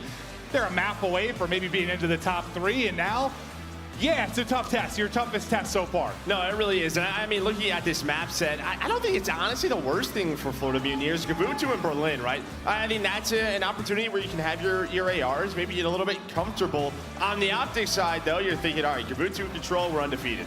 Gavutu hardpoint, we have the clear-cut stats. Berlin hardpoint, where we were 0-4 coming into this major, we've won back-to-back Berlins, and we have looked incredible. So, yeah, I think you take this. How does that, have you had that, like, in some of your career where like, you were really struggling in let's say a map and mode leading up to an event, and maybe it wasn't even your pick, but you start to get a lot of wins there? Or does that suddenly has come into your picks? I think it's more like this. I think they know their record. They probably circled that in practice coming into this event of where are we going to adjust our vetoes later on, right? Expanding that map pool. It's always a discussion that we have. They know what they're doing. Yeah, we don't see every script, but I always wonder if like it's got to be weird if you're struggling. Usually it's the opposite way. It's like, yeah, we have a really good map, and then we lose like 2 or 3 in a row, so we just throw it out the window. Yeah, exactly. All right, let's get into it. Time to get rolling. OpTic Texas, Florida Mutineers, as we continue on this day 3 in Nero. Our team's down. It's an elimination match, and it's Dashy's POV. Looking to make some noise here at Ring. Get out of my way, Wood. All of it. I think there was a clip of like Methodz just like missing it 3 times. Dude, yeah, little T-Rex arms. It happens to the best of us. But a solid start here for Florida Mutineers. Not to me, I have long arms. Because they're going to get these early seconds. And for me, really, the key is obviously the slaying has to be there. We saw what Dashy and Shotzzy were able to do. Even Scump had some great moments. I'm looking at this man right here, Vivid and Awakening. These two can be superstars. They can do it with any weapon. They got to slay. Can make the game a little bit easier, put the pressure on OpTic. Well, so far, so good for Awakening. I mean, he's got, what, 40-plus seconds in the hard point. He's 4-0, yet to die, looking to keep this ripping and rolling. We'll see how things look in transition. Good skies on the cross, and a little bit of a snap there for Awakening, but it's Dashy is able to shut down any kind of streak progress. Both teams just kind of looking for an opening, some kind of foothold into this hard point. OpTic might be the first in. That's going to be Scump that's going to start to rack up some time. And when we watched OpTic on this map the other day, what was it about? It was about Shotzzy and iLLeY really taking those long routes, sneaking on through. Will Florida Mutineers be able to, you know, their communication, where is that going to sort of be at? You know, making sure you are tracking players. So far, it is just a fight over the middle of the map. If you're Florida, you're taking this. You have the spawns for next 20 seconds left, and you're up 40 points. Well, I would think, you know, if you were prepping and you watched that match versus RØKKR, yeah, you saw kind of the glaring weaknesses and what we have to make sure we're doing. You're iLLeY, you're Shotzzy. Just do not let them sneak on through. And so far, they've got it locked down for next. They're in good position, as you said. We have a fight coming up on Ring. The forward person really going to be iLLeY. That's trying to find some kind of an opening, but it's going to be Dave that's going to get the peek there. He's able to take him down. And they'll enjoy some time. You've got a nice lead here, but now it might get a little bit scary. You're going to get a close spawn in for number 5. That'll be Vivid trying to rally back into this, but it's really just guys trying to play his life. Is everything falling around him? Yeah, now OpTic going to try to get a bit of a crossfire here. You see Scump, he's still alive. He is basically spawn killing him, but to be Awakening taking him down. iLLeY though on the point, earning some time, and this is great now for OpTic. They have the front spawns. It's an early rotation over towards P4, where you can earn, you know, so many points, a full 60 to get right back into this game. But Florida behind Skies and Awakening, Vivid, everybody finding kills for them to get right back onto the point. Yeah, I was about to ask you, like, how much do you put into this, knowing how difficult the next rotation can be? And they sent, what, 3 over? They have one that leaks through. Skies is kind of sneaking around. Skies had one kind of run right by him. I think just a little bit of trigger discipline to try and get on through, but you've already got iLLeY in the tower. I mean, you have to assume that someone's looking for him now. And Shotzzy, he's got to turn back around. He does that, but heads up play by iLLeY right there, just kind of knowing something could be open. Even though Shotzzy was on that side of the map, it doesn't allow Skies to make that play. Hey, you know what? That one Florida fan, they appreciate you. They really do. Hey, keep it up. Keep the ones fired up. But Vivid now working on through. Perhaps an opening here, but iLLeY wants to sniff that out and shut that down as quickly as possible. He's able to do it. And if you rally together these next 30 or so seconds, you basically have a tie game. But yeah, I mean, great start from Mutineers, and then, what, just 3 and 4? OpTic Texas do a great job. Yeah, they split majority of that time, you know, over towards P3, now towards P4. It's all OpTic. You're going to send one more wave at this if you are Florida. Maybe you can get some of the scrap time, and they're going to do just that. You're going to have the back spawns if you are OpTic. It's not really where you want to be. Shotzzy, yeah, we have seen some ridiculous plays with that pistol. Dave, he is going to keep this going. You have Sky spawning up towards B1. You have Awakening all the way back green. They're going to make sure no one's gotten through. Shotzzy up to 15 and 8. And it's a little bit of what we saw from their first match, where he was getting going. Now he needs the rest of the team. They have to make those plays, stick to the fundamentals. I just love what he said to me in the interview when I was kind of talking about, you know, people have noticed the gun skill and the movement, but I think really starting to notice his place in the minimap. And he's like, yeah, every map's my playground. I was like, oh, okay. Well, good for you. Well, speaking of one of those plays, awesome. Speaking of one of those plays, it's Scump this time. He goes all the way through. He gets a spawn with iLLeY. This could be the hill break. Now Florida have to try to flood the front. But yeah, he might be like part kangaroo. I'm not too sure. Yeah, he's having fun. I think that's just what's great. I mean, he's incredible, but just enjoying himself. Now Dave Patty trying to disrupt some of the front line of this, and him and Sky's at least able to drop a couple. But it's still time inside the point, is even though the points are on for Skies and the shot is on point. They're trying to extend this lead again. OpTic climb back into it. Now Mutineers trying to make the run, but we're getting ready to head into our second set of rotations. We're getting here over to ring. Mutineers have the edge. Let's see if they can keep it going. To a listen in with Florida Mutineers. I needed the Louder Shotzzy, weak inside. We got our left. Yeah, there's three. Stay like 0. Nice, we're gonna push. You're close to the J, 3 up. Yeah, I'm looking upstairs. Are you upstairs, Shotzzy? Done. Nice, he's gotta be low, yeah. Our rock, Dashy, our rocks. He's healing us. Nice. I'm in hill. I'm moving hill. There's two. Wait, bunker peeking. Left side hill's coming this up. He's going out next to he's at our close corner. I got one. I need to ring it. Nice, come on, deep. One's trying to go. I'm playing. They're gonna play. Top pillow, Dashy. He's a bunker. I just laid out. Oh, shit. Bro, what the fuck? They're not even. They leg out. Okay. All right. So coming back to us, not entirely sure what happened. Crowd, sorry. We're gonna get a ruling on what exactly is going down. Frustrating moment, I think, for both teams. Listen, we love you. This stuff happens. His fault. It's his fault. He probably tripped over a wire. It's definitely David's fault. My shoe keeps coming untied this week, and I've fallen multiple times. You're having all sorts of issues. But yeah, it's probably your fault. Is that age? Yeah, but no, I'm not sure if it was a cable or a malfunction with one of the PCs. Not entirely sure, but as soon as we know what the ruling is going to be, considering pretty close in the scoreline, I imagine we'll probably have a full replay. Assuming that might be the case, assuming it's going to be a full replay, any big takeaways maybe you can take from either side to sort of improve on as you get back in? Okay, so the slaying was there for Florida. I think you had Vivid that was positive, Awakening was positive, Skies was around even. I think that was important. There were still a couple of plays, though, where that allowed OpTic. You know, there was a couple of breaks at P5, over towards that, P3 as well. It could have been a much larger lead. I think the fundamentals were still there for OpTic. Now, can the guns get going? And then Shotzzy on top of that, sort of the plays he was making on the map. Yeah, he was around double positive, just having an absolutely incredible map. But I think this is where you'll see the players kind of chatting. Just probably having the discussion we are, sort of what can we clean up, where can we improve as we get back in, or maybe just complaining about the frustrations. I'm not entirely sure. You gotta hit the regame button. I don't know where it is, but you just gotta hit it. There's nothing you can do out of your hands. And that's something you got to think if you're OpTic Texas, you've got to be. I just think once you've won a tournament and you are filled to the brim with confidence as you are right now, I don't think this type of thing should phase you at all. No, not at all. No. Not at all. I mean, you see these guys, they're locked in. And yeah, I just got told it's a game freeze, full map reset. So we're gonna start on over. We're going to hop back in. Yeah, it's basically tie score. So maybe even if it doesn't go to 5 games like the rest of them, we got an extra map. It was a warm-up for you and I. Yes, right? absolutely. You know, we've been waiting to cast, so we just had to warm up our vocals. Yeah, strange some days you're just casting once. Like, you know, you get here at whatever, 11 o'clock, and you're just itching to cast. You just want to get involved. The crowd's all hyped up, and behind some caffeine and some jumping jacks, we're ready to go.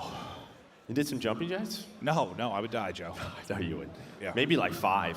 Yes. Probably tearing ACL. Maybe both. Could seriously, be careful. Could seriously injure myself. But looking forward in this series, when you were taking a look maybe at the maps and modes, was there anything that really jumped? I know you talked a bit about the map 1, but as we have a little time to fill here, was there anything that really jumped off the page to you?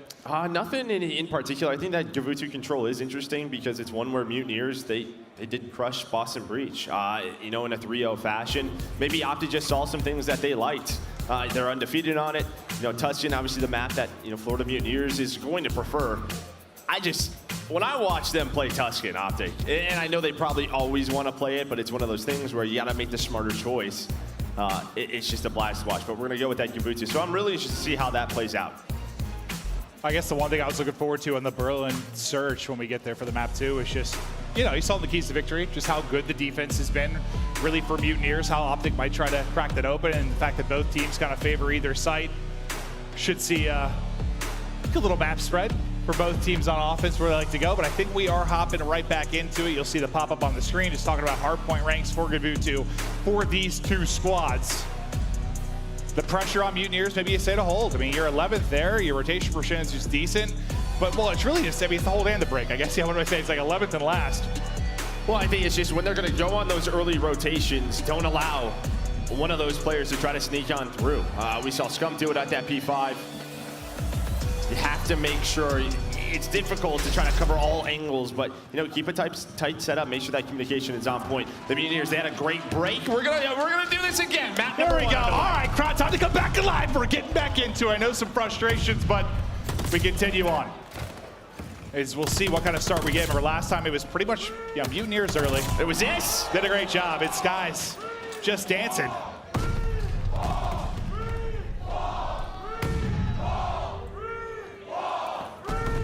The 3-0 start, just trying to play his life and get the call-outs to his squad, just holding close. Shotzzy just comes bunny hopping around the side, but a teammate there with the assist.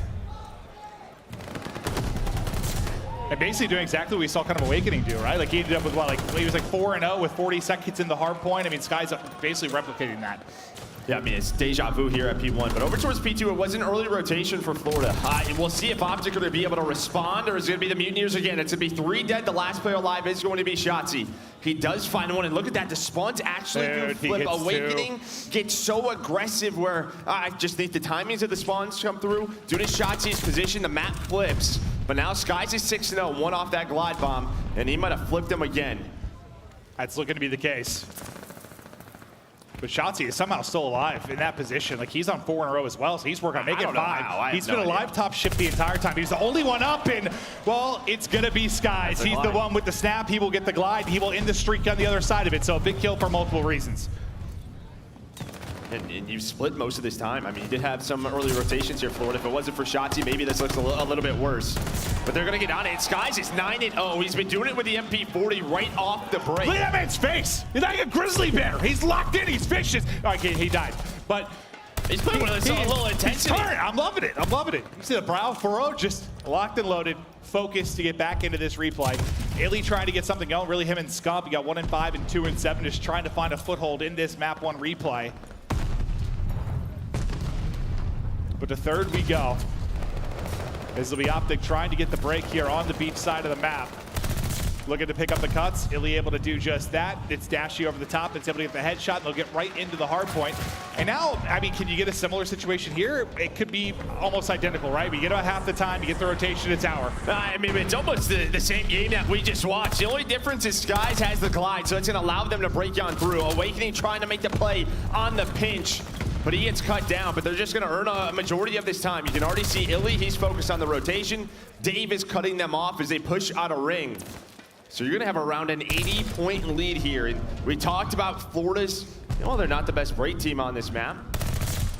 So you're going to need OpTic to get that 50 or 60 at this P4. Well, I know it's a different matchup, but if you go back to this map versus Ravens, it was this rotation to tower the second time through. It was a big break, big rotation that got them the win. It was a massive moment. We'll see if they'll have a chance to do it again. But yeah, you're looking at it, it's like, maybe not this time. I mean, you have, what, iLLeY and Chip, you have Shotzzy here. Dashy's just making sure nobody spawns behind him, which that could happen. I don't even know if they're going to have a chance to push or get some nades on this. They have to deal with all of these players, and pretty soon, what OpTic is going to do is try to flip for P5. It's just, when is that going to happen? They're earning all this time. This is one of the best hills that we have seen all year. 30 seconds off, and no one has been near the hard point.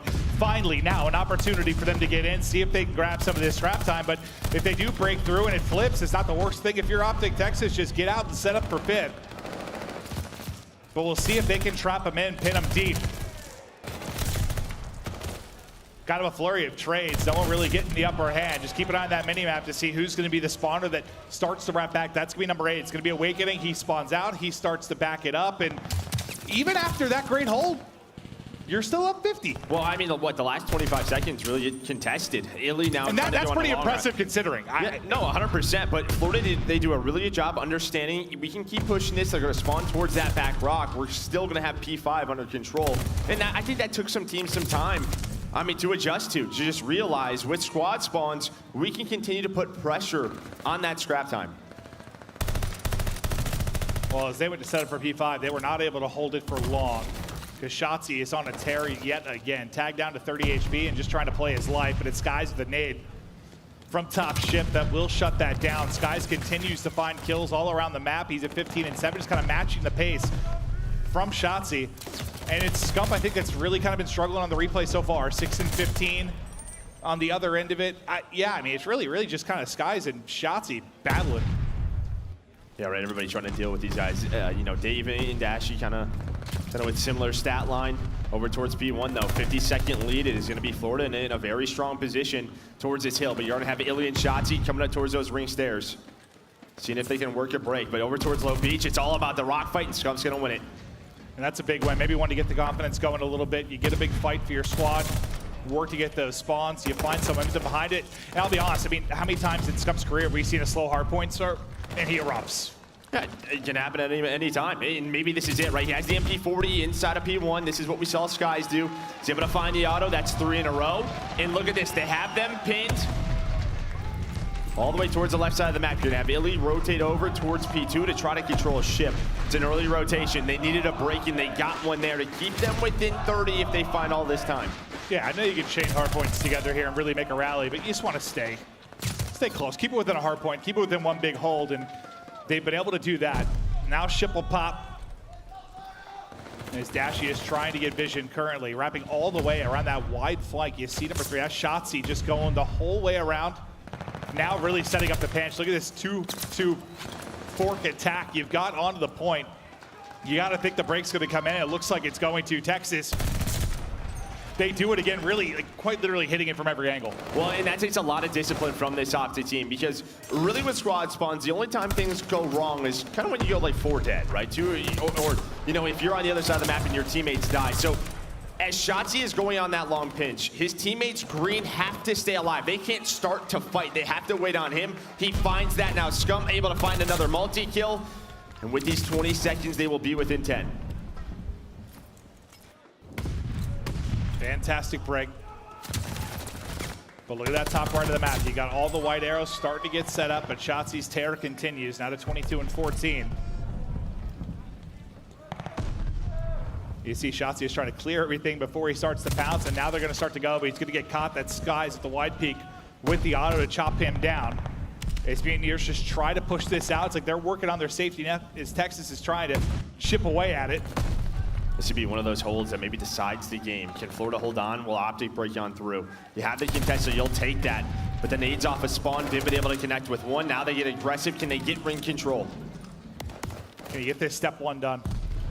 Get a little bit of map control as you start to push it towards tower. It was a thing of patience last time. This time, can the aggression get there earlier? And they're going to let some funnel through. Yeah, they're just going to run right past this. One's still going to spawn deep, though. Even with Vivid's position, you saw at number 4. And Scump, what a read by him to wrap all the way back and catch Skies trying to fly through for position back tower. Yeah, but you can see, I mean, 50-point lead was similar as we got to this hill last time. We talked about it with Florida. When they were able to beat London, it was this hill on the second go-around. Can they make something happen? They're going to be up to 210 points on the map. You can't allow a break here. You've got to hold down if you're OpTic. And oh God, the movement there Almost for Shotzzy. Just trying to dance with death. He's able to back it up for now, just distracting multiple players, and now the lethal out. That should hit. I don't think most people survive that, honestly. No, just those subtle plays like that, the way he's able to work his movement with his nades. And I know he doesn't get a kill. There's 3 dead. He doesn't get a kill, but like he just freezes 2 players there. Like literally just locks 2 players there. Okay, we talk about those routes. Look at this, iLLeY right off the spot. He is dipping. They know that the focus is ship side, but if they die, that's fine. There we go, Skies. He's gonna spawn up in the back. They did it. Perfect. Again, perfectly from OpTic on this rotation. Florida can still fight for the scrap, and they will. Dave and Vivid both gonna win it. So 13 seconds gonna go their way. I think you'll take that 100% obviously if you're OpTic, but now you've just got to be lights out because they're gonna eclipse the 220 mark. Now can you hold? You'd love to keep Shotzzy there at top ship. What a thorn of the side of the Mutineers push he could be. He spots it though, Scump able to pick it up. I thought Skies maybe had gotten through, and now a little snap back, as that'll be 2 in a row for Scump, and what do you know? He's heated up. He was -8, now just about back to even. Awakening, I thought had it, but Scump says no, sir. As they rally into the point, now just down 10 points. Vivid gonna get cut down. Scump's story continues. That's 4 in a row before he finally falls. They're gonna have to break this. See, they can win off this hill. It's only a couple of seconds. The nades have to hit. The spawns come into iLLeY. He's gonna find one. You see the setup now. Vivid and Awakening are getting close. Awakening is gonna find a multi-kill, but it's on Vivid. It's on Vivid. He runs out of ammo, does Dashy.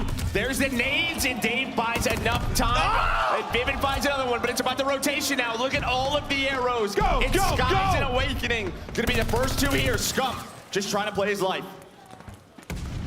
This guy's just trying to get the angles. Oh, and that is just a haircut and a half. As iLLeY gets ripped, 10 points away from victory for Mutineers, 15 needed for OpTic, and Scump is just a slithering snake in the grass, and he's able to pop and pounce, and that's 2. The teamwork comes through, iLLeY gets it, everybody's gonna drop, and now you just gotta hold.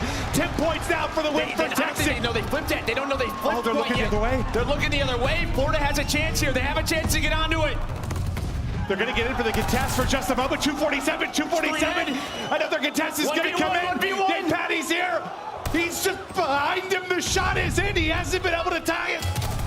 What is They're able to win it. I got no idea. It's Mutineers in. It's Mutineers that win it.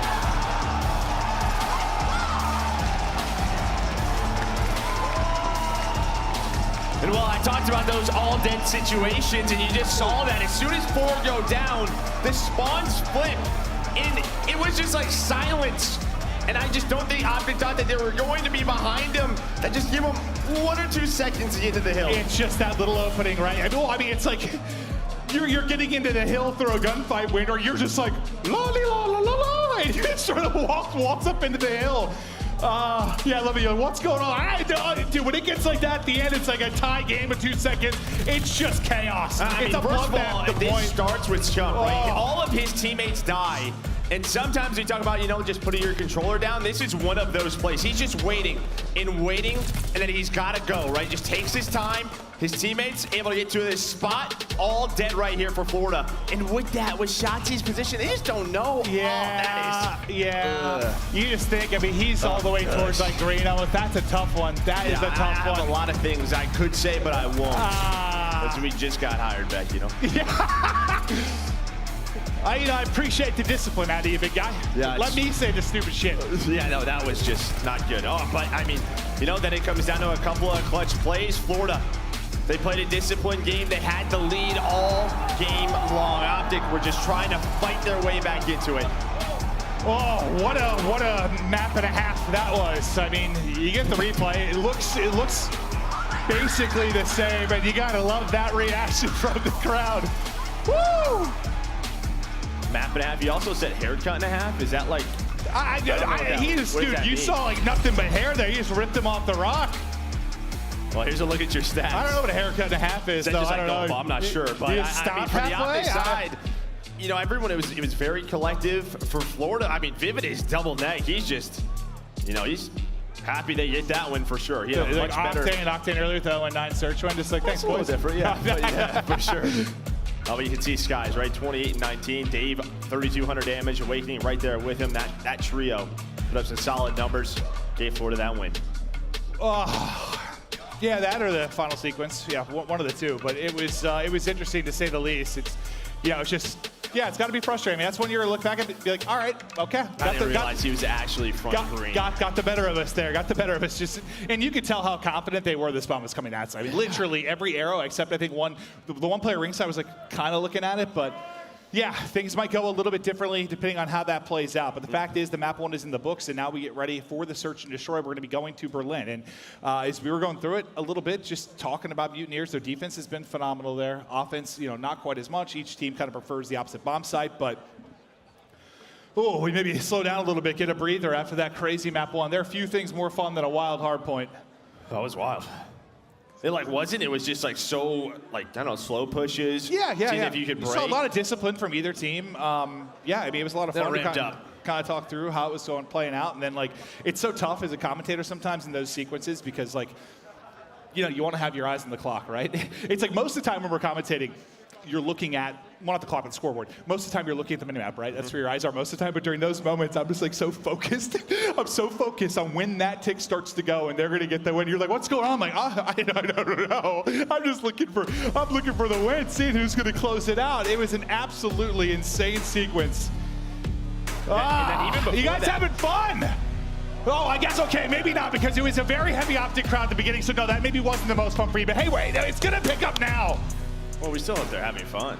Yeah, that's just Call of Duty. You know, we're watching video games. At the end of the day, it's a blast, Joe. And you're here, so they gotta have fun. Oh, I'm a fun guy, yeah. That's what they say. Yeah. You can see, right? Defense, #1 for Florida, #2 for OpTic. The offensive win percentage, very good for OpTic. You know, 6 isn't, it's not bad. It's just that's the clear-cut difference maker in this one. Well, 1 and 2, yeah, so I mean, defense, you're strong on the side. I think it, I guess, talks to me more about Mutineers. Just consider, I know they've been a pretty solid search team, but they're just not OpTic Texas right now when you talk about the overall standing. So seeing them top that, I think it's impressive. But they're going to need every bit of that now. Can you ride that wave of momentum? Sometimes I don't even know if you want to ride momentum in a search. It's like you need to kind of change the pace. But Dave just gets put down nearly instantly. That was literally off of small. The shots from deep. Yeah, I mean there are a few that can shoot every gun as straight as Dashy can. Wow, Shotzzy, I think. Oh, I was thinking it was Dashy. Okay, well, you know, they're all pretty talented, Joe. Shotzzy, you know, the Ys at the end, I get confused. And this is that site. I mean, this is the bomb site that Florida prefers on this map. For OpTic, you know, they prefer kind of mid-map setup, so we're going over towards B. But look at #5 in Vivid. He's going on the full flank. And Florida kind of waiting on him, but yeah, they're going to come up here and not see anything. Skies see a shot in the back, but it's a 1v2. 22 seconds left for Scump. Now to a 1v1, but Vivid, he got into that position, took a long route, able to win this first round. He has another second. Maybe you could slide and snap, but they're able to get the win. I love this shot, by the way. I was telling our producers, like, I know it's simple. It's just a solo shot of each player, but I love it. I love it. If it has the Maven stamp of approval, I just like back in the day, we always had like graphics and stuff that would like kind of just get in the way. Like it's just there you go. The faces, they're locked in. I love it. Well, Mutineers able to get on the board first, and it looks like they might want to give them a taste of their own medicine. As they're working up on this A side as well. Tucked away will be Vivid. He's got a lot of help here, but Awakening, he's going to get caught. That's a first blood. And that's just a setup crossfire, right? I mean, that's Dashy top 3 over there towards that B2. Daddy's home! They've been looking for number 40. He keeps going with his MP40. Dashy is trying to make a play up mid. He's going to get caught as well, so it's all going to be on Scump. Can he pull off a clutch? Can he do it to a 1 versus 1? And this time he's got a shot. A lot of time to work with. Now he does have to pick up the bomb, has to pick up the objective, Skies. He's going to know his position. Are you okay? I don't know what sound that was. I'm sorry. That's my turn. Yeah, thank you. See, you felt the same thing I did, Joe. 30 to go. Is Scump just trying to work this 1v3? And around we go. It's insane at the same moment they did the Right, exact same thing. Takes 2 to tango. And 1 to plant the bomb. Yes, Joe. Math. Scump closer now to the 1v3 clutches. The bomb's going to get planted. Skies now the work to do. I mean, Skies has to run across the map and also clear almost every angle on this map, which that's not fun to do. He's 6'3" with a 4.240, Joe. He's going to get there, okay? He hasn't really moved yet. Time's a ticking. And Scump's just got to be 40 at the bomb. He's like, I'm not really moving. Here he comes. Around the back he goes. Then he's able to win it. He gets the angle right as he goes out the window. He takes his time. He gets the clutch and he avoids the 1v3 from Scump. Skies making the play.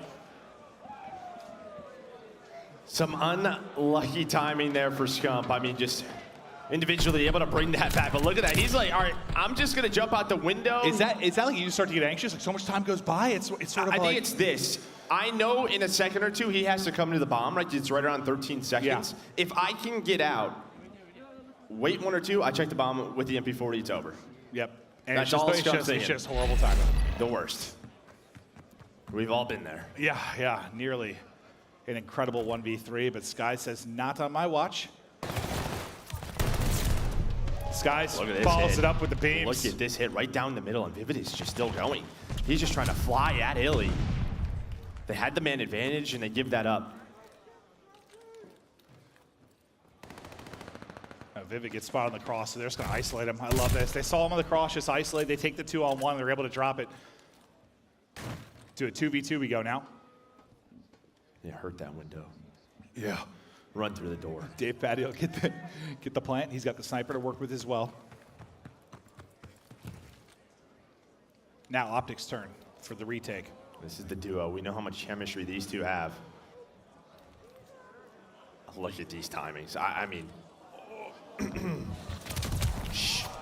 Okay, he's still able to wrap back and get it. And Skies wins another!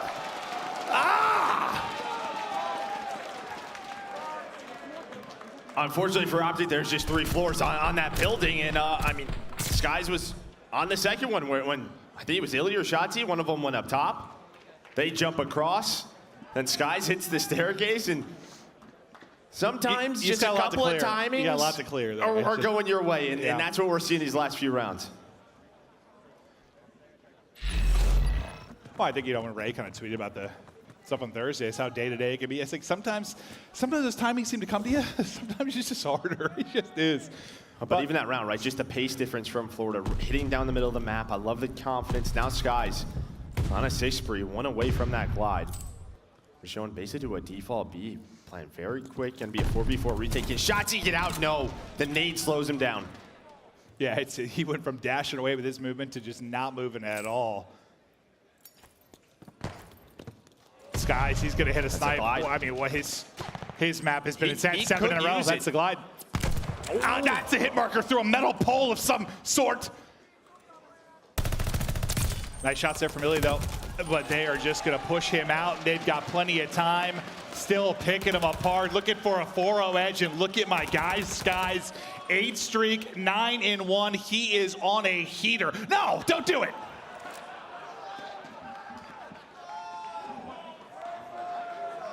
That would have happened. We would have had to. I don't know. Just quick scopes. Yeah. All right. Okay. Well, he is turned. He is twisted. You know, we saw this. I mean, we've always known that Skies can be this player.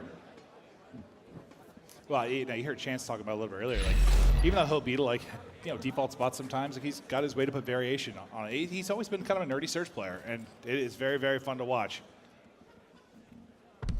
And now they have to know that he has this glide, right? So maybe OpTic has to switch up their strats a little bit. It's a very quick flank from this team. And I think that was the glide being called in. It is.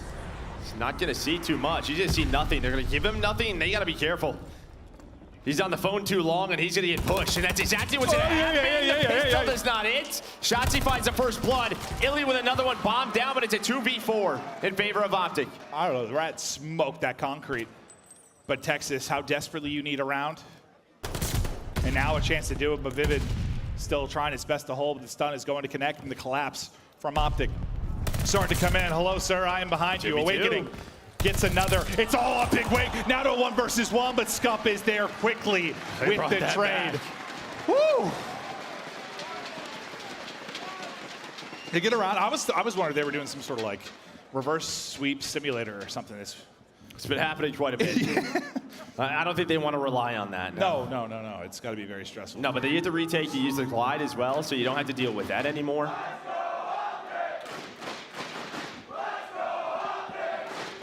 See if they can build some momentum.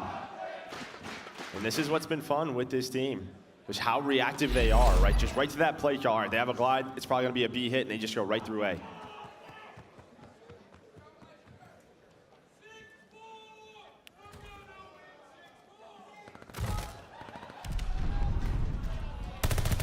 They're hammering through in the first gunfight. Shotzzy just loses it a bit, and Vivid able to make him pay. Now Scump flies in for the trade. That's big help there from Awakening. Well, he thinks he's going to try to catch him running back, and Vivid is just hiding behind a pillar, right, with his teammate. It's out of a bait. Now Sky's on the rotation. Deals with that. Skies! God! Another 1-2, and he's up to 11 kills on the map. Little 1-2 punch. Just laying him out. It's like...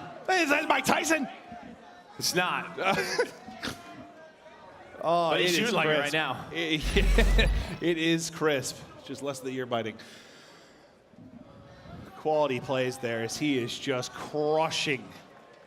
He had an incredible map 1. He is right now 11-2 in this search and destroy. Oh, that's a first blood. Okay.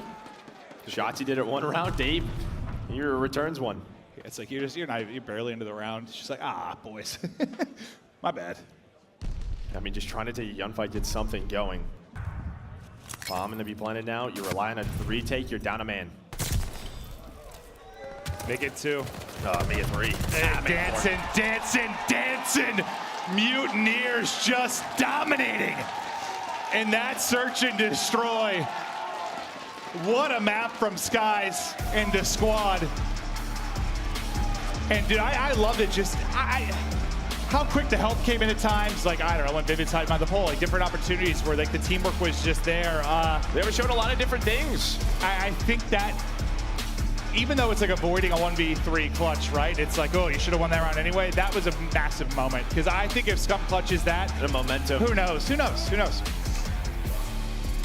Sky's 1,300 damage, 11-2.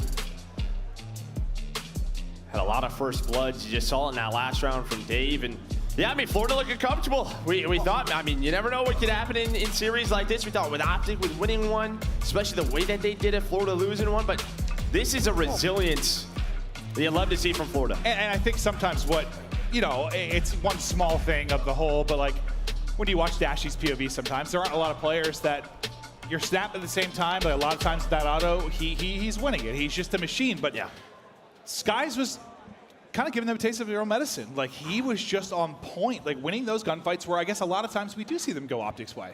Like, Skies is just a beast, absolute beast. And sometimes, though, we don't see it happen in maps 1 and 2. If you're Florida, you probably want to, win this control, right? Don't start that. Yeah, because we saw the momentum. And it's going to that Berlin hard point where OpTic has looked good if we go to that map 4.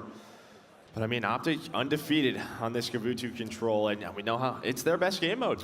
Yeah, I mean, it's the same story you've had a couple of times. Now OpTic had to bring it back, work on the reverse sweep. We know they're more than capable of it. They did it to Thieves, they did it to FaZe a couple of events ago, or last event. But Mutineers, they're looking so good. Just one map away from taking this series and moving on. We'll be back after the break.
The Call of Duty League is brought to you by Mountain Dew. We are back at it. We're going to take a look at one of the brilliant moments from Skies. What a map it was. This one, an ace, as he was just picking them apart. Skies, just so accurate throughout the course of this. Unbelievable. Yeah, usually after an ace, it's sort of like a 4 streak. I just don't think we noticed it because he was already on 2 in a row. Yeah, no, yeah, he ended up like an 8 really spree or whatever it was. into that 2v2, but he finds all 4 kills, and there you can see Social popping off. Yeah, Skies is that guy right now. He absolutely is. Ganelda, he is filthy and he is on one. Now, can you keep it going all series long? Because the thing is, you know, let's say you come in and lose that control. Can you dig deep? Because we've seen teams. It's almost like a different series right now, right? Just closing this out. I interviewed Shotzzy and I flat out asked him, I'm like, you guys have been in this hole before. You seem to have faith in each other. Like, what is it? And he was just like, sort of like, we win a map, we're good. Like, once we get that map, we feel all right. Like, we're never out of it. Yeah, never. You just don't want to always be down 0-2. It almost reminds you of, like, you know, last year's OpTic, right? I mean, just felt like they could not get going in those first couple of games. Not really what we've seen too many times for this team. They definitely don't always want to be down 0-2, but you can see there, 5-0 for OpTic, 3-2 for Florida. #1 on offense for OpTic, 3 on defense. We know how good of a control team they have been. And that's also what he said. Like, we're a really good control team. That's part of the reason we're never out of Series 2. And yes, they've been sensational. Now OpTic look for a little magic again to bring it back against Mutineers. I know it's not as simple as this, but it's more, can like Dashy take over and slow down Skies a bit? I know it's not that simple, but I feel like you're gonna have to slow him down somehow. Yeah, really, besides Shotzzy, I think just the entire team really needs to step up here. Try to get something going. They're working towards A. You have Skies working on that flank right now. He's gonna find one off a spawn. Dashy trying to re-pinch that, but on the point. Different skirmishes going down. Scump and Shotzzy try to do what they can. Well, it's a one-on-one win for Dashy onto Vivid. That'll open it up to get him onto the B site. It's like you still have to win this fight here if you're Mutineers. The teammates off the spawn will start to track over. But it's going to be iLLeY here with the help, doing a great job just trying to keep Dashy alive and not able to do it. Vivid over the top of the pistol, able to take him down, clear the point. You get close to a bit of progress. That on would have been a either. take. Yeah, that so 1v1 is so huge. I mean, that would have been a take. You would have had all the pressure from Florida to rotate over to B. Maybe that opens up the A zone. But now it's full map control for the Mutineers. So Vivid, with those 2 kills to clear B, gives them a massive advantage here in this defensive round. Or they're going to take everything right over to A. Trying to sneak in behind enemy lines will be Vivid. You can see on the minimap, iLLeY's kind of trying to pick this up. He knows something's afoot, and he does a great job of that. He just reads it, doesn't allow the pinch to develop, relies on his teammates to win the fight at the front line. I like that. Something's afoot. Yeah. Yeah, nice. Yeah. I'm very cultured and read. I read books.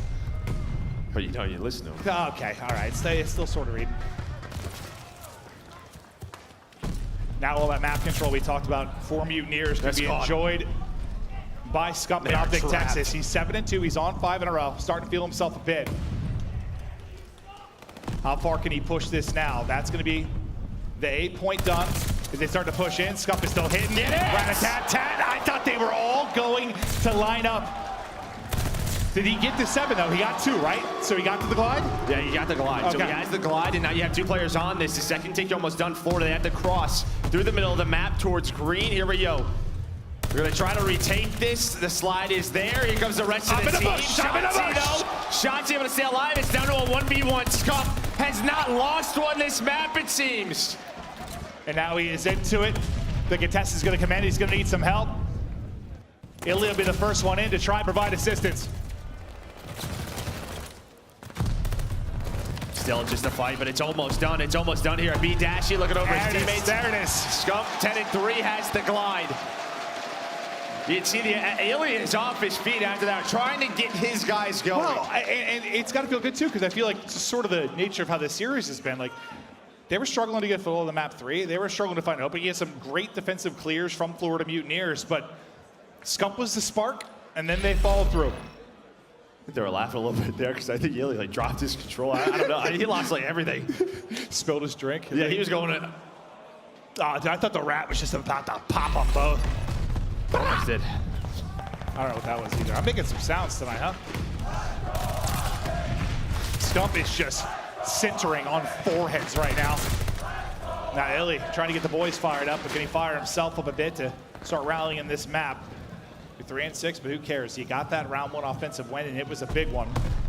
Now Mutineers trying to do the same, and iLLeY is just catching tacticals, bullets, dust to the face. And finally, Skies is able to push it out. Skies not leaving the mark on this map he has through the rest of the series so far. Now the key here is though, Scump was able to earn that glide. So if things do happen to go wrong, just maybe one push on defense to get towards B, you can rely on that to retake it. You don't need it yet though. You have Dashy who's able to find a multi-kill, really slows down this push for Florida. Well, I think it's so big too, because it's just like, you have spots where it's a difficult kill you really have to work for. Let's say in the ship at B, right? Like, yeah, just that really hard a lot kill. Of the times if they have ring control, and the glide can be so massive. Just to deal with that one player.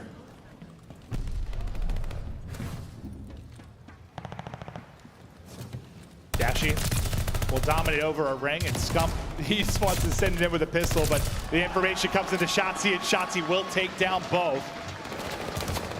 As the defense still holds strong, and until they're able to clear out Dashy from his position mid-map, as he continues to get shots in, call-outs in, and damage down at range, it's going to be hard to get across, and iLLeY has just pushed this out. He's flooded right up into the gut of the Florida Mutineers. So he knows time is a-ticking. Just around 10 seconds left to go. Shotzzy and the boys just sending it forward, flying and making sure they don't have a chance to get it to the point. That'll be 5 in a row. Bit of a streak for Shotzzy, and that is a defensive hold. You have, what, 1 bit of progress? 6-1? Yeah. Not sure it's going to matter, but you got 1. Yeah, Shotzzy really turns it up, but I was joking, I think, with Nameless in the back today, just like, you'll blink at some point and Dash will just be like double positive, or, he'll be like around even, and then like, you'll look at the scoreboard again. And that was the... He's up to 12-3. He's quadruple positive. But, a lot of times we're not on his point of view because you have Shotzzy and Scump just making these amazing plays. Was that us? We were casting, it was the RØKKR Major. He was like 4-12, and the next thing you know, he's like even to 20-20. I was like, all right, well. Now he's 12-3. A little different. Well, now the fans, once again, like, all right, it's control. We can rally behind the team again as they start to get going. That's a B hit right away. 3 go down. 1 player is left alive. That is Skies. That's all happened. Scump can use the glide if he wants to. Oh my God, it is just decimation on the objective. Look at 1 bit done. 1 bit of progress. Hey boys, I'm looking over you. I got mid map cross. And they're starting to pick up apart a bit. Scump, though, is still here. How many can he win? That's Not 2 be able ticks, to take down anybody. That's just so much work done at B. That's some damage done for sure. And now you think you still got the glide. Like, you can get A, use the glide to open it up, get that final tick maybe. Right, that'll be the play call.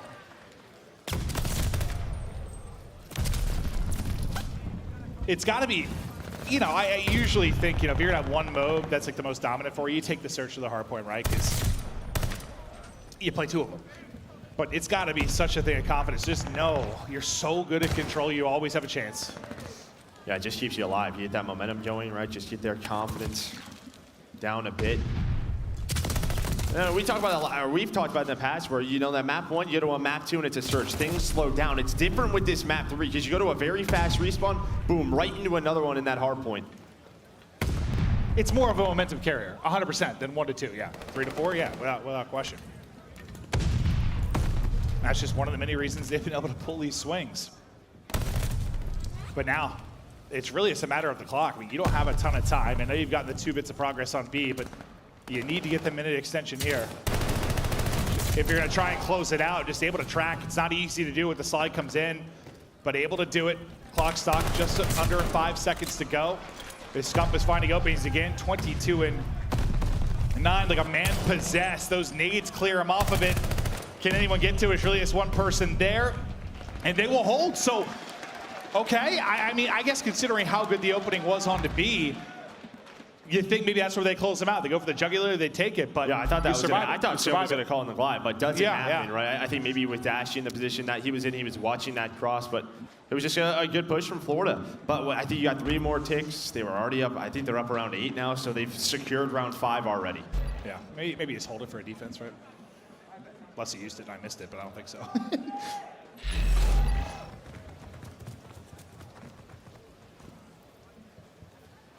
Mutineers push this to around 5. Yeah, I mean, you're gonna have to win back-to-back offenses if you're gonna do this. Shotzzy in such a sneaky position here. It's like a little catapult. In case somebody goes B, right? If they're gonna go for that B hit, he's just watching the outer part of the beach. Able to pop on up now. It's on to Dashy. Through the pinch on Repeat 1. The pistol is out. He is so darn good with that thing. Oh, big Brucey. making the plays. Is Shotzzy now tries to get top ship, and there's his pistol. Little Cellium action? Yeah, except he lived and got a kill. A little different, but Adel did that earlier. He's like the only player I've seen do that. Yeah, no, I know.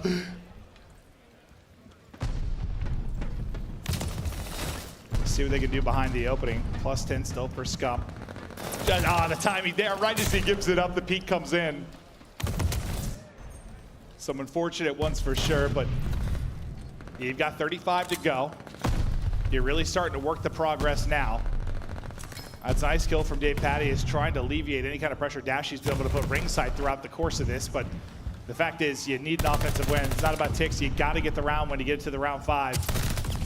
And are you going to be able to really stop the clock? You've got top ship control. You're relying on your teammates not get position. He's going to send it yourself. He's going to send it, and Scump is there, lying in wait. Next on the attack will be DavePatty. Yeah, only 20 seconds now, though. They have a ton of map position. Does OpTic to close this series out to send us to a game number 4. Sky's the first man up, has the pistol. Not gonna work. Shotzzy was able to do it. Now Shotzzy getting the cuts. Dave has to get on the point. 2 seconds to go. He's gonna get on it for now. It's down to .9. He's able to find a kill. Dashy, there we go. And of course, OpTic, they win the control in a controlled fashion right from that round 1 behind Scump. They just make it look easy. And they stay in the series, but now can Mutineers do what many have not been able to do? Like, can you just regain here for this map 4? I think you really nailed it. I know many viewers probably understand it, but just you really can carry momentum a lot more out of the map 3. Just do. I know you got a break here, maybe a couple minutes before it gets started, but similar. It's a respawn, right? It's a respawn to a respawn. Man, it's a respawn where they are honestly frying this weekend on Berlin Hardpoint. Well, it was what? It was 0-4 before the weekend, right? Yeah, just they're getting things going. We've seen them just right from that get-go, right from P1, get that early lead. Now just taking a look at these stats, Scump +10, huge aim out of him. Dashy 29, like I was saying. And the one thing here, if I'm Florida, if I'm a Florida fan, I'm looking at someone to step up for map number 4. The respawns, Vivid has struggled. We know the kind of hot and cold player that he can be, the pace that he plays at. I gotta see him step it up here on Berlin. OpTic reverse sweep part 2. Yeah, it's looking like they've got a shot to do that. But to the controls though, like, I guess, they were so dominant right before the change, right? The change into ticks. Was there any concern for you that maybe they'd be less dominant? No, I just think they really understand the game mode, and when you watch the content from OpTic, one thing their coach always talks about is their ability to play their life. I think you see it a lot more on Tuscan, just where it gets crazy over towards B, Radio and P5. Just that second or two, if they could vie for one another. It's just a difference maker. Teams trying to figure it out, but Florida not able to do so here. All players just take a second to regain, to focus up. Is those in attendance and those at home, thanks for sticking with us. We're going through the gauntlet today. It's been a long day of matches. A lot of game 5s. So many game 5. It's literally, it's the opposite of yesterday, right? When you think about, wait, what was it day 1 that was all 3-0s? Yeah, day 1. Yeah, day 1, sorry. That was just like 3-0, 3-0, 3-0, 3-0. Now it is just high series. Game 5, yeah, right. It's kind of wild. We got best of 9 tomorrow night in the final. Yeah, we're having fun. We love us some Call of Duty, but there's a reminder in case you're joining us a little bit late, where we have gone, how it has played out in these maps and modes, and that is where we currently sit. OpTic trying once again to bring it back from the depths, pull off the reverse sweep, and get a win in the game 5. They're able to do it. And I love this. I love this because it's fun to watch the test that is for the team that goes to an 0-2 hole and watch them claw out of it. And it's also fun on the other side, just watch if Mutineers now, how do they bounce back in this game 4? Does it start to leak a little bit? Or, do you get Skies back just fine and dominant in this map 4? I think the one thing for OpTic, for me, just looking at some of the respawns, even when they've had slow starts or versus LA Thieves, there's always kind of one player who's just getting hot. I want to see a more sort of team effort early on in the respawn. It feels like midway, everyone kind of picks it up. But right from the get-go, can they get into the positions and get that momentum rolling? Well, they're going to try to do just that, but Big Wake doesn't seem phased. Is that a ghillie suit? I can't see it. I only see a floating head. Oh, we are just sort of adults. as much as I just want a thrilling game 5, get me to around 11. I want to jump, like karate kick something. Why do you want a karate kick? I don't know. Oh, I am not flexible at all. Hey, you gotta be careful. My leg didn't even get up above the camera, but all right, to Berlin, hard point. As OpTic fans start to really get into it in that map 3, they look to keep it going into the map 4. As the boys continue to write this comeback arc, just down 0-2, all right, we don't care. And it's always easier, I think, when your confidence is at an all-time high, when you've got an event win, and you're just like, yeah, anything is possible. And we saw the stats there. I mean, I'll ignore optics a little bit because it's turned around so much on this map. But for Florida, it's similar to what we saw in Yabutu. When they have the holds, they are so darn good. When they have to break, that makes it tough. Saw Vivid stats there. See if he can step it up here in this respawn. So it's not been easy for him. They were able to close out that map number 1 within 2 points.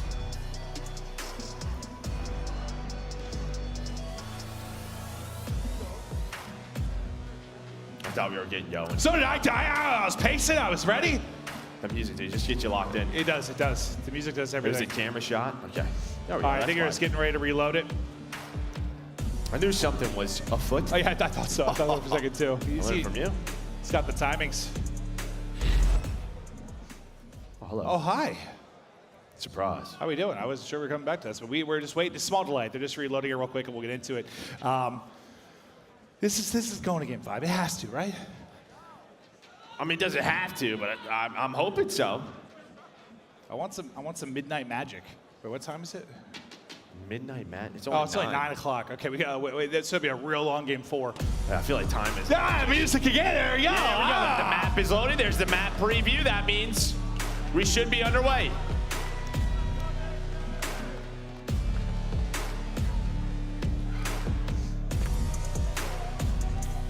Dashy, this match, how he has looked, 44 and 35 overall with a 1.26, 80% non-traded kill percentage. And this time we are in. Here we go. Game 4. OpTic looking to bring it back and push it to a map 5. Okay, I thought he was going to run right by, but the snap back and Shotzzy get put down. Well, you have to do the sort of strong side if you are OpTic. iLLeY, he's going to find 2 early points here. Where iLLeY with 3. He's not going to find the 4th, but he's going to give his team all of that time off the break. I mean, maybe with that first blood from Vivid, you're thinking they can get in quickly. Does not happen. Shotzzy to the window, to the wall, to the other window. Yes, that's how it continues. Shotzzy continues to move around, just taking bullets as he glides throughout his playground. Oh, up high. Okay, his playground. I didn't know they punched you in the face at playgrounds. I don't think they do. Yeah, I think you get in trouble if you do that. Yeah, probably. But it's guys that's able to find the kill. But it is a 32-point advantage for OpTic early in this one. As they're now inside, and Vivid just looking to find the picks. Set up openings for his teammates. Yeah, one more in the corner. The slide is on point. Skies involved in the action at the same time. It's really going to be Shotzzy, but those situations where you get 2, where the rest of your team drops, just gives you a chance to get back, but it's still going to be Mutineers inside. Yeah, you're a little staggered here if you're OpTic. Shotzzy coming off his spawn. Now you can work together. Play this 4v4 push. iLLeY with, oh, I thought he had the timing. Now it turns bad, but he's ready for the next gunfight. He's able to find the second. iLLeY up to 7 and 3. Yeah, trying to play behind screw that wall. Screw it all. Just put bullets everywhere. iLLeY is trying to light it up. Now Dashy out of ammo with the AR right over the pistol. But you still retain a 17-point advantage. Now look at the top left of the mat. You see street side control. iLLeY's POV is just trying to get the lockdown here. Watch number 5 though, Vivid. Working towards the front. Does he find the timing? Oh, no, he Vivid sure does does. get the timing. What's going to happen with the spawns now? The spawns are key here. They still spawn out. OpTic spawns right there.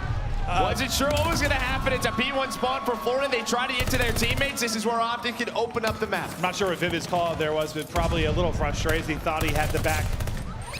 Okay, broken. never mind. They don't need the spawns. Now they got them. They just break right through.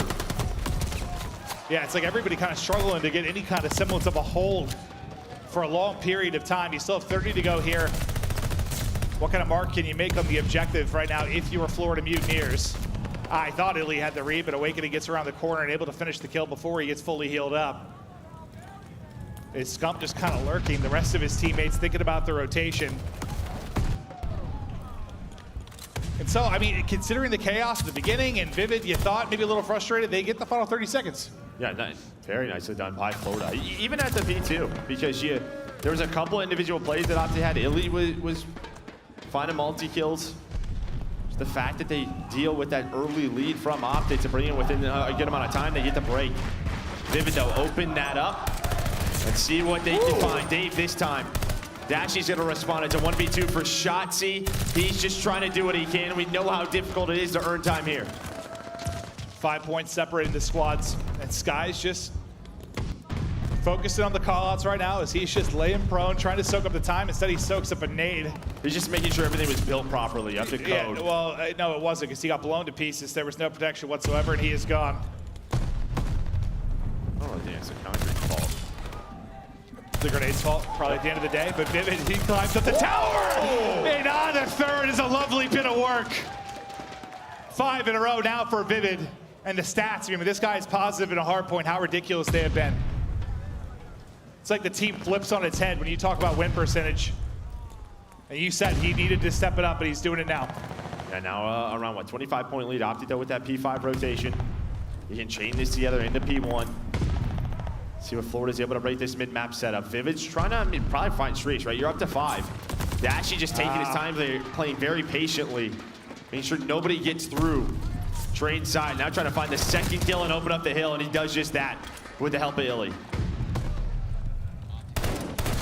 Well, OpTic, once again, trying to pull off this reverse sweep. They need the map. They need to get it to a map 5. They're making the rally now, looking for a lead change to elicit in now with OpTic Texas.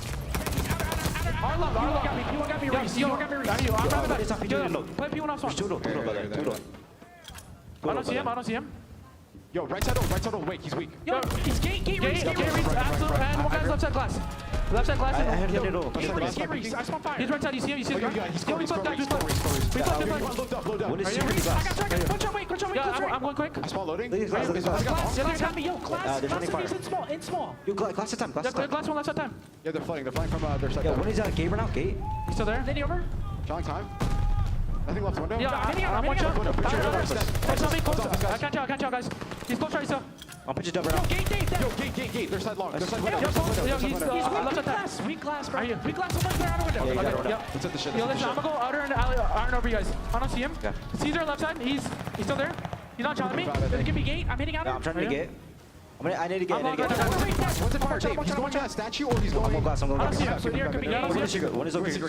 Yeah, he's back you. Yo, Gate Reese first. Yeah, get to new right now. Take a deep breath. Everyone reset. Deep breath right here. Get to new. I don't think so. I'm new right now. They might be hitting through.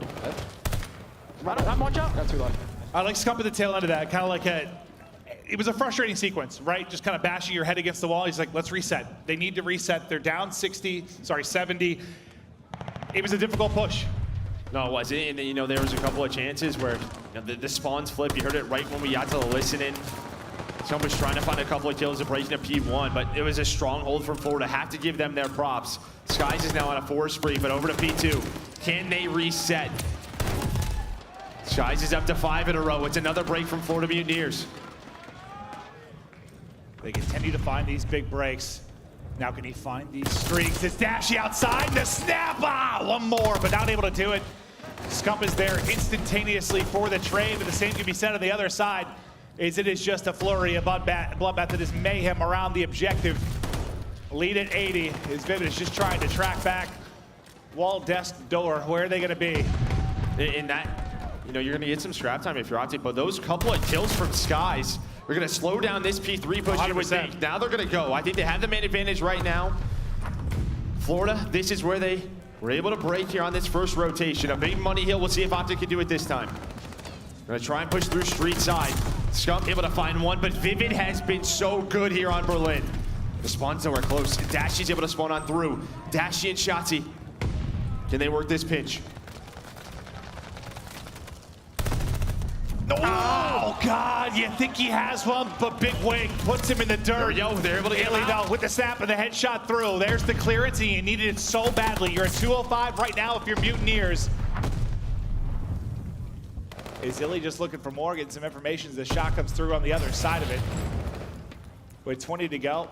Seems like you're still sending like 2 players at it on the rotation early. It's going to be Dave Patty who's going to start to. I thought they were going to send it. It's like it's like they were kind of caught in the middle of fighting for scrap and rotating. I actually really like that, right? Because the next couple of hills, if you're Florida, 44 points away, you get a few seconds at a time. This is not easy to set up on, but it could put the pressure all on OpTic now. They have to go. They have to make these breaks. So you just continue to flood the hill. It's just, you know, it's every added second, but so much pressure. Now, where we saw Skies get naded last time, now he's finding doubles up to 22 and 16, and look at the map Vivid's having.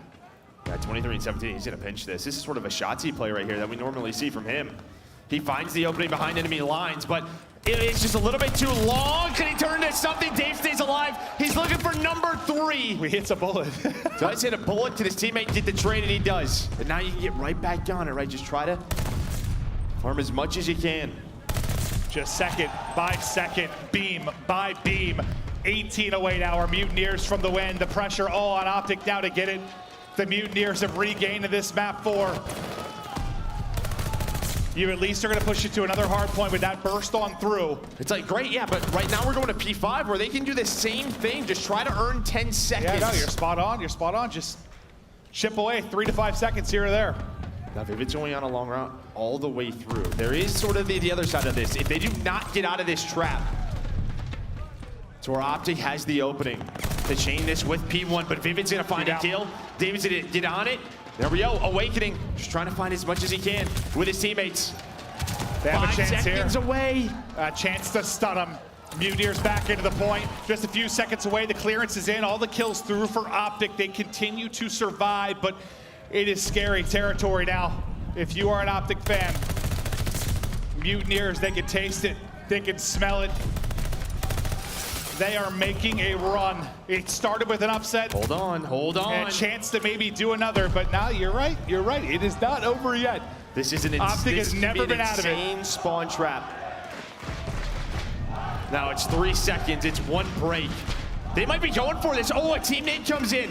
Oh, so they're set up at P1. They're going to chain these together. That new hill is up. Now the spawns do flip. Vivid gonna be the first man in, and he wins the gunfight. Vivid's in. Vivid is in. The hard point though is on. It's 249 to 200. One more tick and he closed it up there. You got to be flawless. Now there's a pinch coming in. Will that kill do it? It might be the final second. It is. Mutineers with the shocker. They win hitting map 4 and they continue to fight on. Unbelievable.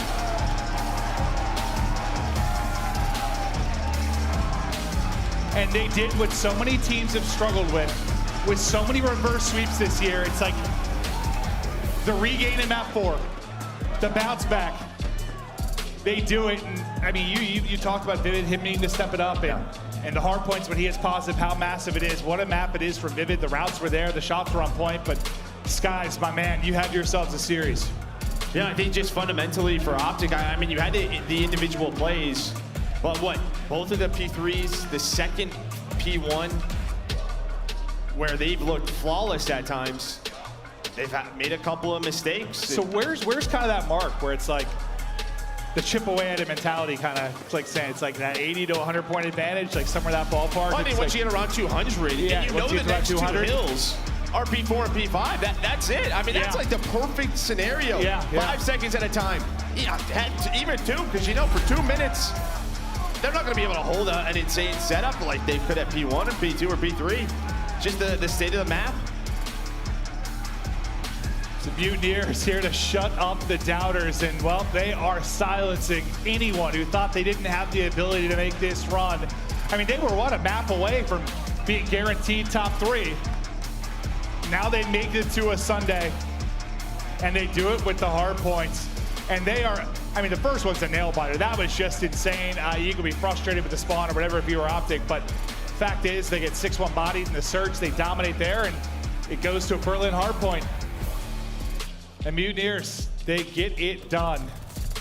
Beautiful, beautiful stuff. And what a great job to answer back. And just, you know, the crowd starts to get into it a little bit after the control and just silence them as fast as you can. Yeah, just to respond in those moments. I think even on this map, this sort of, you know, from P1 to P2, just right off the get-go, to just get 20 seconds, put your team in it. But right here, you know, we're at P2, it's a 60-point game. And for OpTic, I think the focus is probably on P3, but they got a majority of this time. I mean, Florida just played this so scrappy. I loved watching it. A lot of these hills where they were not earning a lot of seconds or where we don't expect it, they were doing it.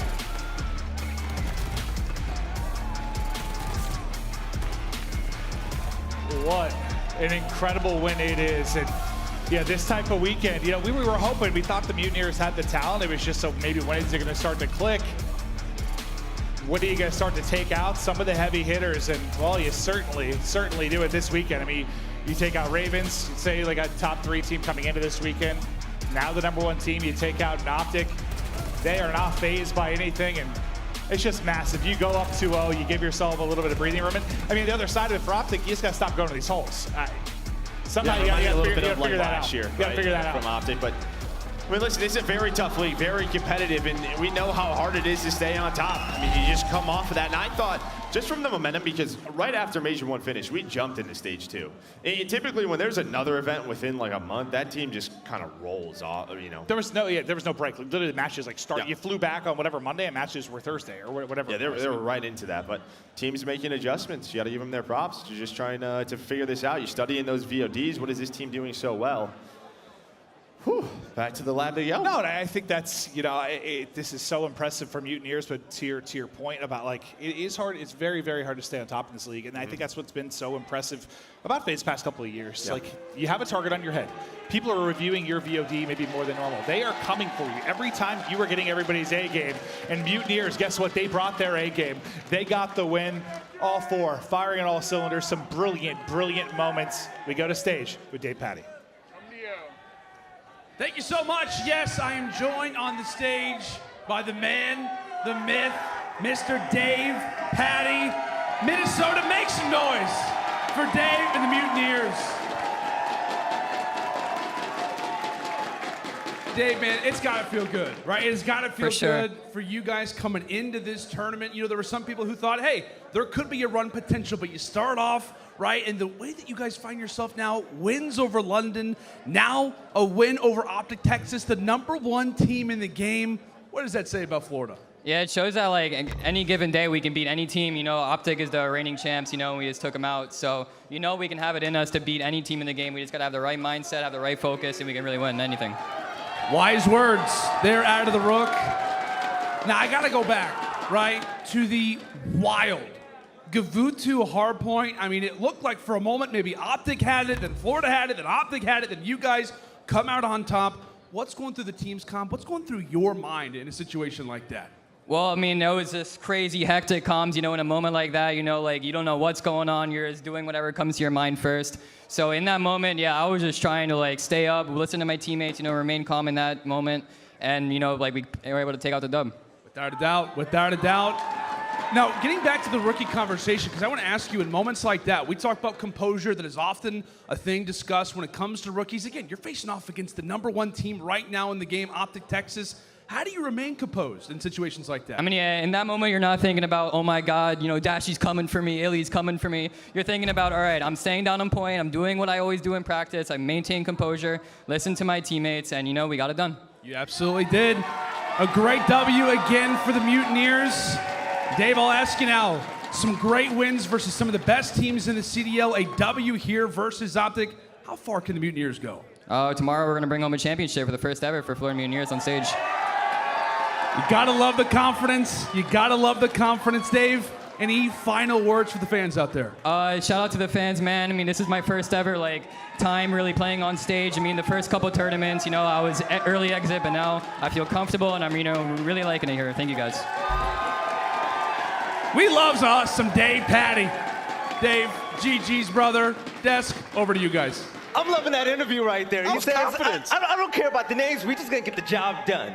Dude, that was confidence out of Dave Patty, and I gotta say, Florida Mutineers played fantastic out the gates. I mean, on that second rotation, they get initial on that P5. They start to get some separation, up 50, 60 points, and from then on out, a good team like OpTic, they're gonna break into hills, which they did at the very end. They're playing off the scraps, but Mutineers were able to maintain that lead throughout the majority of the game. Now, we know the very ending, the spawn was a little sus, this and that, the third, but OpTic typically runs away with those games. So for Florida to maintain control, get initial, and I'm talking initial on the next 4 hills in a row on that second rotation is impressive, and we gotta highlight the man Skies. He popped off throughout this entire series. That is what you need when your team like Florida Mutineers can be consistent at times, as we always talk about, somebody to take over, and who better than Skies, your leader and this guy who's been on this roster since it began. You got that right. And speaking of which, let's go ahead and take a look at the Scump play of the game, where Skies got a 9 streak and busted out the glide bomb alley and cleared the way for his team to go ahead and break a hill. It was really Skies that was having himself an absolute series. Not only in this hardpoint alone, but in the search and destroy as well. He looked like a different demon on the map. He's a beast. Look at this. He's he a literally beast. has not died yet. Florida Mutineers, you can see they're up 67 and 25. OpTic finds some light at the end of the tunnel, and Skies just craps on it with the glide bomb. I mean, Florida, they look completely different. And I just want to give a big shout out to Vivid, because those first 2 respawns, he really didn't put up the best numbers. But that first map, it looked like he stood up and he was like LeBron after game 6. He was hyped. The energy on him, from him was insane. But for him to bounce back on that map number 4 and put up the numbers that he did, he had 29 traded kills. He was like 29 and 20. He was hitting those routes with that AR in his hands, and you can just tell it caused so many problems on the side of OpTic. They simply just couldn't keep track of him. Yeah, man, Florida had OpTic caught in the loop. That's what OpTic usually do to other teams. Like, they're usually early, and then they rotate the next one, they break you. That's how they get the separation. But Florida, like, strategically on point. The teamwork was there. That was the first time we really saw the teamwork come to fruition for this Florida Mutineers. And you know what? I feel like we do have to touch on Dave Patty, because he is a rookie heading into this year, and I feel like maybe he's not talked about as much because most of the rookies that get brought up are sub players. They're aggressive SMGs and Pred and Cap. And so for him to come out and make a name for himself as a main AR rookie, being an IGL for the squad as well, I mean, you have to give credit where credit is due, right? Yeah, we've been always talking about, okay, Florida Mutineers, they're not getting the results that they want day in and day out throughout the qualifiers. But also, you know, once they get a little bit more experience, game XP, the team is going to dominate. Look at the teams that they've been beating in this tournament. And Jeremy, they just sit home. OpTic Texas, the Major I champ. That's insane, man. OpTic Texas. Like, those guys. Who would have thought that? I don't know. I wouldn't have thought that, because when you think about a Florida Mutineers team, you're always thinking about, are they going to be on point or are they going to come out slow, man? They come off the gate and they go out on a Kavutu. Hardpoint goes all the way down to the very end, 250 to 248. But the big answer for me had to be the search and destroy. They dominated, put them in an absolute body bag on that map. And OpTic simply just didn't have an answer. It's insane. And, you know, I want to see a bracket shortly, because the teams that's left in this event, nameless.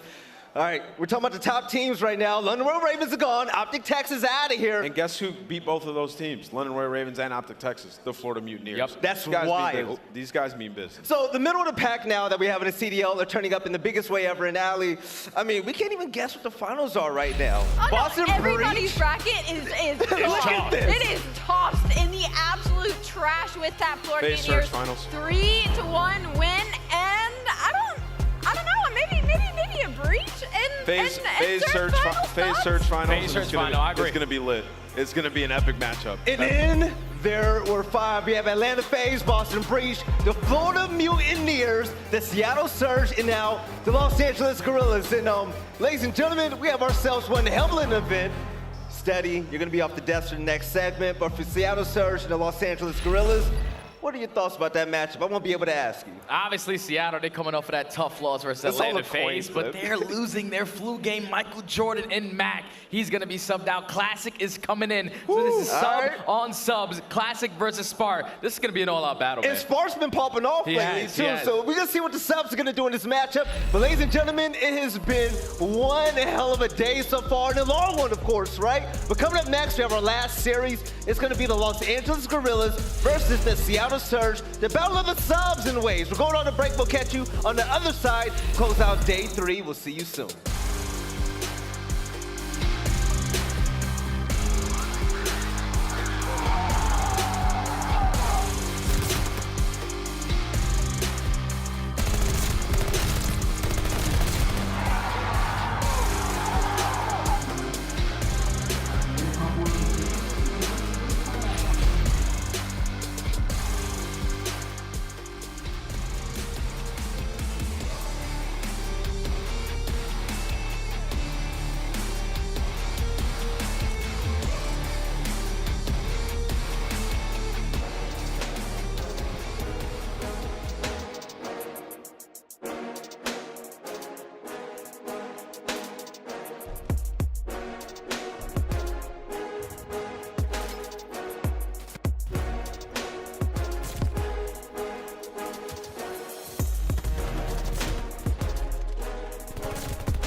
of Duty League is brought to you by Zenny.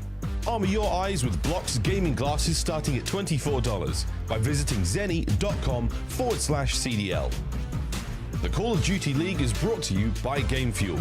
Victory in a can. All right, hello and welcome back to day 3 for the Major II. And everything that's been happening so far has been absolutely crazy. OpTic Texas have been eliminated from the event. Upsets after upsets are happening right now. Teams with subs are moving through, and we actually have Nikki D taking the main stage in the second with Seattle. Listen, man, I mean, this is a guy, I'm a big fan of Nikki D, I really am. Like, he just plays with a certain play style, a certain pace. It doesn't always work, but he loves to hit stuff. He plays with, like, delusional confidence, as we like to call it.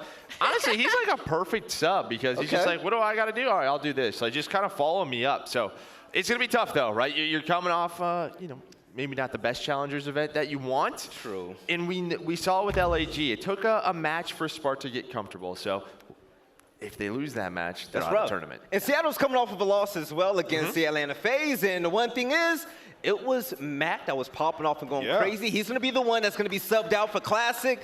aLLeY, how do you think this is going to work out for Seattle Surge right now? Everybody's going to have to pop off. Low-key, I think it'll kind of go well. I think the boys on Seattle Surge really want to show up for Mack, especially after that tough loss to Atlanta FaZe in the round 11. And I think Classic has the perfect attitude for this because, again, like Rick said, he just doesn't care. He's just going to start running, and I think that'll be a good match versus Spark. You got that right now. In this specific matchup right here, going against Los Angeles Guerrillas, Merc, Seattle Surge, you feeling good about him, or are you feeling kind of, Well, I mean, I'm feeling good about him. All right. You know, but, you know, they're going to have to bounce back, make those map adjustments.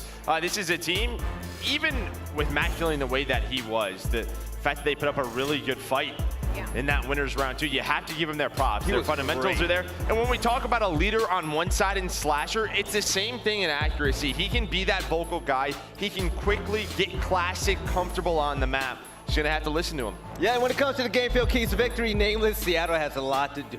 Yep, you can't let Asim get going in this series. Asim 0.95 KD this major. We know he has that pop-off ability. The first 2 maps are going to be Tuscan, and if we go to a game 5, it's going to be Bocage. Those are maps where Asim can really take over. We've seen him and Hook have big bounce backs in their last series, so something to look out for. Actually, he has to win the matchup versus Slasher. LAG 5-19 in maps for Slasher goes negative. The definitive X factor on this team. He stepped it up recently, tried to shut him down, then locked down the Tuscan SD. Seattle is 5-0 on that map. LAG 1-4. That is game 2 in this series. So that's going to be really, really important as they're playing some of the smaller maps early on, man. It's going to get mixy. And this is it for Seattle. If they lose, they're out. But it's going to be the same story for the Los Angeles Guerrillas. There's been a lot of talk on this desk about Spartan and what he's doing with the Volk, but let's go ahead and show some love to the SMGs on that team. Oh, 100%. It feels like when Asim and Hook are playing well, that's when this team can compete with the best in the world. You know, we've seen Asim have those maps where he's double negative or he's just leading the way. And I'm going to give some love to Hook because I think he's been very consistent for this squad. We know how of an individually talented player that he could be, but it feels like he's fit in well, right? He's just sort of dealing with the noise around and playing his game. I mean, the Guerrillas, man, let's see if they can do this. Let's go ahead and see if they can. aLLeY, when it comes to the game field keys of victory, what do we got? Obviously, Spark continue excellent play. 1.14 KD this weekend. That is highest on the side of the Los Angeles Guerrillas, slowly followed by Slasher with a 1.13, and take the Berlin hardpoint. LAG is 7-2. So obviously, take your strengths and run with them. An opportunity in the control as the higher seed. Seattle is 1-5 on control. So if you put that in the lineup, it's basically a guaranteed map. So the one thing we definitely got to say is LAG are definitely feeling good. We've been seeing him backstage a lot, nameless, and there's been nothing but smiles. So when it comes to the pickups right now, for the last series of the day, aLLeY, this has been a long, how long have we been working today? Way too long. My eyes are literally one shot. Well, you know what though, for all of us out there, I mean, we're gamers, right? We watch a lot of esports, so make sure you go over to zenny.com because what I'm rocking now, they're going to be the Los Angeles Guerrillas blocks, blue blockers. They definitely help you out during those long days, and rightfully so, I'm going to be repping this team right here. I think this is still going to a game 5. Both of these teams are evenly matched in my eyes. Evenly matched? Evenly matched. I feel like they're both scrappy teams, man. They're not going to give up easily. Oh, 100%. Now, the only thing I will say that's going to be tough for Los Angeles Guerrillas is it's a tough schedule. You've had to wait all day long. You have to sort of get in that zone where Seattle Surge played a match. But I'm going to roll with the Guerrillas, man. I mean, this weekend has made no sense. Guerrillas, they've been playing with momentum. They're frying. So LAG might make the final. They really might. All right, aLLeY.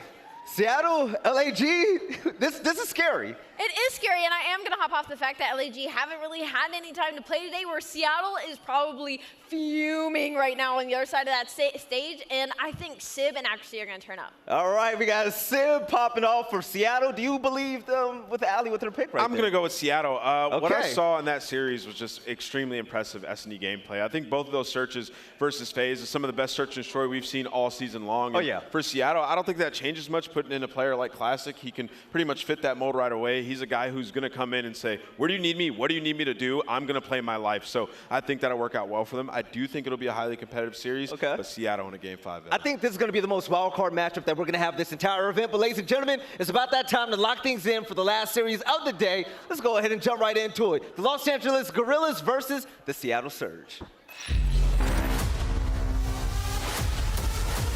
Either way, Accuracy, 10 seconds, he gotta go, he's gotta fly. Will he get the kill? No, Accuracy stays alive. Players off the point, Mack staying alive as long as he can.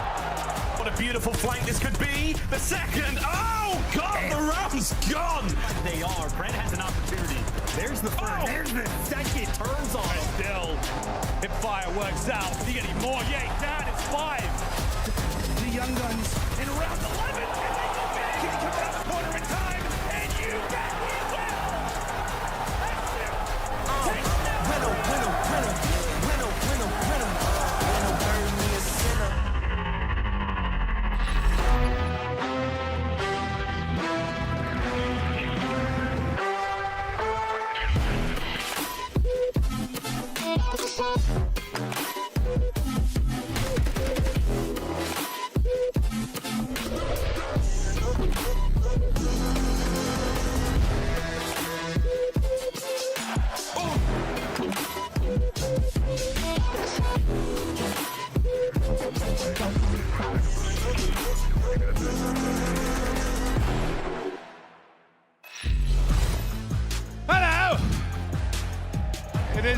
It's been a wild day 3, huh? We had so close to Championship Sunday, but I'm going to keep it quick. It's the final match of the night. We're going to get into it, and this is a battle of villains. You got Classic coming in on one side. Spart, we've seen what he's done all weekend long, but it is Guerrillas. It is Surge. Let's meet the teams. We're going to kick it off with Los Angeles Guerrillas.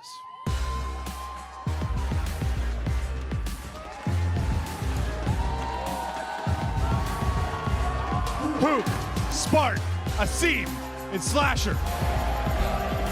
Nobody expected them to make it this far. They've beaten Ultra, they've beaten Ravens, 2 European teams. Now they're ready to take down an NA Titan in Seattle Surge.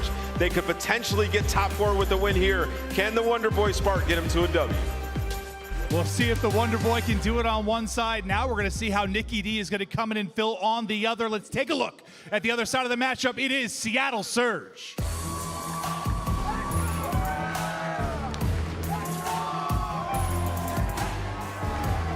Simp, Accuracy, the one and only Nicky D, and Pred. And of course, Classic is up on stage now. This squad needs a big start to this series, but again, possibly one of the best squads in the game after that Atlanta FaZe series. It should be a good one. Here we go, one more match to close out the night before Championship Sunday. For the final time, up to our casters. Miles, Chance, have a lovely one.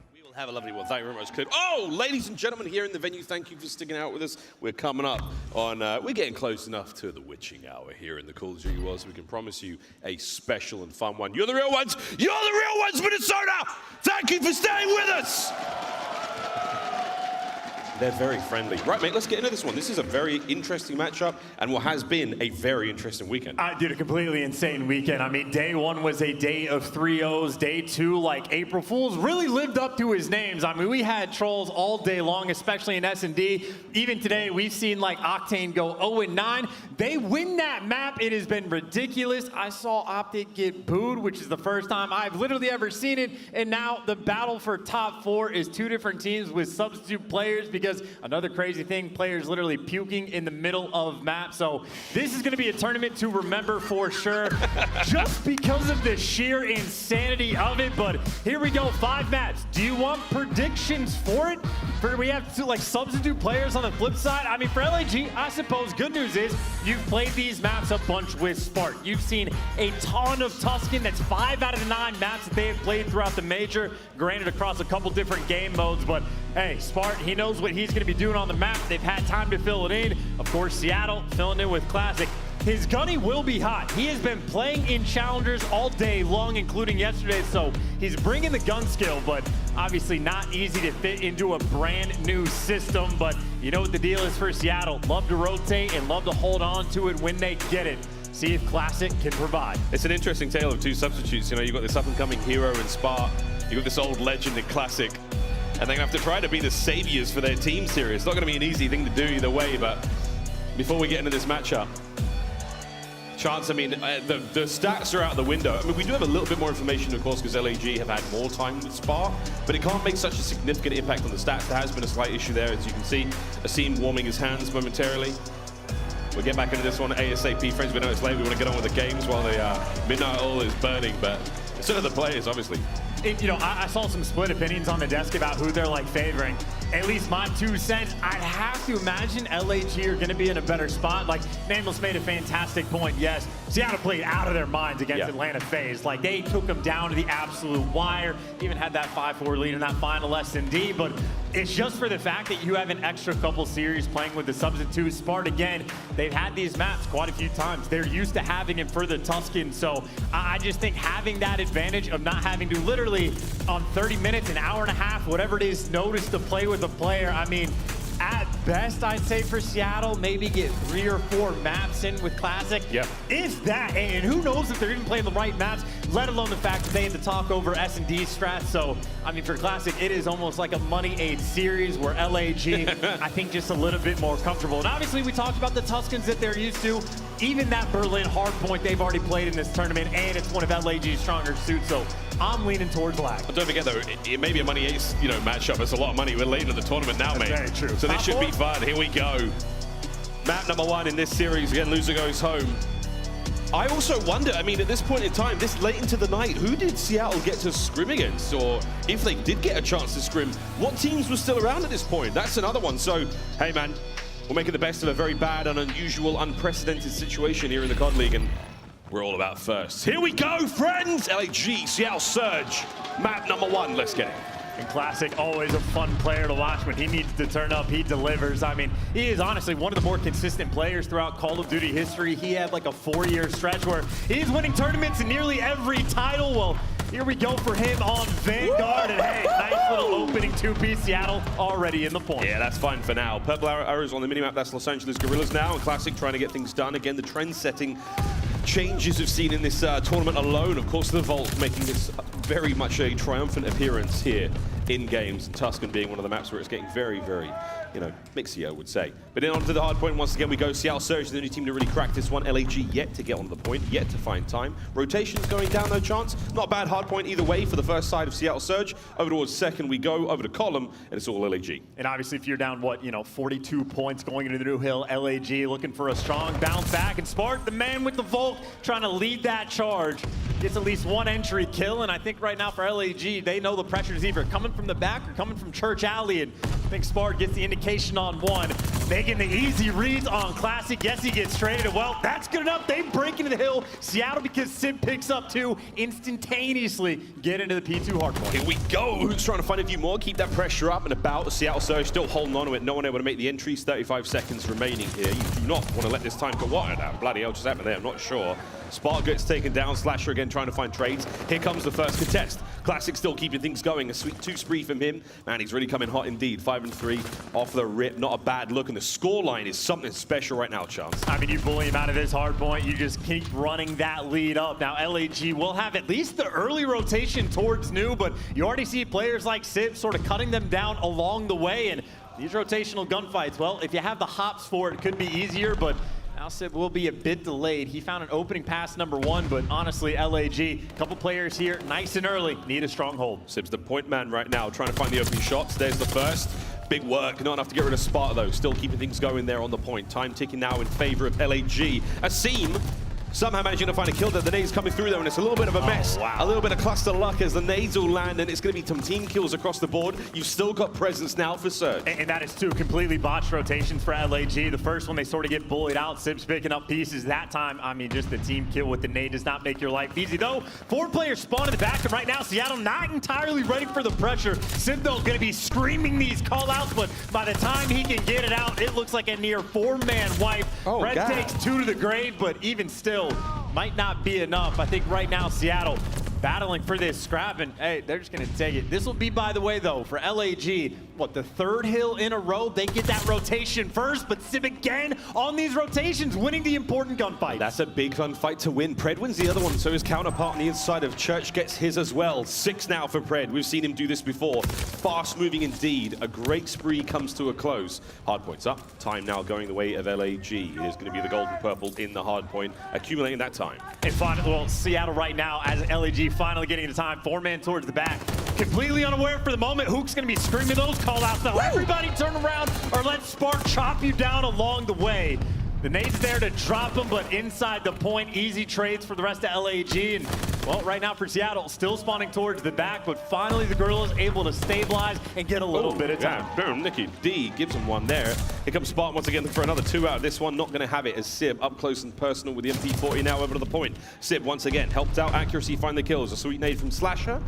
Gets a tag, no more kills, that's fine. For now, the Church will come to a close. That's all finished. Our next hard point up, number 5, and again, for now, LAG first in. And 4 for 4, by the way, of out-rotating your opponent, but they are down by 60 because they cannot hold on to it. Well, already defeat, Classic picks up 2. LAG might get there first, and maybe Classic doesn't quite have that one, so Hook delivering. LAG finally, you could say, win that rotation for the first time and have a nice little setup over towards B5. Superstar sub comes in, helps them out get the lead for now. Let's go for a quick listen in and see if they can maintain it with Seattle Surge. I'll stay in the mid. Nothing mid. There's There's side time. I'm one shot. I'm one shot as well. There's side time. Watch mid up. I need their side. One more ace on their side. We their side. To their side, guys. Well after this. To their side, guys. Their side, absolute nade him. To their side, to their side. I made it, watch out. Go on. One on this side. I have their side, I have their door. Well, top broken pitch, top broken pitch. side. Top broken pitch. Alright. Continue. I spot spot, guys. We challenge. I need him more. Yeah, challenge. I'm already the roof, guys. One more. Back out your mid. I'm leaving my Go. Ace slash. They're ready on you. They're ready on you. I'm gonna pitch him, okay? There's only 2 there. They con. One shot to Simp. And one's on church. Dig Austin. Alright, one's mid Argon. They said it's spawn tree. All church. Yeah, sit in Nero time. Yep. I'm pinching. Nade time. Take your time on the pinch. I'm bottom church. Pinch, top church. Seeing it corner church. We got time. Is that close wall on you? Hold me pretty well. Yeah, I'm waiting for you. Nice. I'm playing a mid here. I'm sliding Adrian. Hit that. I'm not with you. Con corner, one shot, con corner, nice. I'm coming with you guys. Maps are running. Tell you Nice. You know, Miles, one of the difficulties of bringing in a sub-player, however many times we've seen it this year, outside of PaulEhx, it's normally 0.5s that get dropped because of how difficult it is. But right now, Classic is the main slayer in the lobby. And not only that, because he's not the young gun, he's the veteran with the experience. You get the good comms, you get the small talk. And honestly, for Seattle, you are getting a ton of success. They're poised to get these final 20 seconds of scrap. Gonna have a 70-point lead going into new. Seattle, honestly, they just look comfortable. Very comfortable indeed, as again, they've got themselves a little bit of hard point time. And once again, Classic, he takes on his substitute counterpart on the other side of the board. Spark brings him down, time going the way of Seattle Surge. Rotations now all about, and as you can see, all 4 points of the map, that's all covered up now for LAG. Rotations once again, but it has been the breaks of Surge that have been the game changer. Finally, Hook's able to win a couple on the rotation. I feel like Sib has been that guy for Seattle for quite some time, but P2 stable for the first 50. Zekatu continues it for a moment and the trades are in, but look at the nade from Classic, able to take away at least an extra couple seconds, but LAG still holding on as Seattle trying to group up through Church. LAG doing what they can to get the back. Oh wait, who made it? Spread made it through the back. Classic's made it through the front. They're on the hard point already. That's going to be the break right now for Seattle Surge. They've got themselves time, 25 remaining here on column. Rotation won't have to go down for quite some time, as again, most of that map's going to be LAG once again, but the breaks have been there. Not enough of a comeback has been mounted here, Chance. You've still got a solid lead out of Seattle Surge, and here goes the rotations. And it's your boy, Nicky D. He's on a slow and a smooth one. Well, right now, I think aBeZy might be the player for LAG to try to find this opening. He's cleared out the roof side of things. He's got a teammate backing him up, but all the way in the back is Classic. He's got to hold on to the spawns, but he gets gunned. But hey, Sib's there for the trades because, again, Sib is able to pick up 2. But now the question is, do they read these roof spawns? For the moment, it's looking like not, but accuracy, he will let his team know. Hold them down. Still, here comes the 3-man hit through the backside of tiles. Now from LAG into accuracy. They go first up, drop. Who gets brought down? Spark, last man alive at the back line, trying to find something here. And all he's doing is just keeping the attention, I suppose. And there it is, accuracy. The 2 spree comes to a close. Nice kills. Time still going the way of Surge. They've locked down P3 in a big way, forced LAG into 1 lane, and they are giving them the hands. In LAG, though, they're forced to fight for this. Yes, you want to rotate, but this is way too much time at this old hill to really give up. And hey, good news for a moment, aBeZy wins a gunfight, but you're getting back down, and now you're going to be stuck with a bad spawn going into new. They collect the final 12, but they are losing that foot race to new, and already number 5, Sib, trying to be the cutoff man, and again, the rotational gunfights, he comes out on top. Here we go. This has to be a big one out of LAG. We need to see the breaks. We need to see them get inside of Church now. 3 players on the outside, looking to find something. Spark with the opener. Now you've got one way in. Tags their teammate, on we go. Classic, accuracy, finding the kills. Spark can only do so much. The last man on the back, over to the front side is Hook. He comes in from upstairs, he gets a couple before being brought down, and again, Seattle Surge retain control. And here we go, 20 points for the win. It could all end here on Church. Someone's got to turn up. aBeZy trying to bully his way through the front. He can be a superstar at times, and he gets team-nated again. He's got teammates around, but the wipe is in. His Pred picks up 2, and that is the story of this game in Seattle. 10 seconds from the dub. Oh, Pred's gonna read it, pushes the front out, tries to find a few more, time ticking. Seattle Surge, 1 last hit from LAG, and oh, Simp guns him down. Map number 1 comes to a swift close. The Seattle Surge taking the task on Tuscan. And for Classic, just another day in the office. I mean, he has more experience than I don't know how many different players that are currently in the Pro League, and he delivers, fills into the role perfectly, and again, you hear the small talk is on point. He's, I mean, at least at one point was leading the lobby in slaying, but for me, the biggest thing of that is, at least for the first 4 hills, and it seemed fairly consistent throughout the game, LAG were winning the rotational battles, getting broken instantly, time and time again, but hey, there you go, 26 for Classic. He's up there with the damage as well. Completely absurd game as they were just breaking hill after hill after hill. And obviously for LAG, sloppiness, right? A couple teammates come through to disrupt it just a little bit, but they could not hold on for the life of them. Very tough looks out of LAG there in map 1. Across the highlights, we will see some sweet multi-kills. Again, Classic opening up the map in a wonderful way. Straight off of the, the challenger's defeat, right into the main role off the substitute, and a man finds himself in a sweet spree. Spart as well. Couple of nice kills either side, but honestly, not the most dominant performance we've seen out of LAG. They're a much more dynamic team. They're much more explosive, especially in these high-stakes matches. And now that they're back so firmly against the wall, we will see truly what they are made of here with this roster again. A late one for you, Call of Duty fans. We appreciate you sticking this one out. It is bound to be a bloodbath. And we did get word from our stats guy, Carson, very quick with it. LAG won every single rotation except for the final 2. And I mean, we saw the scoreline, especially how that game started. LAG won that original rotation of P2, got blown out immediately. Same thing over towards Found, and they were down, what, 110 points to 20. They dug themselves in a hole, and you cannot afford to be sloppy because we already saw from Seattle, the gunny is hot, and so many key gunfights won. I feel like Sid was incredibly consistent on every single rotation. Just efficient work coming out of Surge. Massive work indeed. And again, we got some passionate fans in the crowd. You in the front row, let's get it. It's going to be a big, big game. The Search and Destroy is on its way in a brief moment. And again, for LAG, a must-win right now. We'll see this series go the distance because every single match today has been a Game 5. Why stop now? All the way to the finish line. Come on, Call of Duty League. Let's go.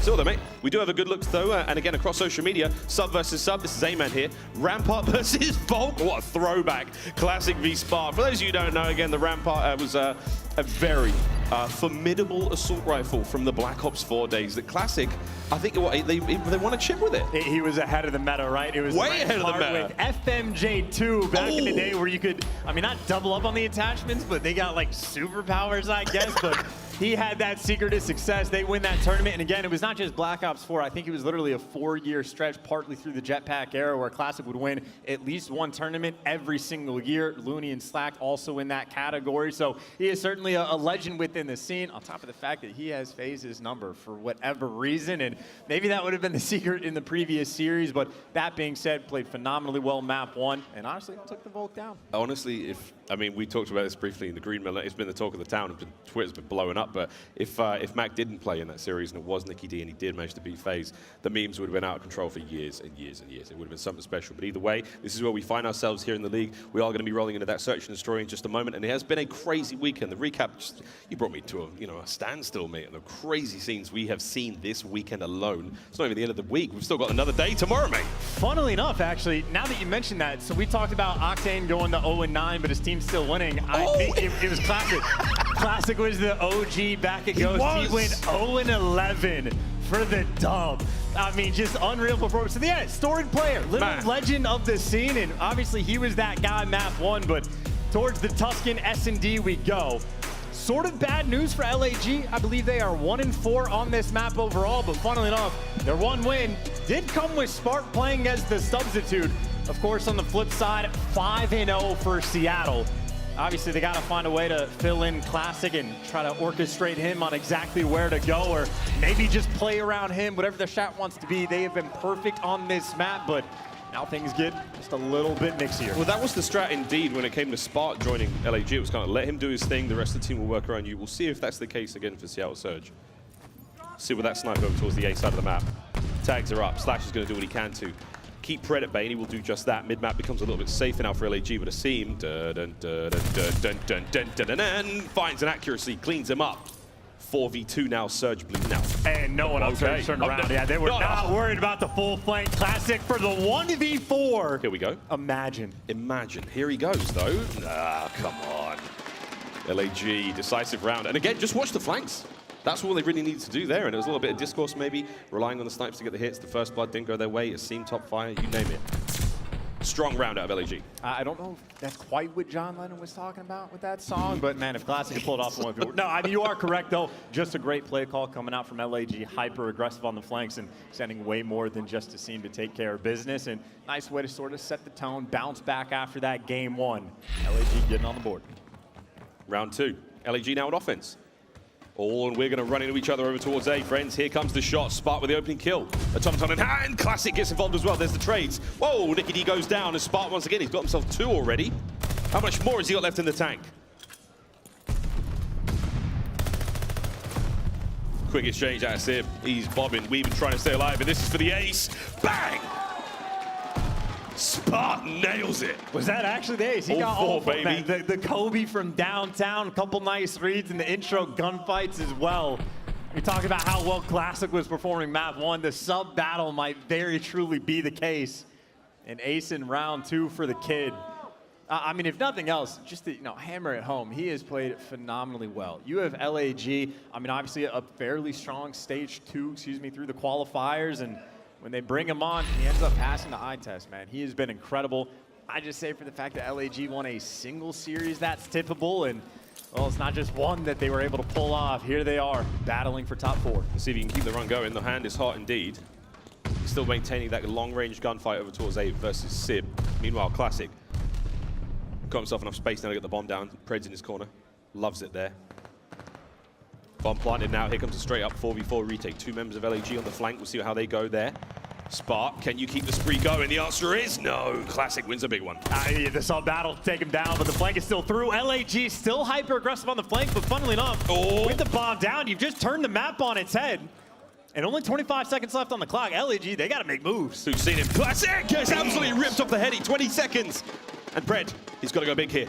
Trying to catch out. Who does indeed get it now? It's a 1v1, 15 seconds on the clock. Asim, where could he be right now? And Pred has got to keep an eye on the bomb, try to keep things going. Is he going to check anything right now? And here he goes, roundabout. Big kills. Pred flies around the corner at max speed, guns in. I think Asim was pre-firing in that moment, by the way. I think he just straight up guessed where Pred was coming from, and I mean, funnily enough, he may have guessed correct, but yeah, too easy of a play call there from Pred. Nice little 1v2, but obviously he just gets handed Hook on a silver platter. Pred clutches those every day of the week with that little time on the clock. It's the thunder from down under rolling across Tuscan there. You must have heard him plodding all the way from the defending to the attacking spawn. Not a whole lot he could have done there. Asim gets put down. Seattle Surge managed to get themselves on the board, and here we go. Super aggressive round out of both Pred and Classic now flying through mid. Nice nades out of Asim, first blood. Yeah, Asim, I think, just had the information coming through P5, but he does get caught. Classic is there, and Hook, he passed. He's got to go back and pick up that bomb. And he gets that in hand. They had the man advantage in Classic and accuracy. Nowhere near each other, but two players very capable of the clutch. But Classic right now surrounded, playing aggressive and catches Spart 2v2. Slowly but surely, they're pulling this one back. Bomb with a smart move, crossover towards the inside of Church now, maybe making their way towards B. We'll see, though. It's a 1-1 split right now for the players of Surge. Again, one player looking over towards B, one over towards A. Classic now is about to run into trouble. Hook and Slasher, they get the kills. Accuracy now knows it's on. But if there's one person you want in a 1v2 clutch, it's this man on your screen. Oh, you already know. The most nerve-wracking thing. You get the kill. Okay, they got him. They got him. No time to set it up, but that's one of those moments where you get that kill, you say, all right, 2v1, who's left? You hear Accuracy's name, it's like, oh, okay, we got to focus. And great work coming out of Slasher, too. I mean, obviously, it's accuracy. Loves those power positions. Go and make sure you clear those out. So nice reads coming out of LAG and Slasher as well. I would say looking pretty good on the Tuscan S&D. I would say that Slasher is one of those guys as well. You would expect to know, Accuracy's tendencies, longtime teammates, friends for a while. I mean, they've been around the block many, many times. GA enforcers, you name it. Interesting looks, though. Chance just pointed to the monitor. Again, Simp and Accuracy yet to get on the board. Let's see if they can find it here in this round. Here comes Simp. No, not for that round. And Pred goes down as well. And it's the double donuts right now. They're looking to clutch this 2v4. Oh, Hook. Not the double donuts. I apologize. Well, there's one of them. Accuracy is going to fall. Slasher gets the next one, and Classic very much not on the donut cam. No, he's been putting in work, but now this is another 1v4. He managed to get one kill last time round. How many will get here? He does have the bomb. There's a consolation there, but LAG are roaming the map together.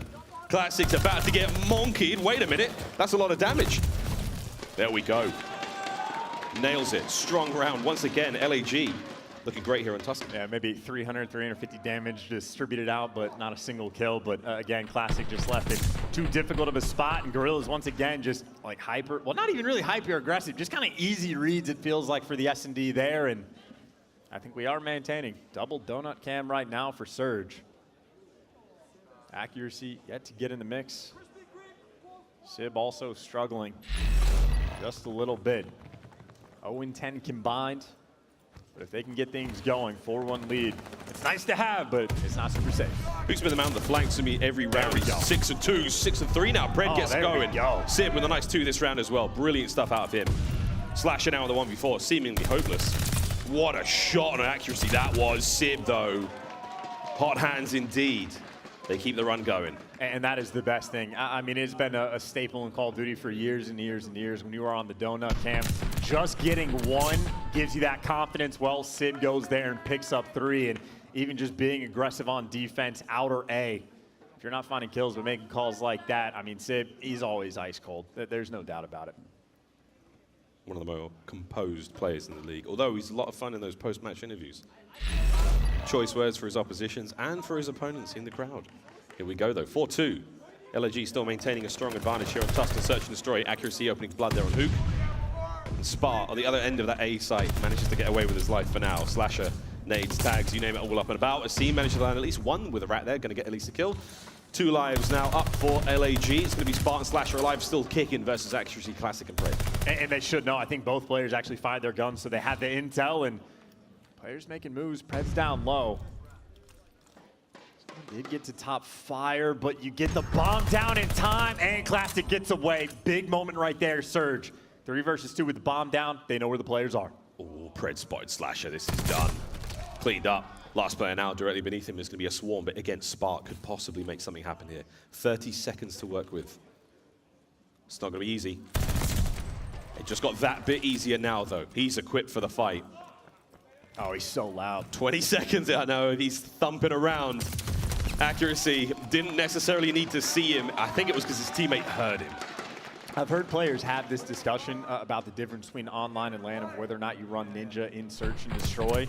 Like online, you can hear everything all the time, so you have to throw that perk on, but on LAN, it helps dodge the nades. So you take it away and throw on Fortified, but in this environment, in this moment, I feel like Ninja might honestly benefit you a little bit more because he absolutely got heard from the player sitting in you. I'd have to say that, you know, the last major we saw LA Thieves throw some of the most precise nades to nearly eliminate Atlanta FaZe in a really exciting matchup. And again, with all his nades, you had to start considering Fortified and start consider this. Here comes the headbutt. Classic trying to fly forward. Oh my, stun connects, doesn't see the player, managed to parkour his way down into the courtyard.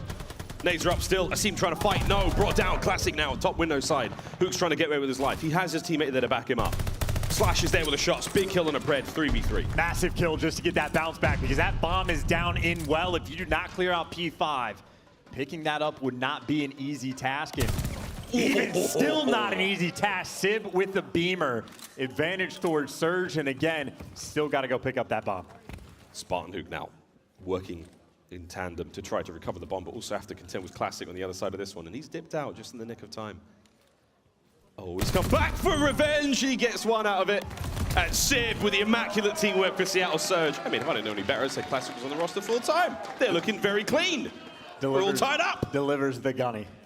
I mean, there are quite a few veteran players. I know the general consensus seems to be you look for the young guns, but I think there's plenty of vets that absolutely still have plenty of gas in the tank, and Classic certainly on that list. Nice gunfight wins there, and nice strats coming out of Surge. I mean, they were, what, a 4-1 deficit that they were trying to claw their way out of. You had two players on Donuts, Accuracy and Sib, started 0-5, but Sib with a complete and utter turnaround. Accuracy picking up a couple first bloods. And it's on 4-4, but there's Slasher trying to get the momentum back towards his team. Pred evens up the odds, but LAG aggressive on the flank again. Here comes Hook. They're flying forward indeed. Hook's still got that back covered, but now over towards the B-bomb site we go. Two members now of LAG trying to make their way forward, and it's going to be Pred. Oh, wow. Sorry, it's going to be Spar, and it's going to be Slasher to take care of Pred. Life advantage going the way of LAG, and I love this play out of Spar. Hold the line, indeed. Accuracy now, big nade up towards the back. Classic might be able to pick up the players who are damaged. Does not connect. Hey, he's gonna get shot in the back. There's no way he reads this. Hook just sprinting straight at him, and there you go. Classic in a 1 versus 3. They know where he is, and he's able to dip out. Funnily enough, he has the Here bomb. they come. So you actually, LAG playing aggressive. I was gonna say, maybe he could catch him sprinting. Because LAG, even in a 3v1, don't want him to plant, but there you go. That was 3 in a row for Surge. LAG bounce back. Slasher gets the first blood. Nice little strat call just to have two players back up towards the tank. And I think as soon as they catch Pred overextending just for a moment, seals the deal on that round. LAG, one away. I think Spart's merchandise could do with a little bit of work. I think that one may have been homemade. We may never know. I've seen Kanye West make a shirt like that. Map point, LAG, and the trades are abound in the opening set of kills. Slasher having himself a great map, 9-5 on a 3 spree right now. Aggression towards B. It's all going to be on Accuracy to spot these players out. ASAP sees at least one. Here comes the tags, a big kill out of Asim. LAG now pushing the pressure. Classic, what can you do in this spot? And this is where you slow it down, I think. Just playing for kills, they're doing exactly that. Asim gets the next one. 1 versus 3 for Classic. Again, he gets caught in LAG. Bounce back in the Search and Destroy. The battle of the substitute players continues. And this saga may well and truly go late into the night. Spar's mum, we saw her in the crowd a moment ago. But there you go. What a beautiful sentiment, and there we have it. The dream's still alive, we're still going. It could be a long night ahead of us indeed, but there we go. The Search and Destroy comes to a close, 6-4. It felt like a long one, but at the end of the day, strong work out of the LAG players early on. They did concede a lot of rounds back to back though. It got a real dicey there towards the end. LAG still come out on top. And a lot of aggressive play calls, certainly early on, that sort of set the tone. I think Seattle Surge No surprise, not entirely comfortable trying to make a change and like adjustments on this short of notice. I mean, I think Classic was left in what, 2 different 1v4s, 2 different 1v3s. So I think again, it is incredibly difficult to try to fit a player into your system. And that's true for Guerrillas, let alone the hour that Seattle Surge have had to work with. So I think just a tough one for them for their first loss on Tuscan SD. Interesting enough, again, for LAG, the biggest issue they had with Spark coming in the team was always going to be search and destroy. In the long run story now we have in this tournament, the fact that they're managing to win a 6-4 against a squad like Surge, even with the substitute of Nicky D, who gave him the hands there in the Tuscan. It's an interesting look. We'll see how far Los Angeles Guerrillas could go. Gavutu Control coming up. Crowder with an absolute bang tweet there. Spartan Classic teaming for challenges this event, and now they're playing each other for top 4. Played top 16 in challenges as well. He did. That's not bad. Oh, I'm sorry. Look, he came right in, hot as hell. I forgot to get in there, though, the crying, laughing emoji. But hey, that's absolutely fine. We're going to go to a quick break, friends. When we come back, we've got ourselves a Gavutu Control. This is bound to be an absolute treat. Hope you're comfortable and snug. We may be going deep into the night. We'll be right back.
The Call of Duty League is brought to you by Mountain Dew. The Call of Duty League is brought to you by Zenny. Armor your eyes with Block's gaming glasses starting at $24 by visiting zenny.com/CDL.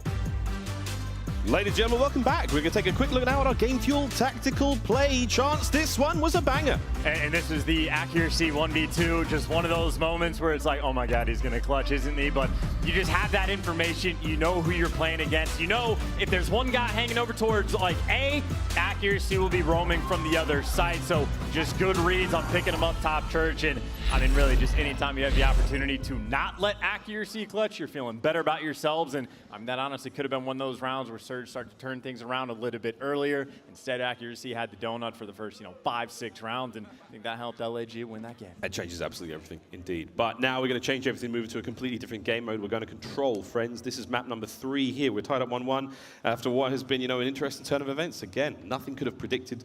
No one could have prepared us. We could have predicted none of this. It's been a wild Major II. And again, RØKKR, congratulations on putting on a crazy tournament. The fans here have been amazing. You've all been wonderful. Thanks for staying with us in the night. And again, I saw some European fans tweeting us early mornings for you lot. I pray that you haven't got a lot on this weekend. You know what? You shouldn't. It's Call of Duty League, baby. Let's get it. Here we go, though, into our next map, Gavutu Control. If we have to go the distance chance, and dare I say it, it feels like one of those series. A Game 5 again, potentially. Bocage will, of course, be that final map. But we'll see, mate. Gavutu Control for both of these teams.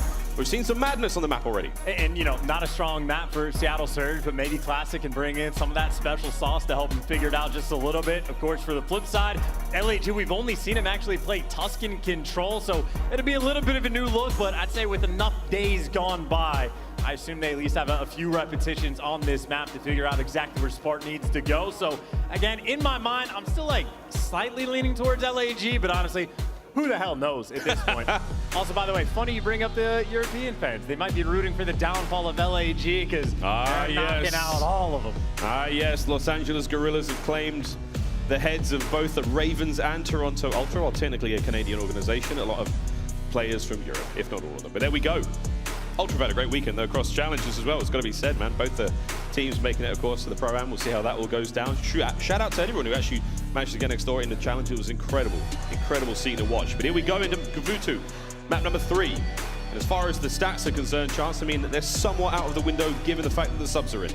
Well, not only that, just for the fact that, at least on the side of Seattle, almost every single one of those maps where they played, where the stats show that they are in last place, back in the days when it was kills that decided that round 5. So, I mean, who knows how many rounds on offense they had where they're like, hey, let's just slow down and play for kills. That's what we're going for. So the strats can't be trusted in this moment for a multitude of reasons. Obviously, the substitutes being the primary one. But, I mean, what? You have two guys, if they were teaming together, now they go for the battle. That would be the most trash talk I would ever have across the stage.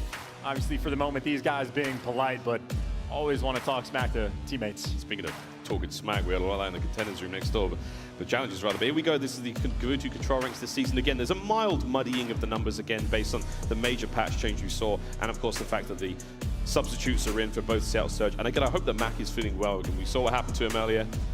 A real rough one for him, but hey, he played his heart out. He really did. He had the spew game, the flu game. I saw a Crone tweet. It was Mackle Jordan. That was a good one. Hey, timeline's been on fire all week long, and nothing. I would expect nothing less out of the Call of Duty community.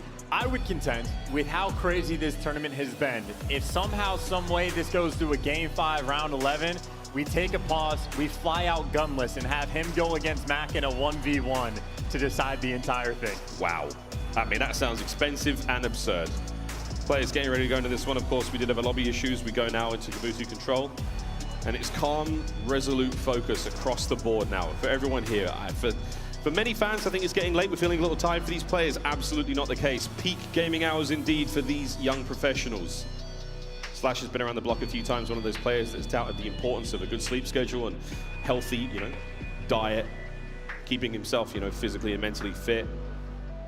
And certainly a player who's been around the block a few times. And keep in mind, again, this is a battle for top 4. I would say for LAG, I mean, I've heard, some peeps through the grapevine, the gossip that in scrims, they are looking like an elite team. Obviously a setback with the substitute, but with how crazy this tournament has been, absolutely an opportunity to make a loser's bracket run. And the same thing can be said for Surge. I don't know exactly how Mack's feeling. I don't know if they make it to tomorrow, if he'll be able to sub back in, but obviously they beat OpTic, who at least, I mean, I certainly still think is probably the best team in the game, and Seattle took them down, go toe-to-toe with FaZe.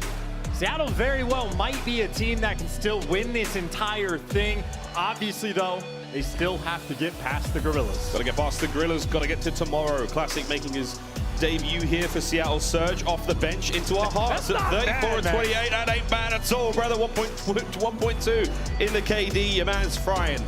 Doing a great bit of work against Spark. This is him this match as well, 32 and 35, slightly slower. He has been an absolute superstar for the Los Angeles Guerrillas, a key component of their success.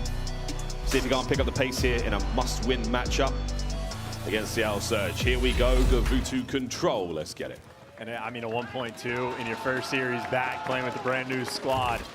Incredibly impressive from Classic. We can see if he can keep it going with the MP40 on Gavutu, leading that charge towards this boat. Well, wins that first gunfight as well, does get traded out, but see Seattle at least able to pick up 2. That allows accuracy to go for the roam, but we have seen him do this time and time again. He's getting pelted with stuns. LAG, they know exactly what the situation is. Yeah, this is dangerous now. Accuracy's already managed to make it all the way to the back. Slasher is going to check it. Will he get the kill? We'll find out in a moment. Accuracy gets 1 before, not even being brought down. There we go. So now, LAG's base is safe. Over towards the A zone we were for a brief moment, but Seattle Surge on the defense now. They should be able to drive this one forward. LAG has got to get out of their spawn sooner rather than later. This is already incredibly dire. No map control, no real openings, and no real kills coming through. Surge dominant off the opening break. Read the pressure over towards beach. You spawn up over towards cliffside. You got to do it all over again. It is incredibly difficult to fight out of this spot. They're still doing what they can. Got a little bit of an opportunity now to make their way forward. Slasher finds at least 1 kill. Nades are up for Hook. We'll see if they can coordinate that, but there's less than 30 seconds to make it towards the boat. Here we go. Slasher, Hook leading the charge. Forward they go. Again, trying to clear out the cliffside. It's Pred. Oh, can't clear him out. They do manage to get 1 kill. Less than 20 on the clock now. You got to keep going, boys. Spark, try to be the hero for the squad now. Here in the opening round. 5 forward. No. Simp guns it down. Seattle Surge. It's a brick wall, a watertight defense. Here on Gavutu in round 1. An absolutely clinical display. What an opener. As soon as they got control of the map, they never looked back. I mean, a clean opening break in a dominant first round. I feel like the Gavutu controls, add them to the list of things that have been crazy throughout this tournament. Some of the speediest that we have seen. OpTic moments ago in their previous series, I mean, just trucking through the Gavutu. We saw the same thing from a Florida series. Actually, funnily enough, before that, it was Florida that did that in the previous match. It's been a long day. It's been a long day. Can't remember who it was. Florida versus Boston. There you go. That was one of the most disgusting Gavutu controls I think we've seen in the CDL so far. Here we go, though. Round 2. LAG on defense this time. Will they be able to put Seattle Surge in the same sort of headlock that they found themselves in just moments ago? Who can spark 1 kill to the name? Each will see, though. Oh, Spark, good nade. Gets things going in a nice way. However, Seattle Surge have already made it onto A. Oh, God. Yeah, pressure now. Fred coming through, does get traded, but still pressure on the point. Asim can't even get 1 to the grave with him. You see number 4, Slasher, trying to do the same thing Accuracy was doing, but he still had that boat control, but this is pretty slow progress over towards A. Got to win that next set of gunfights, and Accuracy, not quite enough ammo to find just 1. Whoa. Well, there it comes through. 2 HP is all he needs, and, well, maybe Child's a little bit too quick. Does get dropped, but still all that pressure over towards A. I mean, they already have 1 tick, so technically they have the advantage. We're thinking about the round 5s, but LAG, it looks like they are truly chalking it up, getting that setup over towards B, getting that ring control. That's their game plan. Hold on to B for the rest of this round. Well, it's going to be 2 minutes and 8 seconds. That's a tough call to make there for LAG, but we're going to make it and see how it goes. Seem looking to try to cause a little bit of disarray in the lines now of Seattle Surge. He's going to find at least 1. Slasher helps out as well, but both sides of the map, that's where you're seeing a lot of these members of a Seam. Beautiful shot, second kill comes through. However, the danger signs now for Seattle Surge is they've got 1 player in your spawn, and it's Slasher. He gets 1 kill, and then you get traded out. Not a bad look. Over to Spark now, trying to provide more shots in. Last one into the head of Pred. Good night, my friend. Yeah, killing Slasher right there is a step 1 of a 4-step process. Still got to get ring control, but that is quite a few gunfights going their way. Slasher gets dealt with, but You don't technically have ring if Hook is here. The question is, do they read the beach? Looks like no one's turning that direction yet, and well, they're getting picked apart. An opportunity for him to flank, but he's got to go quick, and funnily enough, number 7 turns around and looks for him. The awareness on point for Seattle. You get the wipe, and hey, that is now step 2 and 3 of this process as they are racking up the kills. But they've got all the coverage they need over towards the B zone. Now the capture's going to start coming through. Stops the clock, 1 minute 13. Classics stay alive. That's their job right now. Sib's got ring, trying to keep him all covered, and that's good for now. Here come the nades. Classics got to try to hold this one down. No contest just yet, as Sib keeps doing his job very, very well indeed. Classic staying alive once again. First segment gone. It's a magnificent bit of work from Seattle Surge here on offense. And they've got the setup. He got Simp on the cross. That's a force spray for him. You still got the bodies on point. The 4-man wipe is in, and now you can stack that point. The gravity's got to come from spawn. But you throw nades and you get caught. That will be a dominant offensive win for Seattle Surge. 2 in a row in the Gavutu insanity continues on the day. Pred hit the go button big time. Tried to give him a speeding ticket on Tuscan. Tally's not known for adhering to speeding rules. Getting it done on Gavutu there, mate. Absolute madman. Hit the gas. Flew into those players on spawn, bought that necessary time, and Seattle Surge win it. And all of that is off the back of like LAG just getting a little too over-aggressive. I mean, you get nearly 4-man wiped on defense, just unacceptable. And then even the fantastic reads from Seattle just to catch Shook on the flank towards ring. So they put in the hard work to put themselves in an incredibly powerful position. And if Sib could have gotten the glide bomb, it would have been nice, but he does get shut down shortly after going on that 5. LAG a long way to go if they want to try to win this Gavutu, and maybe a small opening over towards B. Accuracy is behind him, but for the moment, he's just, out of the picture. That was a thread and a sweater that they just kept pulling. That opening is now huge. You're on both zones at the same time. Big wins out of Slasher. Asim still keeping the play alive. He's on point at this moment in time. Sim trying to flush these players out of his base, but Asim, 1. Eyes on the second. Nicky D's up next. Pistol in hand. Big kills. Spar gets 2 as well. So once again, all the members of Surge are dead. You have 16 lives remaining. We are like not even 45 seconds into this round. Still players on both points. Seattle, what do you do? Chalk up B, try to rotate towards A, but you're getting spawn kills. Shot in the back trap. Sport on a 6.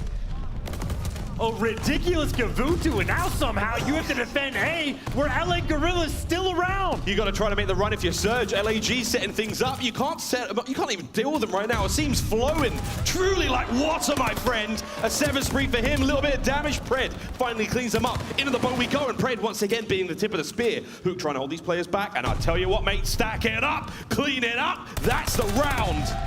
LAG out of bloody nowhere. And Miles, that was 23-7 on live. So I'm going to say the tie break if you tie on ticks, then goes to kills. That round could be massive. If I'm Asim in this situation, I have that glide bomb. I'm using it to try and dominate them on this round for defense. Use it as soon as you need to. You stack up at probably the 8-point, maybe leave one guy over towards B, but do not let them get a single tick. They got destroyed in their first round, had no progress, got spawn trapped. I vote for stack up A. If Seattle can get a single tick, they're good for the defense. LAG can't let it happen. They're flying towards A. Here comes Surge, soaring across Gavutu. Into the A zone we go now briefly, looking to maybe get this cap done a little faster. It's too passive from LAG. Give upset chance. He's not enjoying the play so far. Spark's going to cut down the first. Here comes the aggression. Pred trying to keep the fight going alive at A, but that's going to be the first segment gone. Spot now trying to find the angles, get Pred down. You've got him tagged up, bagged up. Asim's going to clean him up indeed. There we go. Classic top side of the boat as well. As here we go. Asim with a second. Spot clearing out the second bit of progress. And for now, we have confirmed defense for Seattle Surge. Brilliant stuff all around, but again, we've seen crazier things happen this weekend, mate. Yeah, the game is truly never over until it's over. So Seattle Surge still an attempt to win this round. They got to get out of their spawn, but hey, there's the kills to make it happen. Number 1 and 4 fall at the same time, so Seattle at least able to get towards that boat. Spark, though, trying to be the next player, but hey, he gets caught. Seattle, they got the full clearance. Kills going their way, and A slowly being captured. Don't forget, Asim still has that glide bomb. He can drop that bad boy from above. Really cause a headache for Seattle Surge. Progress at A, second one's gone, 49 seconds on the clock. Once again, calling it done. They're going to let that happen, keep the life count even, and back up to B. And this was the time, again, remember, LAG getting a little too aggressive on defense. They basically got 4-man wiped at the same time, and I got to give credit to Seattle. That's classic in that moment. Just incredibly consistent, making those ring flank reads. Seattle, they can take their time. Plenty of pressure. They have LAG trapped in. I think a couple spawn kills might come through. Look at that, right next to him. And obviously impossible to read, but Pred's there for the trades, and he's looking for more. He is hungry for some kills. Spot's the only man left standing on that side of the map, over towards B. He has to lock it down, putting himself in a difficult situation. For now, Pred, he is truly the predator on the inside of the spawn now of LAG, but they've snuffed him out, they've dealt with him. Huge stuff from him now. I see him keeping the play alive. Making sure that every possible nook and cranny is safe. No one is in the bushes whatsoever. That's right, clear, all good. Forward we now go, trying to grab ring control. Classic the man here, trying to defend it, just wants to buy time for his teammates to come and help him out. And well, he gets caught, and maybe just enough. Sim is there for the trades, but down low is Spart. Him and Hook each able to pick up a pair. And LAG on defense for the moment holds strong. I suppose part two of the situation to set up is Scene just wants to hold on to that glide. You still have that utility in the back pocket, and if you're Seattle, you just want to burn it, force it out of his hand. It's been quite an expensive round for both teams, though. We're down to 11 lives for LAG, 12 now for Seattle Surge. Oh, what a turn and burn that was. Good shots, great teamwork. LAG staying alive, good comms. Oh my God, one more bullet for a Scene would have sealed the deal right then and there. Here we go though, Chance. Final 30 seconds, 9 lives for LAG. Very weird moment, I think. Hook shot a Scene in the back that caused him to turn. Well, now Sim's picking up pieces along the way. Massive kills from Scene to pick up 2, and Scene gets the 3rd as well. Spark there for the 4th, and that is a stronghold. No glide bomb needs to be burned. And LAG hold on, because Surge were applying that pressure. Here we go. They were all up in their business, so quick in their spawn, but to no avail. Again, though, Surge absolutely did enough. They had that dominant first round, and were on point on their offenses. So they will be secure for defense for this round 5. Scene may have just used sign language for glide bomb. I think it was there. Did you see that? Might have to hit the rewind on YouTube and catch that moment, but that's the game plan right now, mate. They've won an offensive round already on the tack. They can do it again. No, I think that's sign language for glide bomb number 2 potentially.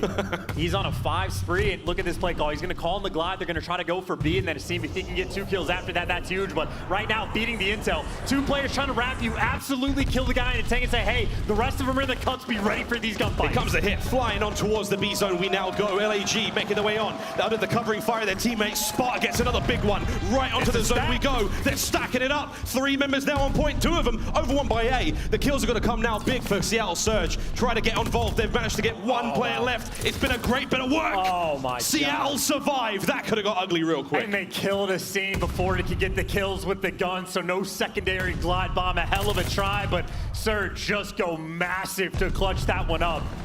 Again, this is the battle for top 4. A team kill comes through, and LAG, when they get put in the spawn trap, they're not able to get out. And right now, Simp trying to set it up once again. You still have the boat clearance, but accuracy just slowing them down so much. LAG fighting tooth and nail, but so tough to get to this point. That kill might have been enough now to get them forward. It is Spart once again, 21-19. Into the boat he goes, now trying to capture A. They've got 1 segment of B, there's 39 seconds remaining now, 1 segment of A done. You've got a lot of hard work cleaned up here, and it is Hook doing what he can alongside Spart to keep this zone safe and in their hands, slowly but surely. LAG are capturing A. It looks like Seattle chalking this one up, triple stack over towards B. They know the game plan, so this is a moment, slow it down, slowly capture that A point, get another 10, 15 seconds, and only 15 lives left, so this is a round that could end more ways than one. Surge aggressive, trying to keep B1 control, and Slasher there to take it from their hearts. Another one falls in ring. Oh my God! The pressure is in, the beamer is in. Slasher's on a 5. He's on an absolute run. Simp's got to put him down now. 5 HP, 5 spree. He's playing for streaks. He has 3 bullets remaining in his automaton. It's right in hand. It's forward we go. It is pure tenacity out of LAG right now. Stacking the point. The final 2 players are here. Shots are in. Can they kill Pred? If they can take care of him, this is huge. Slasher's trying to do it all on his own. He can't survive. It's up to Spart. No! Brought down again. It is a 12 versus 7, excuse me, only 7 lives per minute and 12. If you're Seattle, you gotta pump the brakes. You were so aggressive at getting chopped, but right now LAG spawning very far away. They're not going for P1, they're pushing around the right side. You can play by TDM, and if you can ever stop this clock, you're feeling great. Hook's trying to make something sneaky happen here. Did he get the nade out? I'm not sure. I don't think it did. Asim's trying to now make his way into the backside of Seattle spawn, and what a saga this has been. 50 seconds chance. They might be able to win on kills. Spark wins a big one. Sib's up next. Nice tags. Hey, where do they spawn, though? The players that are going to fall, where do they spawn? Number 7, technically in between them. Do LAG make this remake do? Another 2 and 3 lives remaining. 2 now remaining on point. 1 more in spawn. Asim on the turn. It's Sib once again. Can he crack down again atop the spawners of Seattle Surge? Sib trying to stay alive here. He's got to find a sweet spot. Hopefully catch a player out. Clock is ticking. Oh my word, big kills, 20 seconds remaining. Oh my God. 2v7, and LAG spawning so far away. They can do this. Slowly but surely now the approach. The remaining 2 members of Seattle Surge, absolute heroes. Hook trying to throw his life into the mix. Less than 10 seconds to play with now on the clock. Who gets brought down? They're still going. Accuracy drops. It's all on a Sib. They've got on the point. Sib staying alive. Shots are there. There are 5 members of LAG, but if you kill the one on point, it may all be over now. And it's Asim. The final bullet comes through, the reverse sweep and control. And that was one of the wilder Gavutu controls we will see this year. LAG find a way. The number of kills they got towards Ring in such a short span set them up for the win on kills. I mean, just moments of that game that were played at a lightning pace. Surge unable to slow the game down, and I mean, just right from the opening break, right? You had Asim making the play call, calling in the glide bomb. They had a 4-man wipe, and honestly, that's part of the TDM. They started the game off incredibly fast just to get the wipe over towards B and really push the pace, but these final few moments, every single kill is massive. And I gotta say, I mean, even in a 3v10, a 2v8, Seattle Surge nearly held on. Put in some serious work, but as soon as someone from LAG stepped foot in that point and stopped that clock, it was just simply too much. It just becomes so much more hard. You've got that player on the inside of the boat. Yes, you can find him with FMJ, you can wallbang the boat on the inside. But at this moment in time, it was truly possible. The funnel of reinforcement, Hook doing everything he possibly can, and it was the sweet shots in the final seconds. Pressure was on, Spark managed to slide in, get the trade, massive work, and Sib, he did everything he possibly could here. But at this moment in time, as soon as he had to commit to the point, it all was lost. Seattle Surge, a hard-fought battle, but LAG, stay alive. And I mean, in all honesty, I mean, that is a tragedy of a game for the Surge, because Sib might have broken the kill record for Gavutu control. I mean, had a 40 bomb, played out of his mind, was picking up pieces. Sib has had such a high-value series, but obviously the substitute player, you're coming in with an MP40 on a map like this. Sometimes you just end up in the blender, and unfortunately Classic couldn't get anything going. So I think Surge truly just felt the pain of having to make these adjustments on such short notice. Not a fun situation for Seattle. They're still making the best of it, but again, I mean, Sib played his absolute heart out. 40 kills, 4,400 damage. I mean, incredibly tippable, but unfortunately, it was just not enough in the end. What an unbelievable run. We don't see too many full-blown reverse sweeps on control, and that is one we're going to remember for a fair moment. Well, mate, we did say crazy things are going to happen. We did say that, you know, it was 2 down. We were like, hey, man, it might, you never know. It's been this kind of day. We're probably going to go to a game 5. You never know. But now we put ourselves in a very precarious position. We've got a Berlin hardpoint coming up next. How are you feeling about this? Well, I mean, LAG, more so than me, are certainly going to be ecstatic about it, right? This is a map that they have been on point with, a map that they have a couple repetitions with Spark on the squad, and I think quite a few dominant wins as well. It's not like on Berlin, they've been scraping by. I mean, I think 7-2 overall on the map. Best P5 team in the game on Berlin is LAG, so I think right now they are all about their business. I mean, lights out stuff from Asim as well. If I was a betting man and we are in a casino, I think this is where LAG close it out, but at the same time, it is a bit of a dice roll on the flip side. You don't know what you're gonna get out of Classic. Game 1 absolutely lights out. If he can perform like that again, you truly never know. It's out of our hands now, it's seemingly out of the players' hands. Who knows what happens, and here we go. Vivid, of course, from Florida. Wow, what a map out of LAG. Those offenses were godlike. You're damn right they were, brother. And that's coming from a man who's done a couple of naughty things himself on Gavutu. Into Berlin we go. Oh, baby, what a series. What a day. This has been Minnesota. Thank you again for Not only being so welcoming, but putting on such a brilliant show for us. You have been stellar. In map number 4 now, we roll. This is match point for the Los Angeles Guerrillas. This is to force the game 5 for Seattle Surge. Drama abound. Let's get into it. And, you know, the drama obviously has a high impact for this series, but again, I said it before, the fact that LAG, with a sub on short notice, were able to win one series tippable, they are now fighting for top 4. A ridiculous Major II in Call of Duty Vanguard. But by no means is it over. You still got to close it out. LAG get the good spawns off the rip, already in the hill, trying to start this game off right. Asim finds himself a sweet little top spot, tucks himself away, gets a nice set of kills. Accuracy now trying to fight back towards the point. Simp, great shots on a slasher. We've seen plenty of Berlins this weekend already that have been unbelievable, and this may be no different. Great shots out of Asim, keep Pred at bay. Asim can't quite get classic as well. Good trades, so the kills go through. Seattle Surge unable to really get onto the point, and it's been a wonderful opener here from LAG. Couple trades as well. Accuracy actually able to pick up a big 2, and I thought maybe that's a moment for Seattle to get inside, and maybe Simp will deliver. He has been a walking 2-piece throughout this series, and he's there to send in classic to try to get those trades. At least contesting these final 10, or at least you're giving it the old college try. And maybe not enough. That'll be a pretty solid lead coming out for the Guerrillas early on. That rotation new Slasher, the first one for his team there. Pretty much the entirety of Seattle make it to this new hill. They do indeed. Let's see how the hold goes. All things considered, despite the kills and the major disparity we saw in the time, not a bad look from Seattle Surge. Pred somehow winning that second fight. Narrowly able to make the escape for now. Will his life remain his? Yes, it does. Unbelievable stuff from Pred. 3 now in a row. In a seemingly unwinnable situation, the young Australian makes it so. Hardpoint time still ticking the way of Seattle Surge. Uncontested so far. Everybody coming through P5 and down low, though. Pred will be the cutoff man.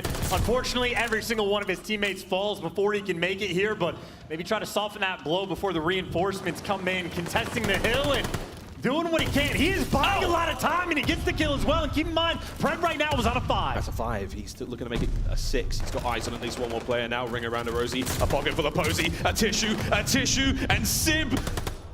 Managed to get away with his life. No, not for a minute there, but Pred on a 6. I thought the door was going to kill him. He hit that so hard.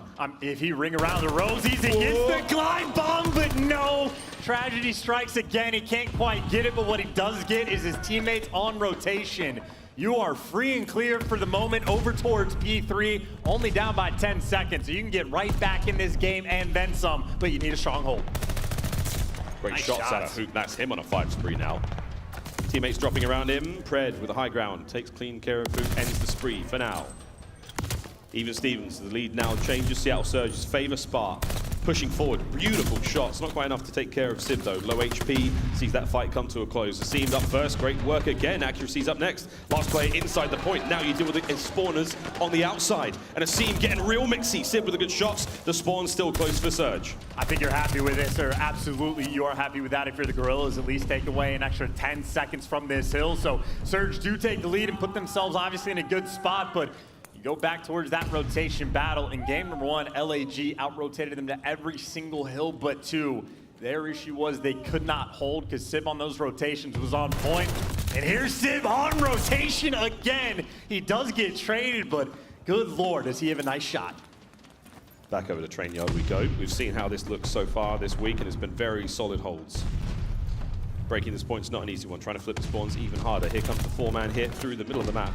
For Seattle Surge, they've got themselves 2 dead already. Classic trying to find something. Good work. Nicky D to at least find 1. Spotted immediately, taken care of, no problem. Pred now the lone man forward. Can he do too much here? I doubt it. It's going to be a hard one to ask. He may be able to get this player out of the point. Not even a chance. Beautiful work.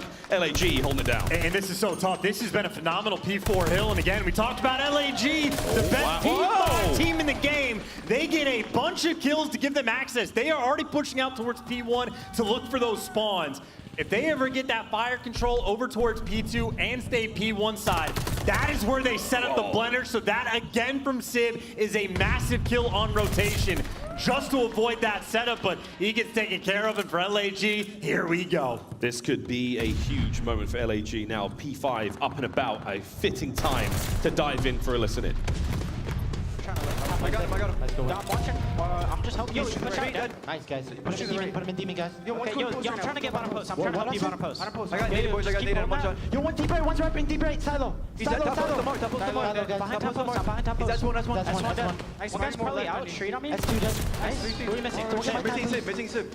Sib. I don't know where he is. I'm close to streaks. I can't. Oh, he's behind P1. They flipped. All of them? One guy's bottom post. Sib dead. I have your P1. I'm waiting. He's outer on me. Outer. Nicky pushed it out. He went back. I think. Close right, post. He's on time. On time. Pred got me. On time. Pred got me. Yo, he's behind the time. You got Where's Chris? Nothing. Okay. Another left dead. Nice one. Yo, one's in new. Yo, Austin, I'm left with you. Austin, I'm left with you. He's dubstep. I'm taking her out. Dubstep. Absolutely shit out. Yo, I'm gonna pinch down. Dubstep. I'm gonna pinch down. Who's Austin? Oh, one's on Nero and one's He's outer door on me. Outer door Nick. Outer door Nick. One shot. Outer door Nick. One shot. I'm gonna pinch. Take her out. I'm pitching already. I'm pitching them. I'm deep pitching. Stay the fuck alive. Yo, it's not. It was a great P5 chance, a really nice hold. And again now, Seattle Surge have managed to bounce back in P1. Solid grabs out of them. Good kills. 40 seconds remaining. Also quite a few examples of how difficult it is to actually read flips in this game, even at the pro level. I mean, there are times where it is just straight up guesswork, but right now over towards P1, it is chaos around the point. The contest is in, but Asim, even with the call outs, he's got the gunny as well. 20 kills, he is leading the charge for his team, and I'd say this is a big moment right now for LAG. Already a 50-point lead, and they're continuing to run it up. They're still going, baby. Pred trying to make the entries. Teammates getting dropped around him, and once again, it is Asim on top. Kills come through. All members of LAG now on the point, flooding through, heading towards next, trying to be the man to break this light setup that Seattle Surge have made, and he's out like a ghost here on Berlin. He is absolutely gone. He's left them scratching their heads. If they do find him, it's one thing, but he's still got an opportunity to catch a kill or two here. He may have seen a player. I don't know what FOV the man's running, but he might have missed that. Hello, there's another one. We'll catch this one. Sliding on forward. Into the hill we go. Looking to break it alone, and my word, Hook may as well get it done himself. I mean, hey, he at least got enough kills to let his teammates come in for those reinforcements. Plenty of time left on this P2, and LAG, for the moment, the squad that's inside. Accuracy, though, playing top warehouse.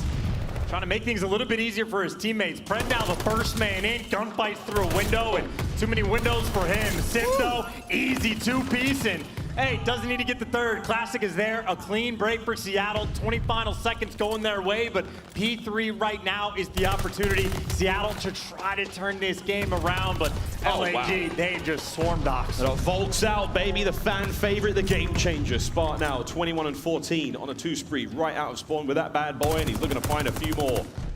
Hard points up. LAG in firm control for now.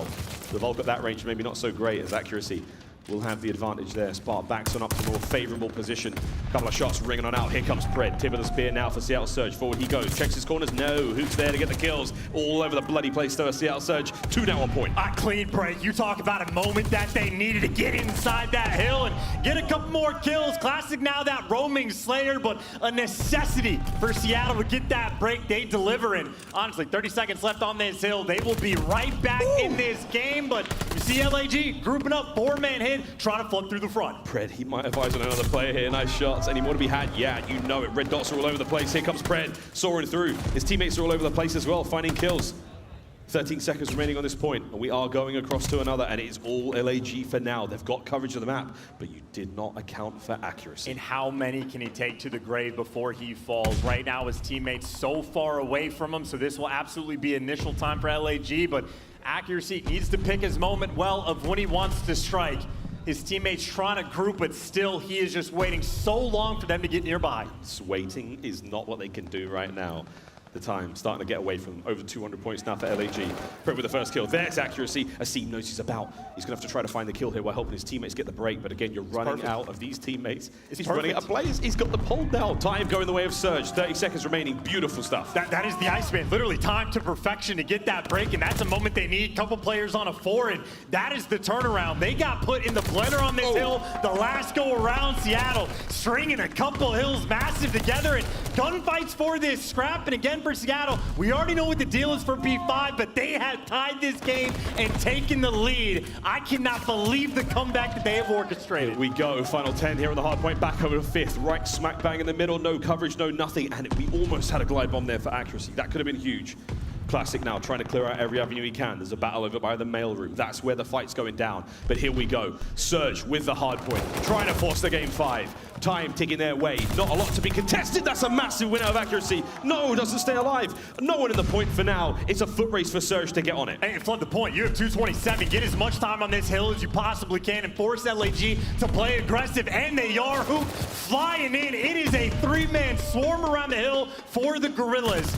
And they get that instant break and then some aSeam, always lighting up the feed. This has to be a fantastic hold now out of LAG. They need to lock this time down. Keep an eye on the spawns for P1 as well. That's the left-hand side of the map. Look to see those players from Seattle look to make their way across, and that's exactly what Classic has done. They're trying to keep the players clean off the point, trying to set up for next, trying to close it out here. Oh, we could see a game 5 if Seattle Surge have their way with it. I mean, this is just such good time, though, right? They're going to be an inch away from winning this game. Classic taking routes and couple good shots in aSeam, but can't win the gunfight. aSeam shuts him down. We're so close to the end here.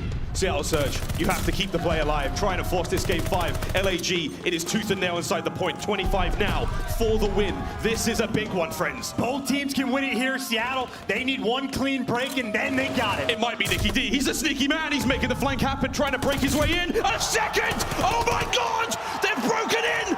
And Seattle Surge have just done it!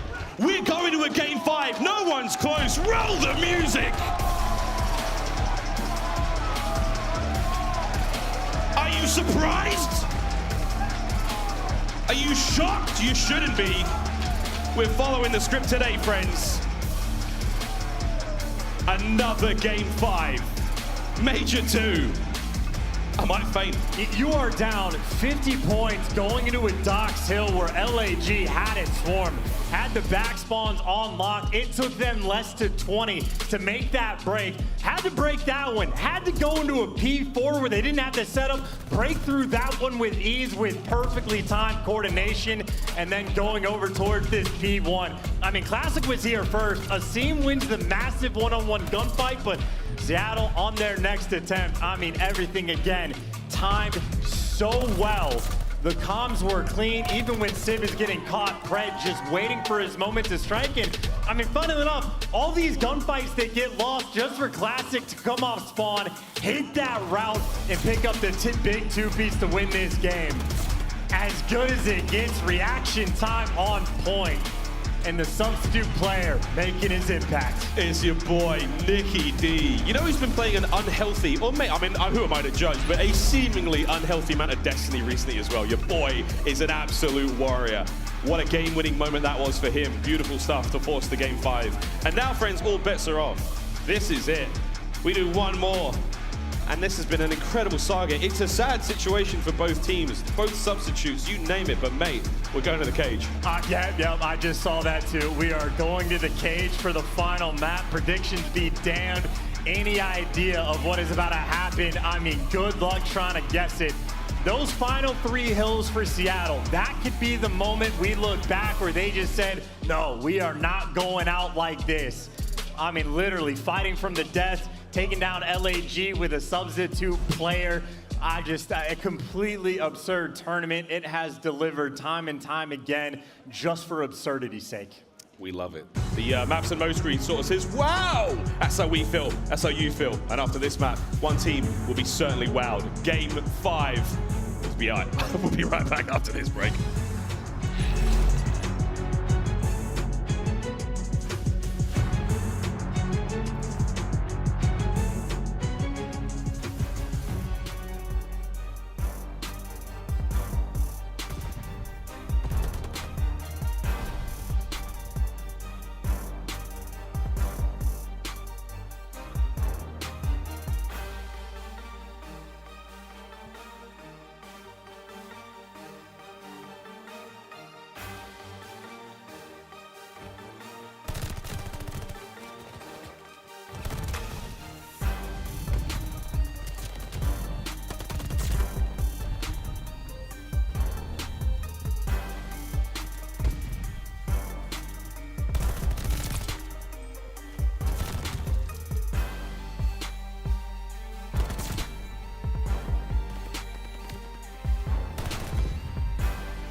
Call of Duty League is brought to you by Game Fuel. Victory in a can.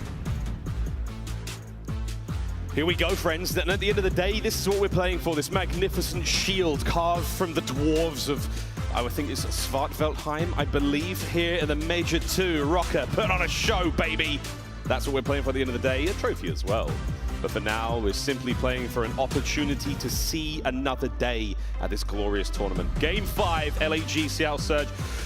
Wow, it's been a great tournament so far, and we're nowhere near done. I hope that woke you up, friends. And if that didn't, the gameplay in a minute will, because Chance, this is going to be ridiculous. I mean, these script writers are going for an Oscar with a tournament like this, right? I mean, just the level of absurdity that has happened every single day. Every day. I personally remember this as like the April Fool's tournament because I mean, we kick things off in an absurd fashion. Every single series on the day has been insane. Reverse sweeps abound. LAG back against the wall. They win all those offensive rounds on Gavutu.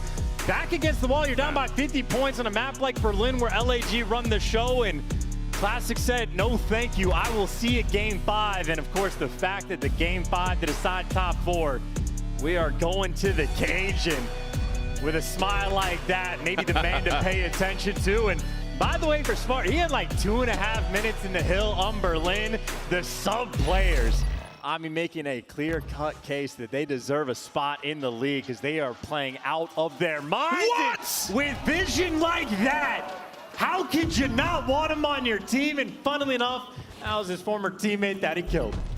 Or current teammate, I suppose. It's weird. It's complicated. It's yeah. complicated. It's complicated. Gotta check the relationship status, you know. No one uses Facebook anymore. It's a 4v3 right now with LAG with the advantage. Bomb now creeping ever slow forward. Simp, he's perched up, eyes over towards B. Yeah, exactly that spot. I've used that before, I'm not gonna lie, it's a good one, but he might not see too much there. Feels like he's licking a wall, but turns out he's ready for the angle. 4-man stack for Guerrillas over towards this A site, but obviously not easy to plan at. You got to deal with top Grandma's control. Got to deal with these side doors. You see him clearing them out one by one, and that bat tank also a problem in accuracy. Oof. That is his tank. Oh, what a shot from accuracy. Another sweet angle to be found through the bush there. Not a bulletproof one. There are a few in this game, and that, not it. Asim also getting involved. 3v2, less than 30 seconds on the clock. Fast moves over towards B, and oh my God, Pred, this could be unbelievable. Pred, no! He gets absolutely stampeded. The Guerrillas now will be able to plant B with 20 seconds on the clock. Accuracy, time to go big. Oh, he got spotted. Slasher saw him twice, and yet player in the corner, LAG, taking care of business. Efficient first round, and I mean, hell of a start. If you're Classic, you're getting blooded. Your teammates are confused. You don't know how it happens, but the wall bangs are in, and in spite of a couple nice angles being brought out, we saw Sib with an idea. We saw accuracy through some bushes. Wherever it stands, Pred just got jump scared by 3 players, and Guerrillas get that first round. Unfortunate circumstances have brought both of these substitutes to their teams, respectively, but they certainly are making the most of it. An incredible amount of resolve from both of them to show up here and put on this incredible show. You have to, by the way. You have to try. He's got to try. I love it. We're all learning. Spark may be able to see a few players from this spot. Again, this is a new angle we've had to deal with since that bomb was moved towards A. By the way, yeah, one of the most difficult things, you see the nade actually gets botched. Throwing grenades and tacks through those bushes, one of the most difficult things to do in Vanguard. So always have to work on those strats, but as it stands, 4v4, can't really plant this bomb because you got to worry about so many things. There's the first blood, a scene from downtown with the nade, and that's the bomb carrier as well. Here we go, 3v3. Hook's in the mix now. Closer as he gets towards that bomb site. As Slasher has made his way towards the tank. He jumps up. Oh, howdy doody. Trouble now abound. Crossfire's there. Accuracy finally drops. Sparks trying to get away with his life. No, the trades come through. Seattle Surge for the round. Bounce back round, 2 for 2 on the attack. At least in this lobby thus far. Just a delicate balance trying to deal with the chaos. So many players stacked up. Gunfights and angles. Got to be worried about every single direction. We called the cage for a reason, mostly because it's in the net. I thought you had something there. That was great. Absolutely not. It's too slow today. It's late. It's very late. It's great, though. But for these players, it is everything. Late into the night, only to see tomorrow. And that Sunday is going to be one hell of a tournament finish here. I mean, what we can expect, God only knows. Second time's a charm. Doesn't quite catch anything this time, Spark. They've learned. But all tied up 1-to-1 here is a slower round, a bit more tense. And Asim has no idea on the other side of that fence lays an opponent in wait, trying to catch him out. waiting for the opening kill chance before anyone really makes a move, and I don't think we'll see that for a brief moment, but again, Slasher trying to make the most of it. Yeah, Seattle happy to be stagnant. Players posted up towards the back of the map, every angle covered, and Sib, honestly, with a nice one. I imagine there might be just a hole in that wall that, or the window rather, that he's staring through. Classic doing the same. Hook, the farthest player, pushed forward, seen creeping his way up, but we are just waiting for the moment where the round pops off, but before that, Sib, first blood on Slasher. Here we go.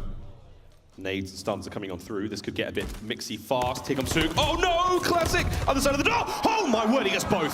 How the hell did he pull that off? Oh my God. Come on! You come at Classic, you best not miss. He picks up two. I think Hook was really expecting him to readjust, but Classic iron boots in that moment. Head on a swivel for the second kill, and I mean, once again, he played lights out in the first hard point, making the massive plays in the second hard point, the flanks to win his team the game. Classic does not shy away from two-piecing the Guerrillas, and that one there is in that next round. No way, Sib goes, but they go for it again. That top granny's push is now seemingly off limits. Nades out. Riddle the fields with holes, but no one will die. For now, we've got a bit of a stalemate once again. Slasher's out deep, though, and Sib's hungry for at least one. And a little bit of good news. That's three nades that open your eyes, Sib. That is so unfortunate. And Slasher might be poised up to get two. They don't have any utility, so you got to send someone in for the kill. And his team able to collect it and gets out with his life. In the meantime, though, accuracy and Pred deliver. But Pred gets shut down. 1v2 for the Iceman. Bomb in hand, though, so he's got an opportunity to maybe plant plenty of time. 45 seconds. That's about 3 years on Bocage. Oh, they're hearing this for sure. Oh, he slid, yeah. It really is just a tale of two metas, online versus on land, but in a moment where, again, things are a little bit quieter here at the end of the night. Accuracy, as soon as he slides, is just a death sentence, and that is a clean round from Guerrillas. And Slasher, the man that kicks it off, finds that first blood, gets the freebie, sends in a team to get the next one, and I think really that next gunfight win on Pred when he was up top more or less seals the deal. Tied up, 2-2. Back and forth game so far. Barn hit. Looks like a fast one now from LAG. They're going in. They've covered a lot of ground. That A-bomb site is seemingly theirs. Again, watch out for the nades, though. They were slow. Here comes a couple. Spark catches a stun right on the top of his head. Bomb's going to get planted, though. This is going to make the retake now a fun one. Here comes Classic. He's first in. Check every corner. Big work on Hook. That's massive. First blood. I was thinking you might just hop this right away, but you got a couple options. You were sliding around. He at least sees him in the corner. Train's going back. 1v3 already for Slasher. You have the bomb down, but you see what's happening. Those wood panels very much available, and I think this might be too long of a route. Can't get there in time, and what an insanely fast retake. Seattle Surge, no time wasted. As quick as you want it, as quick as you get it, they deliver. Off that first blood from Classic. As soon as the bomb got planted, he was on that plat incredibly quick, checks that inside of the bomb room, takes care of Hook. After that, it was just curtains. It was a house of cards. It fell immediately. Classic getting those high-value kills. I mean, game-winning moments, two-piece in a previous round. The opener there. And a stagnant round, very slow from Seattle. Let the nades come through, try to burn some of that utility on the opposite end, make it a little bit easier as you try to push forward. And I think I heard maybe 3 or 4 nades. You might connect, but that's just for the information. No kills coming through, and I know Hook still has his, but Seattle happy in this moment to take their time. And once again, we're seeing a slower round here. Oh, not that slow. Accuracy is going to throw an absolute Hail Mary across the field here. Doesn't manage to connect. 50 seconds. A-bomb site's looking very open. It's all on Spark, the lone watchman over there. Ooh, we saw at least one here. Bomb should get dropped here. And I wonder if Spark can see him from here. Oh, what a spot to be in, Nicky D. If you time this well, you might be able to sneak across, but oh my God, he's crept out. Ooh, tagged up. All this is doing is burning time. It's 30 seconds left. And that is starting to get a little bit of pressure, right? 3 play for LAG by the stacked up the tank. They're making a play towards outer wire. You're making a play towards this bomb. It's going down. Pred is able to strike, and the bomb should get planted. It's going to get planted, but again, is that player going to be able to get out? Classic, run for it, mate. Crossfire coming through. Hook's on one side. Slasher managed to find a kill. Classic, gotta go big here. Gotta go big now. The 1v2. Oh my word! Hook gets on the board. Levels things up. aBeZy, by the way, 7 kills already through these 6 rounds, so certainly having a solid performance. And it was certainly a theme of the Tuscan, where aggressive play calls from Guerrillas were on point, and they just started making moves, pushing up towards that P2 side, getting that field control, and just having that sort of chaos where Surge, they're planting bombs, getting shot in the back, in the side, so many things to deal with, and just a perfectly timed strike from Guerrillas. To the next round we go. It's like a tornado once that bomb goes down. Everyone just sort of shuffles wildly and violently across that side of the map. Stun checks. Nada, brother. That's going to give those players clearance now for LAG to get right across. Accuracy with the first bug. Spark. Open window. Oh dear, that's going to give the fight away for a time. Not able to get too much out of this, but Pred, oh, he double dips. Catches a stun for his troubles, 3v3. And he doesn't close that door, so you can always, if you're on offense, jump through that awning and maybe try to make a play top granny. So have that in the back of your minds potentially later towards this round, but right now, Hook debating on whether or not he wants to plant the bomb. Classic looking for his next kill. Can't connect. Hook on the board. Slasher's gonna get the next one all of a sudden. Oh, no. Pred for the 1v3, and they know where he is. Ah, they know where he is, and they got him! Oh my god, aBeZy gets people so high. I could run through a brick wall after an aBeZy hype moment, you know what I mean? Get gassed like that. And if you can run through a brick wall, you can run through the walls on Vanguard, because that is not too different at times. It is so tough to truck on through, but there it is, the gunfight win. Classic goes for the timing, but falls into the trap. Hook delivers. You see the teamwork there coming in from Slasher, and even had a player watching their back. Another round for Guerrillas. Up 4-3. An advantage by the smallest of margins. Towards the A site we once again go. A lot more defense towards B though for LAG here with a slight light, with a 1 round lead for now. Backs on up, bottom bar. It's a much broader spread. As Spark manages to open things up with the first kill, Accuracy. We will see you in the next one. Here we go, on towards A. Just so tough to get the bomb down. By the way, Guerrillas, again, we talked about aggressive play calls. 2 players right now going on the full flank. And Seattle are half reading this. Sib is checking you, but your man down. This is chaos. Oh my god. Play. His team is there. He gets the next one. That's a massive kill once again. The players on the flank now getting involved as well. This is a 4v2. The pinch is on. They're about to converge on that inside of Grandma's. And again, that is exactly where Seattle Surge is sitting. For Sib and Classic, you are truly surrounded. And they have to know they're in Grandma's too. They have the rest of the map covered. Not easy to make moves. Here we go. Sib. He's trying to find any information he possibly can right now. You crack a window there for Classic, you try to buy yourself some space, maybe create a bit of noise. It's a diversion, and that's 1 down now. Oh no! aBeZy's got it. Classic in the 1v3. He slid. He got spotted. He's got 15 seconds as well. It's going to be nearly impossible. Here we go, though. He's trying to make something of it. Slasher backed up. Tags were good, but not enough.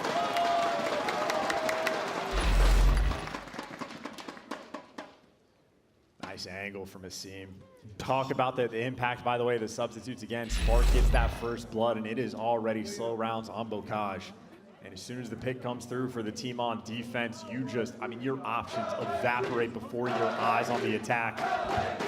1 more round. And a team that has been playing with a substitute player this entire tournament can get to top 4, but you better make sure you close it out. First blood moment, Classic, aggressive, but he gets caught. Oh, the trades are there. 3v3. Oh, it's pandemonium. Spark managed to find at least 1 out of all of that. And now it's a 3v2. Seattle Surge starting to bleed out. Here we go. Accuracy, the last man in. This is match point. Accuracy to keep his team in it. Can he truly live up to the great moniker of Iceman here and save Seattle Surge?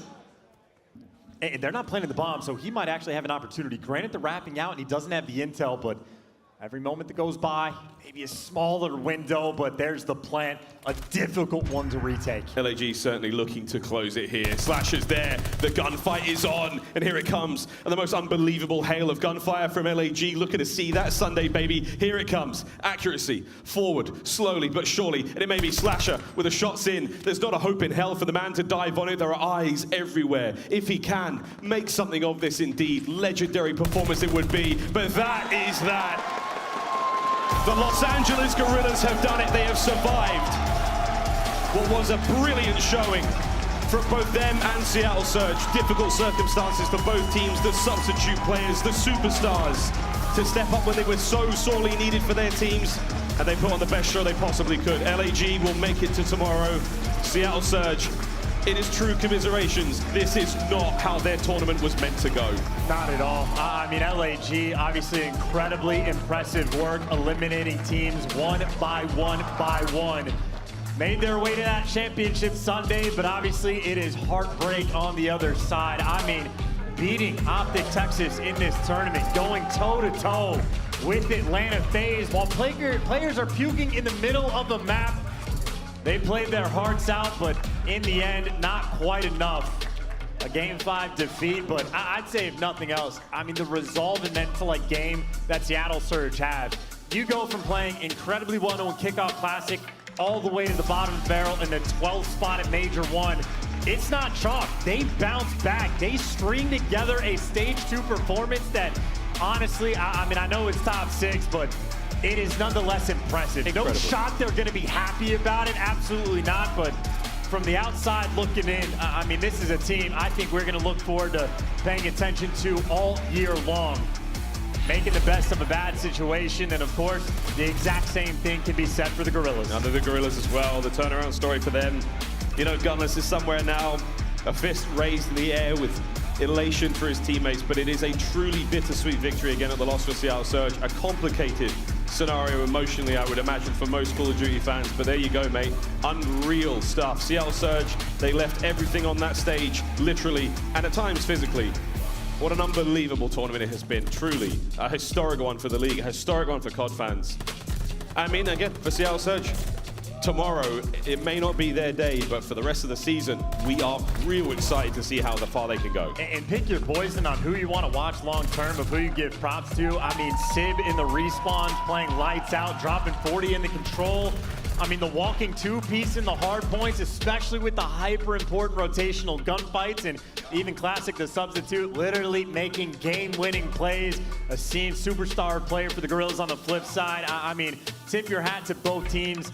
A wild way to finish out this Saturday. Truly, truly incredible way to finish out the game. Now, we're going to finish out our Scuff play of the game as well. This one goes to LAG. That incredible control round, man. Again, we didn't expect to see a reverse sweeping control. Not too many of those happen here in the COD League. A difficult thing to do. But our Scuff play of the game, this one was unreal. LAG managing to pull it back from the brink. A full-blown reverse sweep, and these final moments, man, what a match this was. And of course, I mean, it was smart. Again, the substitute players making those plays. He gets inside the point and stops that clock, because even in that 2v8 scenario, Seattle could have gotten, taken care of business, but Guerrillas there, they had the 0-2 comeback into control to make sure they stayed alive in that series, or maybe not stay alive in that moment, but to have that advantage. But I mean, pick a play, pick a moment. I mean, Seattle making the 50-point deficit comeback on the Berlin against one of the best Berlin teams in the game. Wild stuff from both sides, great stuff from the subs. It was honestly pretty cool to see Classic again on the main stage. Yeah. A lot of great takeaways from the day. Unbelievable. Well, one last takeaway we'll get will be on our main stage. The Game Fuel Victory Spotlight Maven is joined by Slasher. Mate, take it away. Thank you, boys. Incredible stuff. All right, you've posted on social a couple of times that you've had some unfortunate circumstances in your career. You and Zero are going back and forth on who's the unluckiest player. And how you feeling now, though? Not feeling so unlucky anymore, to be honest. Finally getting a little bit of luck on our side. Just coming out here, having some fun, playing with a fill-in, doing what we can, and we're top 4 now. I guess first thing I want to hear is just how proud of the team are you, considering the circumstances? Oh, super proud. I mean, these guys, we're all working hard. We're on 2 days of practice and stuff like that, so we're kind of just winging S&D. We didn't even talk over Bokage search. We're just going through the rounds, each round at a time. And I'm just proud of the fight and the resiliency that we're showing, and yeah. 100%. Well, I guess it's probably one of those things. I think we've seen this before in COD where it's sort of no pressure, just go out and play, right? Oh yeah, we say it before every match. We have nothing to lose, everything to gain. We take it one match at a time, one map at a time. And we're a new team, young team, fill-in, like, you know what I'm saying? So comms are getting hectic and stuff like that, but we're having fun and we're making the best of it, and so hopefully we can keep going. I guess the last thing is, maybe I want some honesty. Did you see yourself here at the start of the weekend? I mean, I knew we were capable of it. Obviously, I don't expect to make it too far with a fill-in, but hey, we're top 4 now. Yeah, Shoot, maybe yeah, we'll you go are. on and win the whole thing. I don't know. Hey, brother, I'm proud of you. It's been impressive to see. Good luck the rest of the way. As much as I'm giving you crap, you've had some unfortunate circumstances. I feel good for you. I'm rooting for you. It's very, very cool to see. Well, thank you. Back over to Miles and Chance.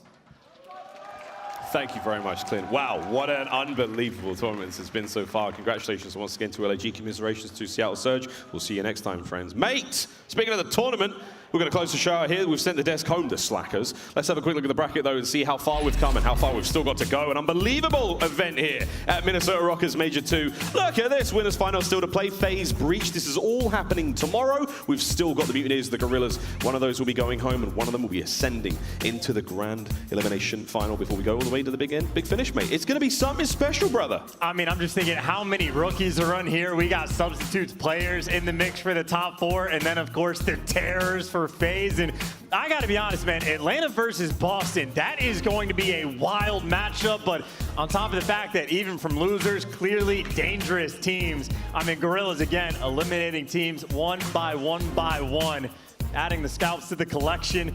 Maybe Mutineers will be next, or maybe Mutineers can have this be their takeover tournament. They have widened their map pool just a bit, so, I mean, honestly, at this point, it really is a guessing game. Now you've seen the bracket. Quick look at the schedule now. How's it all going to go down and when? First and foremost at 3 p.m. Eastern, Breach FaZe, followed by Mutineers, Guerrillas, then the elimination final, and of course our Major II final presented by Mountain Dew. That is all taking place tomorrow. Wherever you are in the world, set your clocks, get ready to go. And if you don't do that, make sure to scan this QR code. This is for a chance to win your favorite team's pack. This is going to sign you up for our newsletter, the Call of Duty League newsletter. Find out all sorts of goodies, find out about the teams, get yourself involved with all sorts of fun giveaways and all that. You can also visit callofdutyleague.com/stay-connected for a chance to win. Scan the QR code. Last chance is coming off the screen soon. We're going to wrap this bad boy up. What a day it has been, Chance. Ladies and gentlemen, thank you so much for joining us in late into the night. This unbelievable saga of Call of Duty continues. Tomorrow, the grand finals. A few more teams to say goodbye. We crown a champion. On behalf of myself, Chance, the desk, everyone here in Minnesota, thank you. And we will see you all tomorrow for more Call of Duty goodies.